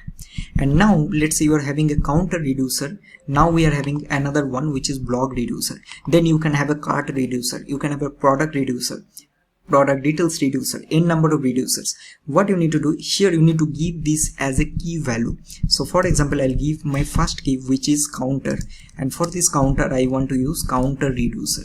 I hope you are getting. Then I'll use another one which will be my blog, and here I want to use my blog reducer. So I'll do blog reducer from, and here I'll do slices slash blog slice, correct, because this is the name. Now I'll give here blog reducer. So what we are currently doing, we are telling this configure store that okay, combine both of these individually and create one main reducer or root reducer. Okay, this is done. Now see what will happen if I go to my add new blog here, and then I'll try to access my state. So I'll do state which is use selector, correct, and this will give us a state or updated state. And if I log this here, right, see what we are getting. Save it. See, you're getting an object, and here we'll be getting both. Notice very important. See the key name counter and blog. So the reason is because this key name is coming because we have given key name as counter here. If I give my name here Sangam, save it. Now see what will happen. So now you can see we are getting Sangam. So this value is depend on the key name that you'll be giving here. Then you're having the blog, and inside blog we're having what? Form data, correct? So this is exactly what we are having here. So now what we can do simply, so let's do this on count only. Okay, let's save it. So now here, so now what we are going to do, right, whenever I will be typing something or basically changing this input, I need to update this state value here, or basically this form data I need to update. So if I'm typing on title, I need to update the title. If I typing on description, I need to update the description value. Although because this we are managing here, you will be able to easily manage this one in this component also, so there is no problem with that. Okay, so now what we are going to do, right, so first thing in this input I will take a on change. Now see, notice what we are doing. So on change will give us a event, correct, and here what I'm going to do, I will dispatch something. Now let's do this one not in line so that it will be easy. So handle on change input will give on change input. Okay, let's copy this, and also we're going to paste it here. So function on change input will give us an event, and now what I want to do, I will first take our dispatch, right, so we'll take const dispatch, and this will be use dispatch. So now what this method will dispatch, so this will dispatch this method handle input change, correct. So here I will call handle input change, and now I'm going to pass something. See what I'm going to pass. Whenever I'll be typing on title, I need to pass the key name as title, and the value will be whatever I'll be typing here. When I'll be typing on description, I'll be passing the key value as description, and the value will be whatever I'll be typing here. So how we are going to pass both key and value? See, notice this event dot target dot value, I think this part we already discussed, sorry, not value, the name will give me what? This will give me the name of this. So this is the title and this is the description, correct. And here I'll do event dot target dot value. So that means here what I'm doing, I'm passing the target name which is title and the value. If I'm typing on description, I'm passing description and the value. We'll see that easily. So we'll go to blog slice, and what this will give me two things. Well, one will be state, one will be action. Now let's log the action here. So we'll do action, save it. Now see, type something. What we are getting our type, which is this, and inside payload we are getting title is s. So title is the key name and this is the value. If I type on description, now what we'll be getting, description and the value here, correct. I hope you are getting. So now what we can do, simply we'll simply do here something like this. Instead of directly mutating, although you can do that, but I will not suggest. So we'll do copy form data, which will be our this will be our state dot form data. And now what I'm going to do, right, I'll do copy form data. First I will destructure already existing values, and also I explain this concept also why you should do that. If you don't do this one, let's see, if you're typing on title, it will only update the title. If you're typing on description, it will remove the title value and then only keep the description. So that is the reason you should always destructure the existing values. And now what I'll do, I'll simply destructure our action.payload. Now you might think why, because this payload will give me the key name, description, and the value. So here basically I'm updating the description, and the value is what I'll be getting here. Okay, let me close this. So now what I'll do, right, simply I'll just do here action.payload. Okay, and now what I'll do, I'll update this one. So I'll do state.form data will be our updated copy form data, because this is what we are having. Save it. This is done. So now we'll go back, and what I'm going to do, right, in this add new block, you can see that in this state what we are getting two values, because we are having a count reducer and a block reducer. So I only want the block reducer. So what we can do is simply destructure the block here. I hope you're getting. So now I'll log this block only, and then we are getting a form data which is empty both. Now I'll say type something. So you can see block data will be updated, title is getting updated, I'll give something in the description is getting updated.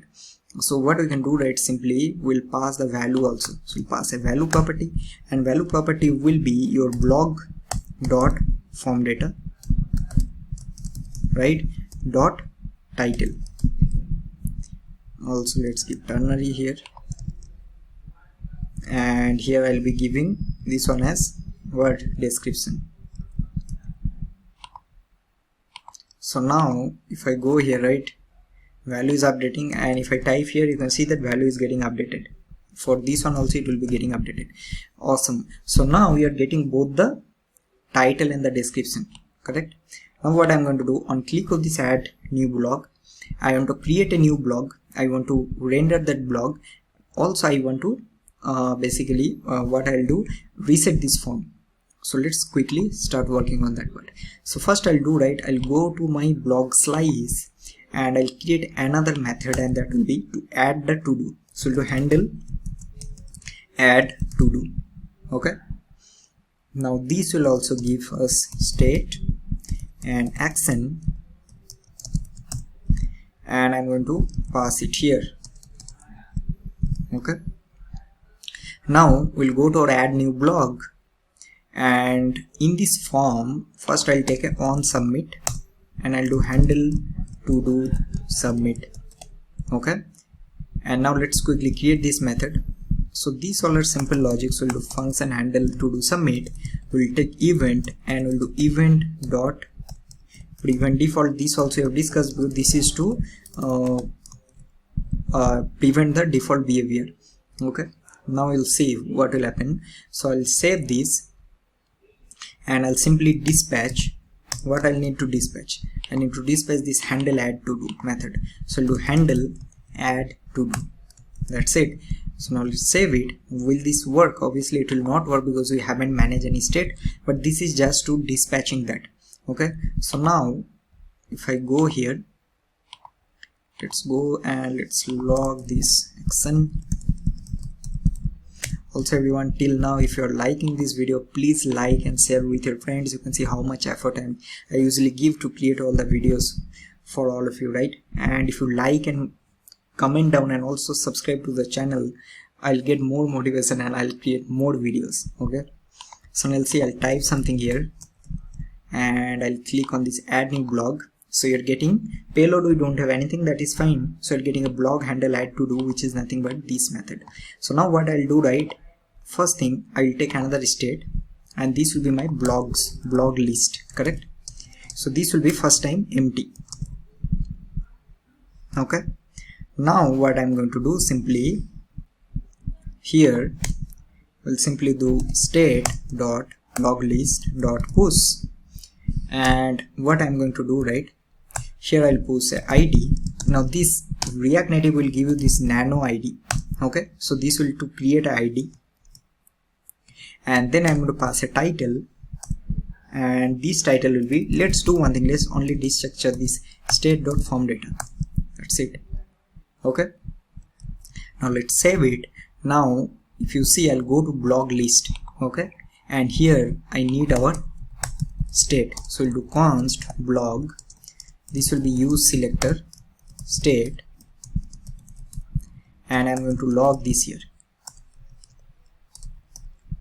Save it. So now you can see that we are getting 6. Blog list is now 0. So let's destructure this blog list also. Okay, so we'll do const blog list from blog, and let's remove any console from here. Okay, now I'll do my first to do, or let's give blog, and this will be first blog. Click on add new blog. We are getting one data. Awesome. So there is a ID, we have a title, and we have a description. And now we need to reset this, but let's I'll type something else and add one more, so we're getting now 2. Correct, and both the ID will be different. Now it's a piece of cake. So what we can do is simply log this, right? So we'll take a UL, and I'll just do blog list dot length is greater than 0, then we'll render, or else will render like no blog added, please add 1. So we'll do blog list dot map. So we'll do single blog item. Let's return a div, and here I'll do a key. So key, I'll be taking single blog item dot id, and I'm going to take simple h31. So we'll do single blog item dot title, and I'll do here single blog item dot description.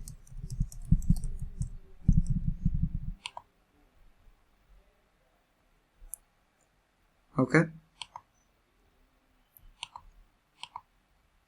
so one more thing we need to check. So I'll add something here. It's coming 2 times.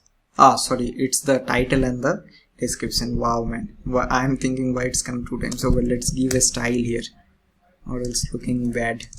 So do 1px solid red, and there is a reason why I'm not doing CSS in this part, because this CSS will become very boring for me. Seriously, I don't like to write much CSS. And also one more thing we need to do, we need to reset this form, right? So that we can very simply do. So what we can do, when we are dispatching this handle add to do, so either you can dispatch from here, or you can also make this state form data is equal to, or reset this, right? So we can simply do like we'll do state dot form data will be title will be empty, and then we'll do description will be empty. So this also you can do.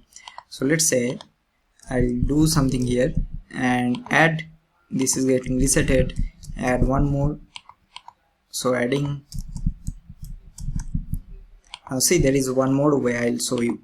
That is, so this is one way, and then second way will be this add new block, will just dispatch. Correct, so you need to basically dispatch both the things. So what we can do, right? So we'll do handle input change, but I will not suggest to do this one. Okay, you should not do this. So we'll do title is empty, and we'll do description is empty. So this also will work. So we'll do add and add new block. So you can see that this is also working, right?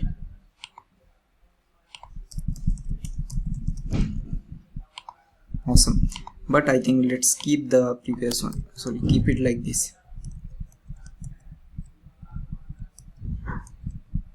That's it. Alright, so now we are able to add this. Now what I'm going to do, so we can also store this in our local storage, right? And then we can basically fetch it. So let's do that one also. So what I'm going to do, let's do here. So here we'll do simply localStorage.set item, and we'll do blog list, and I'll do json.stringify, and we'll do what? We'll do state.blog list. Okay, so I'm setting in my local storage. Now when I'll go to this blog list, that time on page load I need to, because see, if I add something here, right? So let's say first blog add here. If I refresh this, I need to get this value from my local storage, and also I need to store this in my state. So how we are going to do that? We'll do simply useEffect, and in this useEffect we are going to take a empty dependency, because this will learn on the page load. Now what I'll do, right, simply I'll do dispatch. So let's okay, we don't have dispatch. So first we'll go to blog slice,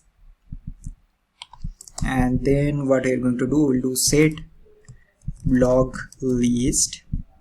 Okay, and initial load, set blog list on initial load, something like that. And here this will also take a state and action, and here what I'll do simply I'll do state.blog list will be our action.payload, and in this payload I'm going to pass this list of blogs from my local storage. So let's pass this one in our here. Now we'll go here, right, and then first we'll take this let's do const dispatch. This will be our dispatch, use dispatch, and I'm going to dispatch what? I'm going to dispatch that set blog list on initial load, and here I'm going to pass. So let's do one thing, let's do here we'll do action.payload.initial, or we'll do blog list, simple, we'll keep this one simple. So this is the key name. So now action.payload.blog list means here I'll pass blog list, and this will be what? This will be json.parse, then we'll be doing localStorage.get item, and we'll get it from our storage. So this will be either this, or else we'll keep this on empty array. Okay, so now see, awesome, we are already getting. Okay, now I'll do second blog, and then I'll add here, refresh this page, so you're getting both. So again I'll explain this one, this might be a little tricky. First thing what we have done, right, so we created a method, okay, or action, not method, these all are actions. So here what I'll do, on page load I'm setting this blog list with the blog list that I'll be getting from the local storage, and in this page on useEffect empty dependency I'm just dispatching this method or action, and here I'm passing this blog list, which is nothing but I'm getting from my local storage, just parsing it, that's it. Okay, so this is done. Now what I'm going to do, right, this each and every blog list will have two buttons. So one will be to delete and one will be to edit. So I'll do button, and let's do this on edit blog, and then I'll take another one which will be delete blog. Okay, so now let's start working on that part. Alright everyone, so now we'll start with our edit and delete functionality. So the first thing, let's start with the delete one, because this will be pretty simple. Okay, so first thing what we are going to do, right, so whenever I will be basically clicking on this delete blog, I need to get the current ID of this particular blog item in my slice, correct? So first thing what we are going to do, right, simply create a method. So I'll do a handle delete blog, and here it will also receive a state and a action. Now let's log this action first, save it, and then I'm going to pass it here. Okay, now we'll go to our add new blog, and then here, sorry, in the blog list, so here we are having delete blog. So we'll take a on click. Now see, in this time, right, you also will be able to do it very easily. So what I'm going to do, right, I'll create a on delete method. Again I'm repeating, you can also do this on inline. This is I'm just doing to explain. So we'll do on delete blog, And what I need to pass, as I already told you, we need to pass a current ID. So we'll do single blog item dot ID, and I'll create this method on delete blog. So we'll do function on delete blog get current blog ID, and I'll log this get current blog ID. So we'll go here and let's go to console, and I'll do delete blog. So getting ID, click here, we are getting ID. Now this ID we need to pass to our slice. So I already created a method which is handle delete blog. So simply just call dispatch, we'll do handle delete blog, and if I go here, right, we are getting, let's pass this one as ID. So here I'll be passing in the payload, which will be payload, here I'll be passing the current blog ID. Okay, now what will be current blog ID? This is nothing but this get current blog ID. If you want, you can change this whatever you like, this key name.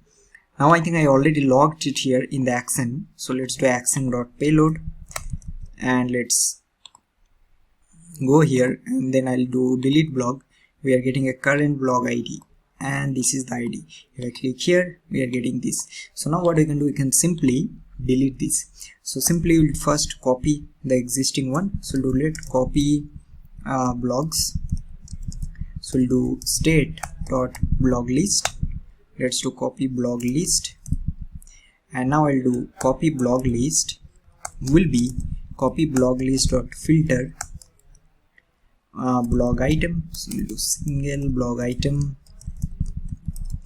and then this will be single blog item dot ID is not equal to what will be, so this will be this current blog ID. So let's destructure first. So we'll do const payload from action, and then we'll do const current blog from payload. Okay, you can also do like action dot payload, this will also work, but I like to do like this. And here I'll do if this ID is not equal to this ID. So I'm just filtering that, nothing else. Okay, state dot blog list will be the copy blog list, the updated one. Okay, so this will delete, but also we need to update our local storage. So we'll do set item, and this will be our blog list, and this will be JSON dot stringify, this will be copy blog list. That's it. Now this will delete. Okay, so let's see what is happening. So go here, let's deleting, refresh this page, we'll be getting only one. Also you'll be able to see from here, go to application, so getting one, let's delete, and if I refresh this page, okay, I think there is some value we are getting, some weird value, I don't know what is this. Okay, I think there is some different project that I have done. Okay, whatever. So let's create one more, let's see. So let's refresh this. Okay, here now it's coming. Okay, and then I'll just do one more. Okay, it's coming. Now I'll do delete, it's deleted.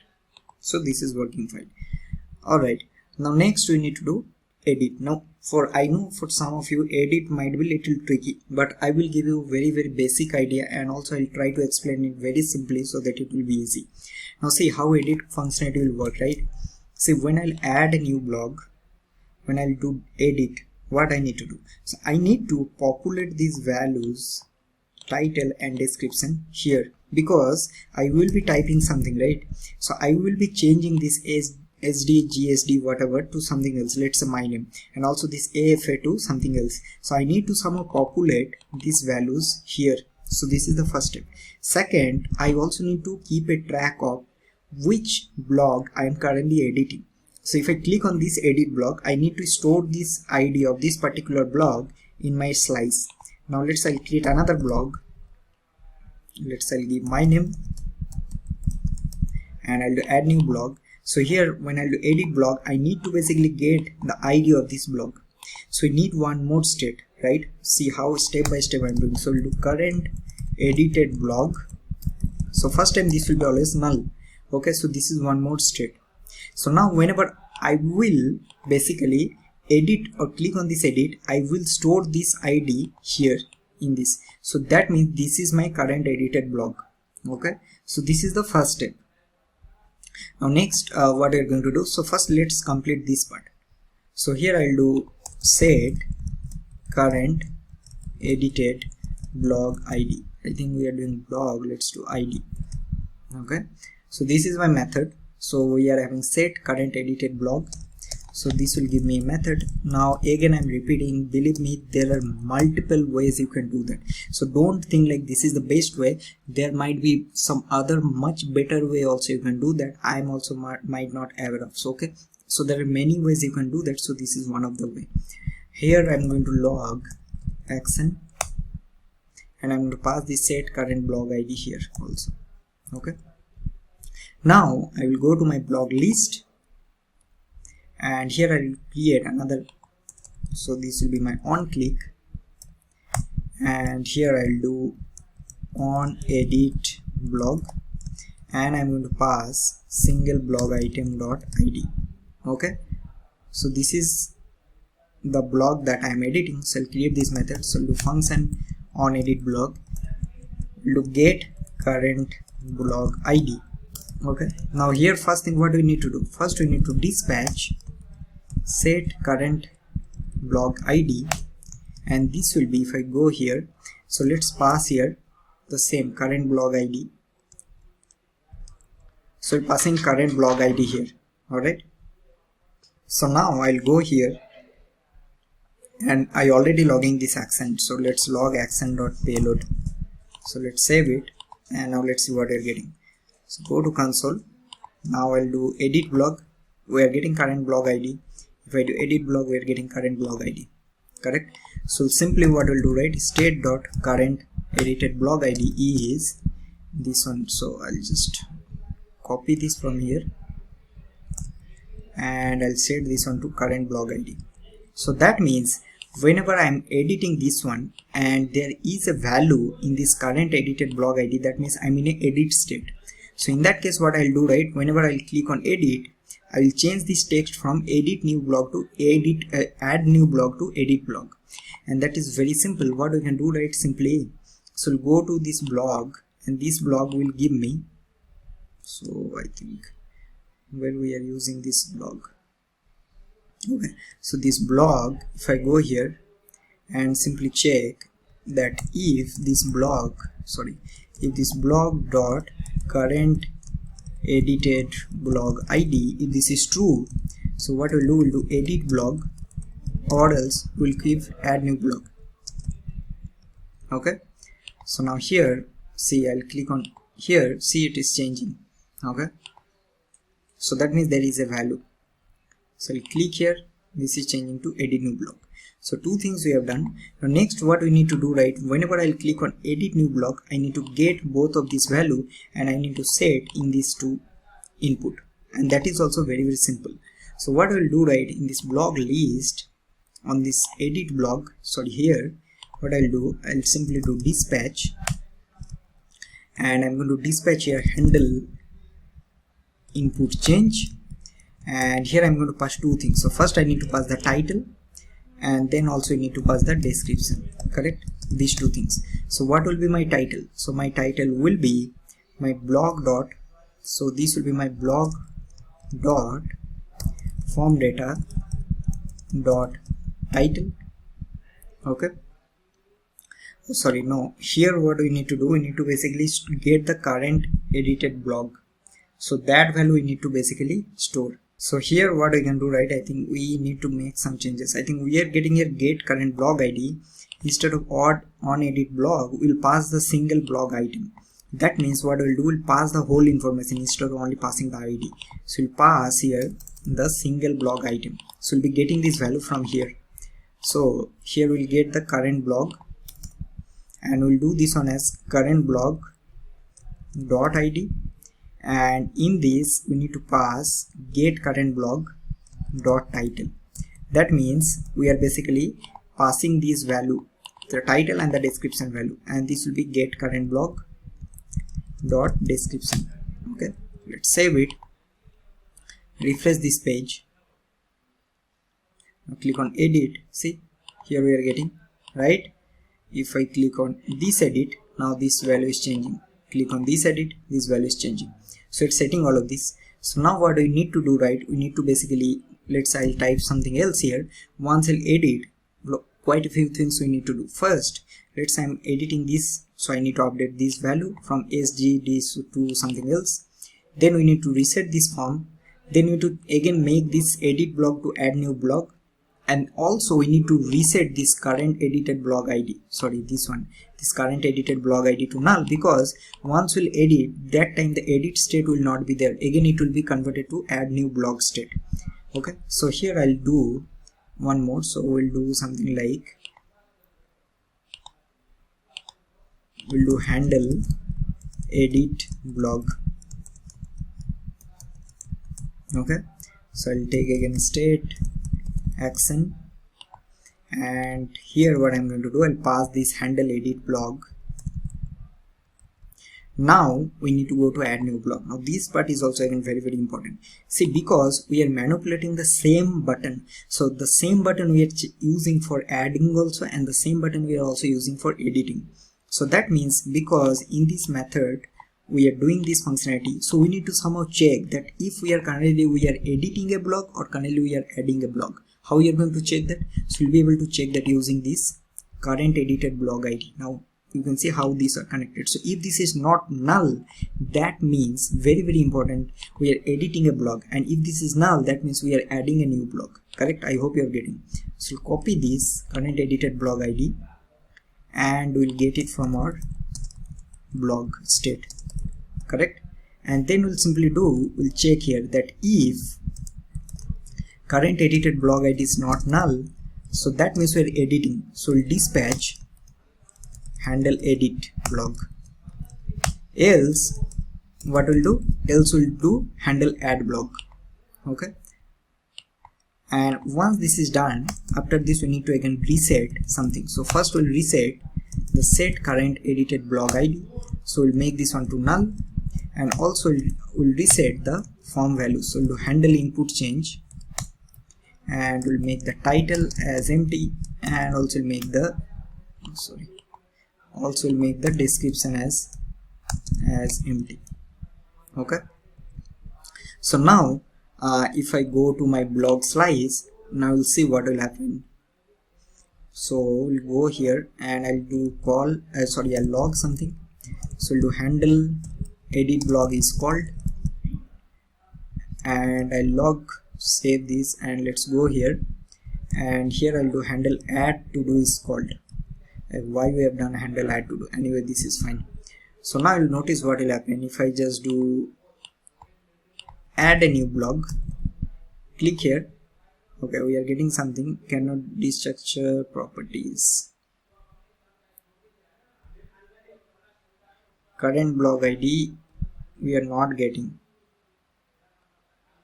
Okay, so I got it. So here we need to do it. So we'll check if the current blog ID is not null, then only we will reset this, or else not. Okay, now I think this would work. So let's one more. Okay, so now you can see that handle add to do is getting called, but if I do edit, and that time I'll click on edit blog, okay, again we are getting current blog ID is undefined. Set current blog ID is undefined.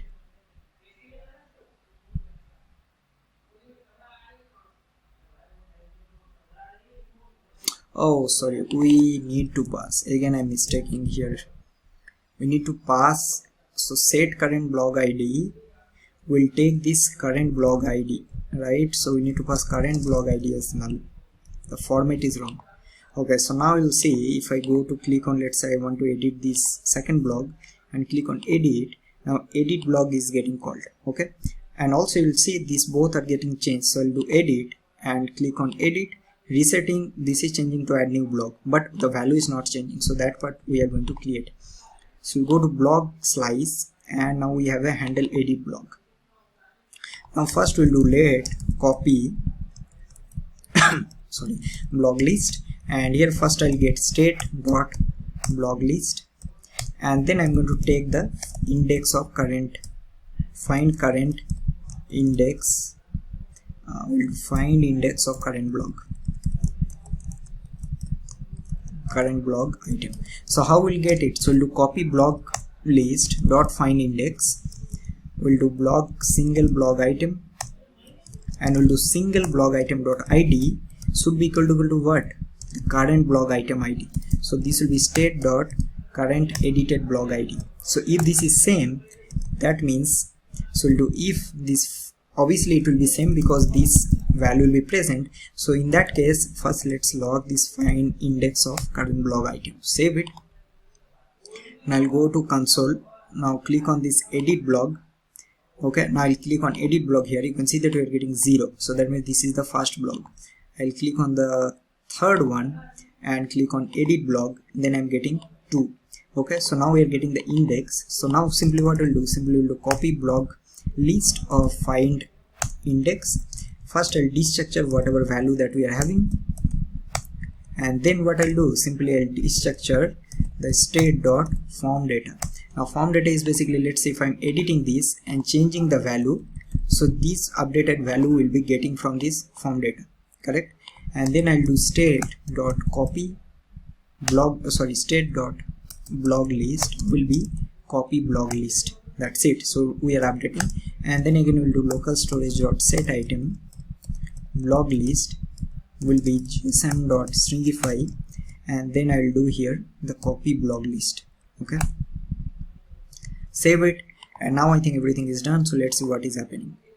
I'll try to change this, and now I'll do Raj or whatever, edit. See, this is changing, this is also changing to add new blog, and if I refresh this, so we'll be getting updated. Change this one to, let's say, YouTube, whatever, click on edit. Now this is changing, and also let's say again I'll change this one to Twitter. So now this is getting changed. Awesome, right? This is working. So now I hope that you already got some idea that how you will be able to use Redux Toolkit, and I'm pretty sure because this kind of simple projects, if you're doing hands-on, this is not only help you to create big projects, believe me or not, but these also help you to crack interviews, because in interviews you will not get hard questions, you will get simple questions, but there will be minimum time, so you need to complete all of this. Okay, so that is the reason these kind of questions is very important for practice purposes. Okay, so now I think we have already learned how we can do Redux Toolkit. Now next part we are going to use Justent. I'm not sure how to pronounce that, but I think it's Justent or something. So that is also another very useful state management library, so that we are going to implement in the next video. Alright, so in the previous section we have discussed that how we can manage our global state using Redux Toolkit, and also how we can connect our React application with Redux. Now in this section we are going to learn how we can basically manage global state using Justent. Now see, Justent is actually very different from Redux in terms of how we basically use it. So it's very simple, and the main advantage is that Justent will not or doesn't wrap your app component in content providers, just like we have done in Redux Toolkit. So what we have done, we have created a provider, we created a global store, and then we need to basically wrap our application or app component inside that provider, and that is mandatory. If you don't do that, you will not be able to connect your React application with Redux. On the other side, Justent, you can see that your state is nothing but a hook. So you will be basically creating simple hooks, and then you will be able to basically use these hooks, all the methods and everything in your application. Alright, now without going into much theory, so let's start with the counter example only, and I'm pretty sure that will be very easy to understand. Okay, so first I will just copy this from here. Let's copy this and I'll install. Okay, now here let's do one thing. So I'll go and then let's create again the, I'll do counter. Okay, counter app, something like that. Now here I'm going to create index.jsx, or let's do this on count value, right? This is something like that we have done. So counter value.jsx, and also I'm going to create another one where we will be managing our counter. So we'll do manage counter. Now you can give any name you want, it's up to you. Now see, let me minimize this one a little bit. So I'll create a function and component, and I'll give this one name as counter value. Let's return, and this is our counter value. Counter value is, let's say I'll give 100. I'll copy this and I'll do here like manage counter.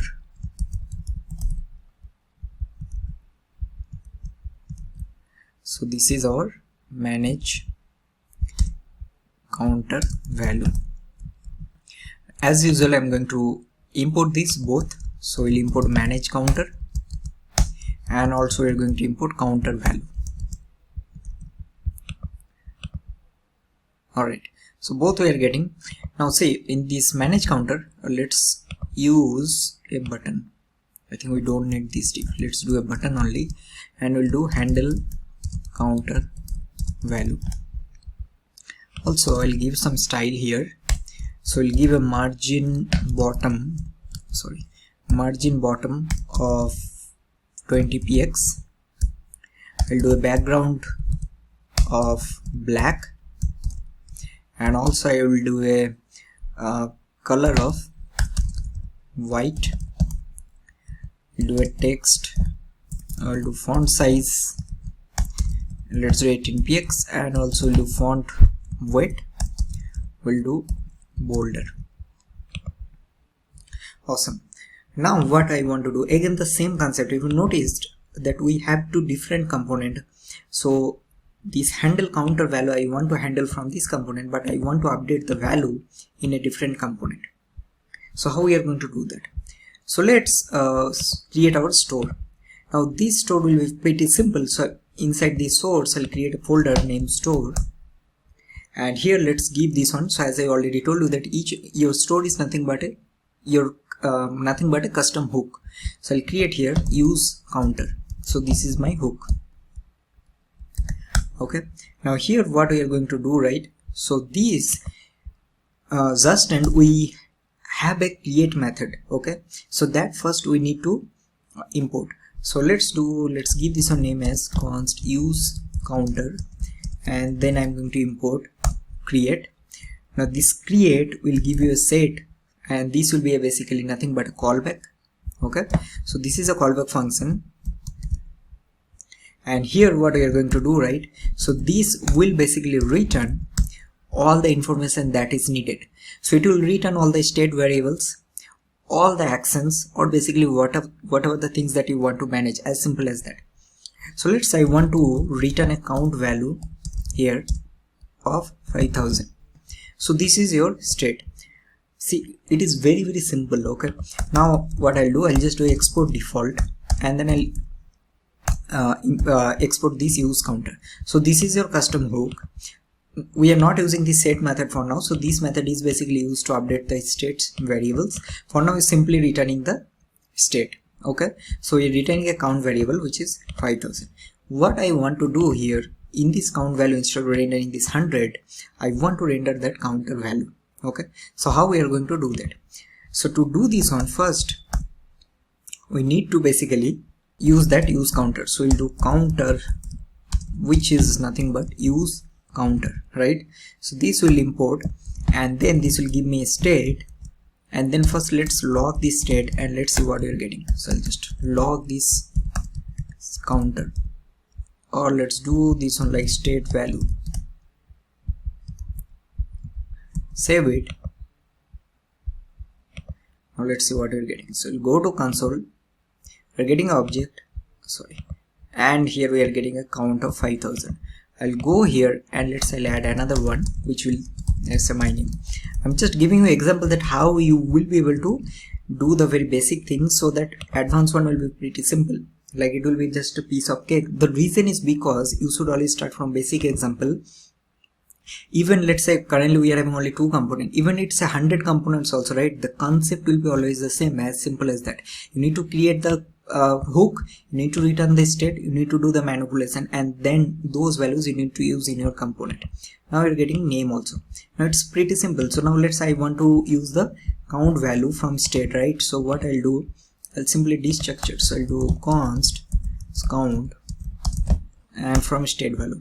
And also you can do something like that. Let's say I'll do count state dot count,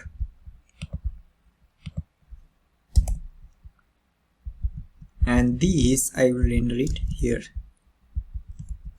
That's it. So now we are getting 5000. Okay, so this is how you need to consume the state values. So let's say again you need the name, so again you will get the name and then you will render, but for now I'll just remove it. Alright, now what I want to do, I need to create a method.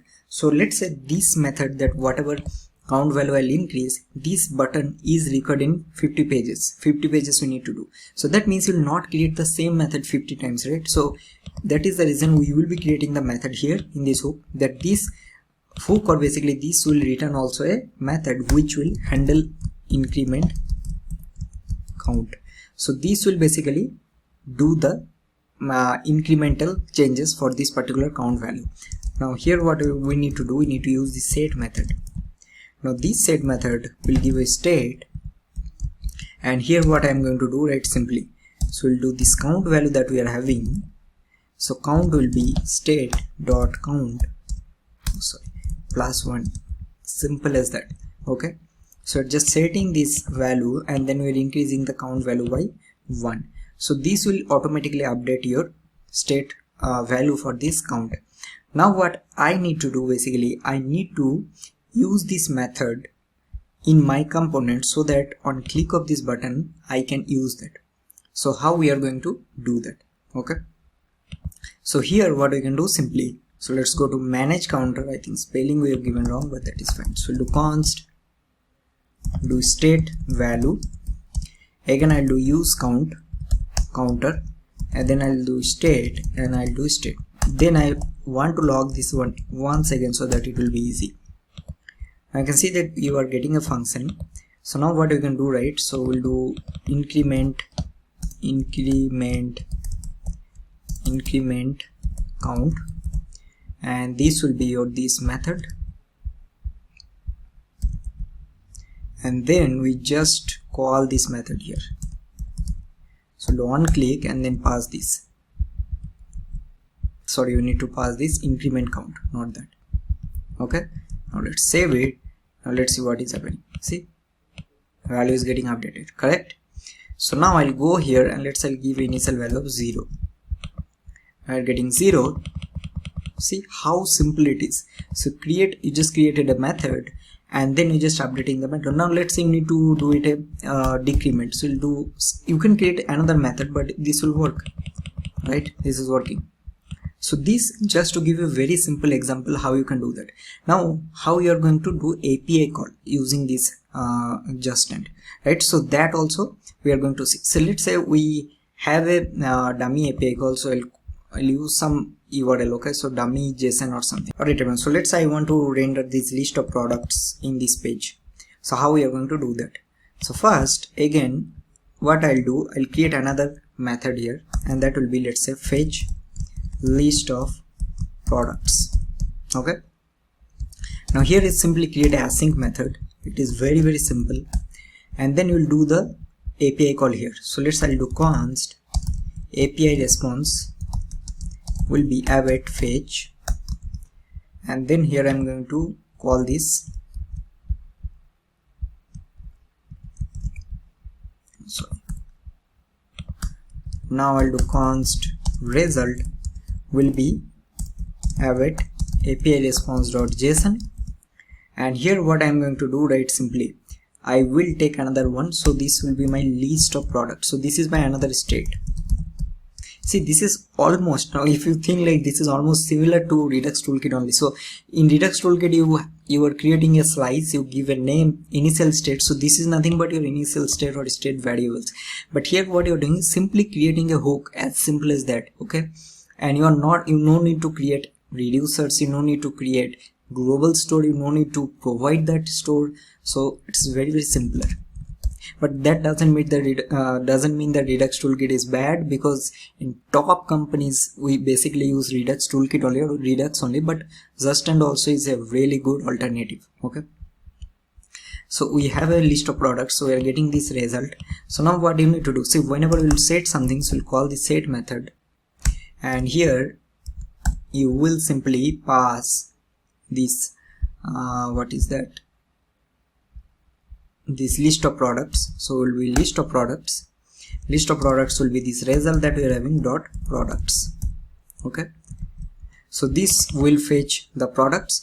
Now let's say you need to call this somehow in your components. On page load you need to call this method. So how we are going to do that? So we'll go to counter value, let's say here, or let's create another one that I'll do something like, I'll create another, so this will be products, and I'll give index.jsx,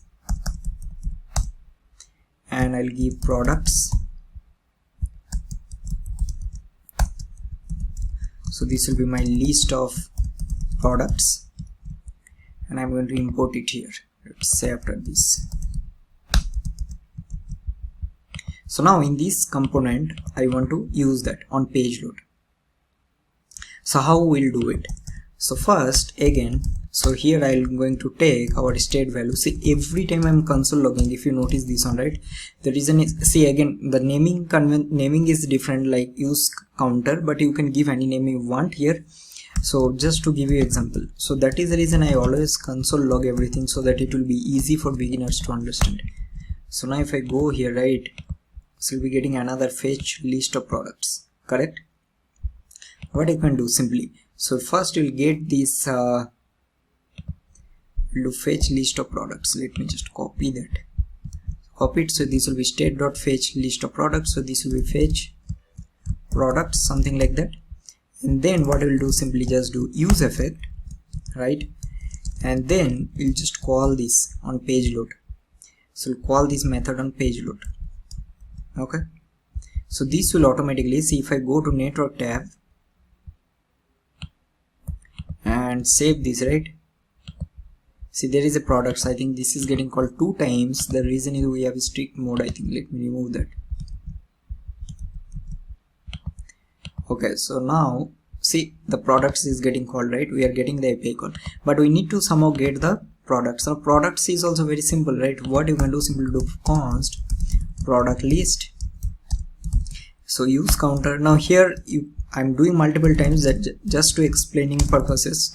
You can use some destructuring and everything, but I think this is also a good way of doing. So if what you can do, simply just call this list of products here, and this product list will give you the products data. And now you can think why this is happening, because in this line number you are setting the list of products from the result that you are getting from API. So we are getting 30, and now if I go here, right, and let's say I'll take a eval, and I'll just do product list, and then, or let's do a ternary dot length greater than 0. So we'll map it, or else I'll do something like no products available. Okay, so here I'll do products list dot map single product item.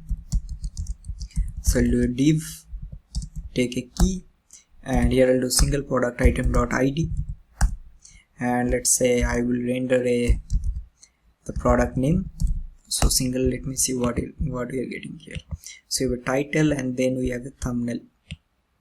Okay, so we'll render title, and also let's say I'll take a image, and I'll do source, and this will be my single product item dot thumbnail.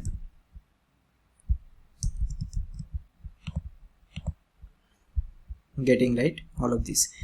We can give some styling also, but that is not the important part here.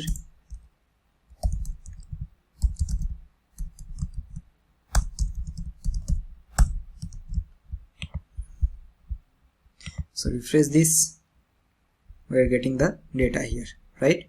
Awesome. So this is how you can basically do a API call also. So just created a hook, create all the methods, and now I'll show you another very interesting way, or basically simpler way to do it. Okay, so what you can do, right, simply you can group all of these actions in one object. So something like this. So I'll take actions here, and then I'll put both this fetch and this handle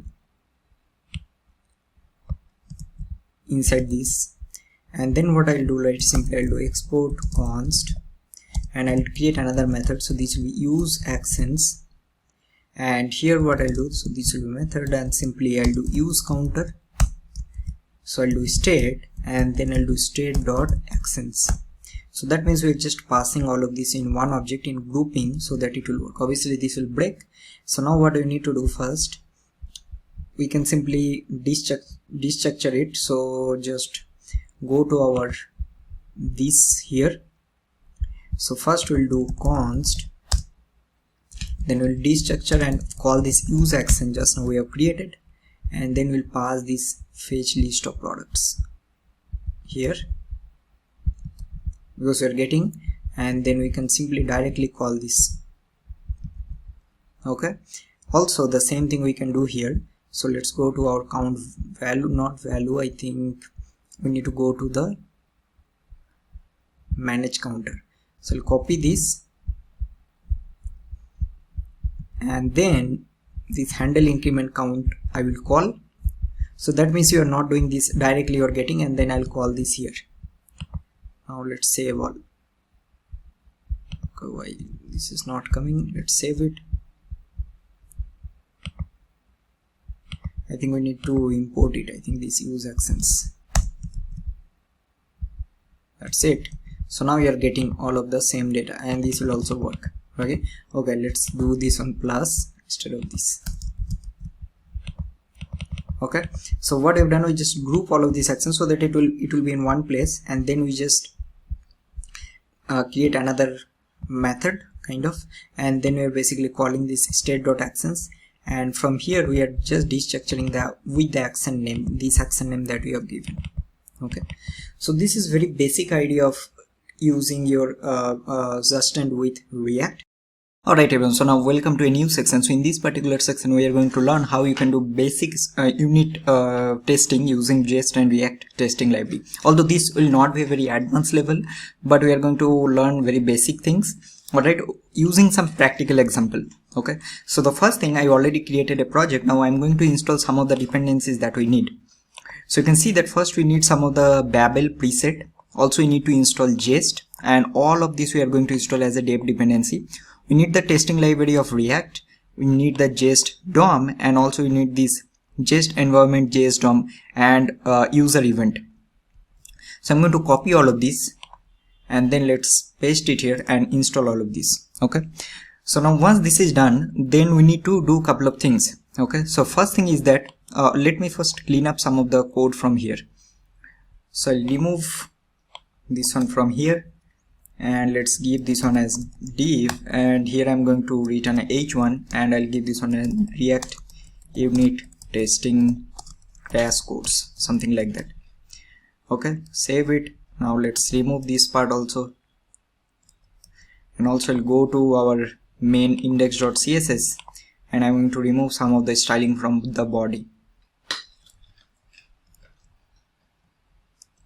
Okay, so this is done. See, now first thing what we need to do, right, we need to create a first we'll go to our package.json. I think all of this is done. So we'll create a script first. So I'll create a test script, and I'll pass Jest. So this will be my first step. Okay, next thing, we need to create two files. So one, I need to create a Babel config file. So we'll do dot babelrc. Okay, and here we need to basically add some preset. So we'll take a curly bracket, and I'll do here presets. So in this preset you can see that I already added two dependencies. So we have this Babel preset, so this I'm going to pass. Okay, here. Okay, so we need to take like this, and after this we'll take a array, and then we have this preset of React. So we'll copy this, and then we'll pass it here. And here what I'm going to do, I'll pass a runtime, and here I'm going to pass this one as automatic. So this will be our Babel file. Now second thing, we also need to create a Jest config file.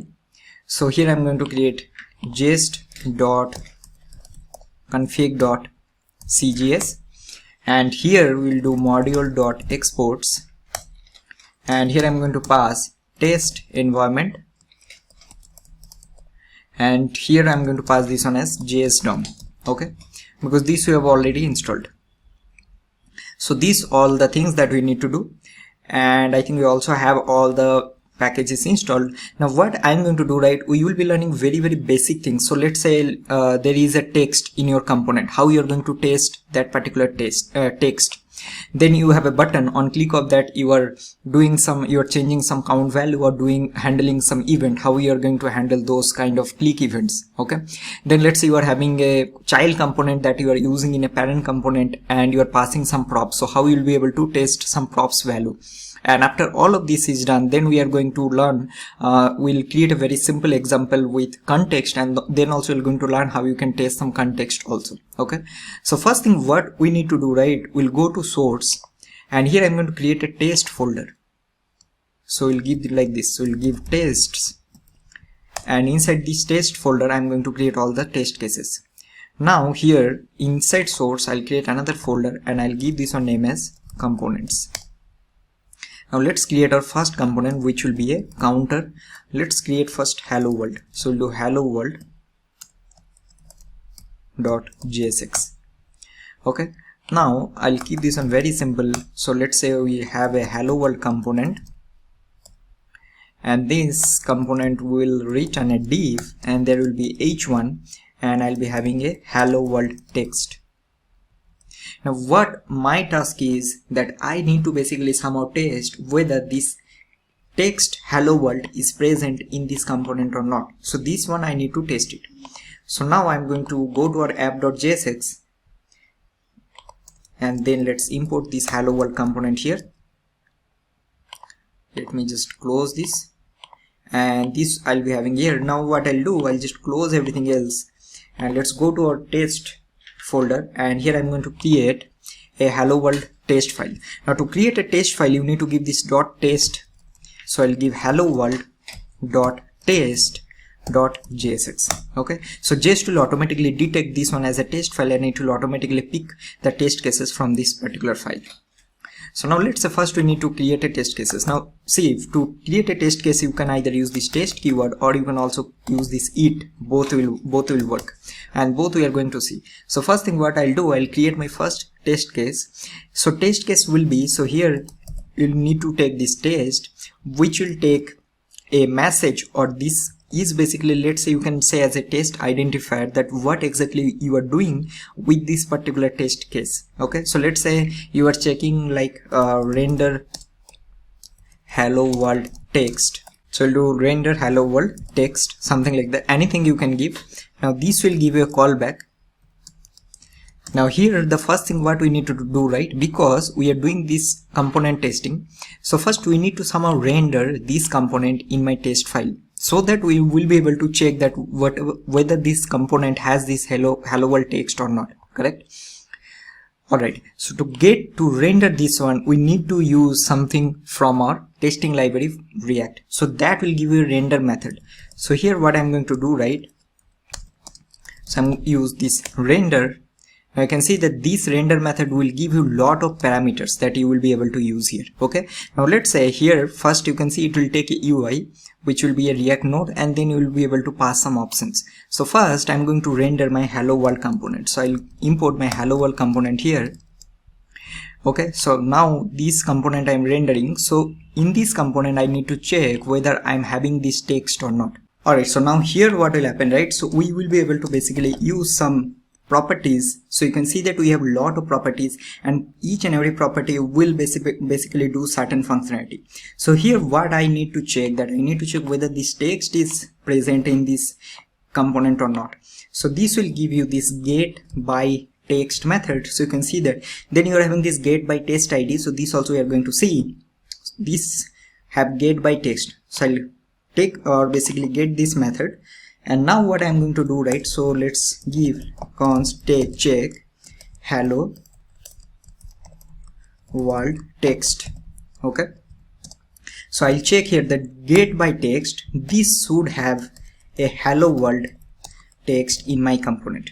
All right, and then I'm going to do expect, that I'm expecting this check hello world text to be in the document.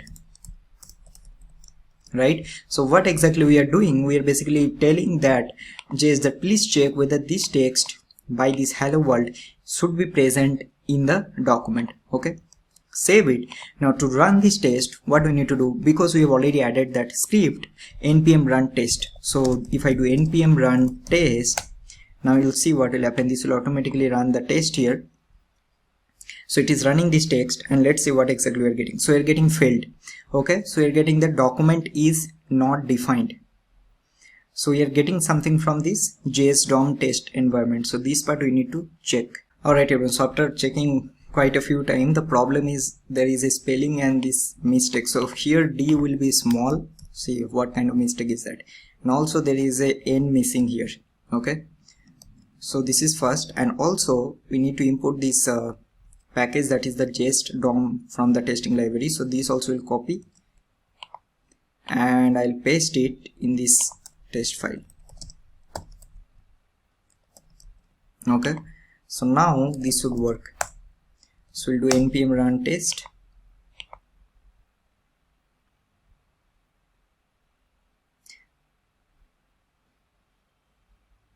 Oh sorry, this will be at the rate.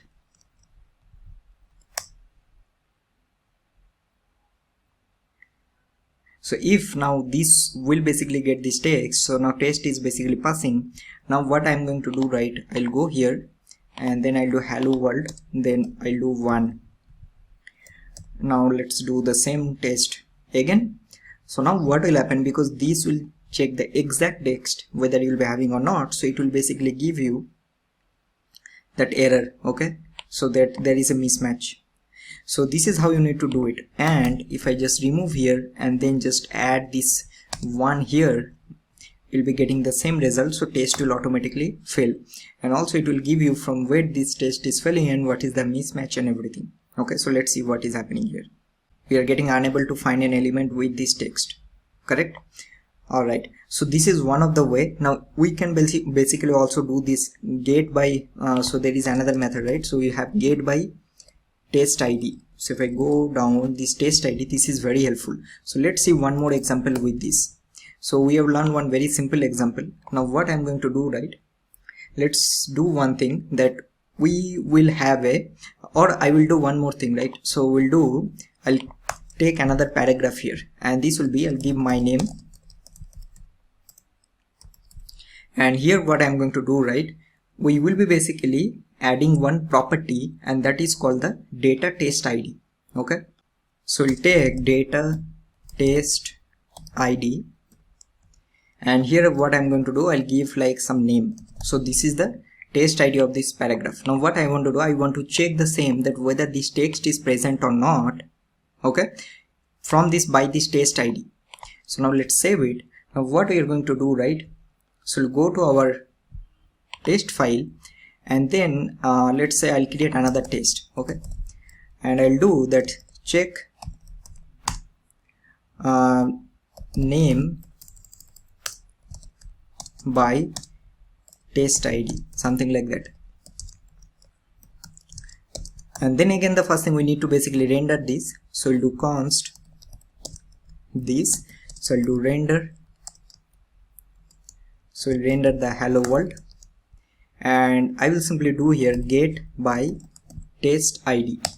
Okay, now what I'll do basically, so first if I hover here, right, so this will basically get ID, or which will be the matcher.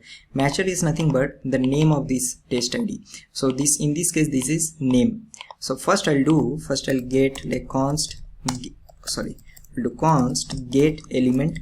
First I'll get the element, which will be get by test ID, and then the name will be, this will be name. The reason is because this is what we have given here.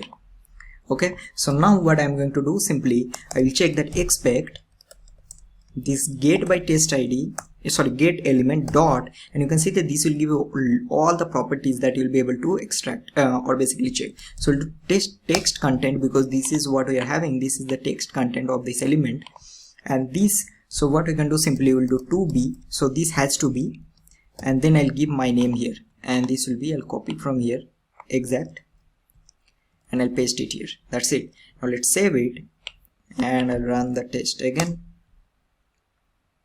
Now let's see what is happening. Okay, one is failing.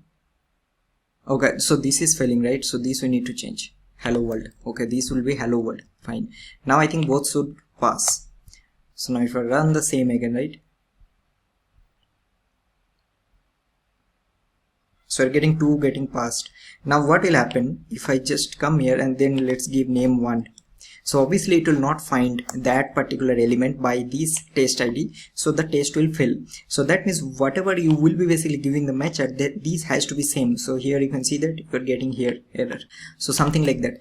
And believe me, this is very helpful, this get by test ID. So what you can do, you can simply give it data test ID in that element, and then you'll be able to get that element using this get by test ID, and this element will give you all the properties that you want to access, and based on that you'll be able to check the value. Alright, so now this is done. Now next let's do one more thing. I'll create one more component here inside this, and let's give this one name as counter.jsx. Now what I'll do here, let's create a simple component. This will be my counter. Now this component will have a div, this component will have a count, so we'll do count is colon, and here I'll give this value. So I'll take a count state, so we'll do const count set count. This will be useState of 0, and after this we will be having a button, and this will be like click. And what I'll do on click, I'll do handle click. So this is my method. I'll create this method, so do function handle click, and here I'll do set count will be count plus 1. Simple, nothing we are doing, and here I'm going to render the count. Okay, now let's go to our app.jsx, and I'm going to import the counter. So this is getting we are increasing this, correct? Now what I need to do, right, I need to basically check that whether this click event is working properly or not. That means every time, so I'll refresh this page, and every time I'll click, currently it is 0, so I'll click one time, this becoming 1, I'll click again, this becoming 1 from 2. So that means every time we are clicking, we are increasing this by 1. Okay, so this is the same test we are going to do. So let's go to our test, and I'll create counter.test.jsx. Now let's import all of this first, we no need to do. So I'll copy all 3, I'll paste it here. Now I'll take a test, we'll do a test, and I'll do test counter logic, something like that. Again, you can give any suitable name you want. Here this is just to basically give you the description that what exactly you are doing with this particular test file or test logic. And here what I'm going to do, right, first, see, I'll show you 2 ways how you can do that. One will be using the get by test ID. This is what we have done, this get by test ID, and one will be get by text. Both we are going to do. So first I will do like const. First what we need to do, I think we have already learned, right? We need to render, and we are going to render our counter component, because this you need to always do, because this is where you are doing or testing all the logic. And here I'm going to do get by text.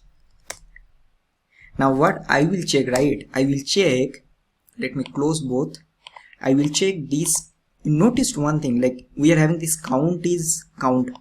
I will check this count value here, that count value. So if I'm clicking the button 1, what will be count value become 1.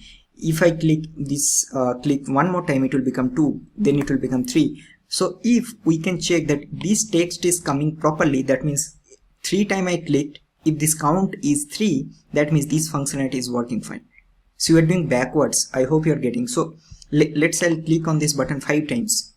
So we'll check this, if this count is 5 available in our DOM, count is 5, that means this button click is working fine, correct? So we'll do here count, and then what I'm going to do, right, so first I will check const get text, we'll do get counter text, and this will be get by text. And what I'm going to do, right, I'm going to copy this exact thing, now see, and pass it here, and what will be the first time value? So count will be 0. See, notice this part. If I refresh this, right, count is 0. So this is exactly what we are passing, that first time, initial time, this should be available in the DOM, correct? Now what I am going to do, right, I will do const get button element by text. So I'll do get by text, and then what is the text in the button? We are doing click. See, now we are not using this text ID, we are using this text. So we'll check this click. So this will give me the button element. And now what I want to do, right, I need to click on this button. So if I click one time, this should be 1. But how I'm going to trigger a click event from this test file?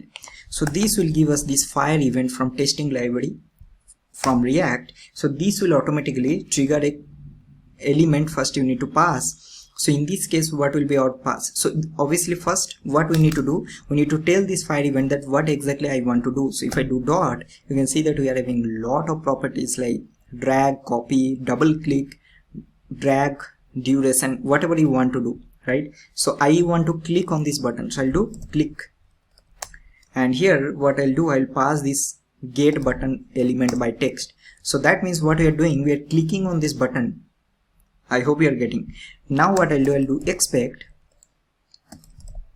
and here I'm going to pass this get counter text dot, and here I will do text content, and I'll do 2b, and what will be? So this will be count is very important, this part 1. That means initially count is 0.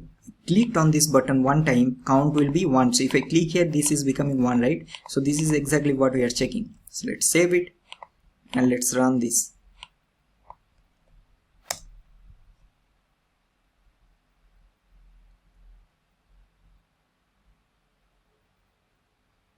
So all are getting passed. Now see what will happen. If I just do count is 10 here, save it, run the test again.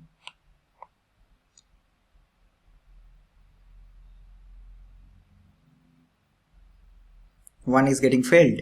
So it is telling that expected is count is 10. This is what I have given, but received count is 1, because that is what? Because if I click here, it is, we are changing only one time, so this should be 1, right? So that is the reason it has to be 1. Now let's say you click on this button again. So I'll do fire event click. Now what will be? So count is 1, now count will be 2. I hope you are getting. So now this count will be 2. So we click 2 times. So based on that we are checking. Now if I run this, right,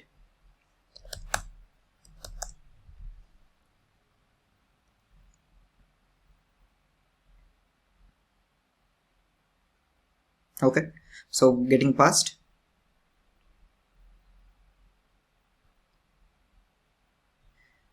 Alright, let me just clear this and run it one more time.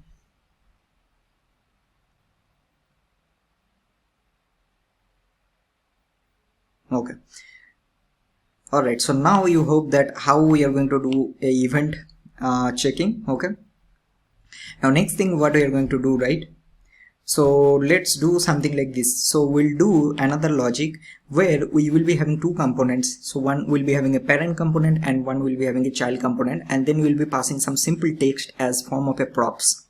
Okay, and then we are going to check that. Alright, so let's go here and then let's create another component, and this will be our child component. Let's give child.jsx so that it will be easy. And now here what I'm going to do, right, I'll create this component. So this is my child component. Here let's return a div. Now this will receive a count value from the parent component as a props, and then we'll simply take a p and then I'll render this count. Simple as that. And also I'm going to give a data test ID, and I'll give this one name as child count value, something like that. Now I'm going to use this child component in this counter component. So I'll import this child, and what I'll do, I'll simply pass the count, which will be this count value here. So now I think this is fine. Now you can see that in both the places we are updating, but this child component I need to test. Okay, so now I'll go here and then let's create another test file here. So I'll do child.test.jsx, Now let's go here, let's import some of the things that we need. We'll copy all of this and paste it here. Now first thing what we need to do basically, so we'll take another test here, and we'll do and we'll do here check props value. This will give us a callback, and here what I want to do first, I will get this child count value from this test ID. And how we are going to do that, I think we have already learned this one, that we will do using this. So first we'll do render, and then what I need to render, I need to render the child component, because this is what we are checking. And here I'll do get by test ID, because this is what exactly we are giving here. Now what I need to do, right, in this child component, because we are passing data as a prop from this counter, very important. So I'm going to pass a count value as a prop, and I'm going to pass a static value, so 500. Now see why I'm giving focus on this part, very important, because whatever you're passing, so let's say here currently I'm passing 4, click here, so 5, so that means this 5 value I'm passing. So whatever I'll be passing in this child component, that value should be present in the document of that component. Alright, so now I'm passing 500. So if I pass 500, so this will become 500, right? So let's say if I go here and let's say I'll pass 500 here, save it, so we are getting 500, right? So now here what I'll do simply, so I'm getting get by test ID, and then I'll get the const get element, and this will be get by test ID, and then we'll go here, so I'll copy this and then I'll pass it here. And now what we're going to do, simply we'll do expect this get element dot text content to be what it should be, because we're passing 500, this should be 500, correct? As simple as that. So now let's run the test again, so we'll do npm run test.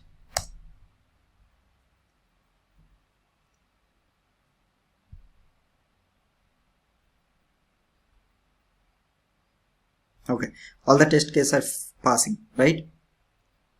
What will happen if I just do here pass 50, but we are passing 50 but expecting 500, so this will fail.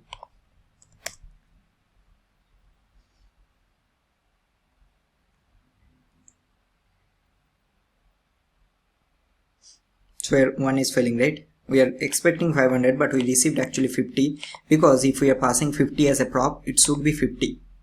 So here we'll do 500 and then it should work again.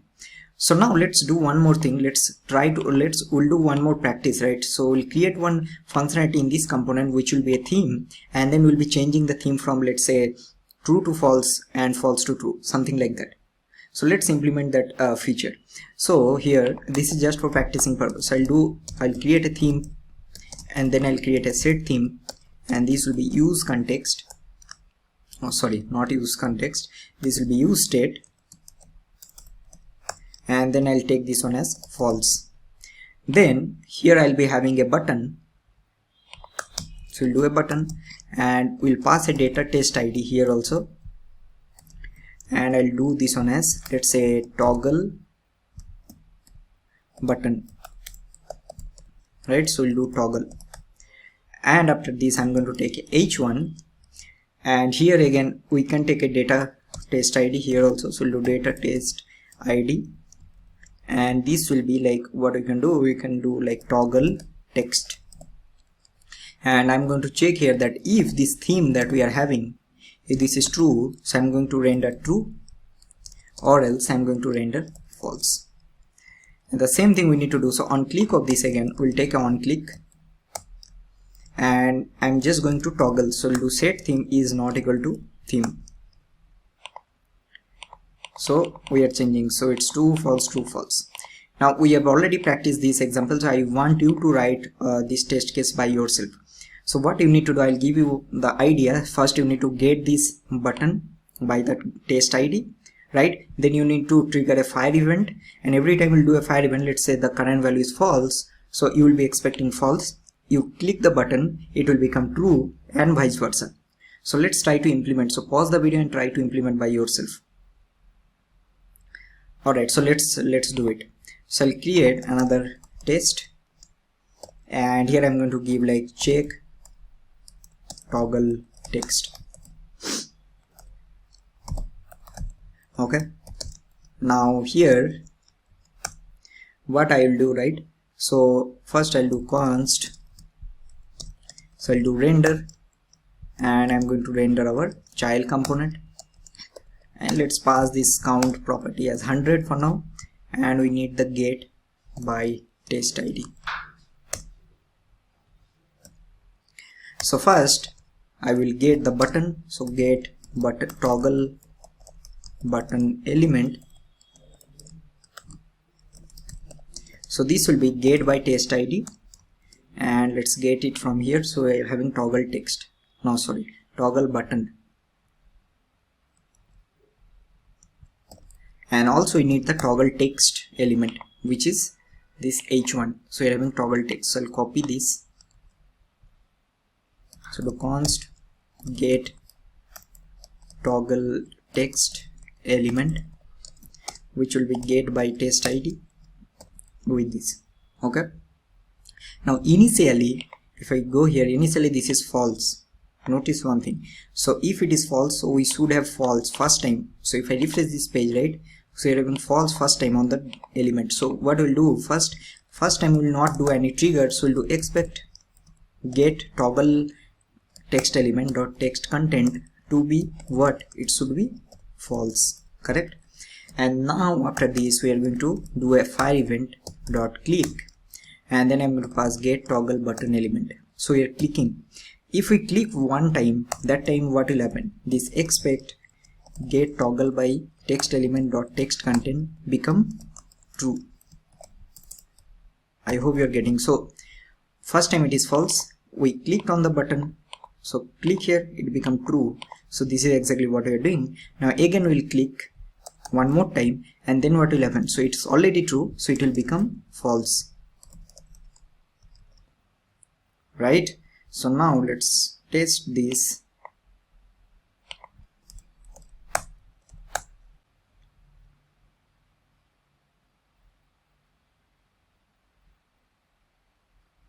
Okay, so all are passing, right? Awesome. So now this is done. Now next what we are going to do, we are going to do a API testing also, and I think that is very important. So let's create another component here, and I'll do here like API testing.j6. Now let's quickly create this component. So we'll do function, we'll do API test, API call test. So here let's return a div. So first I will take two states, so one will be my users, set users, and this will be use state of empty array, and also I'm going to take a loading state. So we'll do const is loading set is loading, which will be use state of false. And here what I'm going to do, on page load I'm going to fetch the list of data. So I'll do useEffect, and these things we have already done, so that's why I'm not explaining in details. So we're going to do fetch users, something like that, fetch users. Okay, and I'm going to create this method. So I'll do async function fetch users. So we'll do a try block and then a catch block. So in the catch I will get an error, and I'll do console.log, and we'll do error, we'll do error, and then we'll simply pass the error here. That's it. And in this try, what we'll do, simply do const response will be await fetch. So we are going to use the JSON placeholder https. So we'll do JSON placeholder dot type code .com/users,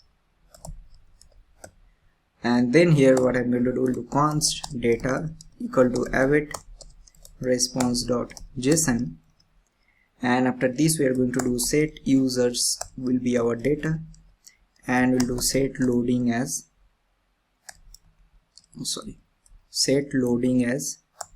false, and first time let's make this one true. So now let's log this users and loading, and let's see what we are getting. We also need to import this, right? So we'll go to our app.js and we'll import API call test.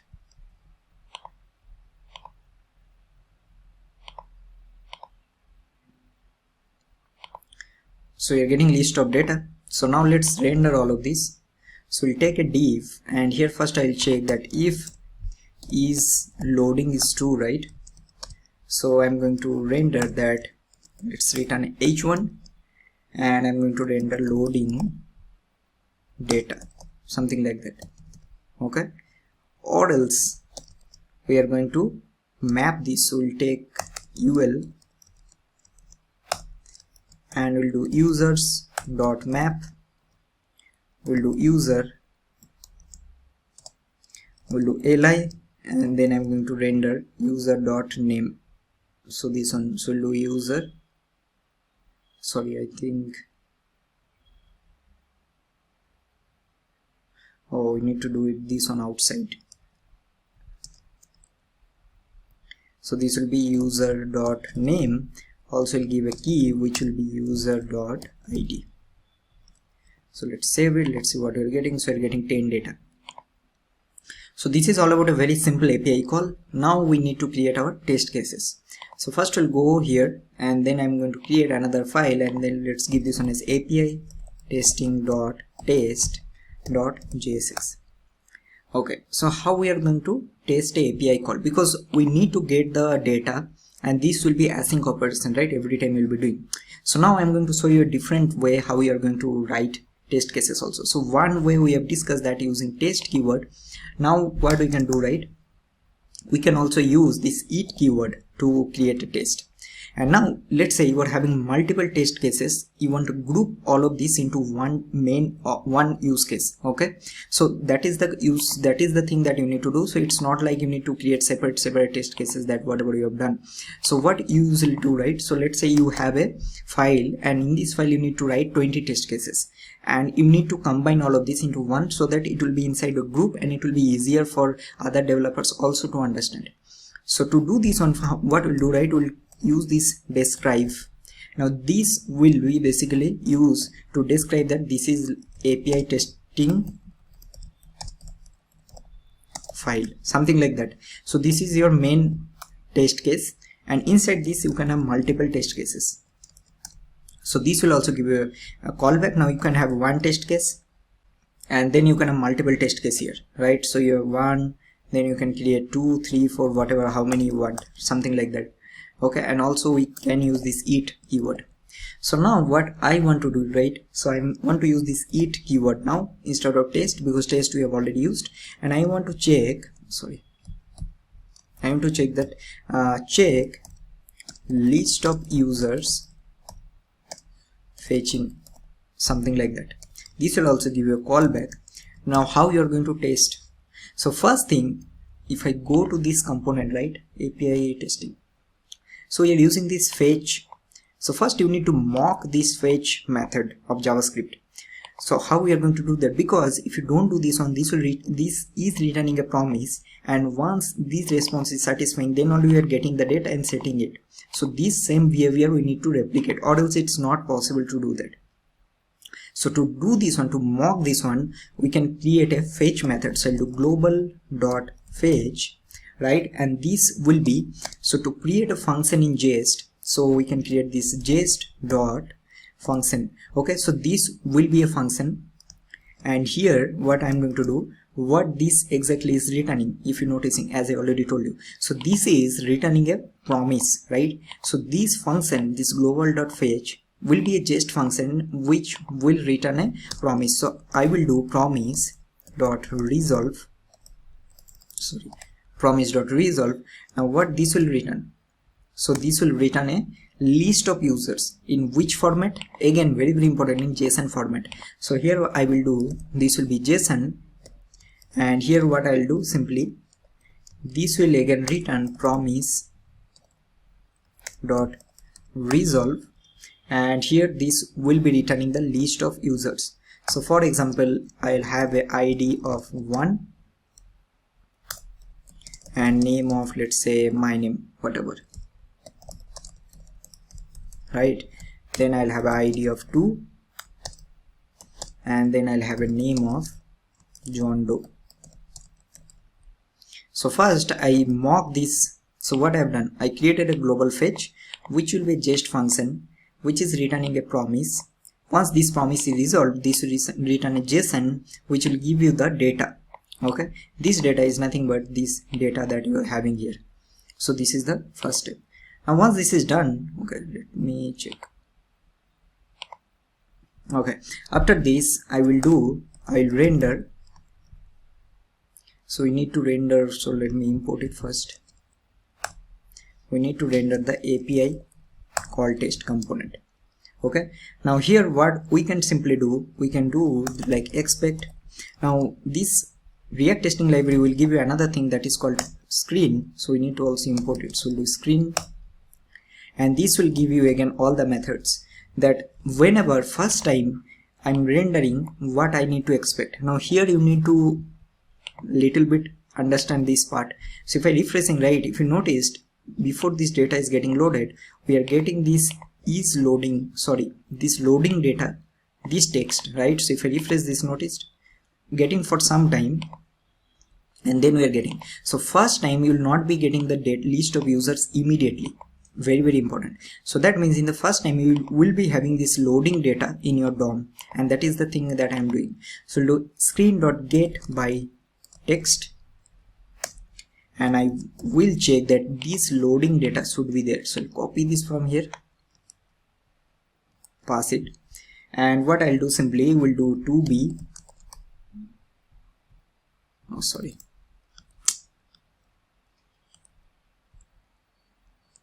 this will be 2b in the document.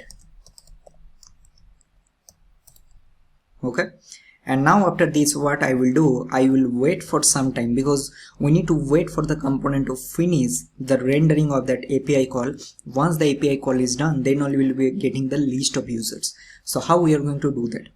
To do this one, we'll take await, and here we need to, this React testing library will give you this wait for method. Okay, so this will wait, and once this is done, then what it will return, this will basically return the list of users. Also we need to do another thing, we need to convert this one to a async method. So we'll do async. Now here what this will return, this will return the list of users. That means whenever this is done, oh see what I have done, this should be inside another object. So once this is done, then this will return. So I'll expect, so what I'll expect, that screen.get by text, right? So here this my name, so this name should be there in the document. So this name is nothing but the user's name. So I'll do get by text and my name, and this will be to be in the document. Okay, and also we'll copy this, paste it here, and also this John Doe will be in the document. Alright, so after this, once we'll check this on that we got the list of users, so we can optionally also check one more thing, and that is that first time if I go to that component, right, we are having this loading data. So once we'll get the data back, so this should not be there. So that also we can check. So after this, what I can do, right, we'll do expect, we'll do screen dot, now we'll do query by text, and we'll check the same, that this should not be there. So we'll do dot not, that means it should not be there in the DOM, and then we'll do to be in the document. Okay, let's save it, and now let's run the test case. So we'll do npm run test,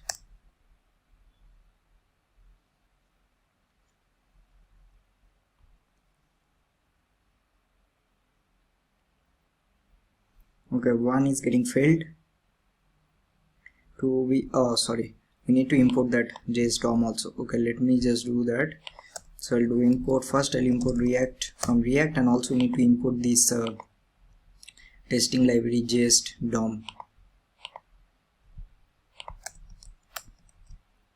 Okay, now let's see. Now this should work.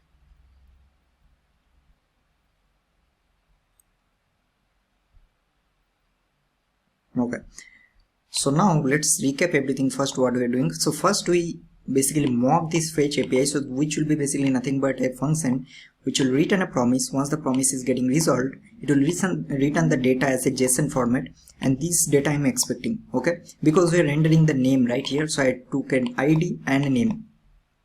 Then I'm rendering the component, and then I'm importing this screen, and this again will give you the same methods that we already used. So first I'm checking that when the data is not getting loaded, this loading data should be present in the document. Then we are using this wait for. Okay, so this will wait, and then it will, you can see that it will, in the callback it will return a promise. It is because we are doing a async operation, and once the promise is getting resolved, what we are expecting, we are expecting that these names, so each and every individual user's name should be there in the document, and this is exactly what we are doing, that my name and this John Doe should be there. And once we get the user information back, that time this loading data should not be there. Okay, so now I think we have already covered the basic things of testing. Now let's do one thing. What I'll do, right, I already created a simple context project, so I'm not going to write the project code because I already have written this on. What I'm going to do, right, will be writing the test cases for those. So let me quickly just like copy and paste the code that I've already written, and on top of it we are going to start writing the test cases for that particular project. Alright everyone, so what I've done, right, so I created a simple project. So I'll just give you the overview. So project is nothing but we are managing this toggle theme from a context. Okay, so you can see that we are having a context. So what this is doing, so we created a context, and then we are consuming this context from using this custom hook which will return the use context, and then we have passed this theme context.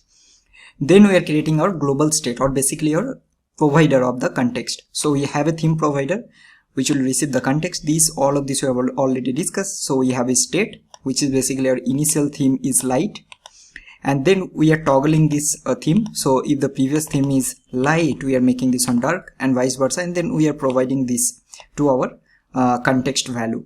Then we have a button component where we are toggling this, and then we have a theme component where we are rendering this theme here, and at the end in our main.jsx we are wrap this theme provider inside this app, and here we are having all of this. So for now I'll just comment out all of this, right, so only keep these two, this theme toggle button and the theme content.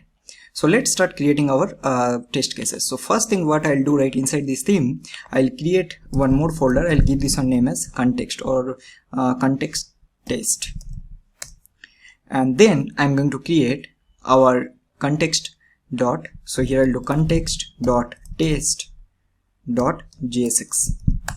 So first thing in the context, so what test you need to do, see, context will receive, so let's go to the main.jsx. So context will receive a app component which is a children, right, and this app component is a combination of these two components. So first thing you need to test that whether this context is receiving the child component or not, and then if it is receiving any child component or children, it needs to render it. So let's get started. So first I'll import some of the things. So we need React, then I'm going to import our JS DOM. So let me just copy it from here. Okay, now what I'll do, right, I'll give a describe. I think this we have already discussed, and I'll give this one name as that test theme provider,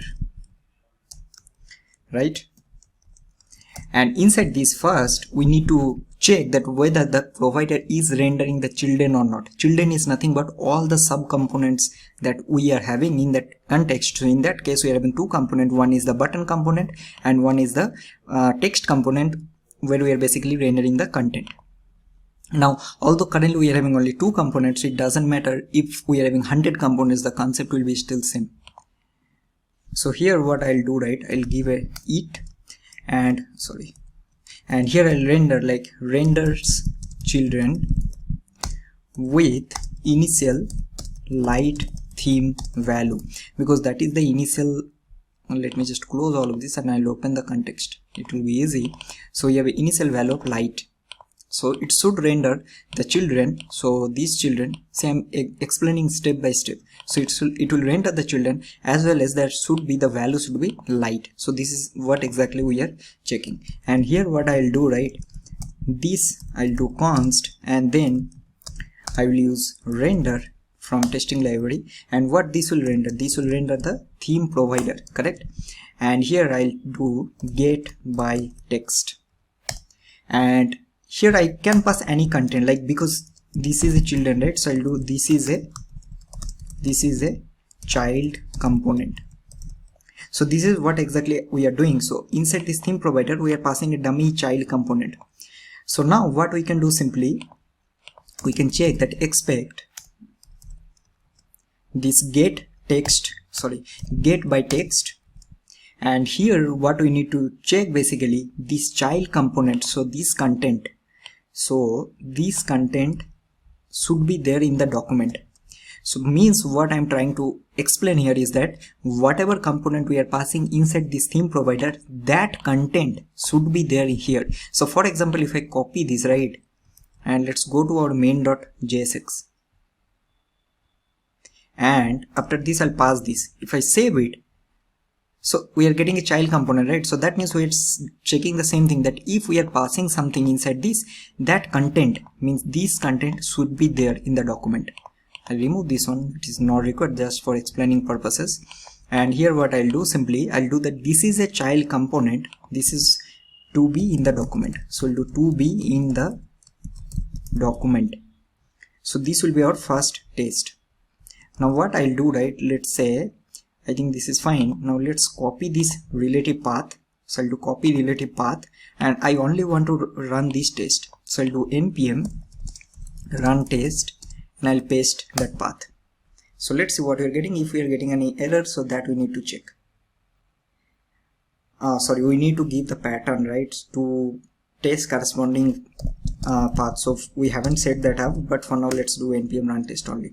So it should pass all the test. So let's see what is happening.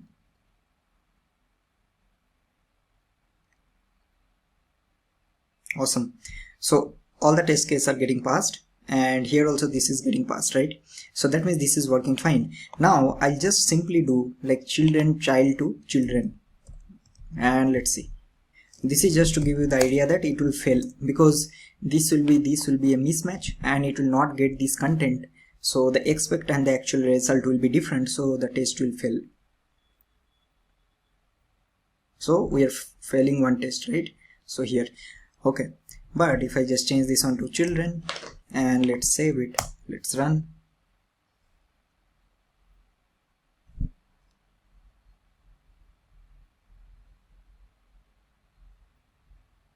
Awesome.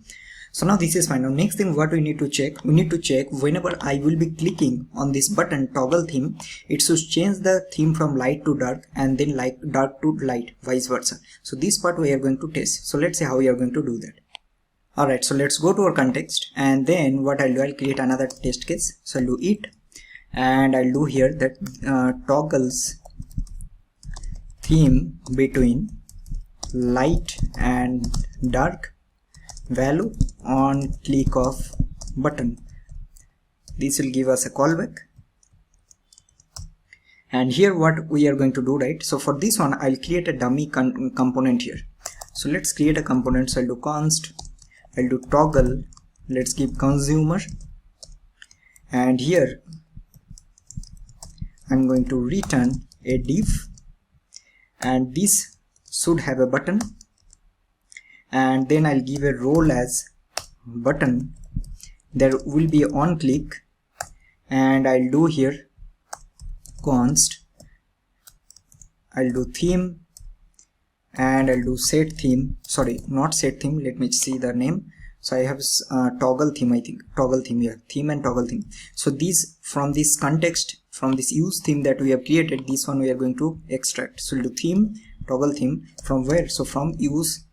So we have a use, let me check the name, use theme. So we'll do use theme. Okay, so this is the reason we have created this custom hook. So this will give us these two value that we are passing in the context. So we are having theme and toggle theme, and on click of this button I'm going to pass this toggle theme, because this is exactly what we are doing, right? This toggle theme we are calling in this button, if you noticed, right? All are connected with each other. So here what I'll do, I'll give a name like toggle theme. Alright, and then after this I'm going to pass our theme content component. Okay, that's it. Now let's save it. Now what we are going to do, right? So here inside this second use case, first we will render. So we'll do const, then we'll render. What we need to render, we need to render the theme provider first, because inside theme provider what we will pass this toggle consumer component that we have created. So we'll do toggle consumer. Okay, and now here what I'll do, I'll take two things. We'll do get by text, and another new thing I'm going to show you, that we have added this role in this button. So we have another method that we can use, that is get by role. Okay, now here what we can do, simply we'll do const get toggle button by role, and here we'll do get by role. So this will be a button, correct? And then we're going to give a name property here. So name will be here, so slash, the name is toggle theme. So this is the matcher that we are passing. Okay, so this, by this toggle theme, if I go here, we have a toggle theme. So by this we are getting the button first. Once we'll get the button, so in that case what we are going to do, right, first time when the context will load, what will be the value? So first time value will be light. So what we can do, we can simply do expect, and then we'll do get by text, and here what we'll do, that light theme, let me see the value. So we have a light theme. If I go to the theme content, right, let me go to the theme content. So we are showing this light theme. If the theme is light, we'll show the light theme, because this is exactly what first we are showing. So we'll tell that first time this light theme, this text to be in the document, correct? This should be there. After this what I'll do simply fire event dot click, and then I'll pass this get toggle by button, get toggle button by role. So I'll click this, and then what I'll do expect. I think this we have already done, and then I'll do get by text, and then I'll do what should be there. If I click, so dark theme should be there, right? Because we already clicked on the button. So expect get by text dark theme should be in the document. That's it. Now let's save it, and now let's see what is happening. So let me run this.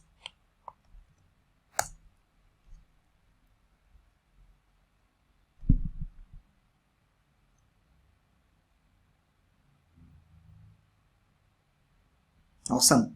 So it's passing all the test cases. I will explain one more time what exactly we're doing. So we created a dummy component. Now the reason is because this is kind of skeleton. You can see this is what exactly we are doing here also. That on click of this we have a method, there is a button, there is a role, this is the text, and this is the content that what we are rendering. So now whenever first I render this component, get by text and get by role we are using. If you want, you can also add that data by test ID that we have done, that will also work, correct? And then after this, so I'll show you. Let me just add data test ID. Sorry, I think this will be data test ID, and this I'll give toggle button, right? So here we can get like get by test ID, and we can simply do, I'll copy this, comment it out, and I'll do here get by test ID, and then I'll do toggle button, save it, and this will also work.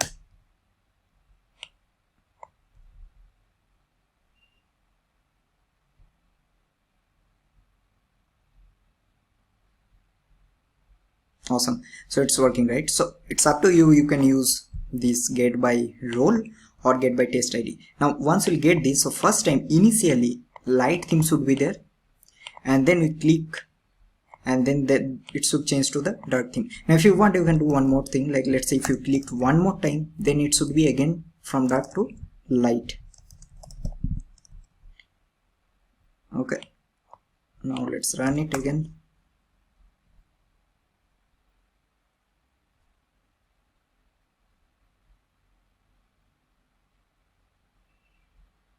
That's it. Alright, so these will basically test our context, but now we need to individually test this theme component and also the button component. So let's start with the button component first. Alright, so now let's go ahead and create one more file here. So we'll give this one name as button. What is the name of the component that we have given? Okay, button, we are having button only, so we'll give button dot test dot jsx. Now first let me just copy some of the things. So we need these two, we'll copy. Okay, first what we need to do, right? So we'll do describe, we'll do test button component.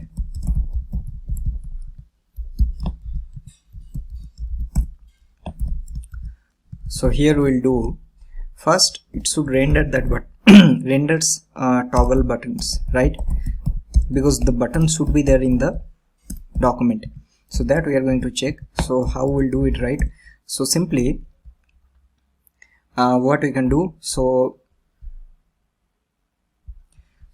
let's go to this component first. We'll go to button component, and here we'll give a data test ID, and we'll give this one as toggle button. Okay, and then we'll do const get by, so let me first render it, and we'll do toggle theme toggle button. This will be get by test ID. Then we'll do get toggle button, which will be get by test ID, and we are going to give as toggle button.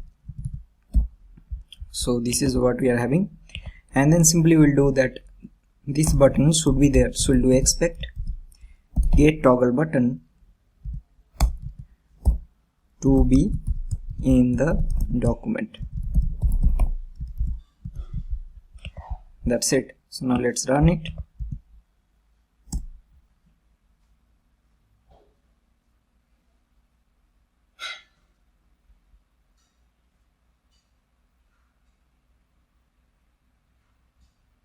Okay, there is a fail. Let me check what is.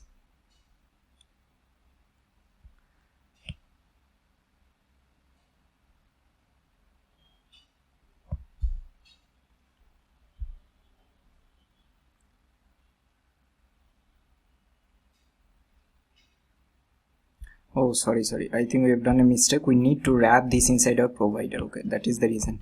Got it. So we'll do theme provider, and inside this we need to wrap it, or else it is basically not getting that. Now I think this should work. Let's see.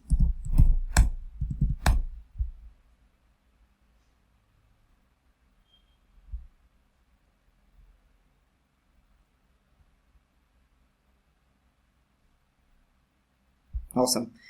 Alright, and the click one, I think we have already covered this in our context test. So here we have already done this click one, right? So on click of this thing, next what you're going to do, will just test the render the text theme content component. So this component where it will render this, and this will be also very simple. So let's go ahead and create one more test file. So we'll do theme.test.jsx, and let's go here and let's copy these two things first. Then we'll do describe, and I'll do test toggle content. We'll do it, and here what we are going to do, we'll do render content based on current theme. Awesome. Now here we'll do const, we'll do get by text, but before that we'll do render, and then we're going to render the theme provider and inside this we are going to pass the theme content, and here we'll do get by text. Now we'll do expect get by text, and then we'll do light theme, because first time we'll be having light theme, right? And this will be to be in the document. As simple as that. Now let's run it again.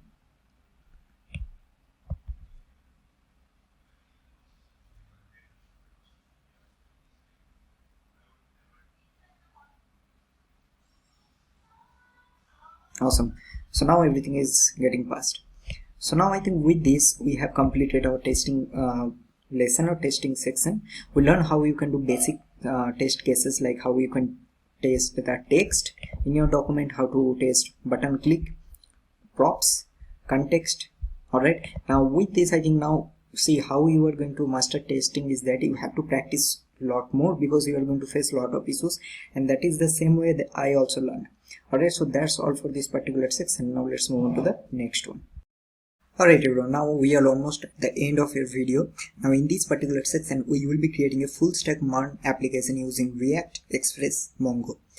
So what exactly MERN is, right? So it stands for Mongo, Express, React and Node.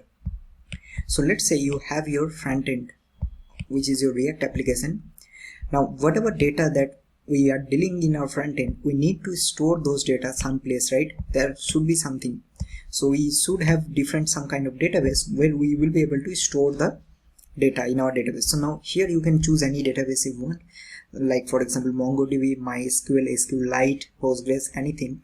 But here we are going to use MongoDB, and the reason is that because this is a beginner level project, and I'll try to keep everything very simple, and also I'll explain each and every step how you will be creating a full stack React project from scratch. So to interact with your front end, with your database, you need some kind of backend, or basically which is your server. Now here we will be creating our API routes. So those API routes will be connected to our front end, and then we will be communicating with our front end with our Express like server, and then we will be storing the data in our database, right? So first thing what I'll do, right, I already have a blank project, everything I'm going to create from scratch, and here in this I'm going to create a new project, and let's give this a name as React YouTube Codes MERN. I'll suggest to create your own task manager app, and here I think we'll do application, and then we'll do next create project. So now you need to create a cluster, so create, and I'll keep this on free, and we'll keep like this, and create deployment.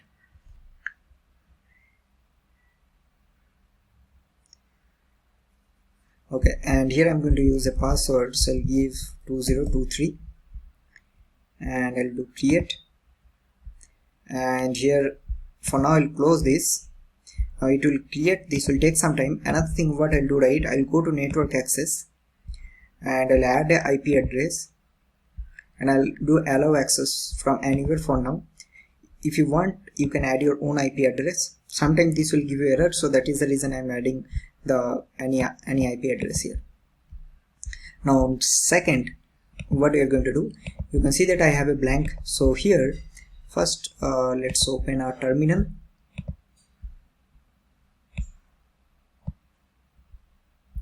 so I'll do npm create vite @latest. Now here first I'm going to create our project, so I'll give this one name as client.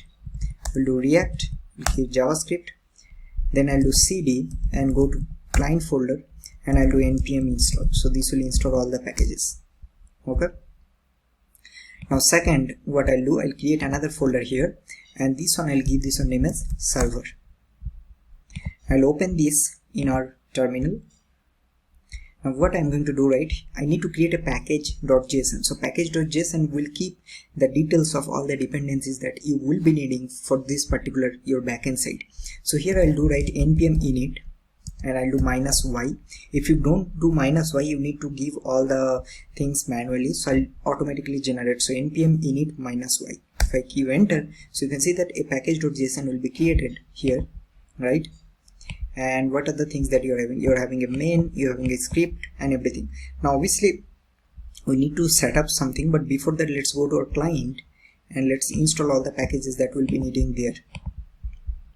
Okay, so I think package installation is done. So first thing what I'm going to do, we will be using this setCN with Tailwind for our CSS. So for this one, first I'm going to install our Tailwind CSS. I think Tailwind will be, no, it's not there. So I'll copy this, and in our client folder, so this is inside client, I'll install this. Alright, now we need to create our Tailwind config, so I'll copy this and hit enter. Now this will create a Tailwind config file, so you can see that. Also we need to give the content, that is fine, but before that another thing we need to do, we need to create a JS config. Okay, so I'll copy this. So let's go to our client, and here I'm going to create, so do JS config.json, and this one whatever I copied, I'll just paste it here. And second, what you need to do, right, we also need to change something in our vite config. So here, so we have a plugin, and then we are going to use this resolve. So this will basically resolve the path. So I'll copy this and paste it here, and also need to import the path. So I think this will be import, okay, 1 minute, we'll do import path from path. So this is what we need, and I think everything else is fine. So I think we already have defined config, path from path. React we have already, I think React is already there. Awesome.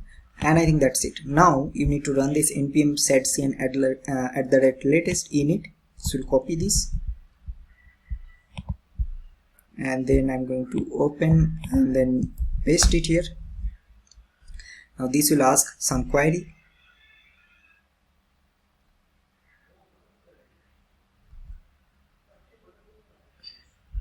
So keep this on no default slate. So we have inside our source, so we have source slash, then we are having index.css. So we have index.css. So this is asking where is your global.css file located. So we have source, inside source we have index.css. Enter. Yes. Tailwind prefix custom no. And where is your tailwind config.js file located? So it's located in tailwind.config.js file. So I'll keep it like this. Configure correct, and this is also correct. Server components are we using? No. And now it will basically create a component.json file. So you want to create, obviously yes, so I'll keep y. Now it will automatically create a component.json, and you can say that there is a component folder is basically created. So now what we can do, we can add any component that will be needing to add that one. So that will be automatically added in our component folder. So this is all about our client side configuration for we need. Now we also need to use some other packages like React Router DOM and something like that. So let's quickly do that also. So we're going to do npm install React Router DOM. Also you need React hook form. And then what else we need? We also need Axios, because we will be calling our API using Axios, and I think that will be more than fine. Also you need to install this hook form @hook form slash I think resolvers. So now we need these four for now, because routing we need to do to navigate from one page to another page. For our form creation we'll be using React hook form. For API calling we'll be using Axios. These three, and then now we'll start working with our server side installation. So we already have created our package.json. Now there are quite a few things we need to do. So first thing, we need to install decrypt.js, ypt, I think this will be JS. Then we need the cookie parser, then also we need chords, we need express. So express will be using as a middleware, not just middleware, to create all the API routes and everything, controllers and routing. Then we need joy for validation, we need JSON web token, we need mongoose to interact with our database. So mongoose will help us to interact with our database and also to run our server simultaneously, or else we no need to run this one every time. What you can do, you can use this node mon, and these all the things that we need. So hit enter. Now once this is done, now we need to do a couple of things. We need to add some scripts in our server. So I think this will take some time. Let's wait for some time. Alright, so this is done. Now let's go to our package.json here. I'm going to now minimize this part. Okay, we'll keep this one like this. So in this script, I'm going to add two more scripts. So one will be my start script.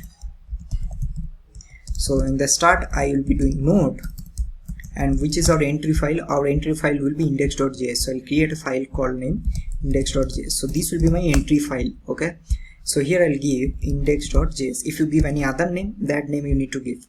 And to run the dev server, what I'll do dev, and I'm going to start here with nodemon, because nodemon we already installed, and we'll pass that which file we need to run. So we need to run the index.js file.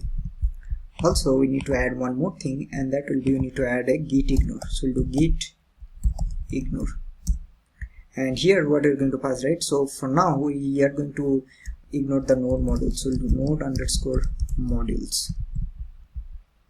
Alright, now next thing what we have to do, we have to start our server. So now let's see how we can create a server from scratch.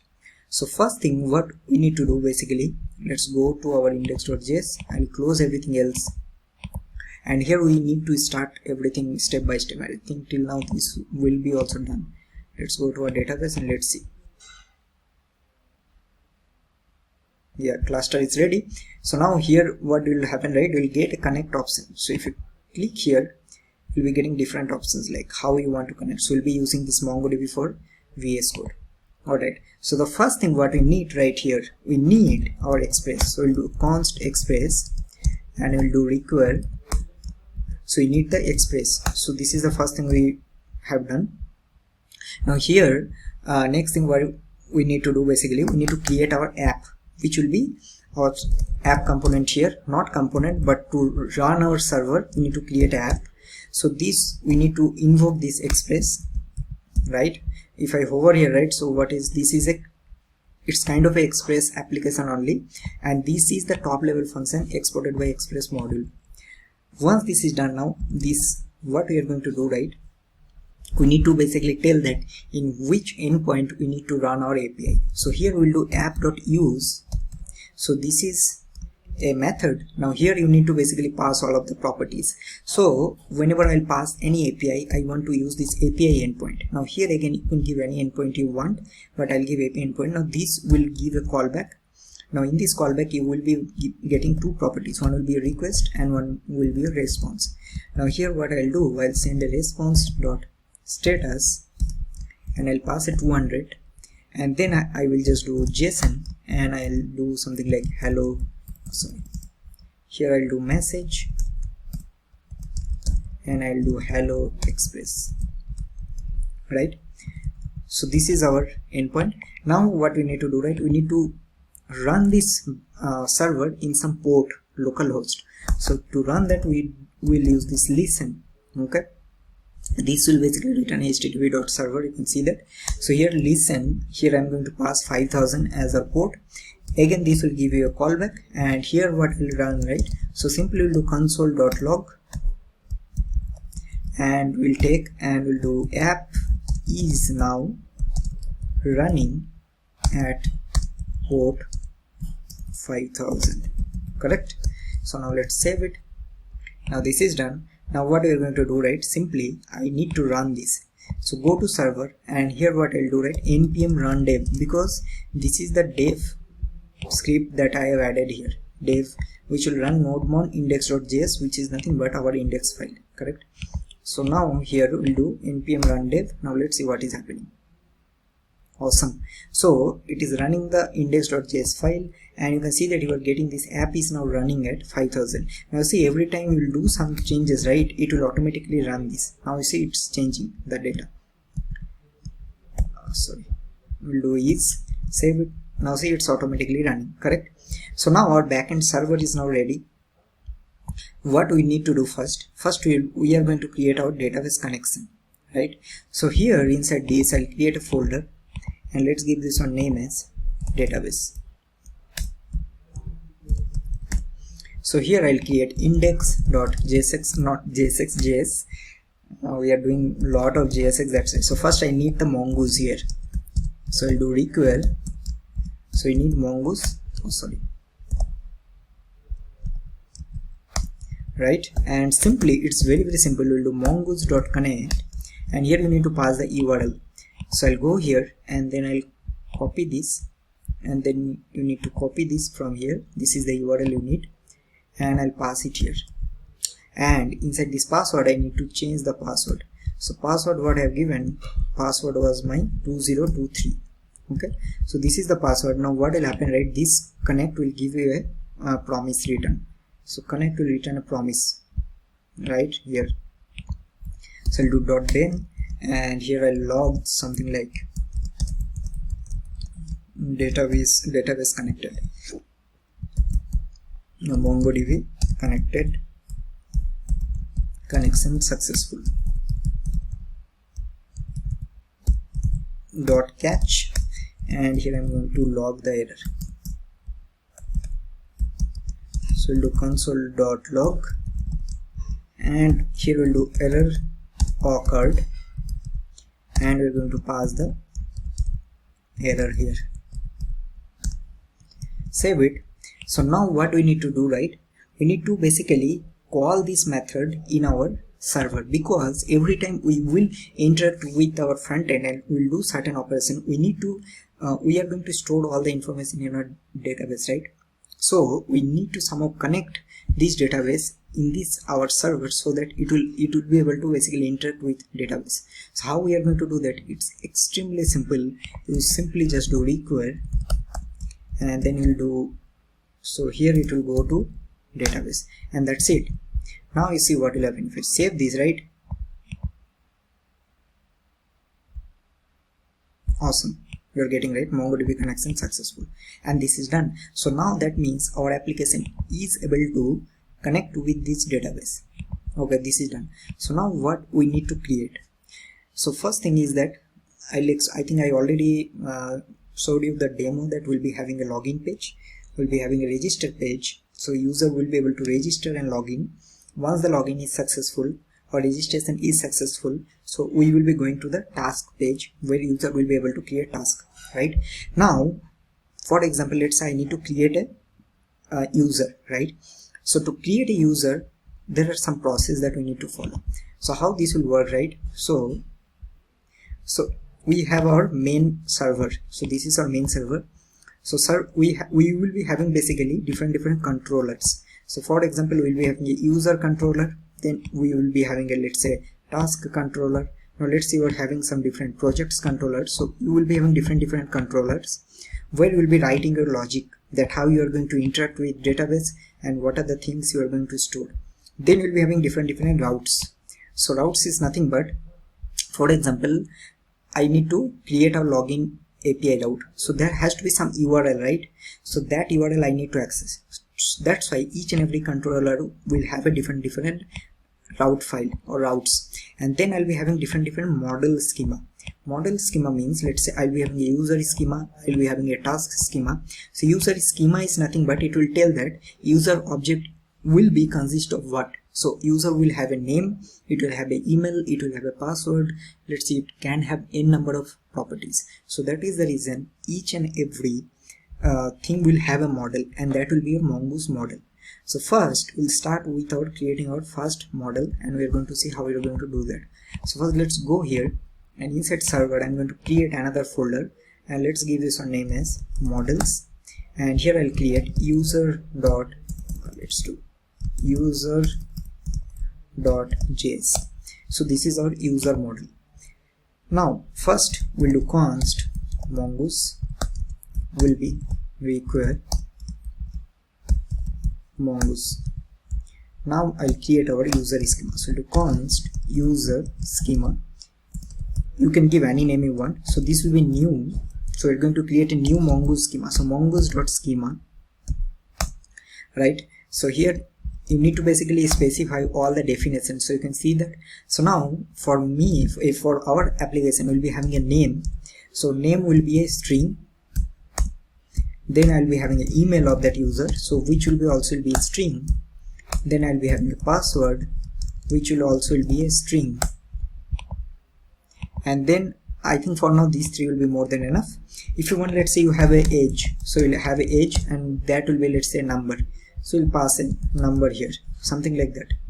Okay, so this is our user schema. This will basically tell our database that, okay, for whenever I store a user, I need to store the name of the user, email of the user, and password of the user.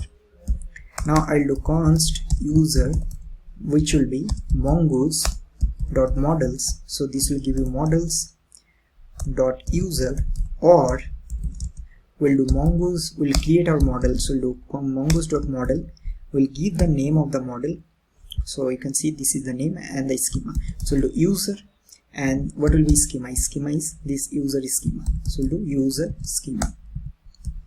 That's it. And now I'll do export, sorry, we'll do module.exports, and I'll do user. So this will be our first schema that we have created. Okay, now next what we need to do, so second we need to create our controllers, correct? But before that, I think it will be better if we start creating our this front end first. Sorry, one more thing we need to do, I think we forgot. For our tailwind, right, we need to go to our client and we need to add this in our it's already added here, that's fine. I think then in that case, I think let me check in okay, tailwind also added. I think setState already added those things, so that is the reason we completed those. That is fine. For now, what you're going to do, right, first let's start implementing the routing first, because we'll be having different pages, right? So we'll start creating. So first we'll be having a pages folder, and components folder we are already having. Now inside pages, what we're going to do, right, we'll be having mainly 3 pages. So one will be our auth page, correct? Then we will be having our task page, and then we will be having our Scrum Board page. So let's quickly create all of this. So this will be our auth page. Now I'm going to copy this. So let's create this. So we'll do function. So this will be our auth page. I'll do this one little slow so that it will be easy, right? So we'll do save this. Now let's copy this, paste it here, and paste it here. So I'll do this one as tasks page,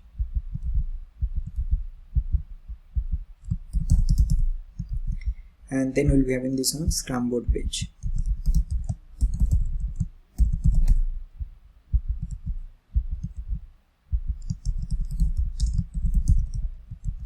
Awesome.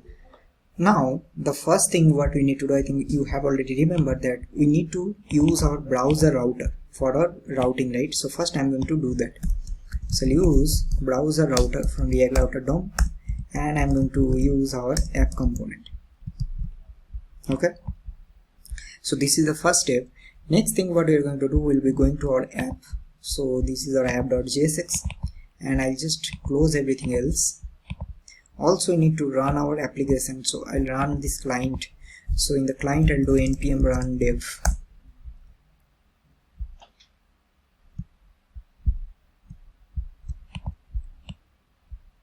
Awesome. Now what I'll do, right, I'll remove all of this, and let's remove this all also not required. Okay, what this will return, so this will return routes, and each and every route we will have, so we'll have a single route. And here what I'll do, right, I'll give a path. So this will go to the auth page, and element I'm going to give, so this will be our auth page. Now let's save it. Now I'll show you one very interesting thing, that how we are going to create a common layout and what is the concept of outlet in React Router DOM. See what I'm going to do, right? So First let's go here inside components, and here I'm going to create one folder and I'll give this one name as common layout. Okay, now this will give a very basic idea of how you are going to create a outlet logic or outlet functionality or nested routes in React Router DOM. So I'll create one index.jsx and I'll create the component. So let's give this one name as common layout, and for now I'll do nothing. I'll just return div, and let's say this is a common content. So I'll do common content. So what exactly common content means? So that means this content is same for all the pages. And after this, what I'm going to do, I'm going to import, very important, I'm going to import another component from React Router DOM, which is called outlet. See here. Now see how this will work. So now this is our common layout page, and this outlet is nothing but all the child components that this common layout will receive. Okay, now I'll go to wrap.jsx. Now see how this will work. So now I'll create another route here. Okay, and inside this route, first I'll give a path. So here I'll give a path of / let's say this will be our whatever, like what I can give, like tasks, correct? And then I'm going to pass the element. So in this case the element will be our common layout page. That means I am telling that okay, in this path this common layout will be rendered all the time, and this common layout, why we are having a common content. I'm also going to discuss why we are doing this. Now inside this, right, whatever route you will be nesting, so those will be considered as a child of this common layout. So here now I'll give a path, and I'll pass a list, and I'll do element, and here I'm going to pass tasks page, and then sorry, what we are doing wrong. Okay, here we need to pass, and after this I'll take another route and I'll pass here path, and I'll do Scrum Board and do an element, and I'll pass this on a Scrum Board page. Now if you notice, right, what we are doing that go to the task page. So let's say I'll go to first auth page / auth page. Now see, if I go to task page,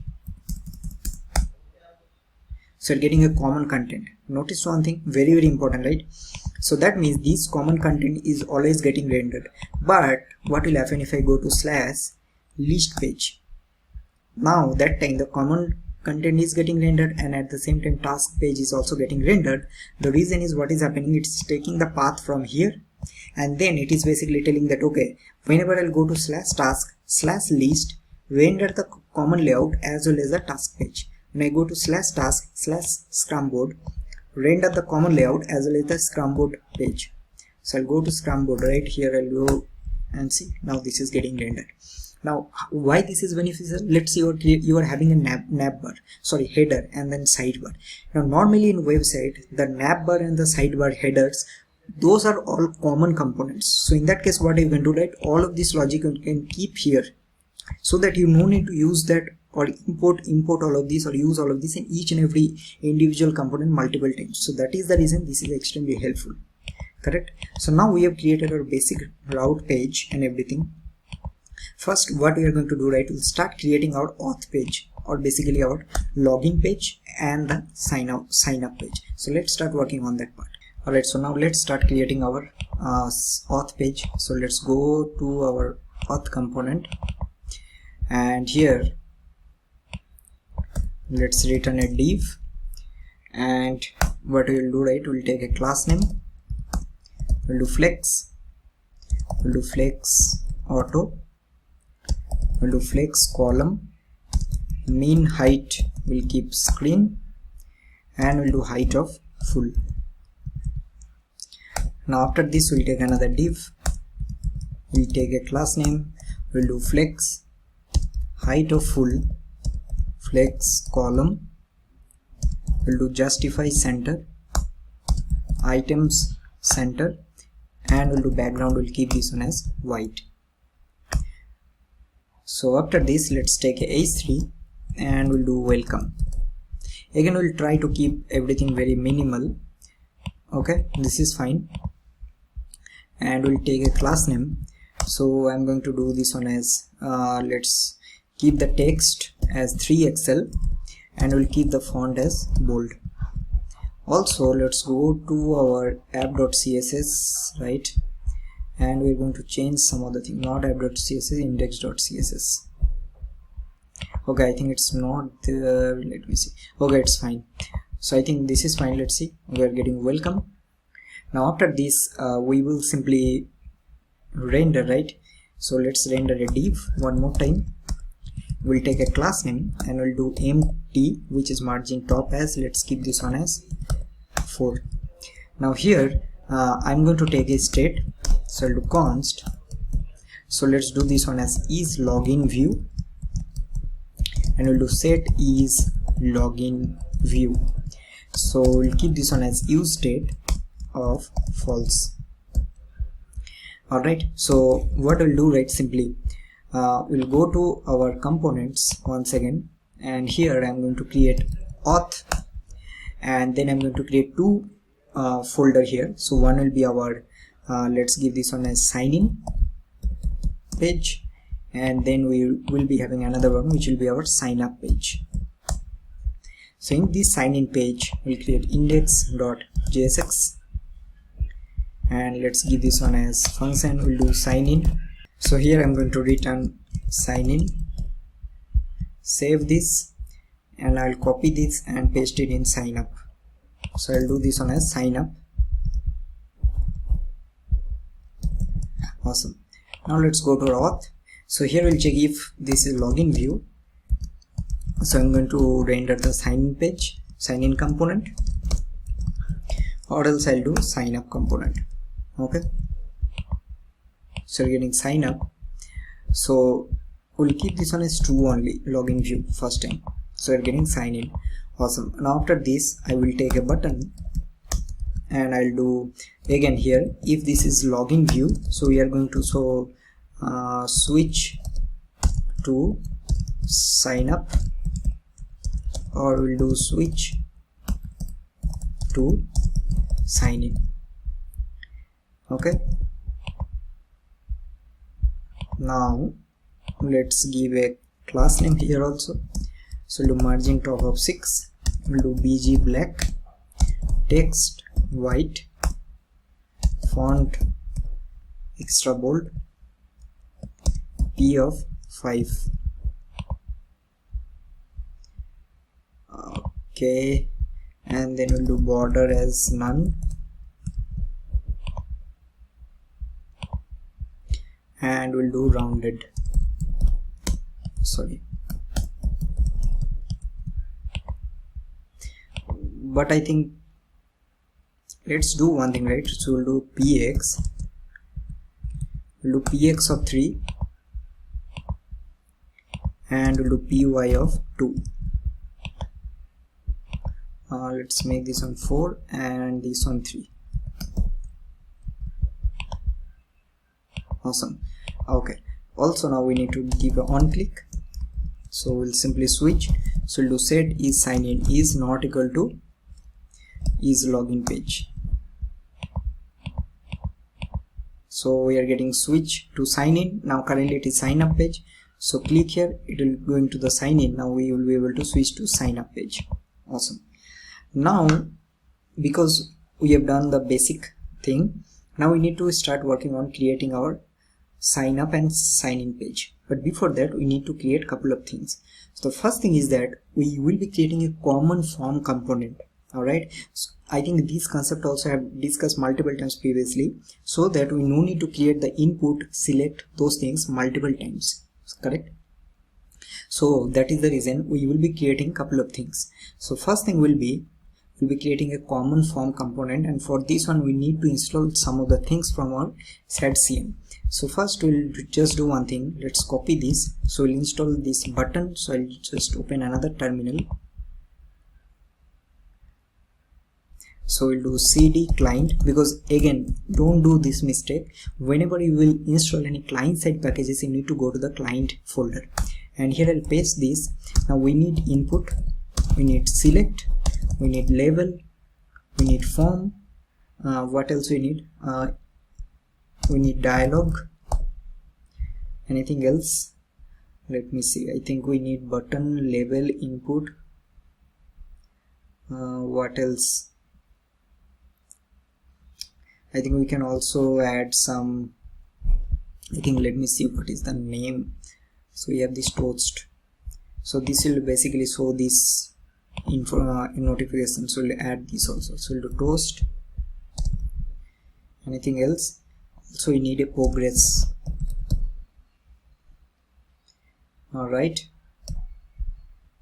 let's install all of this. Alright, so all of this is done, and also I think I forgot one more thing we need to install, and that is card. So let's install this also. So we'll copy this.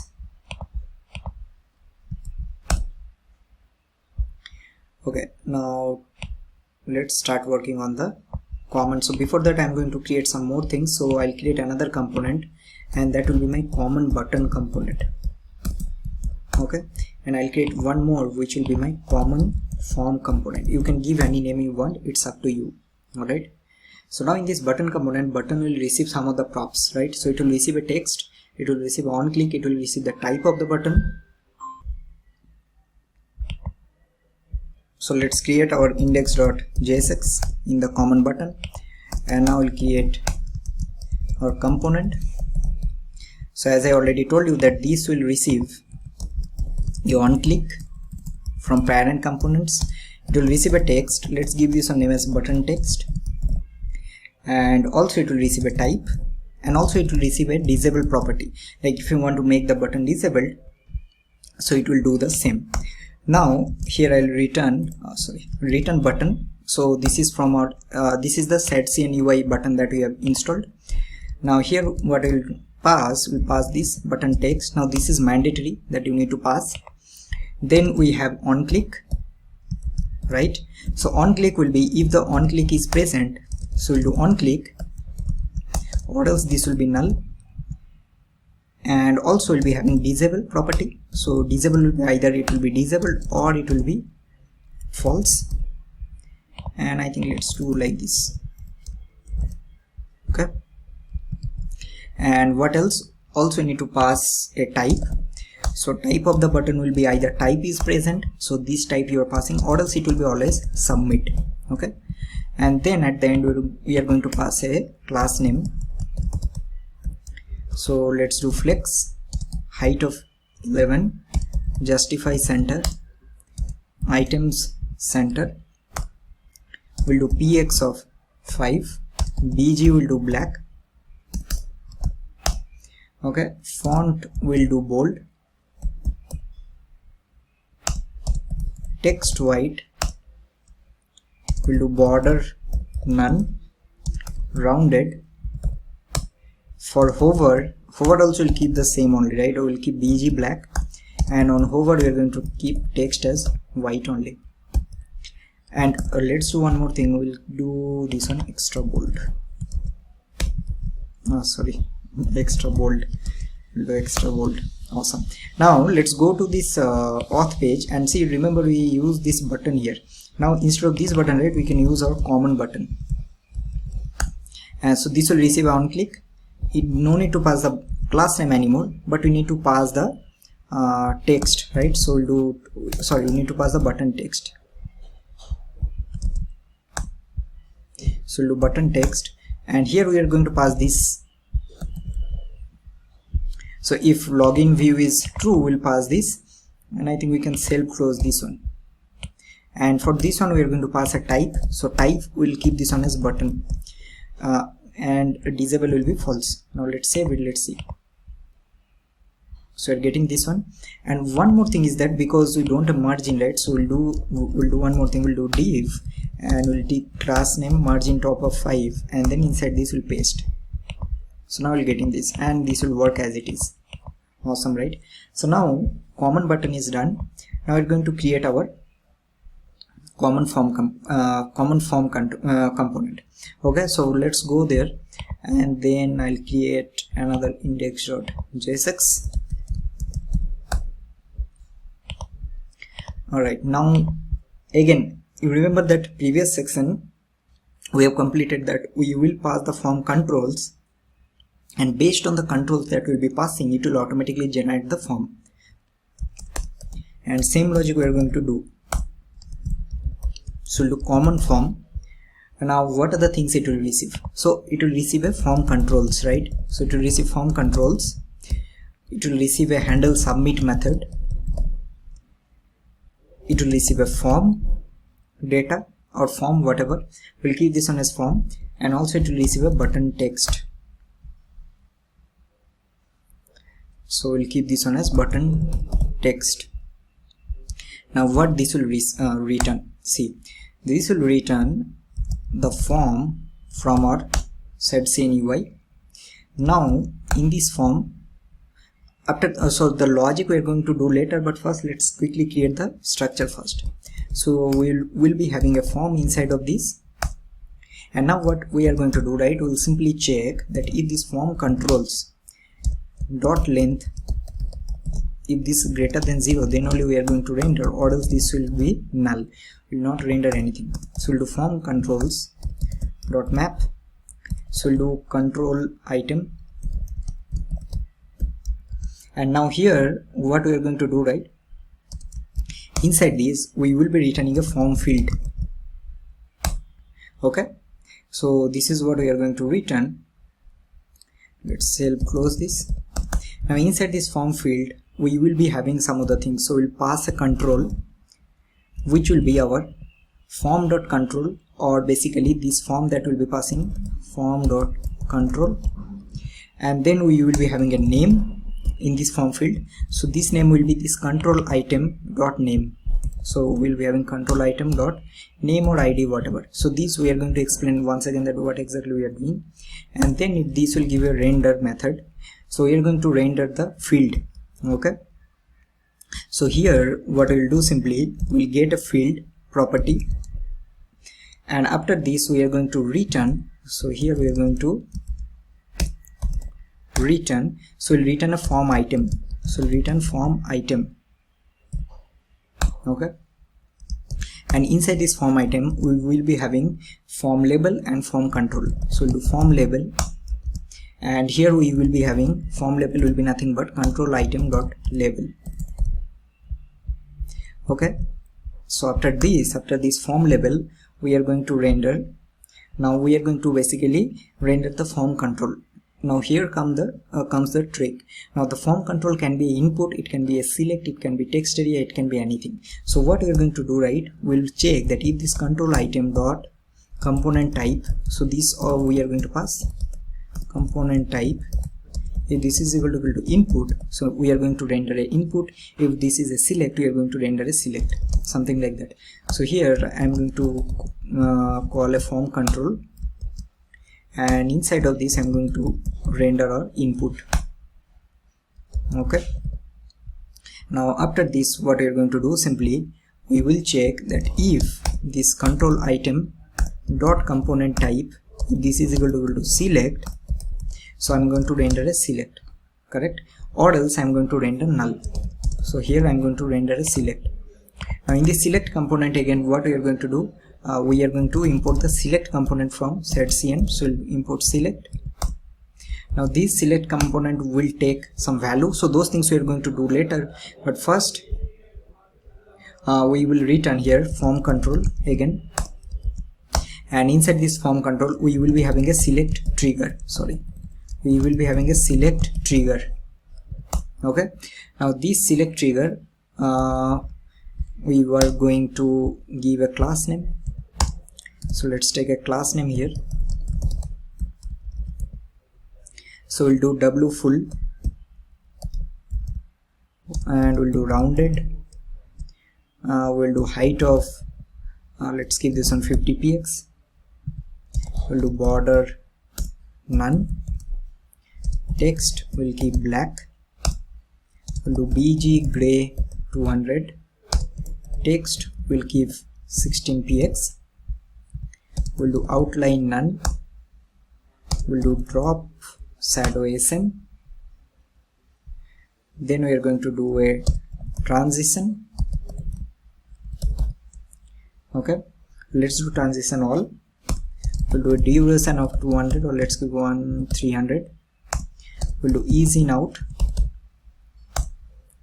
For focus, we are going to do bg gray of 100.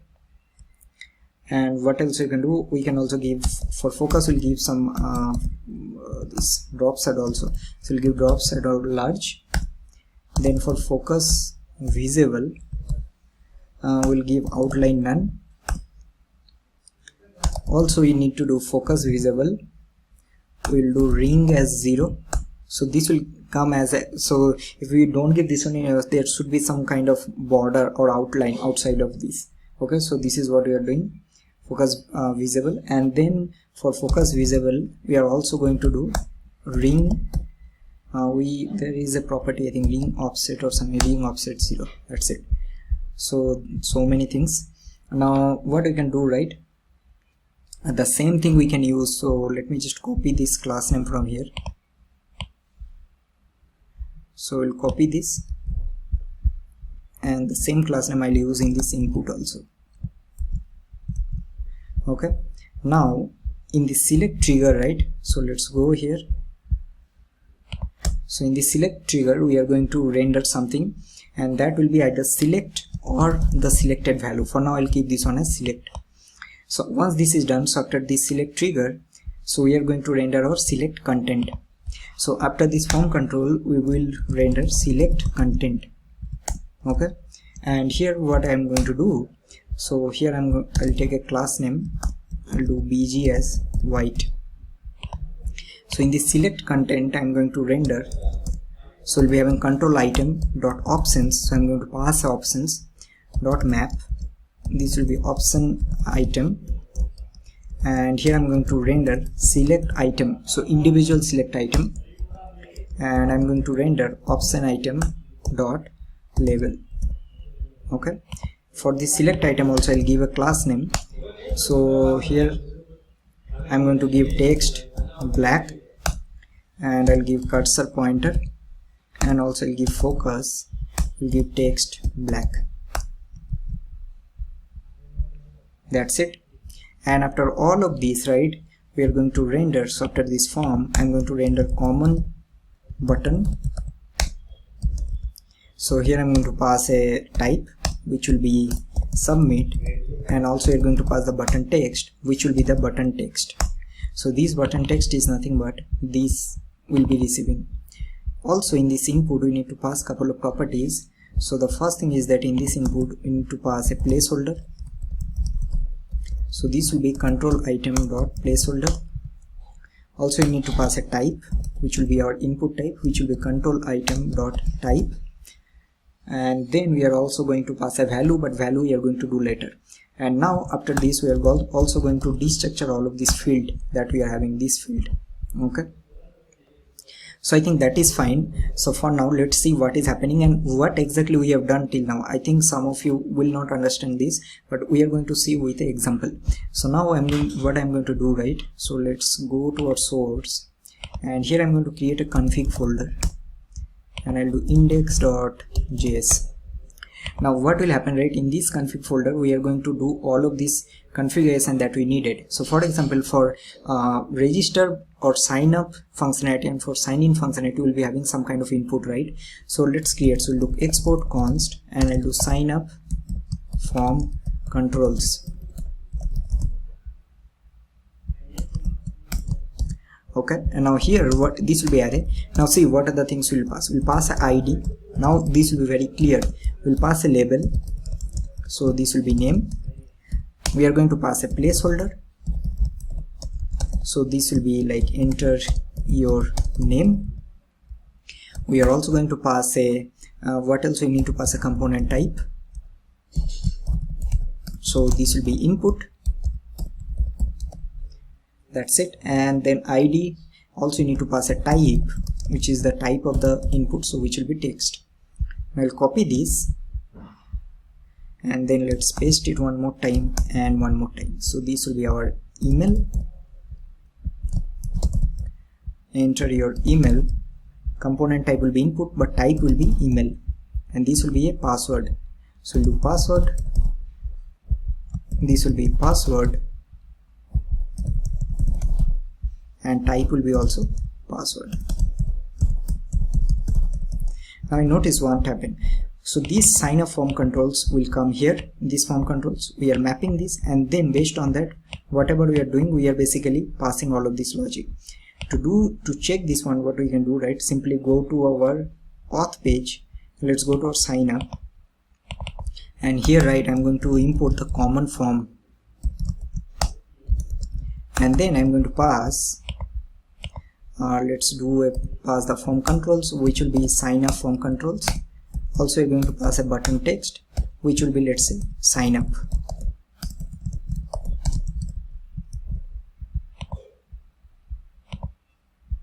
Okay, now one more thing what we need to do, right? So let's see here what else you need to pass. Also need to handle submit form, but that is fine. Let's refresh this. Okay, there are some error we are getting. I think it's not getting some value, so that part we need to check. Cannot read property of control form.control, because form we are not passing, right? So what I can do, right, for now I will comment out this part. Still I think we'll get error because it will not get that names also. Okay, so let's complete the functionality also, because we need to pass the form values also for that. So let's go to our sign up page, and then I'll just remove this comment. So I'm going to also create the form values. So here first thing I will do, right, so I'll create form data, and this will be use form from React hook form. And here what we need to pass, we need to pass the default values, correct? So here I'm going to pass, so let's pass a name which will be empty first time. We also need a email which will be empty, and also we need a password which will be empty, correct? So this will be our form. Now this form we are going to pass here, and also we need to create another method which will be handle submit. So I'll create this method for now. So we'll do function handle submit, and these two also we are going to pass it here. So we're going to pass form, so which will be our form data, and also we are going to pass form will be our form data, and also we're going to pass handle submit, which will be handle submit. Okay, still we are getting some error, so this part we need to check what exactly error is coming. Get field is not a function, form 68. Okay, it's coming from here. So what exactly we are missing, that part we need to check.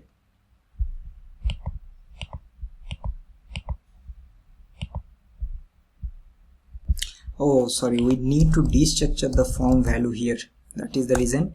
And also we are going to pass this on submit here, and this will be our form, this dot handle submit, right? And this will be our handle submit. So this is our form, and this form is nothing but this use from this form data that we are passing here, right? Now let's save it. Now see, we are getting, right, so we're getting name, email and password, but the fields are not coming. So this part we need to check what is happening here. Let's refresh this. Again still we are getting some error. No error is coming, but here it is not rendering. So we are having label email, but it's not rendering. But so we need to check.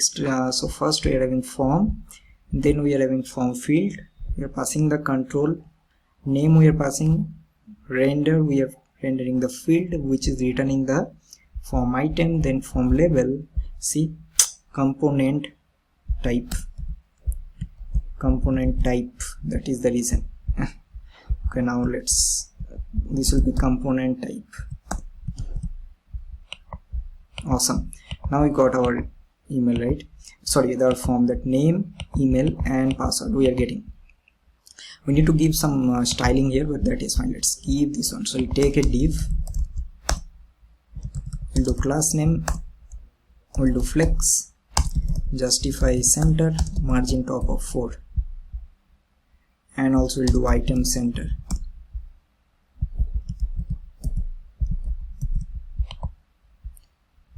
So we're getting name, email and password. Awesome. So now okay, this sign up I think we can remove. So this is how we need to do. Now see how it will be very simple. So let's say you need to create for sign in. So what we will do, just create this config here, this config, and then you just need to pass it. So let's quickly do that. So I'll do export const and I'll do sign in form controls, and we need only email and password, right, for login. So I'll copy both. Sorry, we'll just paste it here, save it. Now let's go to our sign in page. So here again I'll do const form data, which will be use form, and I'm going to pass a default values, and here I'm going to pass the email, which will be empty, and password, which will be empty. Also we need to create another method which will be handle submit. So we'll do handle submit, and here what we'll do, simply return the common form again. So we'll return common form. So this will receive a button text which will be sign in, sign in. Then we'll be having handle submit, which will be handle submit. Then we'll be having form controls, which will be sign in form controls, and anything else. Also we need to pass the form, which is our form data. Save it. Got it. Simple as that. So now switch. This is working. Awesome, right? So now we created a common form, and we created common button. We created our sign in and sign up page. Now what is the next step? So next step is, whatever value we'll be typing, we need to somehow store this information in our MongoDB database, correct? So that is what we need to do. So for that we need to create some controllers from our backend side or server side. We need to create API routes. We need to connect both front end and back end, and then only we'll be able to do that. So a lot of things to learn here, and very important, you should be very careful if you're doing it for the first time. I'll highly suggest, please try to do, or basically please code it along with, and it will be very beneficial. Okay, so let's start implementing the backend side of our login functionality. Alright everyone, so now we will start working on the backend part of our login and registration functionality. So first we'll start with our sign up page. So now first thing what we need to do, so we need to create controllers, and also we need to create route for each and every request that we are going to do. Okay, so inside this server I'm going to create another folder, and that will be named as controllers, and let's create another folder, and that will be, we will give this one name as routes. So inside controllers I will be creating my first controller, which will be my user controller .js. Okay, oh sorry, this will be the folder name, so it will be user controller and not folder. I think let's do this one file. We'll do this one file. I'll delete this one. So we'll do user controller .js. Similarly in the routes we will be having user routes.js. So first thing, in the controllers, what we are going to do, we will be creating different controllers. So first controller will be to register a user, then we have to do to log in an user, so then we'll be having for logout, right? And what else? So we have register, login, and then logout. I think these three. Okay, so each and every request we need to create our controller. So first we'll start with our register user. So we'll do, this will be a function, so we'll do register user. So this will be again a async method, and here this will give you three property. One will be our request, response, and there will be next. Now here inside this, what we are going to do, first we need to basically get the data from our front end. So basically now see this, but from this point it will be very important. So whatever I'll be typing here, and then I'll click on this sign up, I need to get this information. Let's say the name the user typed, the email and the password, and that information I need to get in this request object. Okay, so here what I'm going to do, right, so we'll receive the following things. We'll receive a name, we'll receive an email, and also we'll receive a password, correct? These three things. And from where we'll be receiving, so we'll be receiving from await, we'll do request.body. Okay, so this is the first thing that we are going to receive. Then after this, what we'll do, right, we need to validate the schema. That means whether, let's say we need to do some validation, like if this is an email field and user is not giving any email, let's say @ so this email is an invalid email, right? And also let's say we have a requirement like the password has to be at least 6 characters, but if user is giving less than 6, so we need to give some kind of validation. So here what we are going to do, we are going to use a schema and we'll create our register schema. This will be, remember we use this joy package, right? So let me just first use this. So we'll do joy and this will be require, and we're going to get it from joy. So we'll do joy dot object, and here we are going to give different validation that we need. So for name, so what we are going to do, this will be joy dot string. Sorry again if you are getting any noise. So that's my friends, actually they're chatting outside, so that is the reason you're probably getting some noise. And this will be a string, and then this has to be liquid, so that means this is a mandatory property this user has to give. Similarly for email, so I'll do email and then I'll do joy, and this has to be a string again, correct? And then I'll give a validation like this has to be email property, right? So here it will automatically validate email, and also this has to be required property. Next we need a password, so we'll do password, and here I'll do joy dot string. Again this will be a string, and also let's give here a minimum of, so we need minimum 6 characters or 6 letters of password, and this also has to be required. Okay, so now this is our schema. Now based on this schema, we'll be validating that with whatever name, email and password we are receiving from this form, whether that is matching with this schema or not. If it is yes, then it's a valid schema, or else we are going to show some kind of error. So how you are going to do that, right? So first we'll do this register schema, and this will give you a validate property. Okay, this is a method, and here what you are going to do, you'll be passing this name, email and the password. So I'll pass here name, email and the password. Now this will automatically validate whether it is matching all this criteria or not, and if that is the case, if not, then it will give you this error property. Okay, that means if there is an error, so we'll do if there is an error property. So what we're going to do, right, we'll simply return a response, and we'll do a status. So response status will be 400 because this is error, something like that. And then here I'm going to pass a JSON, and here I will give success. So success will be what? Success will be false, and then I'm going to pass a message. Message will be this error that whatever you're getting, this error will give you these details. Okay, and in these details you will be getting, I believe in the first object will be getting a message. So if there is an error, it will automatically return this error, that for example if the user is typing only 1 character in the password and try to click in sign up, so it will give you password has to be at least 6 characters, something like that. So from here you'll be getting this. If there is no error, so what we are going to do, we'll do a try block and we'll do a catch block, right? And in the try block, the first thing what we need to do, see, now it's very important, you need to understand all this logic. See, when user will register for the first time, what are the things that we need to check? First thing we need to check if the email that user is typing, if that email is already exist in our database or not. If this email is already exists, so you can't register with the same email, correct? You need to give a different email. So that is the what we are going to check. So first we'll check here, like check if is user email will do already exist, something like that. So we'll do already exist, right? So we'll do await. This will be, now we need the model. So from where we'll be getting, so we created a model, remember we have a user model, see this one.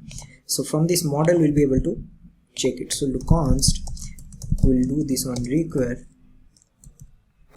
So we'll go to our model and we'll go to /user. Sorry, let's give this one name as user. So we'll do here that user dot and we'll do find one, and here what we're going to do, right, we'll pass an email. This email is nothing but this email that user is typing or this email, correct? And then we will be able to check that if this user email already exists, right? So in that case we are going to return another error because you can't use the same email, right? So we'll do status of 400.json, and here what we'll return something like success will be again false, and then we'll return a message. So return that user email already exists, please try with different email. Got it? Now next thing, if this is not the case, so that means the user email is a new email, so we are going to do a couple of things. So first thing, we need to hash the password. So let's say I'm typing 1 2 3 4 5 6, we can't store the same, we need to hash it, or for that one I think you remember we already installed this bcrypt.js, so that we're going to use. So we'll do hash password we'll use, and also for these we need bcrypt. So let me just use that. So we'll do const CURYPT, and we'll do require, and here we need the bcrypt.js. Okay, now we will hash this password. So how we are going to do that, right? So we'll use await, we'll use this bcrypt, and this will basically give us this hash method that we are going to use. And here I'm going to pass this password. This password is what is the password that user is typing here, and this password we are going to hash with 12. So it will basically take a salt or a number to generate the hashing. Alright, now this will create a hash password, and now we'll create our user. So we'll do newly created user. So newly created user will be await, and here I'll do user is our model, mongoose model, and this will give you this create method. And here I'm going to pass our email, our name, also you're going to pass our password. Now what will be password? Password will not be the user password, it will be the hash password, and then I think these three, that's it. Okay, so now this will create our new user, and if this user is created, that means this now is successful. So if this is true, then what I will do, right, we need to create a token, correct? So this will be our user token. So we'll create our token, and this will be generate token. So this will be a method, and here what I'm going to pass, this newly created user will give you a ID property, and from where this ID property will come in, right? This ID MongoDB will provide this ID, and this is unique ID for each and every user. So this, based on this ID, we will be basically creating a token. So this newly created user dot ID, so this we are going to pass, we are going to create this method, and once we create the token, right, then what we are going to do, right, we will do response that we are having, and here we are going to use this cookie, and here I'm going to use, alright, so once we create the token, now we are going to store this token in our cookie. So we'll do response dot cookie. So here I'll give a token, and I'll store this token, so this token that will be generated here. And after this we are going to pass some more properties. So I'll pass with credentials,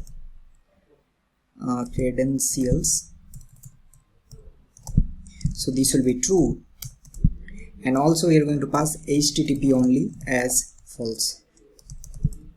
Okay, so this will store our cookie, and after this what will happen, we'll send a success response back to our front end. So we'll do res.status, we'll give 201.json. So here we are going to pass success will be true, message will do like user registration successful, and also we are going to pass our user data. So we'll pass user data. So here we'll pass the name, which will be our newly created user, correct? So this will be dot name, and we'll also return the email, which will be newly created user dot email. That's it. Now what we are going to do, right, if there are any error, let's return some error. So first I'll log error here. So we'll do console.log error. Also you're going to return res.status 500, and we'll do .json. So success will be false, and then we'll return a message like something went wrong, please try again. Now let's create our method. So we also need to create this generate token method, right? So for this one we'll do const, here let's do it. So we'll do const generate token. Okay, so here we'll get the ID, so we'll get ID. Now here what we're going to do, this will return. So first I'll import our JSON web token, so we'll do const JWT, and this will be our require. We need JSON web token, and we are going to return JWT dot sign, and here you need to pass this get ID that you'll be getting. Alright, so this is the first option. Then you need to pass a key, which is your secret key. So here I'll pass a default secret key. You can give any key you want, and then we'll give some expires property. Oh, sorry. So here we'll give expires in, we'll do 3 into 24 into 60 into 60. So this will create our token. So now let's recap everything whatever we have done so far. So first we are getting our information, whatever user will be typing in this form. Then we are validating using this schema here, and then we are checking that if there is any error, simply return the error with the error message. If not, then check if the user is typing the email, if that email is already exist or not. If that is the case, that means user email already exists, so you can't register with the same email. You need to try with a different email. Then we are coming here, we are hashing the password, and based on that we are creating our new user. Once we create this new user, if this is successful, we are going to create a token. We are storing our token in our cookie, and then we are returning a response with our user information, correct? So once all of this is done, next thing what we'll do, simply we'll do module.exports, right? And here we are going to pass this register user. Save it. So now this is all about our first controller that we have created. Now we need to go to our, oh my god man, see what I have done. I'm doing all of this in user routes, sorry, my bad. Okay, anyway, not an issue, I haven't noticed only. So I think we need to paste it here in this user controller file. So I'll cut it all of this and paste it here. That is fine because it's the same place, not an issue. So now we have created our user controller. Okay, now what we need to do, we need to go to our user routes, and we need to basically tell, say for example, I'll click on the sign up, so I need to call some API endpoint, right? So API endpoint is nothing but that will be a route, right? And in that route I need to call this method. I hope you're getting. So that means I need to create our router. So we'll use express for that. We'll do express, we'll do require, and we need express first. And after this we'll create our router. So we'll create user router. So user router will be this express will give you this router interface. Okay, and now what I'm going to do, I'll destructure. So we'll do require, then we'll go to controller, user controller, and what we need register user. And then I'll do that, because whenever user will be registering, this will be a post method, correct? So you need to tell express that, okay, once I'll do user out dot post. So this all the methods that you'll be getting, right? Get, post, put, then you have delete, something like that. So we'll do post. So here we will be having a register. So this is your route or path. You can see this is the path, and here you need to pass the handler.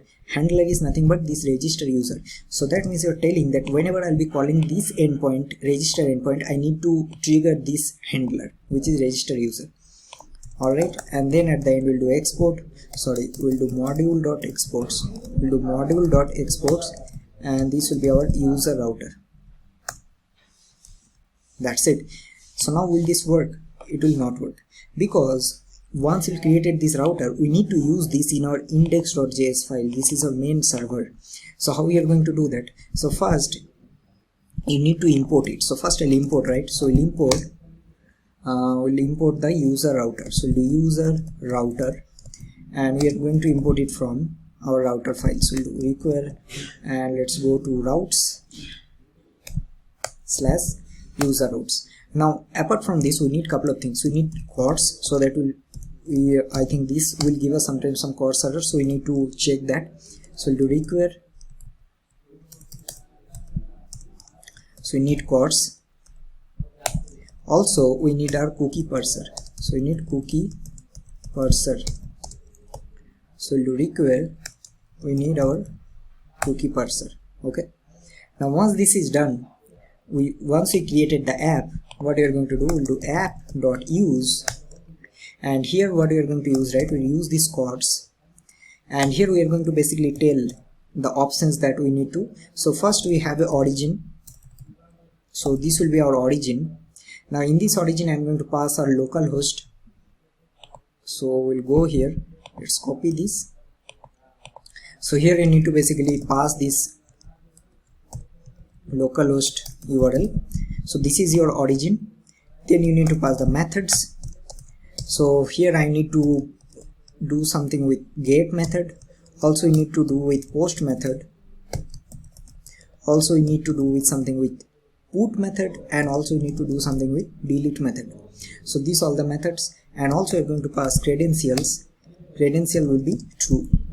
Okay, so this is first step. And at the end also we need to use app.use, we need to use this cookie parser. Okay, and at the end also we need to use express. So express we already have, we need to use the JSON of that. Okay, so these things need. Now what we are going to do, we have this base API route. So this is our base API route, right? So we're going to tell that, okay, for this user route, for this register, I need to call this register user. So what we're going to do, right, I will do another, here we'll do app.use, and I'll call here /API/user. So that means whenever I'll go to this API route, so we'll go to /API/user, I need to call this useRouter. Okay, so useRouter is nothing but this useRouter. So now how this logic will work, so you have a base API which is /API, then /user, you'll call this useRouter, and then inside this you have a /register. So that means whenever we'll go to /API/user/register, that means in that time we will be calling this method. Okay, so this is exactly what we have done. So now we have almost completed all of this. Let's see if there are any error or anything in the server. No, I think no error. Okay, so now what we are going to do, right, we need to start working on the front end side. So now we will be getting all of this data, and we'll try to call this, we'll try to save this data in our database, and let's see if this is working or not. Okay, so now let's go to our sign up page, and here now what we are going to do, right, we already have the form data, and once user will submit, we also need to make couple of changes here. I think we are already passing the form, and we need to also pass the value. So in this input we have a value property that we need to pass, correct? So here we'll pass a value property in this input, and this will be this individual field that you are having, this field dot value. Okay, so this is one thing. And then next, for the select content also you need to do one thing. So inside this select trigger, so here I'm going to check, also in this select we need to pass the value. So here the value will be field dot value, and also we need to pass here on change. So we'll do on value change, right? So here you need to pass field dot on change. That's it. And now here in the select trigger, what I'll do, right, so I'll check here if this field dot value is present. So in that case I'm going to render a select value. So we'll do select value, and here, or else this will be always select. So in the select value, we'll pass a placeholder, and this placeholder will be the control item. Sorry, this will be control item dot placeholder, and also let's pass the class name here. So we'll do text black, and for focus also we'll keep this one text black. So now if I go here, right, in this handle submit, now let's say I need to get the values. So how we are going to get the value? So this handle submit will give you this get data, this argument, and now let's log here and let's see what is happening. So we'll log this get data.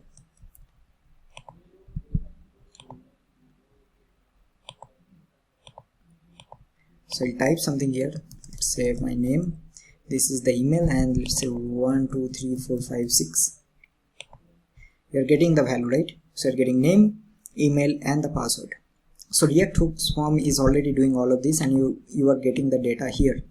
Now what we need to do, basically we need to call our API. To call API, what we are going to do, we'll be creating another folder inside source, and I'll be calling that one as services, and this will be index.js. okay, so the reason why I'm doing, so that we'll be able to keep all of this logic in one place. So now here what we're going to do, we'll do export const call register user API, and this will be, so we'll keep this on async. So it will receive a form data as argument, and here I'm going to simply do const response. So we already have installed Axios, so we'll do await Axios, and this will be a post. Now here what we're going to do, right, we will be calling, so let me just call this from here. So this will be 5000. Now I'll show you the reason why this will be 5000. Now if we go to index.js, we have our port listening as 5000. So now we'll go to /5000 /API /user, correct? So this will be /API /user, and then we need to call register user API. So for register user we are having register. See how this is actually chained. So you have register. So if you do this, then you are calling that controller. Okay, so you're doing localhost 5000. Now for production you need to change this with the production URL. So we have register, and now here what we are going to do, right, we need to pass our form data, and also you'll pass our here with credentials. With credentials will be true. That's it. And now this will, we can simply return our response.data. That's it. Alright, now let's go to our sign up, and we'll simply call this, right? So what we can do, simply we'll do const data equal to, also need to do this on async. So we'll do await call register user API, and here what you need to pass, we need to pass this get data. So this is the data, is nothing but your form data. And let's log here. First we'll see, I think there might be some issue can be coming, and we'll see like what is happening. So we'll do data. Let's log here data. Save it. I'll give my name. Okay, it's refreshing. Okay, so I'll go to sign up page. I'll give my name. I'll give email, and I'll password 1 2 3 4 5 6. Let's click on sign up. Oh wow, it's successful. Awesome. So now you can see that it's actually successful. So we are getting the data, and then if you go here, right, we are getting success to message is user registration successful, and you are getting a user data here, correct? Now what we can do, simply we can do couple of things. So we'll see here, if this data dot success, if this is true, that means it is successful. So we are going to store the information in our session storage. So we'll do session storage, and then what we are going to do, right, we'll store, I think this is not required because we are already storing in token. I think there should be something stored in the token. If I go to cookies, right, oh see, we already stored, right, in the token. So this is your token now, correct? So it's stored already, so I think no need to store again in session storage, not required. So I think this is not required. So if this is successful, what you're going to do, so some kind of toast. So to do this one, first thing is that we need to go to our main.jsx, and after this app I'm going to import toaster. Okay, and then we'll go to our sign up, and in this sign up I'm going to use toaster. So we'll do const something from, we have a use toast or something from our component. Okay, and this will give you this toast. Now here what we are going to do, if this is successful, we will be basically showing toast, and here we are going to pass like something like title, what we can do, user registration successful, and then what we can do here also, you can pass a description that will show something like welcome. So this is done, and after this what we are going to do, basically we will navigate that user to a auth page, because once the user is authenticated, then he will that user will navigate back to the task page, correct? So what we are going to do right here, first I'll do const navigate, and this will be use navigate, and then this user will navigate to the task page. Let me see the route. So I want tasks. Okay, or let's do one thing, I think we'll go to the task list page, so /list. This is fine. Else what I will do, simply else will do toast, and here I'm going to give title as error, and we'll give a description as something wrong, or error, some error occurred. We'll do some error occurred.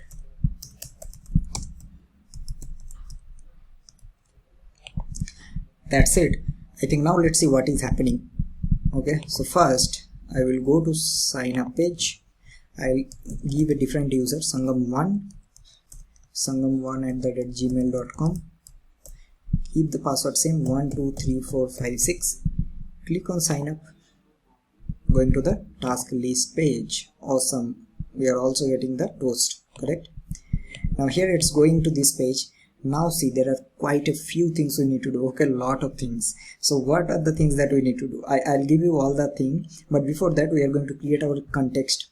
Okay, so let's go to and create our context, because we need context. If you want, you can also use the Redux toolkit, you can also use just, and I think all of this we already discussed. Okay, so you can't tell me later like you are doing using context. If you want, you can easily use Redux for these purposes also. So we have source, and inside this I'll create a context. I actually like context mode, I don't know why, but it's not like that I don't like Redux. And so here we'll do index.jsx, and let's quickly create our context. So we'll do export const, and we'll give this on our what we can do, right, task context. Let's give a different name. Every time I'll give global context like that, task manager context, and this will be create context of null, and we'll do here function task manager provider. So here this will receive a children, and here what we're going to do, right, this will return task manager context dot provider, and we'll pass the children, and then we'll do export default. I hope by this point you should be able to do all of this by your own, right? So now let's go to our main.jsx, and we need to what? We need to wrap it. So I will wrap this task manager provider inside this. And now what I'll do, right? Let's go to a context, and in the context we need to do quite a few things. So now what I'm going to do, right? The first thing, I think let me just do one more thing, like we'll do some modification, and the modification is that this sign up that we have done, right, this sign up, this form whatever we are having, I think I'm thinking to move this one, or we will keep it here only. I think let's keep it here, that is fine. So here what I'm going to do, we need to do a couple of things. See, first thing is that now user is already authenticated, and user in this page, if the user is refreshing, then we need to basically check that if the user is authenticated or not. If not, then they should be go to the auth page. And also if let's try to go to auth page, see, it's going to the auth page, but this is completely wrong, right? Because if you're already authenticated, you should not be in this page. It should redirect to the task page, and that is exactly what we are going to do. So how we are going to do that? So for this one, the first thing, we will take one state, and that will be our current user. So it will be user set user, and this will be useState, and here we are going to pass null. Now we need to create a kind of middleware, and that middleware basically stored all the information that is required, correct? So for before that, let's do one thing. I think this part we are going to do little later. Before that, we should try to complete the sign-in functionality also, and after that it will be easy. So for implement sign-in, again what we are going to do, right, we will be basically creating another controller inside that. So let's go there. So we'll go to our controller. Inside this, I'll close everything else, and I'll create another method here, and this will be const login user async. Also another thing we need to, I think I forgot to do, once we'll send this information back, right? So here we are going to call this next method. So in this login, I'll do async. This will give me request response next, and here also again what we are going to do, we'll first get name and email. I'm not going to explain all of this again. From request.body, and then I'm going to create, let me just minimize this, another schema here. So this will be login schema, and then I'll copy the same, and only don't need this name. Alright, and here let's copy from here also the same thing instead of rewriting. So I'll copy this part, and I'll paste it here. So this will be login schema, and it will validate the email and password. If there is anything wrong, so we'll be returning this. See, you will be getting the error, right? If I go right, let's say I'll go to, forgot to show you this thing also. Go to the sign up page, and I'll give Raj @gmail.com, and I'll give only password with one letter, 1 2 3, and I'll click on sign up. See, we are getting this error that there are some bad requests, and here we will be able to basically get all of this. So we can basically check like what are the things that we record. I think this part also we are going to do, and those things we will be able to render here. Okay, so this is a bad request that we are getting. So now before that, let's first try to complete this login one. So we'll be returning this. Now after this, what we are going to do, right, we are going to also check, first we'll get the user. So we'll do const get user. The reason is, I'll tell you why we need to get it. So let's say if the user is typing a wrong email, and that email is not at all exist in our database, so that means this is a wrong email, that user doesn't exist. So that only we need to check. So here I'll do await, right? So we'll do user, and we'll do find one, and we'll pass the email. And here if we don't get this user, get user, so that means this user doesn't exist.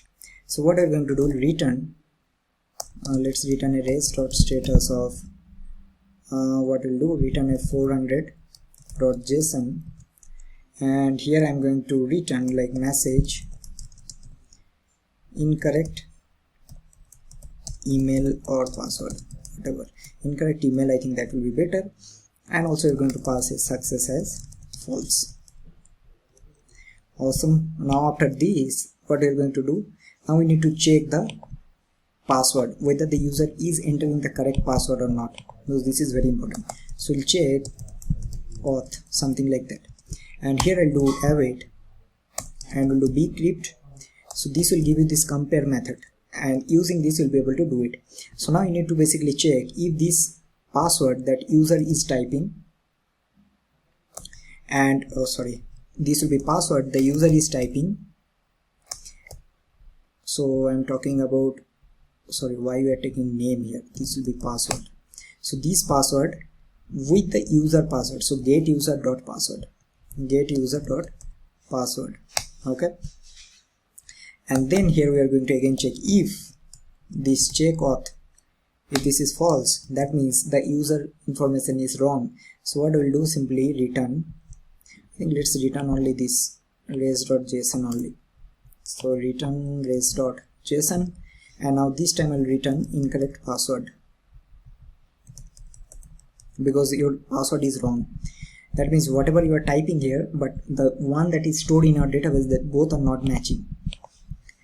Okay, and after this what we are going to do, again we will be creating our token. So I'll do const token, and I'll do generate token, and I'll get the get user dot id. Correct, this will give us id.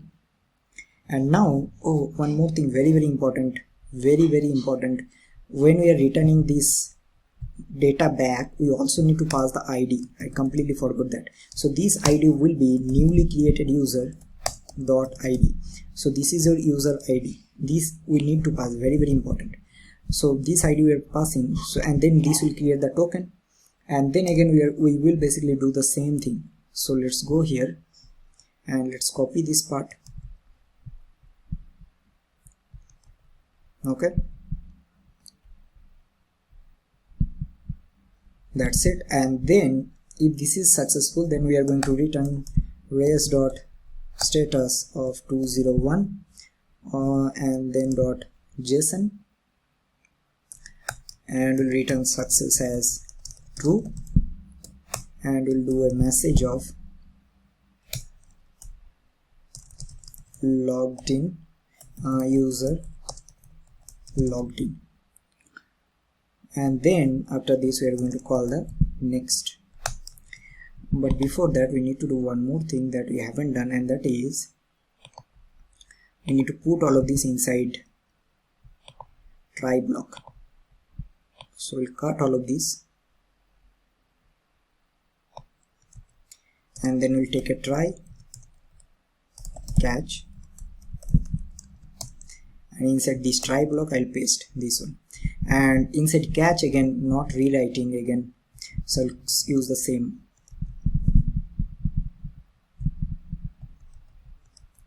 That's it. So now this will be a login user controller or handler, and this one we are going to pass it here again. So this will be your login user, right? Save it. Now next step will be first controller, then we need to go to routes.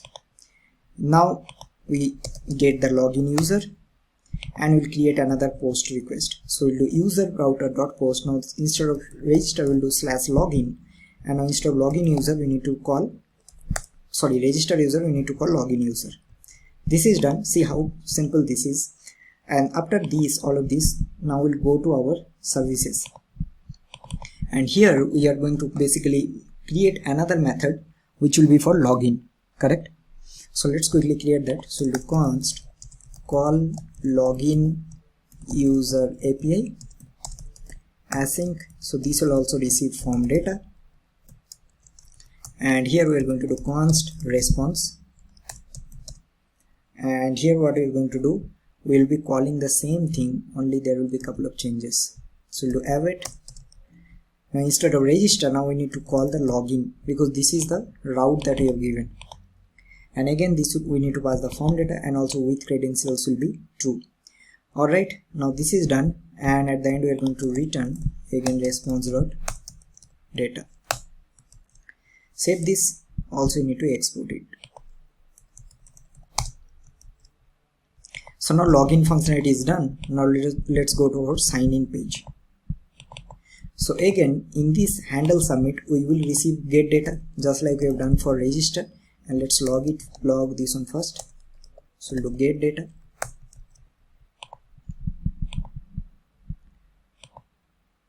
so here I'll go to sign in page. See, if I click on sign in, we are getting this information, correct? So this is the thing that I need to call. So what I can do, simply, so I'll do const data. Now I'll do await call login user API, Also let's convert this one to async, and here what we are going to pass, we will be passing our get data. See, this is exactly same to what we have done here. So we are calling this, and then I'm going to log this one again. Save this. So now let's see what is happening. So if I go here, right, so let's say I try to sign in. First we need to see whether the API call is happening or not.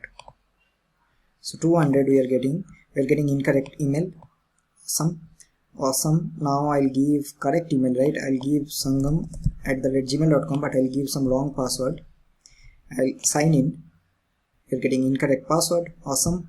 I'll give correct one. 1 2 3 4 5 6. Click on sign in. Success true. User logged in. Good job. Now what you can do, simply again we can navigate the user to the this task page. Alright, so now what we are going to do basically, so if the login is successful, so we'll navigate the user to the same task list page. So here we'll do if, so we'll do data.success. If this is true, so let's import navigate. So we'll do const navigate, and this will be use navigate, and we'll simply navigate the user to task list page. So let's see if this is working or not. So I'll give a proper email, I'll give the password, click on sign in. It's going to the task list page. Alright, so now login and sign up functionality is done. So now we are going to create our middleware. So what middleware will do, right? So every time we'll refresh this page, or let's say we are going from one page to another page, we are going to call one API which will be basically check whether the user is authenticated or not. And if the user is authenticated, so that user will be in that page, or else user will be redirected back to the auth page. Okay, so let's go to what we can do, right?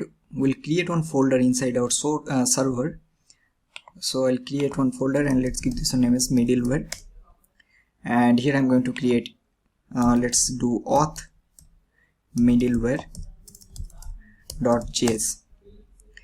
So now here what we'll do const user auth verification. So this will be async, and here we'll be getting request and response. And now what we are going to do, right? So first we are going to get the token. So from where we'll be getting the token? So we'll be getting from request, because we already have stored in our cookies, right? So we'll do request.cookies.token. And then first we'll check if this token doesn't exist. So we'll return res.json, and we'll simply return a success of false. Okay, and then also you can return like user not authenticated. Okay, and if the user if the token is present, so in that case what we are going to do, we will be verify that token. So for that we need JWT. So we are going to do require, and we'll do JSON web token, and also we need our user model. So we'll do user, and this will be require. So this will be, we'll go to our models / user. Now we'll do if this token is present. So we'll do a try. If there are any error, so we'll simply return the error. So we'll do return res.status. So we'll do 401, and we'll do a JSON. We'll do success false, and again we'll use the same like user not authenticated. Here we can do like token is not available or invalid token. Okay, now if the token is available, then we are going to decode that token. So we'll do decoded, and how we are going to do, right? So we'll do JWT.verify, and here we are going to pass token, and you remember we have passed this secret key, public key, and that was our default secret key. So this will automatically verify, and if this decode is successful, so what you're going to do, const user, and here we'll do await, and here this decode will give you this ID. And this ID, what will be this ID? The reason is because if I go to user controller, and you can see that if I go there, right, we are using this get ID, okay, and because of this, using this get ID, we are creating the token. So that is the reason here we'll do user dot find, sorry, I think we'll do user info. So we'll do user dot find by ID, and here we are going to basically pass this decoded dot get ID, okay. And then what we're going to do, if user info is present, so we are going to return, let's return res dot status, we'll do 200 dot JSON, and we'll do success is true, and here we are going to pass this user info. That's it. So this will be our auth middleware. Now next thing what we are going to do, right, we need to basically create a route, so that every time we'll do a page refresh or anything, we will be basically calling this user verification. And also let's export this, we'll export, or no, we'll do, I think what we can do, right, we'll do module.exports, and we'll pass this user auth verification. Save this. Now what we're going to do, we'll go to our user controller. You can create another controller for that, or auth controller or something, that is fine, but I will do the same here only. So now what we're going to do, not controller, in the routes, sorry, in the user routes, and here what I'm going to do, right, so we'll do user router, and dot, what we're going to do, right, so here you need to basically do post, and what we can do, we'll give /auth, so because we will be checking the auth, and for this one we also need to import it. So we'll do const, and we'll do require, and we'll go to our middleware and auth middleware, and we need our user auth verification. So when we'll go to auth, and we are going to do user auth verification. That's it. Okay, so now this endpoint we need to call. Now what we're going to do, we will be going to our services. Okay, where is our services? Here. Now what we're going to do, right, we will be creating another service here, and that service will basically do the authentication or check the authentication. So we'll do export const call user auth API. So this will be async, and here what we are going to do, simply we'll do const response. So this will be axios.post, and here we will copy this, and instead of login we are going to pass auth, correct, and we no need to pass anything, but we are going to pass here with credentials will be true. And after this we are going to simply return response.data. That's it. Alright, now what we need to do, right, every time the page will be getting refreshed, we need to do the functionality. So for this one we'll go to our context. So let's go to our context. I think we already created the context. So now what we'll do, right, so first let's take a useEffect. Okay, so we'll do a useEffect, and here we will basically need to keep some dependencies. So first we need to have the navigate. So we'll do use navigate, because every time you do the page change, that dependency we need to keep. And also we need to have the path name, okay, or basically the location. So we'll do const location, which will be use location. Also you're going to keep this location also as a dependency. Okay, now what you're going to do, right, so this location will give you this path name, Now here we are going to create or verify the cookie. So do const verify user cookie. Okay, so this will be async method, and here what we are going to do is simply do const data equal to await, and this will be call user auth API, right? This is just now we have created, and here what we are returning from the middleware, right? If I go there, so you can see that we are returning this user info.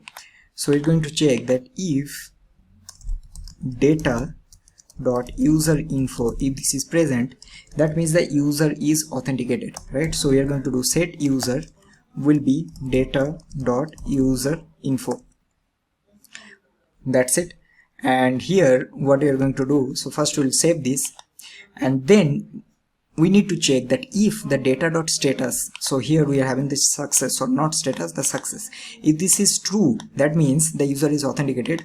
So in that case, whenever I'll try to go to the auth page, that time I need to navigate the user to the task list page, correct? So the same thing we are going to do. So we'll do return if this data dot success, if this is true, so we'll simply do navigate, and we'll navigate to the /task/list page, right? Or else what we'll do, we'll simply navigate the user to the auth page.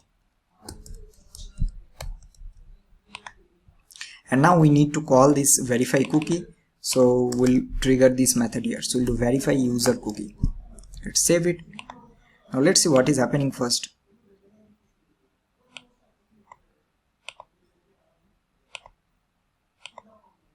Okay, so let's first I'll log in, okay, with the correct @gmail.com, and let's try to sign in. Okay, something is going on wrong here. So you're getting success true, but it's navigating to the, let me log this data here, and let's see what we're getting. So we'll do data, and we'll keep some identifier. So we'll do verify user cookie, and let's see. So you're getting undefined. Okay, this is weird. So now we'll go to this one, access.post API/user/auth. I think the same we are doing here also. Let me check.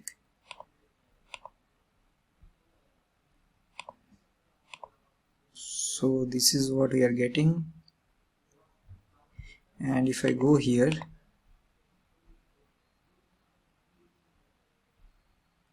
let's see whether it is calling here or not. First let's log this token here.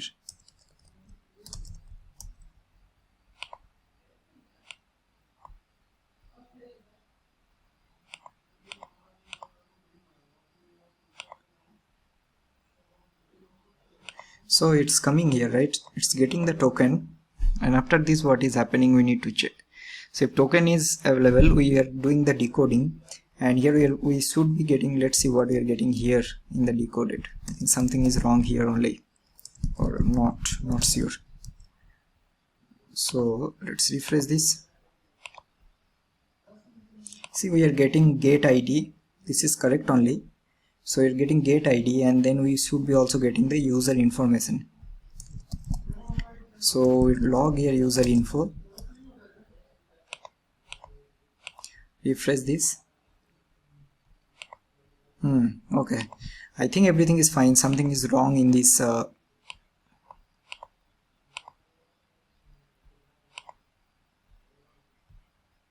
think in the services we need to check.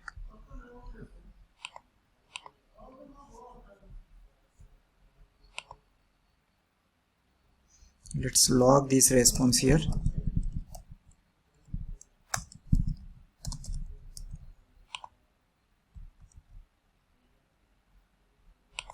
Oh my god, okay. We have to give await here. That's why. See, now it's navigating. Awesome. So that is the reason. So it was returning the promise. So now I see if what will happen every time we'll try to go to the auth page. If the user is authenticated, it's going to the task list page, correct? And if you refresh this page also, it will be in this page only. So this is working fine. Let's go to the auth page.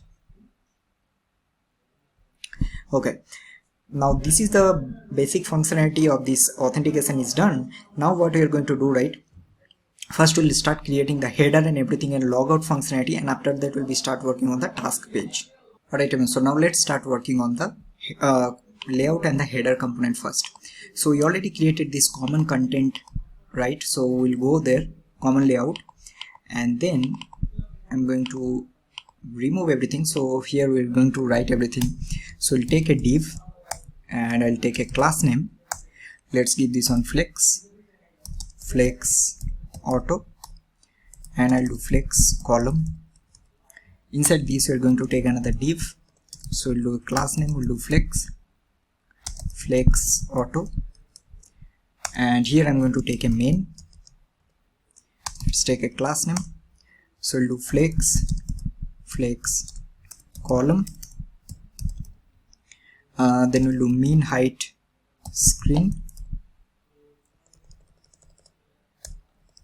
and then what else we'll do mean width 0, and we'll do W as full, we'll do BG white, and what else we'll do, I think we'll do border gray.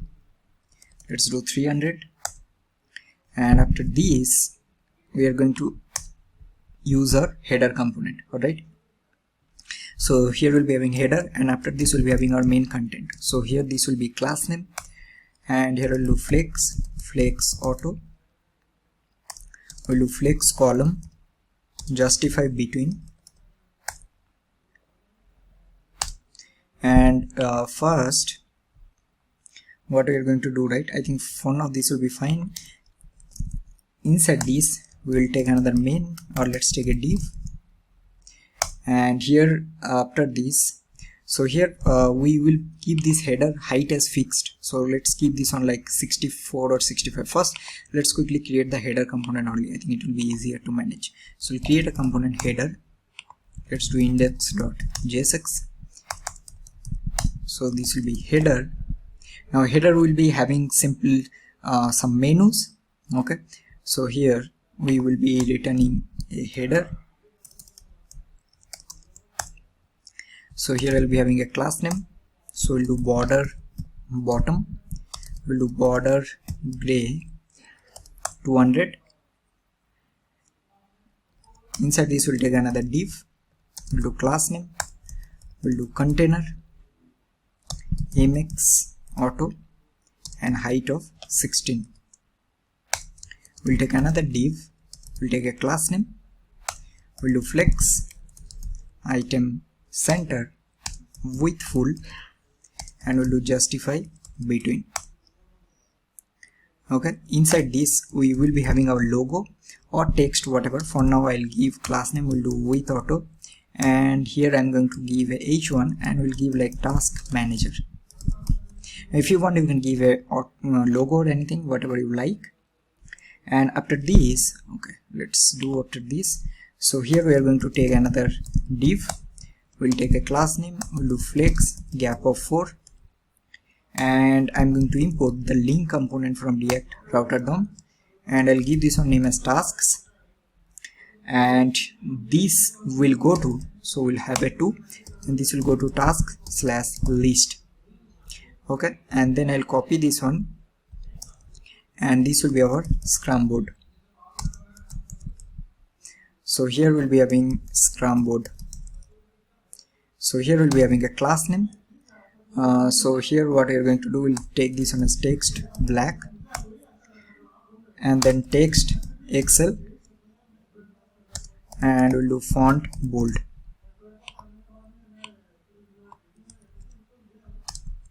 Alright, now let's save it. And after this, what we're going to do, right, we will basically take a logout. So I'm going to install a package that we called Lucid React. So that is a icons package. So we'll do cd client and we'll npm install Lucid React. Okay, so this is a really nice React icons package. So here what I'm going to do, after this I'm going to take another div, and I'm going to import logout from Lucid React. We'll pass a color property, which I'll keep this one as black. Okay, and for this one I'm going to take a cursor name, class name, not cursor name. I'll do cursor pointer, and there will be another on click that will be for logout, but that we'll do later. Now we have created our header. Now let's import this header component here. So let's see what you're getting. Okay, something is breaking here, so this part we need to fix. So I think there is some mismatch with the, so we have taken flex, then we have one more div, something we have done wrong, that part we need to check. I think this one here, yes.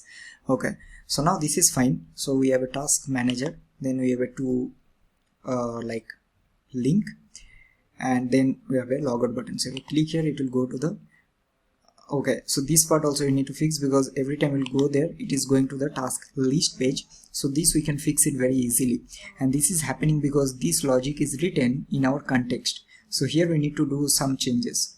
So what we are going to do, right? So let's go here in the context, and this is very important, I think. So let's go to context. So you can see that we are always redirecting the user to the task list page. But here what we can do, right, simply we can simply check that if this location dot path name, if this is equal to /auth, all right, or location dot path name, if this is equal to slash, in that case we are going to navigate to the task / list page, or else whatever page we are currently at, in that page only we need to be there. So how we are going to do that? So in this case we'll take a template literals, and we'll use this location dot path name. So let's save it. Now let's see, if I go to the Scrum board, it's going to the Scrum board page, and now going to the task, going to the list page. But if I try to go to the auth, that time it will be going to the task list page. Correct? Awesome. So this is done. Now next we'll go to the common layout page. Now here what are we going to do, right? We need to do a couple of changes more. So now let's do one thing. Let's inspect.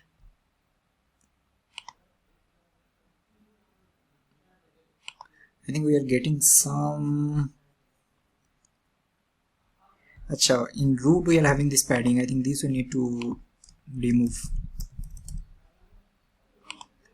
So we'll remove this padding from here.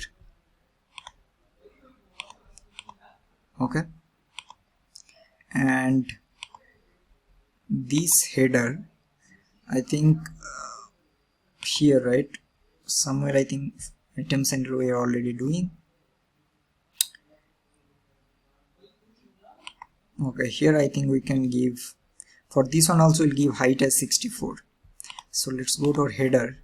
We are having container, and I'll give height as 64 here also. So now it will be in the middle, and now because this is already 64, so the main body will be 100% minus 64. Correct? So that calculation we need to do. So we'll go here, and what we'll do, right, so here I'll do height will be calculate 100% minus 64. Now here I'll do height as full, and I'll do a div, we'll do a class name inside this, and we'll do for this one also we'll give height full, we'll do flex auto, we'll do flex column px of 4, for SM we'll do px of 6, for MD also we'll do px of 6, and then we'll do py of 4, and for SM we'll do py of 6. Inside this we will take another div, we'll take a class name, and here we are going to use mx auto, we'll do container, and we'll do height full, and we'll do p of 0, and here we are going to render our outlet.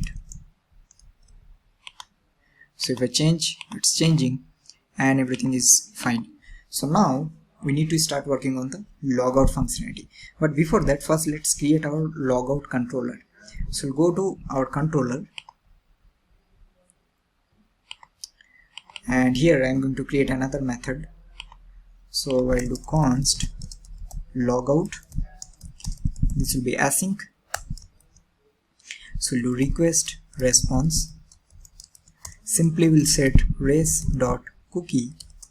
We'll make this one token and we'll keep this one as empty, and here we'll pass the with credentials as true, and we'll do HTTPS only as false. That's it. And then we're going to return a res.status of 200.json, and we'll do success as true, and we'll do message, we'll like log out successful. Sorry everyone if you are getting noise, I can't do anything, like I'm already fed up like editing their noises because these guys will be talking every time.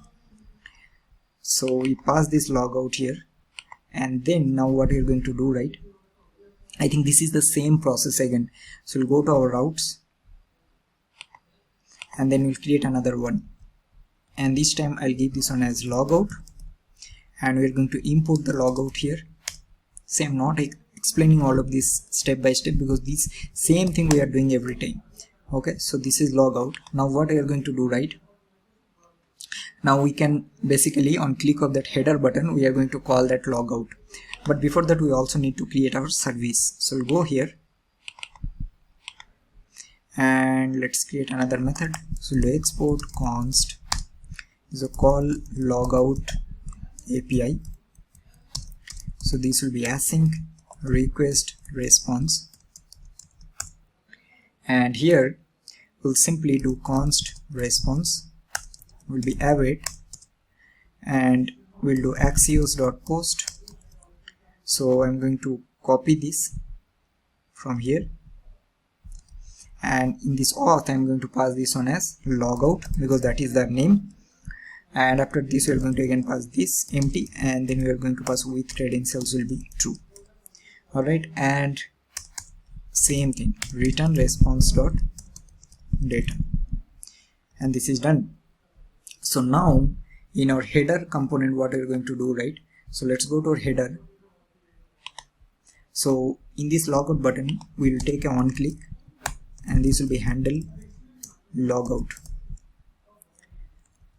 So now let's create this.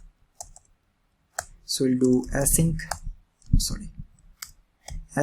function handle logout, and here I'm going to do const response, will be await. So I'm going to call logout API, and now if this response is successful, so if response dot success, if this is true, so first thing what we are going to do, right, so if you go here in the context we have this user information. So this user information we need to make it null. So in our context I'm pass a value, and I'll pass user and set user both. So I'll call this set user, and then I'm going to get it. So do const get set user from useContext of task manager context, and I'll make this set user as null, and then what you need to do is simply need to navigate this user back to the auth page. So do const navigate, this will be use navigate, and then just navigate to auth page. That's it. Now let's save it and let's see if this is working or not. First I'll go to the auth, I'll click on logout, it's going to the auth page. Now try to access the task list page. See, even if you go to the back it's not working, right? Awesome. So now if I go to the task Scrum Board page, then also it will go to the auth, and now I'll log in with Sangam1 because this is another user 1234556. Click on sign in, go to this page, click on logout, it's going to the auth page. Again if you go back, this is not work. Awesome job. Now I think we have completed our authentication. Now we'll start working on the task page. Alright everyone, so first we will create our backend for our task page, and then we will be integrating with the front end. So first I'll close everything because we have quite a few things to do. So first we'll start with creating the model. See, always remember that you have to first create your model. So here I'll give task.js. Okay, so now the task will be having a title of the task, description of the task, status, and then priority. Okay, status will be either it will be in to do, in progress, blocked, review, or done, and priority will be low, medium, and high, something like that. And there we need to pass another thing, and that is the user ID. User ID is nothing but means this task is created by which user. Okay, so let's say I am Sangam 1 and then there is another user Sangam 2. So now if I am using the task, so only I will be able to see my own task, not other user task. Okay, so that is the reason. So I'll create const task schema. So here we'll be having new mongoose. So let me just do mongoose. We also need to import mongoose. So this will be require. So this will be mongoose. So this will be mongoose.schema, and here we are going to pass title, which will be string. We are also going to pass description, which will be string. We will be having a status, which will be a string. We are also going to pass user ID, means which user is adding that task, that is also will be a string. And then also will be having a priority, which will be a string. Okay, so now we'll create const task. This will be mongoose.models.task or mongoose.model task, and then we are going to pass our task schema, and then we'll do module.exports, and we are going to export the task. So this is all about our model.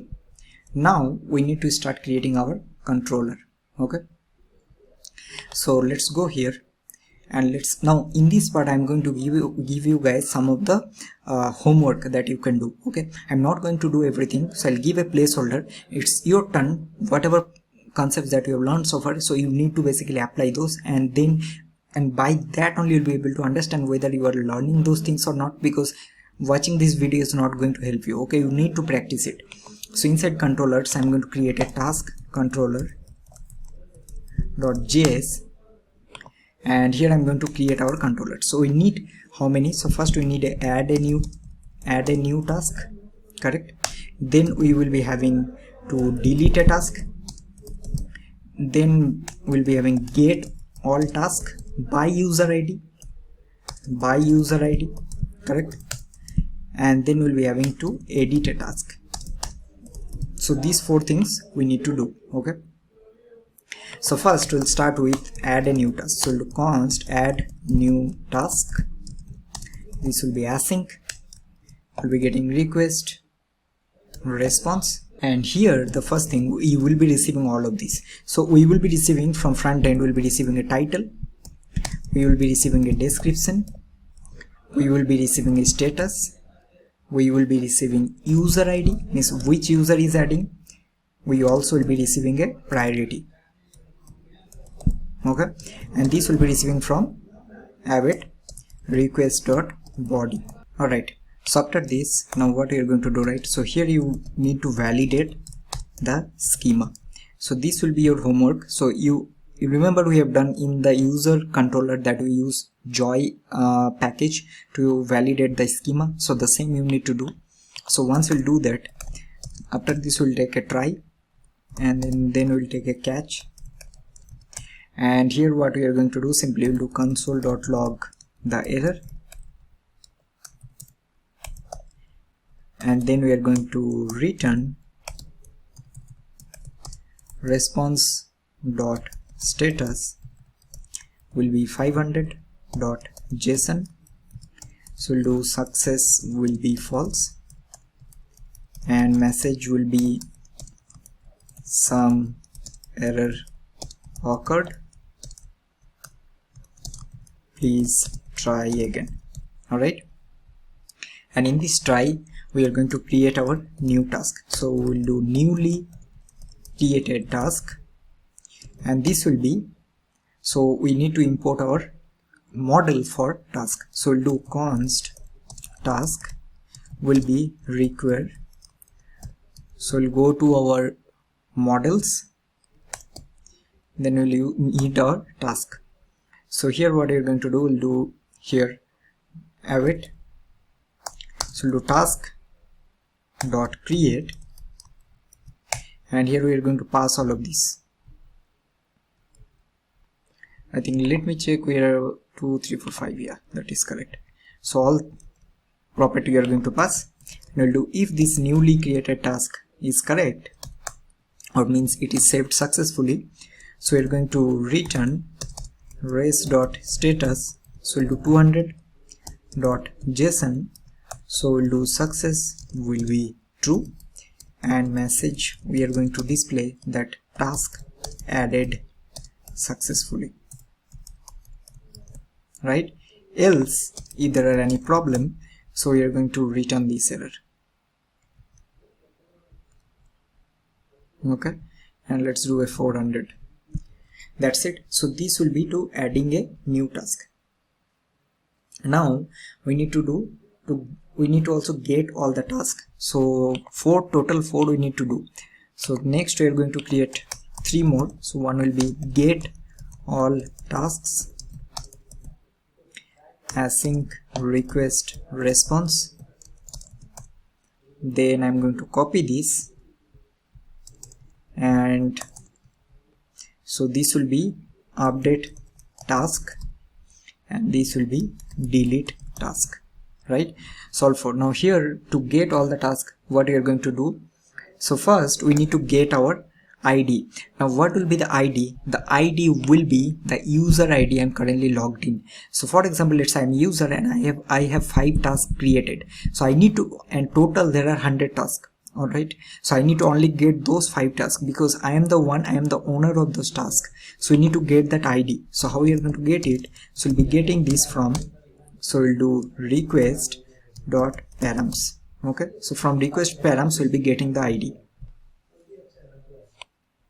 And now here we'll do const get, or we'll do extract all tasks by user ID. So this is the user ID. So we'll do await, and here we are going to do task dot find, and here we are going to pass the user ID. See, you noticed here we are passing user ID while saving a task. So we will be having the user ID, which will be nothing but this ID here.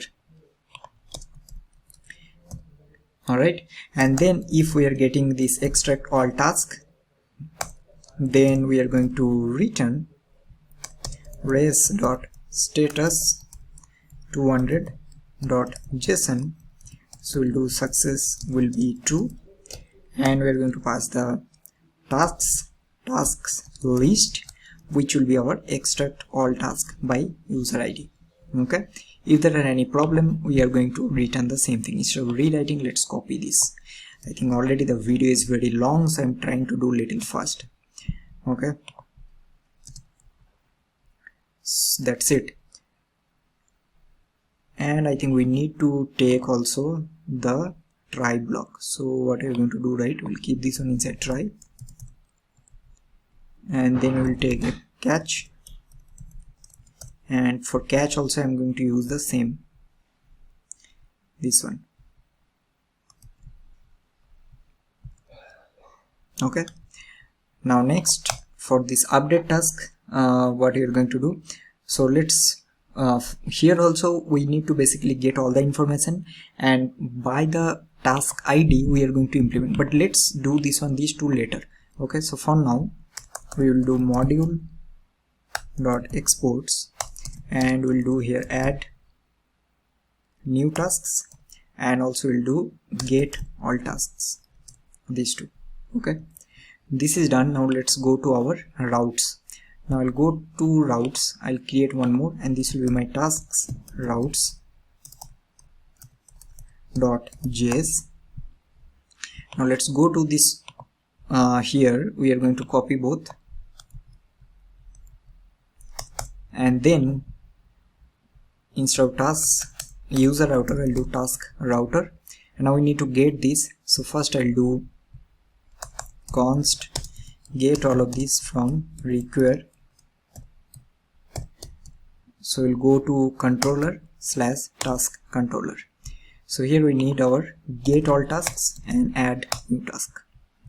Now I'll do task router dot post, correct? So this will be add, so this is to add a new task, and I'm going to pass add new task. So this will be add new task. Then I'll copy this and paste it here. Now to get, this will be get, because we need to get all tasks. Get all tasks by user ID. Okay, so here we'll do get all tasks.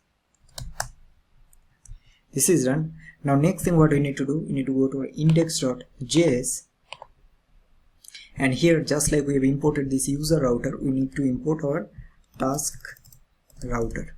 So this will be from routes/task routes, and then I'm going to use this. So you're going to do app.use, so this will be /API/task, and we are going to pass this task router, and I think this is done. Alright, so now we have created main two API routes. Now we need to start working on the front end part. So front end also we are going to keep very simple. We will be having a button. On click of this we are going to open a dialog, and there we will be basically having the form, and then based on that we will be saving the task. Alright, so let's start working on that particular section. Alright everyone, so now let's start working on our task page. So first thing what we are going to do, right, so we will be creating another component here, and that will be common dialog component, because we are going to open the add new task form as a form of a dialog. And here let's create index.jsx. So we'll do common dialog. Alright, and here we are going to return dialog. Okay, now this will take a property, open property of prop, which will basically whenever let's say we have a button and on click of this we want to open the dialog, so this is the prop that we need to pass. So we'll give this on a show dialog, right? And then this will also take on open change.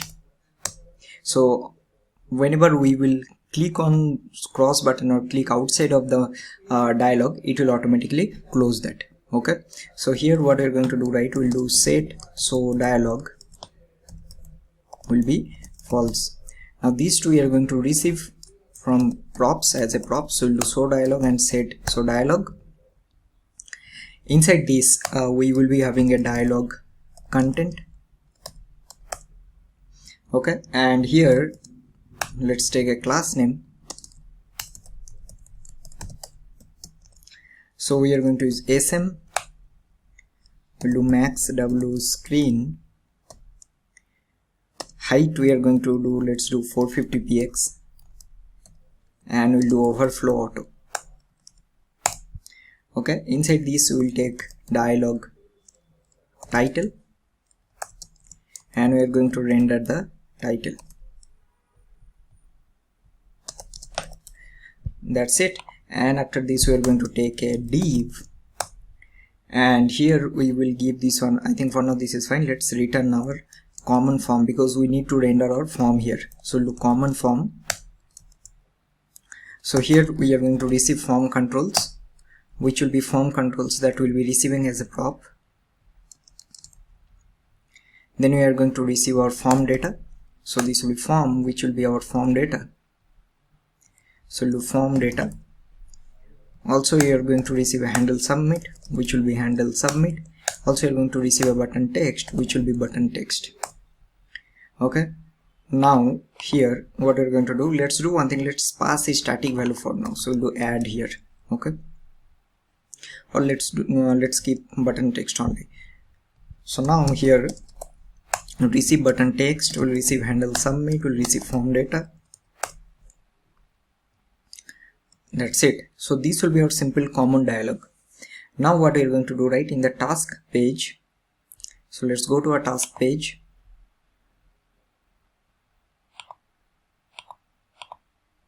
Okay, I'll close everything else. Now here we will be basically creating a very simple structure. So let's remove this. let's take a fragment, and here I'm going to take a div. Let's take a class name margin bottom of 5. Inside this I'm going to render our common button component. Okay, so here before this, because we will be having a button and on click of this we need to open the dialog, so I'm going to take a state. So do const so dialog set so dialog. This will be use state of false, and we'll do on click, and on click of this we are going to do set so dialog will be true. Okay, and also we're going to pass a button text which will be add new task. Okay, we are getting. So after this we will take another div. We'll take class name, we'll do margin top as, let's do 5, we'll do flex and flex column. Inside this I'm going to take another div, we'll do a class name, and here we are going to render our list of tasks. Okay, for now I'll keep this one like this. Now I'm going to basically render another component. Okay, so now let's do one thing. Let's go to components, and there I'm going to create one more component. Let me just go there. So we'll go to components, and here I'm going to create tasks, and I'll create another folder, and this will be add new task. And here I'm going to create index.jsx. So this will be function add new tasks. And what we are going to do right here, so we can do one thing, we can simply return the dialog here, right, the common dialog that we have created. So we'll simply return common dialog. Now this will receive some of the form controls and quite a few things, correct? So for that we will go to first our config. So here what I'll do, right, I already created some form control, so that I'm going to paste it, and also I'll explain what exactly I have done. So you can see that I have a Scrum Board options, and there I am having an ID and the label corresponding. So we have the following things. We have the to do, we have in progress, blocked, review and done, and then we are having the add new task form controls. So task will be having a title, it will have a description, it will have a status, which will be nothing but the Scrum Board options. So this is the options. Then it will have a priority will be low, medium and high. Let's save it. Now let's go here. So here first I'm going to pass the form controls, which will be add new tasks form controls. So what else we need to pass? We also need to pass so dialog, set so dialog, title. So let's copy these 3. So dialog we will be receiving from props. The same for set so dialog, and title I'm going to give this one as let's give post new task. So dialog I'll be receiving from the parent component, and set so dialog I'll be receiving from the parent component. Now next thing, what also we need to pass? We need to pass a button text, handle submit and form data. So button text we will do, or let's say add handle submit, we will do handle submit. So we are going to create this method here, and also we need to pass the form data. So form data, what we are going to do, right? So let's go to our context, and I'm going to create another so we'll do const task form data, and this will be use form, and I'm going to pass here default values, and we'll do title as empty, we'll pass a description which will be empty, we will pass a status which also will be empty, and also it pass a priority which will be empty. Okay, now this task form data we will pass in our context.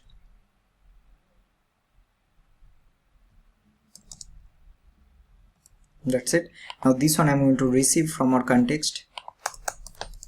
So we'll do form task form data from use context of task manager context, and this task form data I'm going to pass here. Now add new task is done, so we'll go to our main task component and I'm going to call this add new task, and we need to pass the following things. So first we'll pass the show dialog, which will be show dialog. Also we're going to pass set show dialog, which will be set show dialog. I think only these two. Now let's save it. Now let's see what is happening. If I click here, so okay, something is going on wrong. We have an on click. Let's see. We are getting some error. Is it?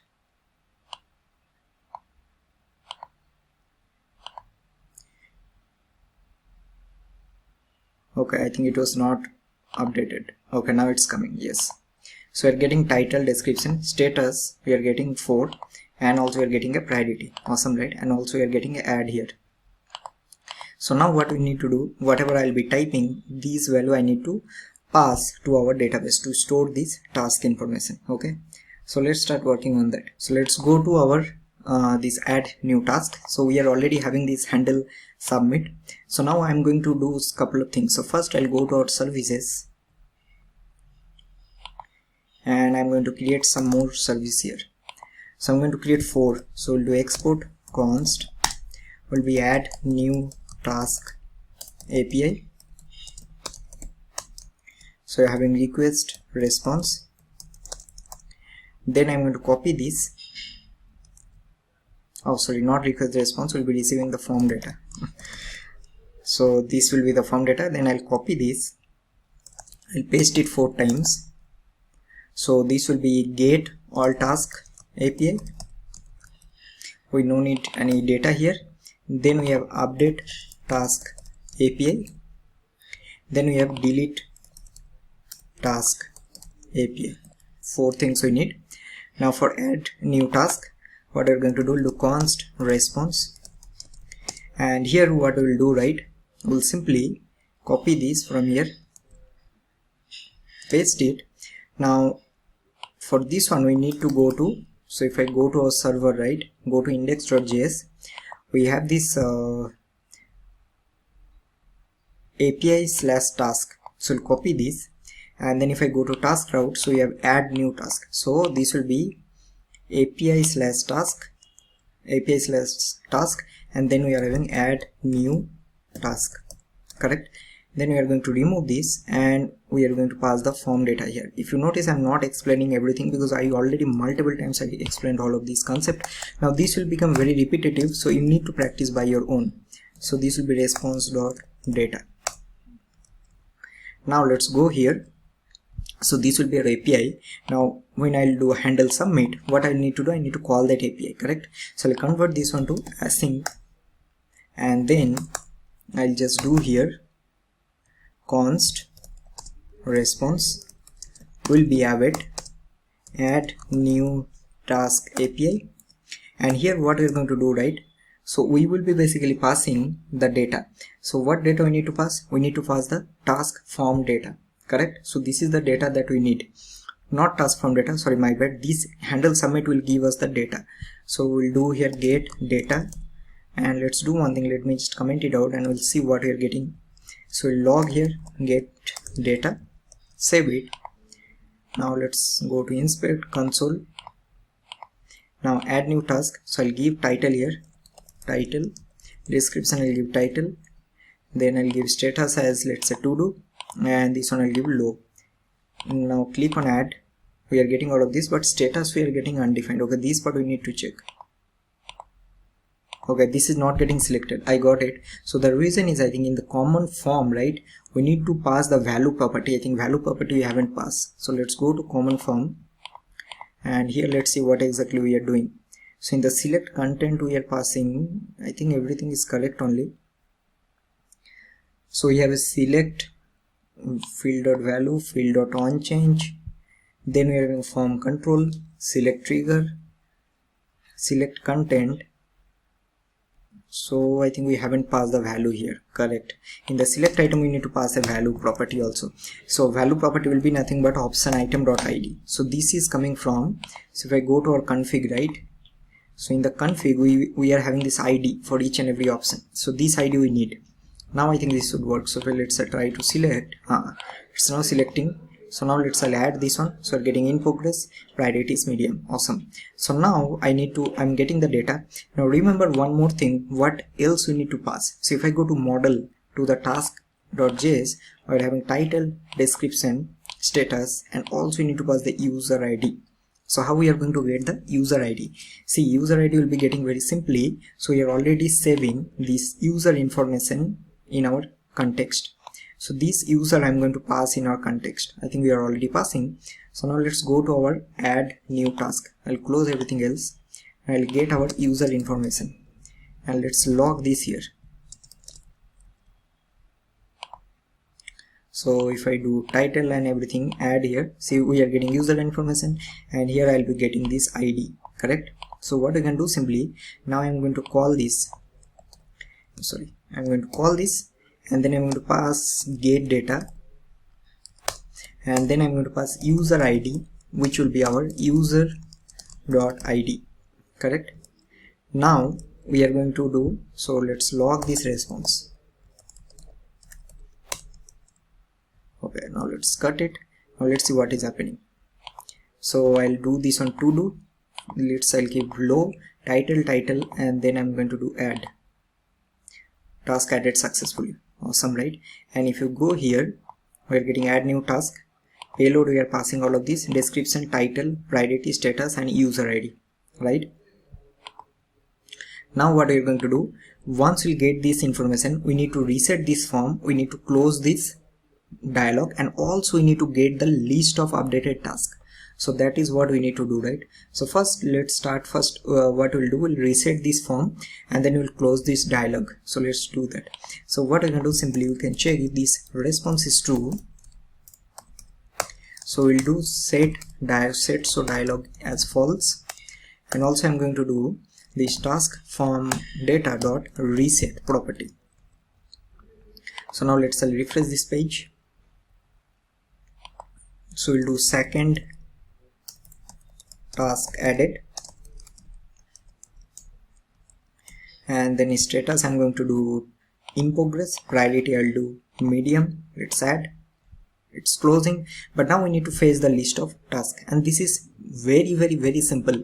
What we need to do, right, first we'll go to our services. So let's go to our services, and here in this get all task API we are going to call the task fetching the list of task API. So and that is nothing but this get all task by user ID, correct? So here what I can do, right, so let's go to our controllers. So you can see that we are getting this get all task from params. Now here we can do a couple of things. So because we will be fetching this one from param, so what we can do, right, we can do a couple of things. So first thing is that we'll go to our routes, and here we'll do get all task by user ID, and then we'll tell that okay, I need to pass a dynamic ID here. So I'll give this colon and give this ID. So that means this value will be dynamic. Okay. Now what I'll do, go to our service, and then I'm going to copy this from here. So here I'm going to get the current user ID. So to get current user ID, and here I'm going to do, I'll paste this, it will go to API. So I'll do template literals. So I'll do go to task, and then it will go to get all task by user ID, right? And then I'm going to pass the ID. So ID is nothing but this get current user ID. That's it, and we don't need to pass anything else. And also this will be we need to make this one as get. So this will be access.get. Okay, and then I'm going to return response.data. Now, so that means we are basically telling that I'll get ID property, and this ID property I'm receiving in my controllers from this request.param.id, and this ID I'm going to pass, and based on that it will give me the list of task. So this is done. Now what we're going to do, right, so let's go to our task page. Now the first thing I will do, let's go to our context one more time, and I'll create two more state here. So I'll do const loading, then I'll do set loading, and we'll do useState of false, and I'll do const tasks list set tasks list, and this will be useState of array, and this I'm going to pass. So I'll do tasks list set task list set loading and also loading. So all four we need. We'll copy this. Now let's go to our task page. I'm going to get all of this from my context, so this will be the first step. So now here this will be useContext of task manager context. Now because we need to fetch the list of tasks on page load, so what we need to do? So we'll take a useEffect, correct? And here I'm going to call API, so we'll do fetch list of tasks, correct? And this will be a method, so we'll do async function fetch list of tasks, and here I'll do const response. This will be await, and then what we need to call? We need to call these services, this get all task API, right? So we'll call get all task API, and here it will receive a current user ID. So from where we'll be getting the user ID? We'll be getting from user, from context, right? So here we need to pass user.id, that's it. And now I'm going to log this response here, and let's see what you're getting. So I'll do tasks list. So let's go to our console. We're getting some error, is it? No, we are getting an object. Here we are getting two task list. Awesome, right? And here each and every task will have an ID, unique ID, title, and everything we are getting. Awesome. So now what we can do, simply we can give here set loading as true, and then once we'll get the response. So if response is true, so response.success is true, so we are going to do set task list will be response.data, not data or what we are having, task list we are having. So copy this, and then we'll do set loading as false. So now if I log this task list, and let's see what you're getting. So log this, we're getting two data. Refresh this.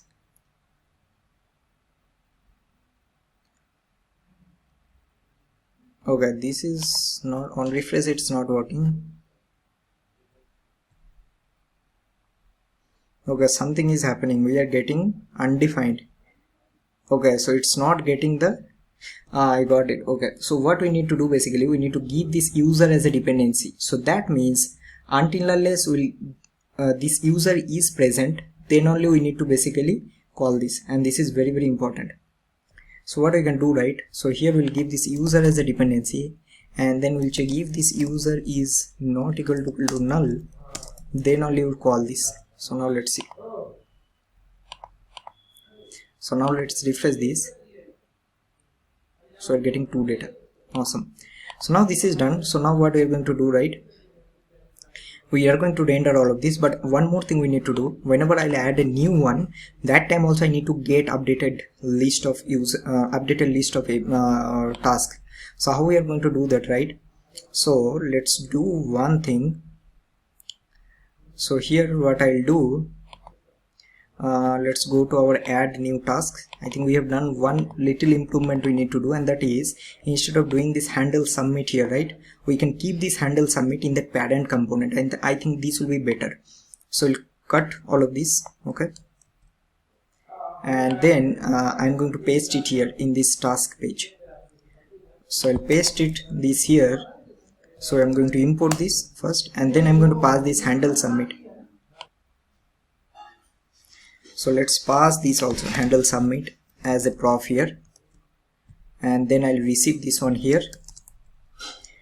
Okay, and then I'm going to pass this one here, already passing. And also don't keep any use context only, we are going to also move this one in that file only, task form data. So task form data also I'm going to get from the context, and then I'm going to pass it here, and then I'm going to receive this one here, and I'm going to remove. So these all things are not required. Awesome. So now what we'll do, right, because the reason why we move to handle submit, once the adding is successful, then only we need to again call this fetch list of task API. Okay, so that is the reason. So now once we'll submit this one, we'll call this fetch list of task again, save it. Now see what will happen if I go to inspect, and then I'll go to console. Now see, we are getting 2. I'll add one more, right? So we'll do third task, and then I'm going to add one more. So we'll do to do priority low. Now see, if I add this one, so we're getting now 3. So we're getting updated. Okay, so now we need to render all of this, and to render we are going to create a common card component so that it will be easy, so that it will be reusable. We can use that the same in the Scrum Board component also. So let's start rendering all the tasks here. Alright, so now let's render the list of tasks. So for now, first we'll go to our components, and I'll create another component here, and I'll give this one name as common card, and I'll create index.jsx. So let's give common card. So this will return the card component that we already installed from setCN, and then here we are going to use some class name. So let's give a flex. We'll give bg gray 100, flex column gap of 6. We'll do rounded 2xl,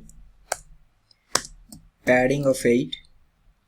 We'll do transition.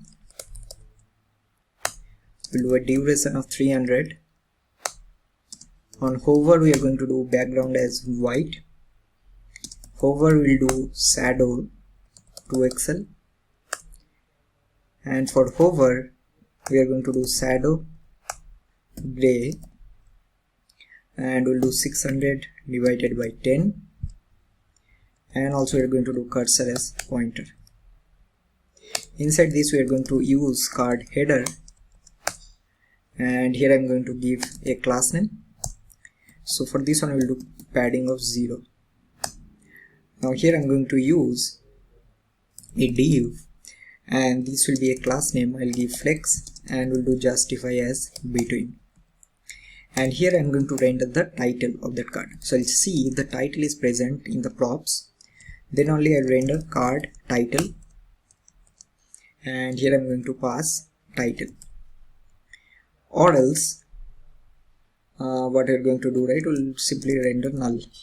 Now here I'll use a class name, so we'll do template literals, and here I'll do text 2xl.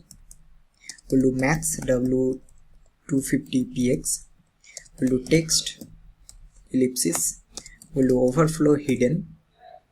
We'll do white space no wrap. We'll do font semi bold, and we'll do text gray 950. Now here what also you're going to do, we'll see like if we want to add any extra styles, extra text styles, so we are going to add those. Okay, or else this will be empty. This is all about the card title. Now after this what you're going to do, so here we are going to render that if there is a right content or not on the right side. So if there is a right content, we are going to render the right content, or else this will be null. Okay, so after this we will check if there is any description for that card. If there is a description, we are going to render card description, and we'll render the description, or else this will be null. So we'll do class name. So here we'll do margin top of 3, and we'll do text gray 600.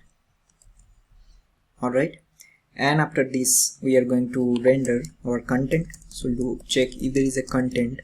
So render the card content, and we'll render the content, or else this will be null. For this one also, let's keep the padding as 0. And after this, we are going to also render a card footer, and we are going to render a footer content, and we also take the padding as 0 for this one. So now all of this we need to get from the props. So first we'll get the title, we'll get description, we'll get extra text style, we'll get footer content, we'll get main content. What else we are having?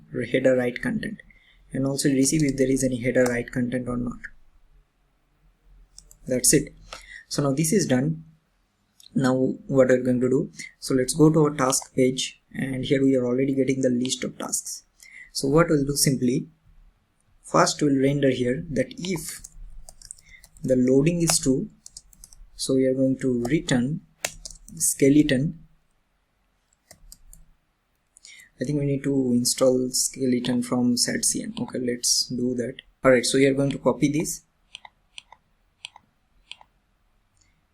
Let's open one more terminal, go to client folder and paste this one. So before this, we are going to render the list of tasks here, right? So I'll give this one as grid. For MD, we're going to do grid columns of 2. For large, we'll do grid columns of 3. And for Excel, we are going to do grid columns of 4. And we'll do gap of 4. Okay, so now I think this is done. So we'll import the skeleton, and here we're going to give some style. So we'll give a class name. So I'm going to give w as full, we'll do height as, let's do 550px, we'll do rounded 6px, we'll do bg as black, and we'll do opacity as 50. Okay, and here inside this we are going to render the list of tasks. So we'll do if this task list dot length, if this is greater than 0, so I'm going to render the task, or else I'll render nothing. Or let's render h1, and we'll do no tasks added, please add 1. So here I'm going to log this, map this. So we'll do task list dot map, so we'll do task item. And here what we're going to do, right? So we can basically create one more item where we'll be we'll be rendering the single task item, right? So what we'll do, right? We'll go to our components folder, and there we are having a task folder. Inside this, I'll create one more, and I'll give this one name as task item. So these two render the single task item. So I'll do index.jsx, and this will be task item. Okay. And what this will return, so this will simply return in the common card component that you have created, correct? And also it will receive the item. Okay, so now I'm going to call this task item, and I'll pass the item which will be task item. And here in this item now we need to pass couple of things. So first we need to pass the title, which will be item.title. We need to pass the content. Also you need to pass the description. So description will be, first I'll do item.status, then we're going to change this. I'll show you what exactly we are doing. And I think what else we can do, we can also pass a footer content, right? So we'll do footer content, and here I'll take a div. So we need to have two buttons, one will be edit button and one will be delete button. So we'll do flex w full, we'll do justify between, and item center. And here I'm going to call, we're going to call common button, and we'll do button text. So this will be edit, and I'm going to copy one more time, and this will be delete. Let's save it, let's see what is happening. Awesome. So okay, this one we are getting item.status in the mid. So let's go to the common card. So let's see why this is happening. Okay, so here we are having this one. So let's do one thing. I think we can do text align left. I think this will not work. Let's do one thing. I'll take one more div and we'll cut it from here, paste it, and I'll do a class name and do flex, and we'll do flex start. Sorry, you need to do justify start. Okay, now we are getting here. So we have all of this. Now I'll try to add one more task. So new task added. So here I'll do to do. This will be low. Let's add new task added. Refresh this. So you're getting right. Alright everyone, so now the fetching is done, so let's start working on the delete functionality. So first I'm going to write the API side code.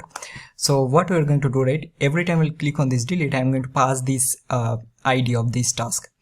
So what I'll do, we'll copy this, the same logic that we need the ID, and I'll pass here, and then we'll do try catch, and here what we'll do, we'll simply return the same thing. Okay, and here I'll do if this ID is not present, so we will return another error. So I'll copy this and we'll do anything 400, and we'll do like ID task ID is required. So if this is done, after this we are going to delete. So we'll do const delete task, and this will be await. So this will be task dot find by ID and delete, and here we are going to pass the ID.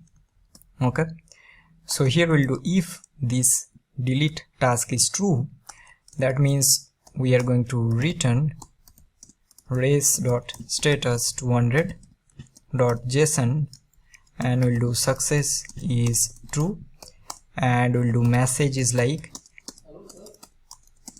task deleted successfully. Okay, else what we'll do, we'll simply return the error. So we'll copy this and we'll paste it here. Okay,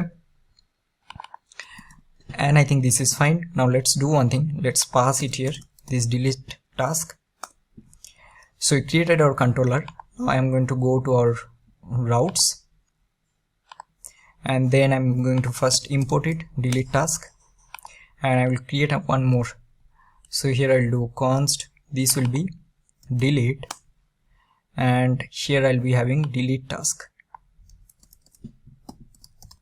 and I'll be passing the ID. ID is nothing but the each and every task ID. Save it. Now next step, we have to go to our services. So go to services, and here what we're going to do, right, I'll copy the same thing again. Instead of rewriting, for the delete task we will be receiving the get current task ID, not user ID. So we'll be getting get current task ID. Alright, now what we're going to do, right, here we are having get all task by user ID. So let me see that name. So we'll copy this and we'll pass it here, and this will be get current task ID, and this will be axios.delete, and everything is fine. Now let's save it. Now what we're going to do, right, so let's go to our app side. So here in this task item, what we are going to do, we will be basically having this delete button, right? So let's go to our task page, and I'm going to create one more method here. Okay, so I'll create async function, we'll do handle delete, we'll get the ID, get task ID. Okay, and this handle delete I'm going to pass as a prop to this task item component. Okay, save it. Now go to task item, we'll receive this one, and now on this delete button what we'll do, right, we'll do one click. So this will call this handle delete, and we are going to pass this item dot ID, right? So this is the ID that we need. So if I now go here, right, and let's say log this get task ID, and let's see what is happening. So do log get task ID, save it. Okay, let's log this now. Let's see what we are getting. So go here, let's go to console, and let's say delete this one. So you're getting ID, delete, we are getting ID. Okay, so now what you can do, simply we'll do const response, and we'll do await delete task API, and we are going to pass this get task ID, right? And if this response dot success, if this is true, so what we'll do, we will simply call the fetch list of task API. The reason is because if this is deleted, we are having currently 4, if I delete this one, there should be only 3, right? So let's save it and let's see what is happening. So now I'll try to delete this one. Okay, we are getting some error, sorry. Let's see what is happening.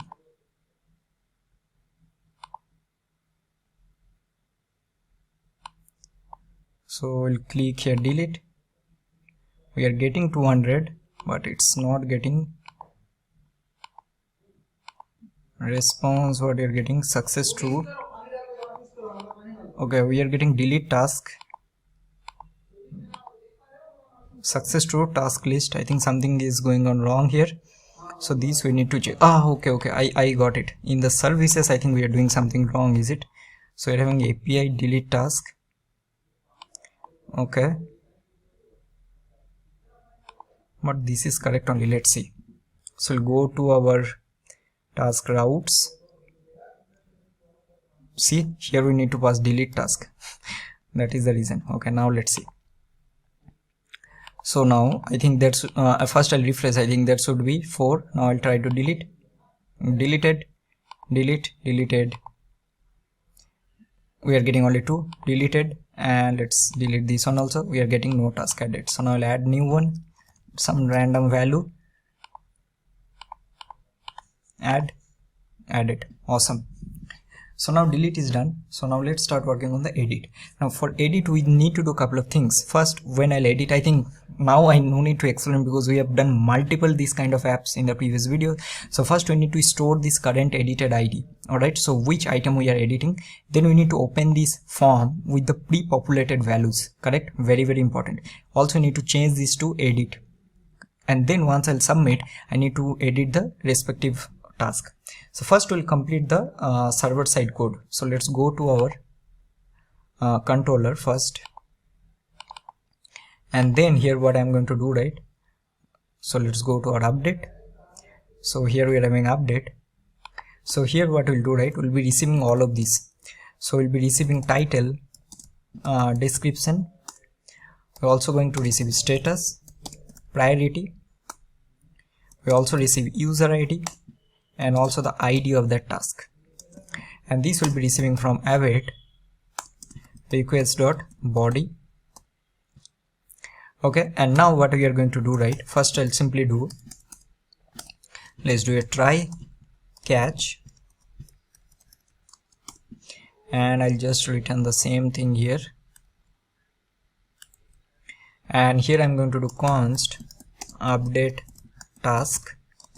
So this will be await task dot find by ID and update. Okay, so here what we're going to do, we will be basically passing the ID. So based on this ID I want to update. Then I'm going to pass the title, the description. Also you're going to pass the status, priority, and also the user ID. Okay, and then we'll pass another property, and that will be new is true. So this will update the task. Okay, so if this is done, so that means if this is true, so we'll do update task, and then we are going to return a response, success response. So we'll do 200. So we'll do 200, and here I'll do a message that task updated successfully. Okay, else I'm going to return a error. That's it. So now I'm going to pass this. So we'll do update task. So now let's go to task routes and then we'll do update task, and here I'm going to do this one as put. Okay, so this will be update task. Now here what we are going to do, right, because we will be basically passing all of these, so no need to pass any value here, and here we'll do update task,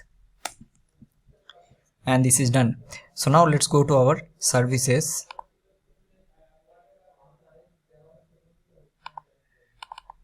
and I'll just copy this, and here we are going to do update task. We no need to pass any extra params here, right, and this will be access dot put. Also we need to pass the form data, and then we are going to return the response dot data. So this is all about the services are done. Now we need to start working on the client side. So if I click on edit, I need to open the model. Also I need to pre-populate the values. Okay, so let's say how we are going to do that. So first thing is that in this task I'm going to create another method. Not method is required. First we need to do a couple of things. Let's go to this task item, and here we are going to pass it prop. I'll close everything. Let's go to this item, task item, and I'm going to receive this set so dialog as a prop in this component, and I'll show you why. So we are going to pass this set so item in this task item as a prop, and then once I'll click on this edit button, so I'll take on click here, and here I'll do set so dialog will be true.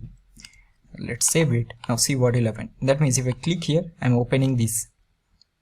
Now once I'll click on this edit, one more thing what we need to do, we need to basically store the current edited the ID, and that is very important. So what we're going to do, right, so let's go to our context, and we'll take one more state here. So we'll do const current edited ID set current edited ID will be useState of null, and these both we are going to pass in our context. Now let's go to our task. Now these both we will be receiving from our context, and then I'm going to pass this set current edited ID as a prop to this task item component. So I'll pass this one as a prop, and I'll go to task item, I'll receive this as a prop, and then I'm going to do one more thing, that set current edited ID will be item.id. That means every time I'll click on this edit button, I'm going to store this ID, that which item or which task I'm currently editing. Okay, and one more thing what we need to do, we also need to pass the task form data. So we'll pass task form data will be task form data. So we'll get this, because once I'll click on edit, I also need to pre-populate all the values. So this I'll be getting here, task form data. And now what we can do, right, simply we can do task form data dot set value, and here we need to give title. So title will be item dot title. Okay, so we'll copy and paste 4 times. You can also do some for each or something, but I'll keep it like this. Description, and then I'll do status, and I'll do priority. So this will be item dot priority, this will be item dot status, and this will be item dot description. Okay, now let's see what is happening. If I click on edit, see we are getting all the pre-populated values, right? So this is in progress, this is the values, and this is low. Now once I'll do, okay, one more thing, once this current edited ID is present, we need to make this one from add. I think add we can keep. We need to do edit task instead of post new task. How we are going to do that? So that is pretty simple. So let's do one thing. Let's go to our task. So we're passing this add new task, right? So here we can do, if this current edited ID is not equal to null, so in that case we'll do edit task, or we'll do add new task. So now we are getting, okay, sorry, not here. I think this we have done in the button. So I'll undo this one, and we'll make this one where we need to do it in this dialog. So we are having title post new task here. So here I'm going to pass this current edited ID as a prop, right? And then we'll receive this one as a prop, and then I'll do, if this current edited ID is, then I'll do edit task, or I'll do post new task. Now this will work. So I'll do edit here, so getting edit task, and all the data is getting populated. Let's say I'll add one more new task. Okay, and once I'll close this one, that time also we need to reset this, and this is very important.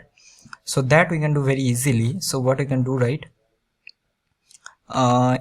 in this we are having this on open change, right, in this common dialog.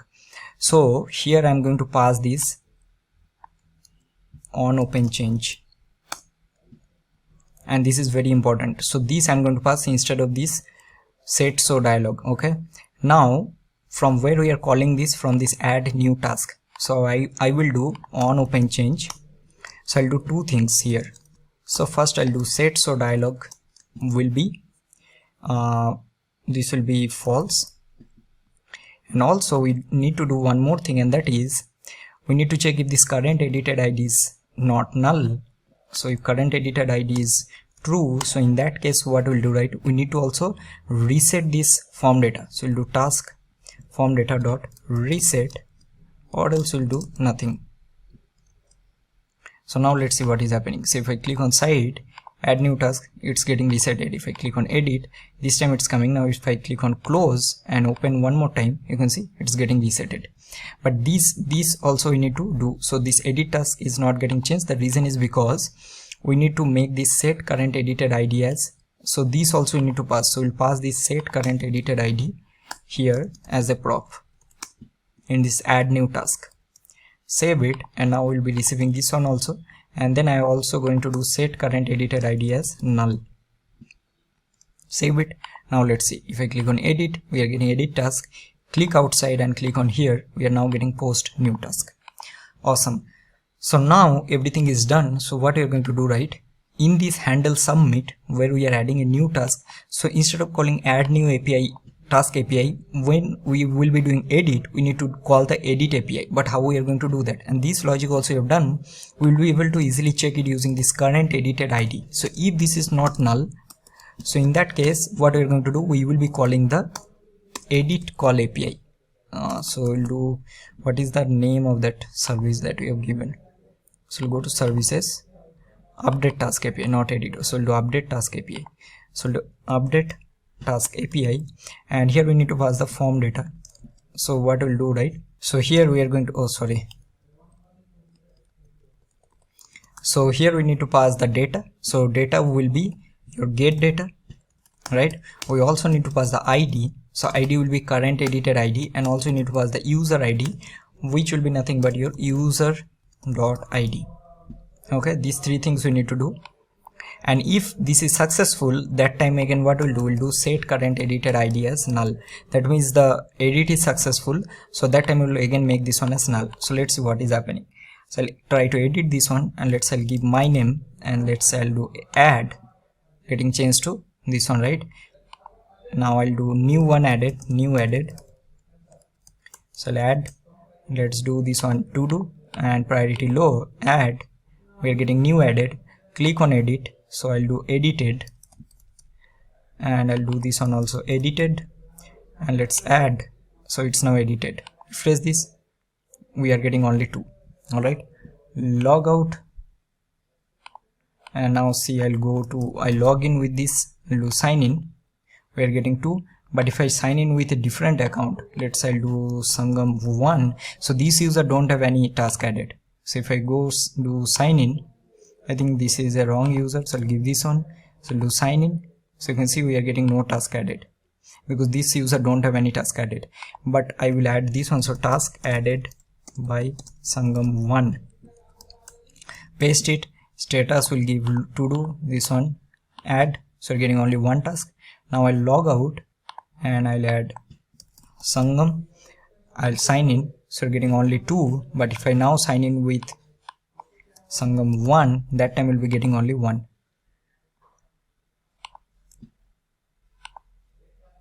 Okay, and this is working fine. So now the task page is done. So now let's start working on the Scrum Board page. So Scrum Board will be pretty simple.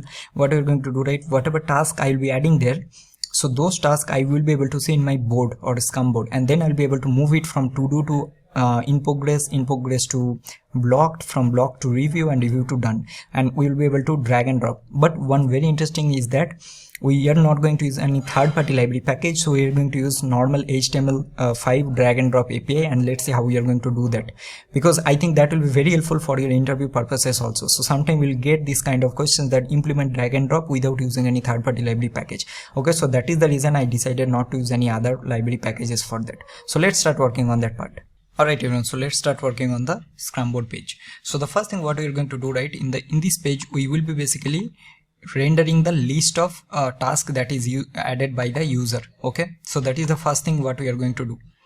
So let's go to this page, and then here first we will take a useEffect, and here what we are going to do, we will be fetching the list of tasks. So to fetch list of tasks here, and for this one I think I'm not going to write, I think we already have. Now again here everyone, I'm repeating, see, please don't think like if you are actually in this point or you almost complete a lot of things, that I've showed you multiple ways you can do that. So let's say instead of rewriting this logic in both the components, what you can do, you can create a custom hook and then you can use the same logic, right? Those concepts also I've discussed. So it's not like I'm not doing like that. So this is the best approach. Again, you can also use some custom hooks, and also you can use hooks like SWR. Okay, but here I'm going to do the same. So I'm going to copy this and I'll use the same here. So I'll paste it. So fetch list of tasks, and I'm going to get, so we'll get our user, and also we'll do set task list from our context. These both. Okay, and this will be from useContext of task manager context. So this is the first step. So now we need to also keep the user as a dependency. We'll do if user not equal to null, that time we'll be fetching the list of tasks. So now here we'll be getting the list of tasks. Now what we are going to do, right, we need to have different sections. So we'll be having a to do section, then we'll be having in progress section, then we will be having a blocked section, for example, or review, then we'll be having review or blocked section, and at then we'll be having a done section. Each and every will be a block. So first I'm going to create this block. So first I'll cut it from here, and let's take a fragment, and here what we're going to do, right, we'll take a div and we'll take a class name, and we'll do grid columns of 5, and we'll do gap of 2, and we'll do height as full. Inside this, see, remember we already have these Scrum Board options, so these we are going to map. Alright, and this will give me an item, and here what we are going to do, right, we'll return a div. So we'll keep key as item dot id, and inside this div, right, I'm going to take another div, and we'll take a class name. So what we're going to do, right, here we'll do px of 1, py of 3, we'll do text center, we'll do bg as black, we'll do border none, and we'll do mb of 3. For this main div, here we are going to also take a class name. So we'll do border, we'll do border this color. Okay, and then also we're going to do rounded, and we'll do overflow auto. So you can see that we are getting 5 sections. Now for each and every section we are going to render our label. So we'll take a h3 and we'll do item dot label. Okay, and also you need to give some class name. So here we'll do text 2xl, font extra bold, and we'll do text as white. So we're getting to do, in progress, blocked, review, and done. Now what we need to do, right, now we need to render the to do item. So we'll take a div and what we're going to do, right, we'll create a function. So we'll do render to do by status. Now here we need to basically do step by step, and now we are going to render it based on what? Based on ID. So ID is nothing but, for this one the ID is to do, for this one it is in progress, for this one it is blocked. So for each and every to do, and how we are going to get that, we will be getting this one from this to do from this to do status, or basically task status, that we'll be having from here. Okay, so here we will be basically filtering based on the ID, so which will be item.id. okay, alright. So now what we are going to do, right, for each and every category we are going to basically render the task. So if there are, let's say, 10 tasks, correct, and then 5 of them are in to do state, so we will be having 5 here, something like that.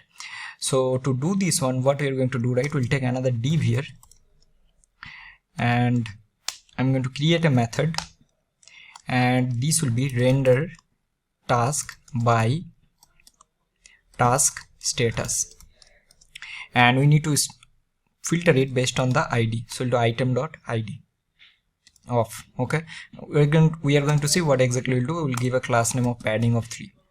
So now let's create this function. So we'll do function this.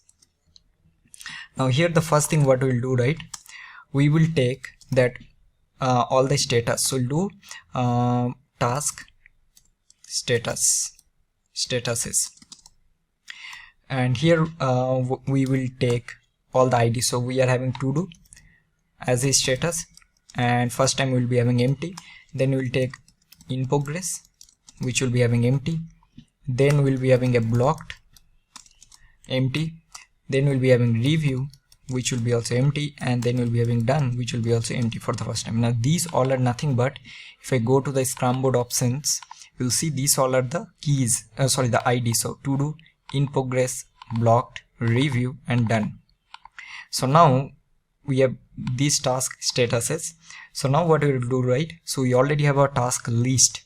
So here what I'll do, I'll simply do task list, right, dot for each. So we'll do task item.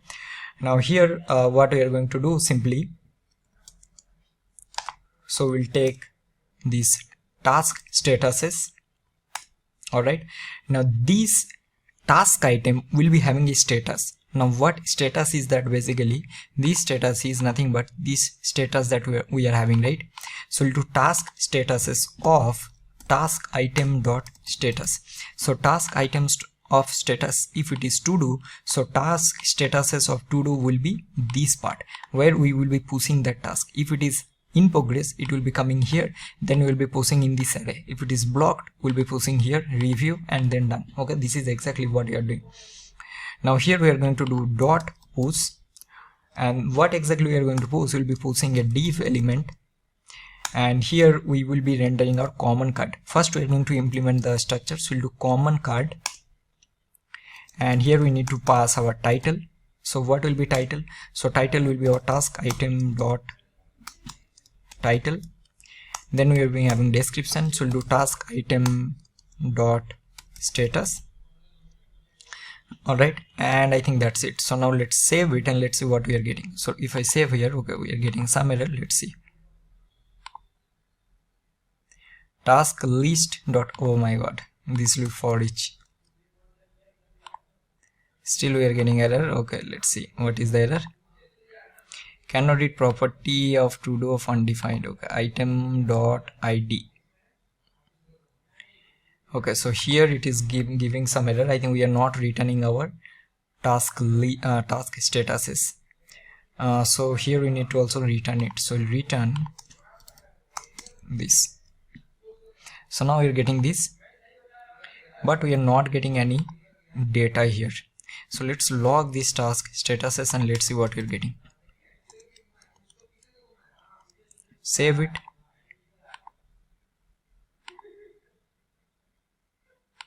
We are getting set loading is not defined.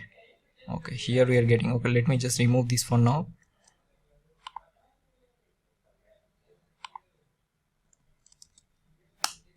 Okay, we also need to import this, And what else we are getting? We are getting 1. I think we should be getting 1. Yeah, so here we are getting 1 to do. Okay, this is fine. First, now we'll go to a task and I'll add one more. So we'll do new task, and for this one I'll be keeping this on status as in progress and keeping medium. Let's add this added. Now if I go to Scrum Board, we are having 1 in progress. Okay, now we are getting. So now what we need to do, right? We need to start working on the drag and drop. Now to implement drag and drop, first what we need to do, we need to basically use in the main wrapper. So this is our main individual to do item. This is the div. So here I'm going to take on drop. Okay, so here what we are going to do, so this will give me an event, and I'm going to create an on drop method, and I'm going to pass the event and also the item.id. Item.id is nothing but the status ID. So if it is to do, it will be to do in progress blocked, something like that. Okay, and then there will be one more that will be on drag over. Okay, so here also what we'll do, simply we'll take a event and we'll do event.prevent default. So now let's create this on drop method. So we'll create here, so we'll do function on drop. Okay, now for this on drop, what we're going to do, first we'll be getting our event and also we'll be getting get current status, right? And now for this individual item, for this individual task item that we are having here, for this one also we need to add one more property, and that is draggable. So if you don't add the draggable property, you will not be able to drag these items. So to add that one, what we can do, right? So we are having this where is that render to do items here. So in this, where we are pushing this item, so in this div I'm going to add a draggable. So what I'm going to do, right, I'm going to check that if for this done, once you'll move any task to done state, you will not be able to drag that. So that condition I'm going to add. So for draggable, what I'll do, I'll check this task item dot status. If this is not equal to done, then only you'll be able to do it. So then only I'll make this one true, or else this will be false. So this will be draggable, and then I'll do on drag start. So once I'll start this, then what we're going to do, again I will do if this is task item dot status, if this is not equal to done, then only I will do event, and then I'm going to just do on drag start, one more method, and I'm going to pass the event and the task item dot id, that which item I'm basically dragging. And if it is in already done, then we are not going to do that. So I'm going to create on drag start. Okay, so when I will do on drag start, this will be pretty simple. So I'll create this method here. So I'll do function on drag start. This will get the event and it will get the get task ID. Okay, and now what I'll do, simply let me move this on drop also on top. So here when I will just do drag start, so this will basically give me one property, data transfer. So if I log this here, right, event,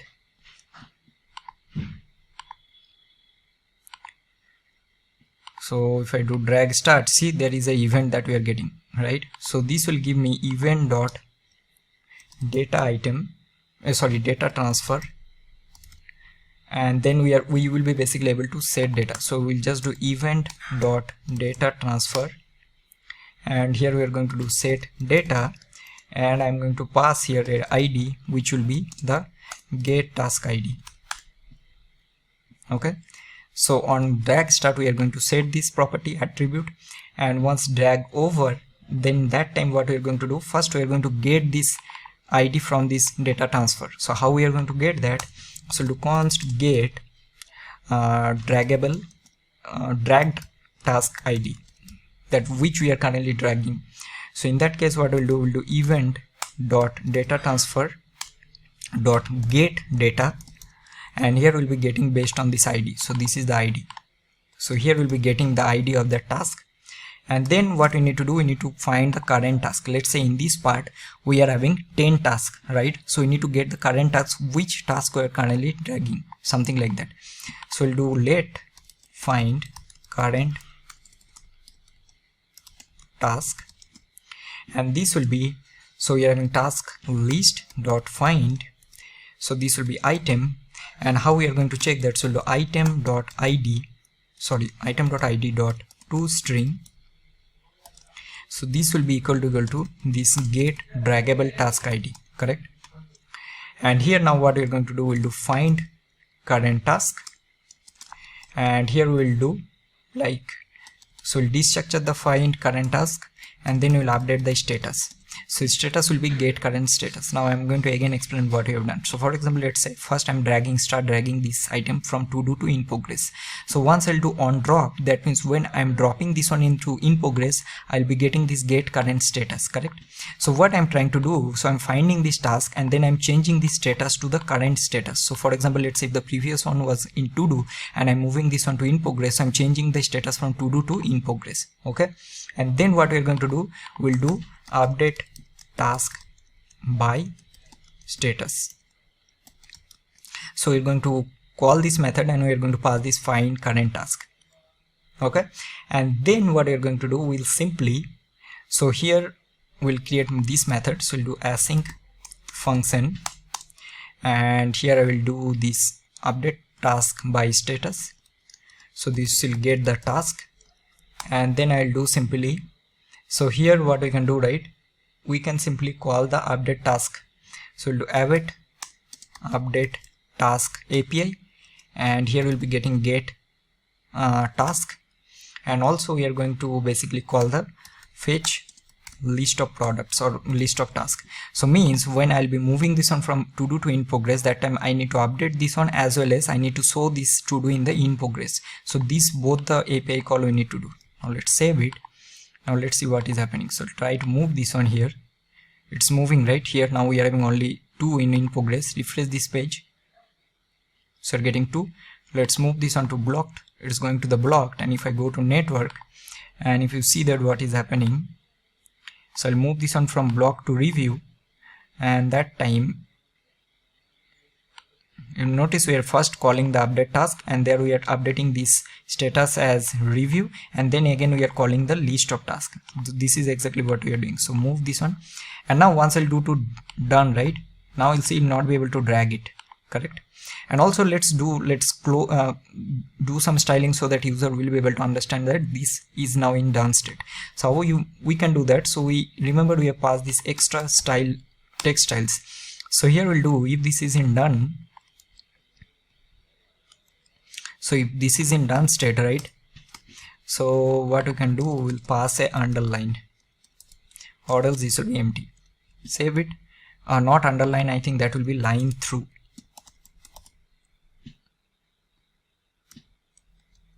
See, fine, right? So now I'll move this one directly to done. So it's in done state now.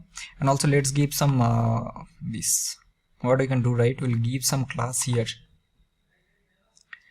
So let's give a margin bottom of, let's say 4 or 2. So we'll be getting some. Now this is done. Now one more thing, let's go to tasks. Also notice this is also getting changed. Now one more thing we need to do, we need to change this one to label, not the ID. So to do that, we'll go to our add new tasks, task item. So we'll go to task and then task item, and here we are rendering this description, right? This description will be, so what we can do, right, simply, so this will be Scrum Board. We are having these Scrum Board options, right? So here what we can do, simply we can first find, so do dot find item, we'll do board option. So we'll do board option dot id. If this is equal to this item dot status, then we are going to render the label here. So means we are basically checking that which is that. So based on that we are updating these two done. So now I'll do add a new one, task 1 2 3, and we'll do to do priority low, add. So now this will be in to do. Go to Scrum Board, there is a to do. Let's move this on to blocked. Go to task. Now this is getting changed to blocked, right? Same thing we can do here also. So let's go to Scrum Board, and then here we are passing this, right, this description. So we can do the same logic here also. Copy this, and in this we will pass that, and instead of this item, this will be task item. It's getting changed, so you'll be able to move all of this, right? And even if you refresh this page, you'll be getting the same data. Alright, now I'll do logout. Let's say I'll go to Sangam, go this. So now we are getting this. Go to Scrum Board. We'll be getting one in progress, one is in to do, and you'll be able to move all of this, and this will work. Let's log out. Try to access the task page. It's going to this page. Try to access the Scrum Board page. It's going to the same page. Awesome. And also now let's say if I do Sangam 1, it's coming. Let's go to sign up. I'll do Sangam 2. I'll add a new user. I'll do sangam2@gmail.com. 1 2 3 4 5 6. Sign up. So you don't have any task. Here also you don't have any task, and I think everything is working fine. Let's log out, and now let's go back. So it's not going, it's going still in the auth page. Alright everyone, so with this we have completed almost the video, and I hope that you learned a lot of things. We covered a lot of points, although I know that we haven't discussed in details each and every topic, but this video is just to I created in such a way that it will be helpful for beginners like you. But I will definitely create some more advanced courses also on React in coming videos, and also I will be definitely create another video using React where I will be creating all the projects using TypeScript. So if you like this particular video, please give a like, comment down, and please subscribe to my channel. I'll see you in my next video. Till then, good luck and peace.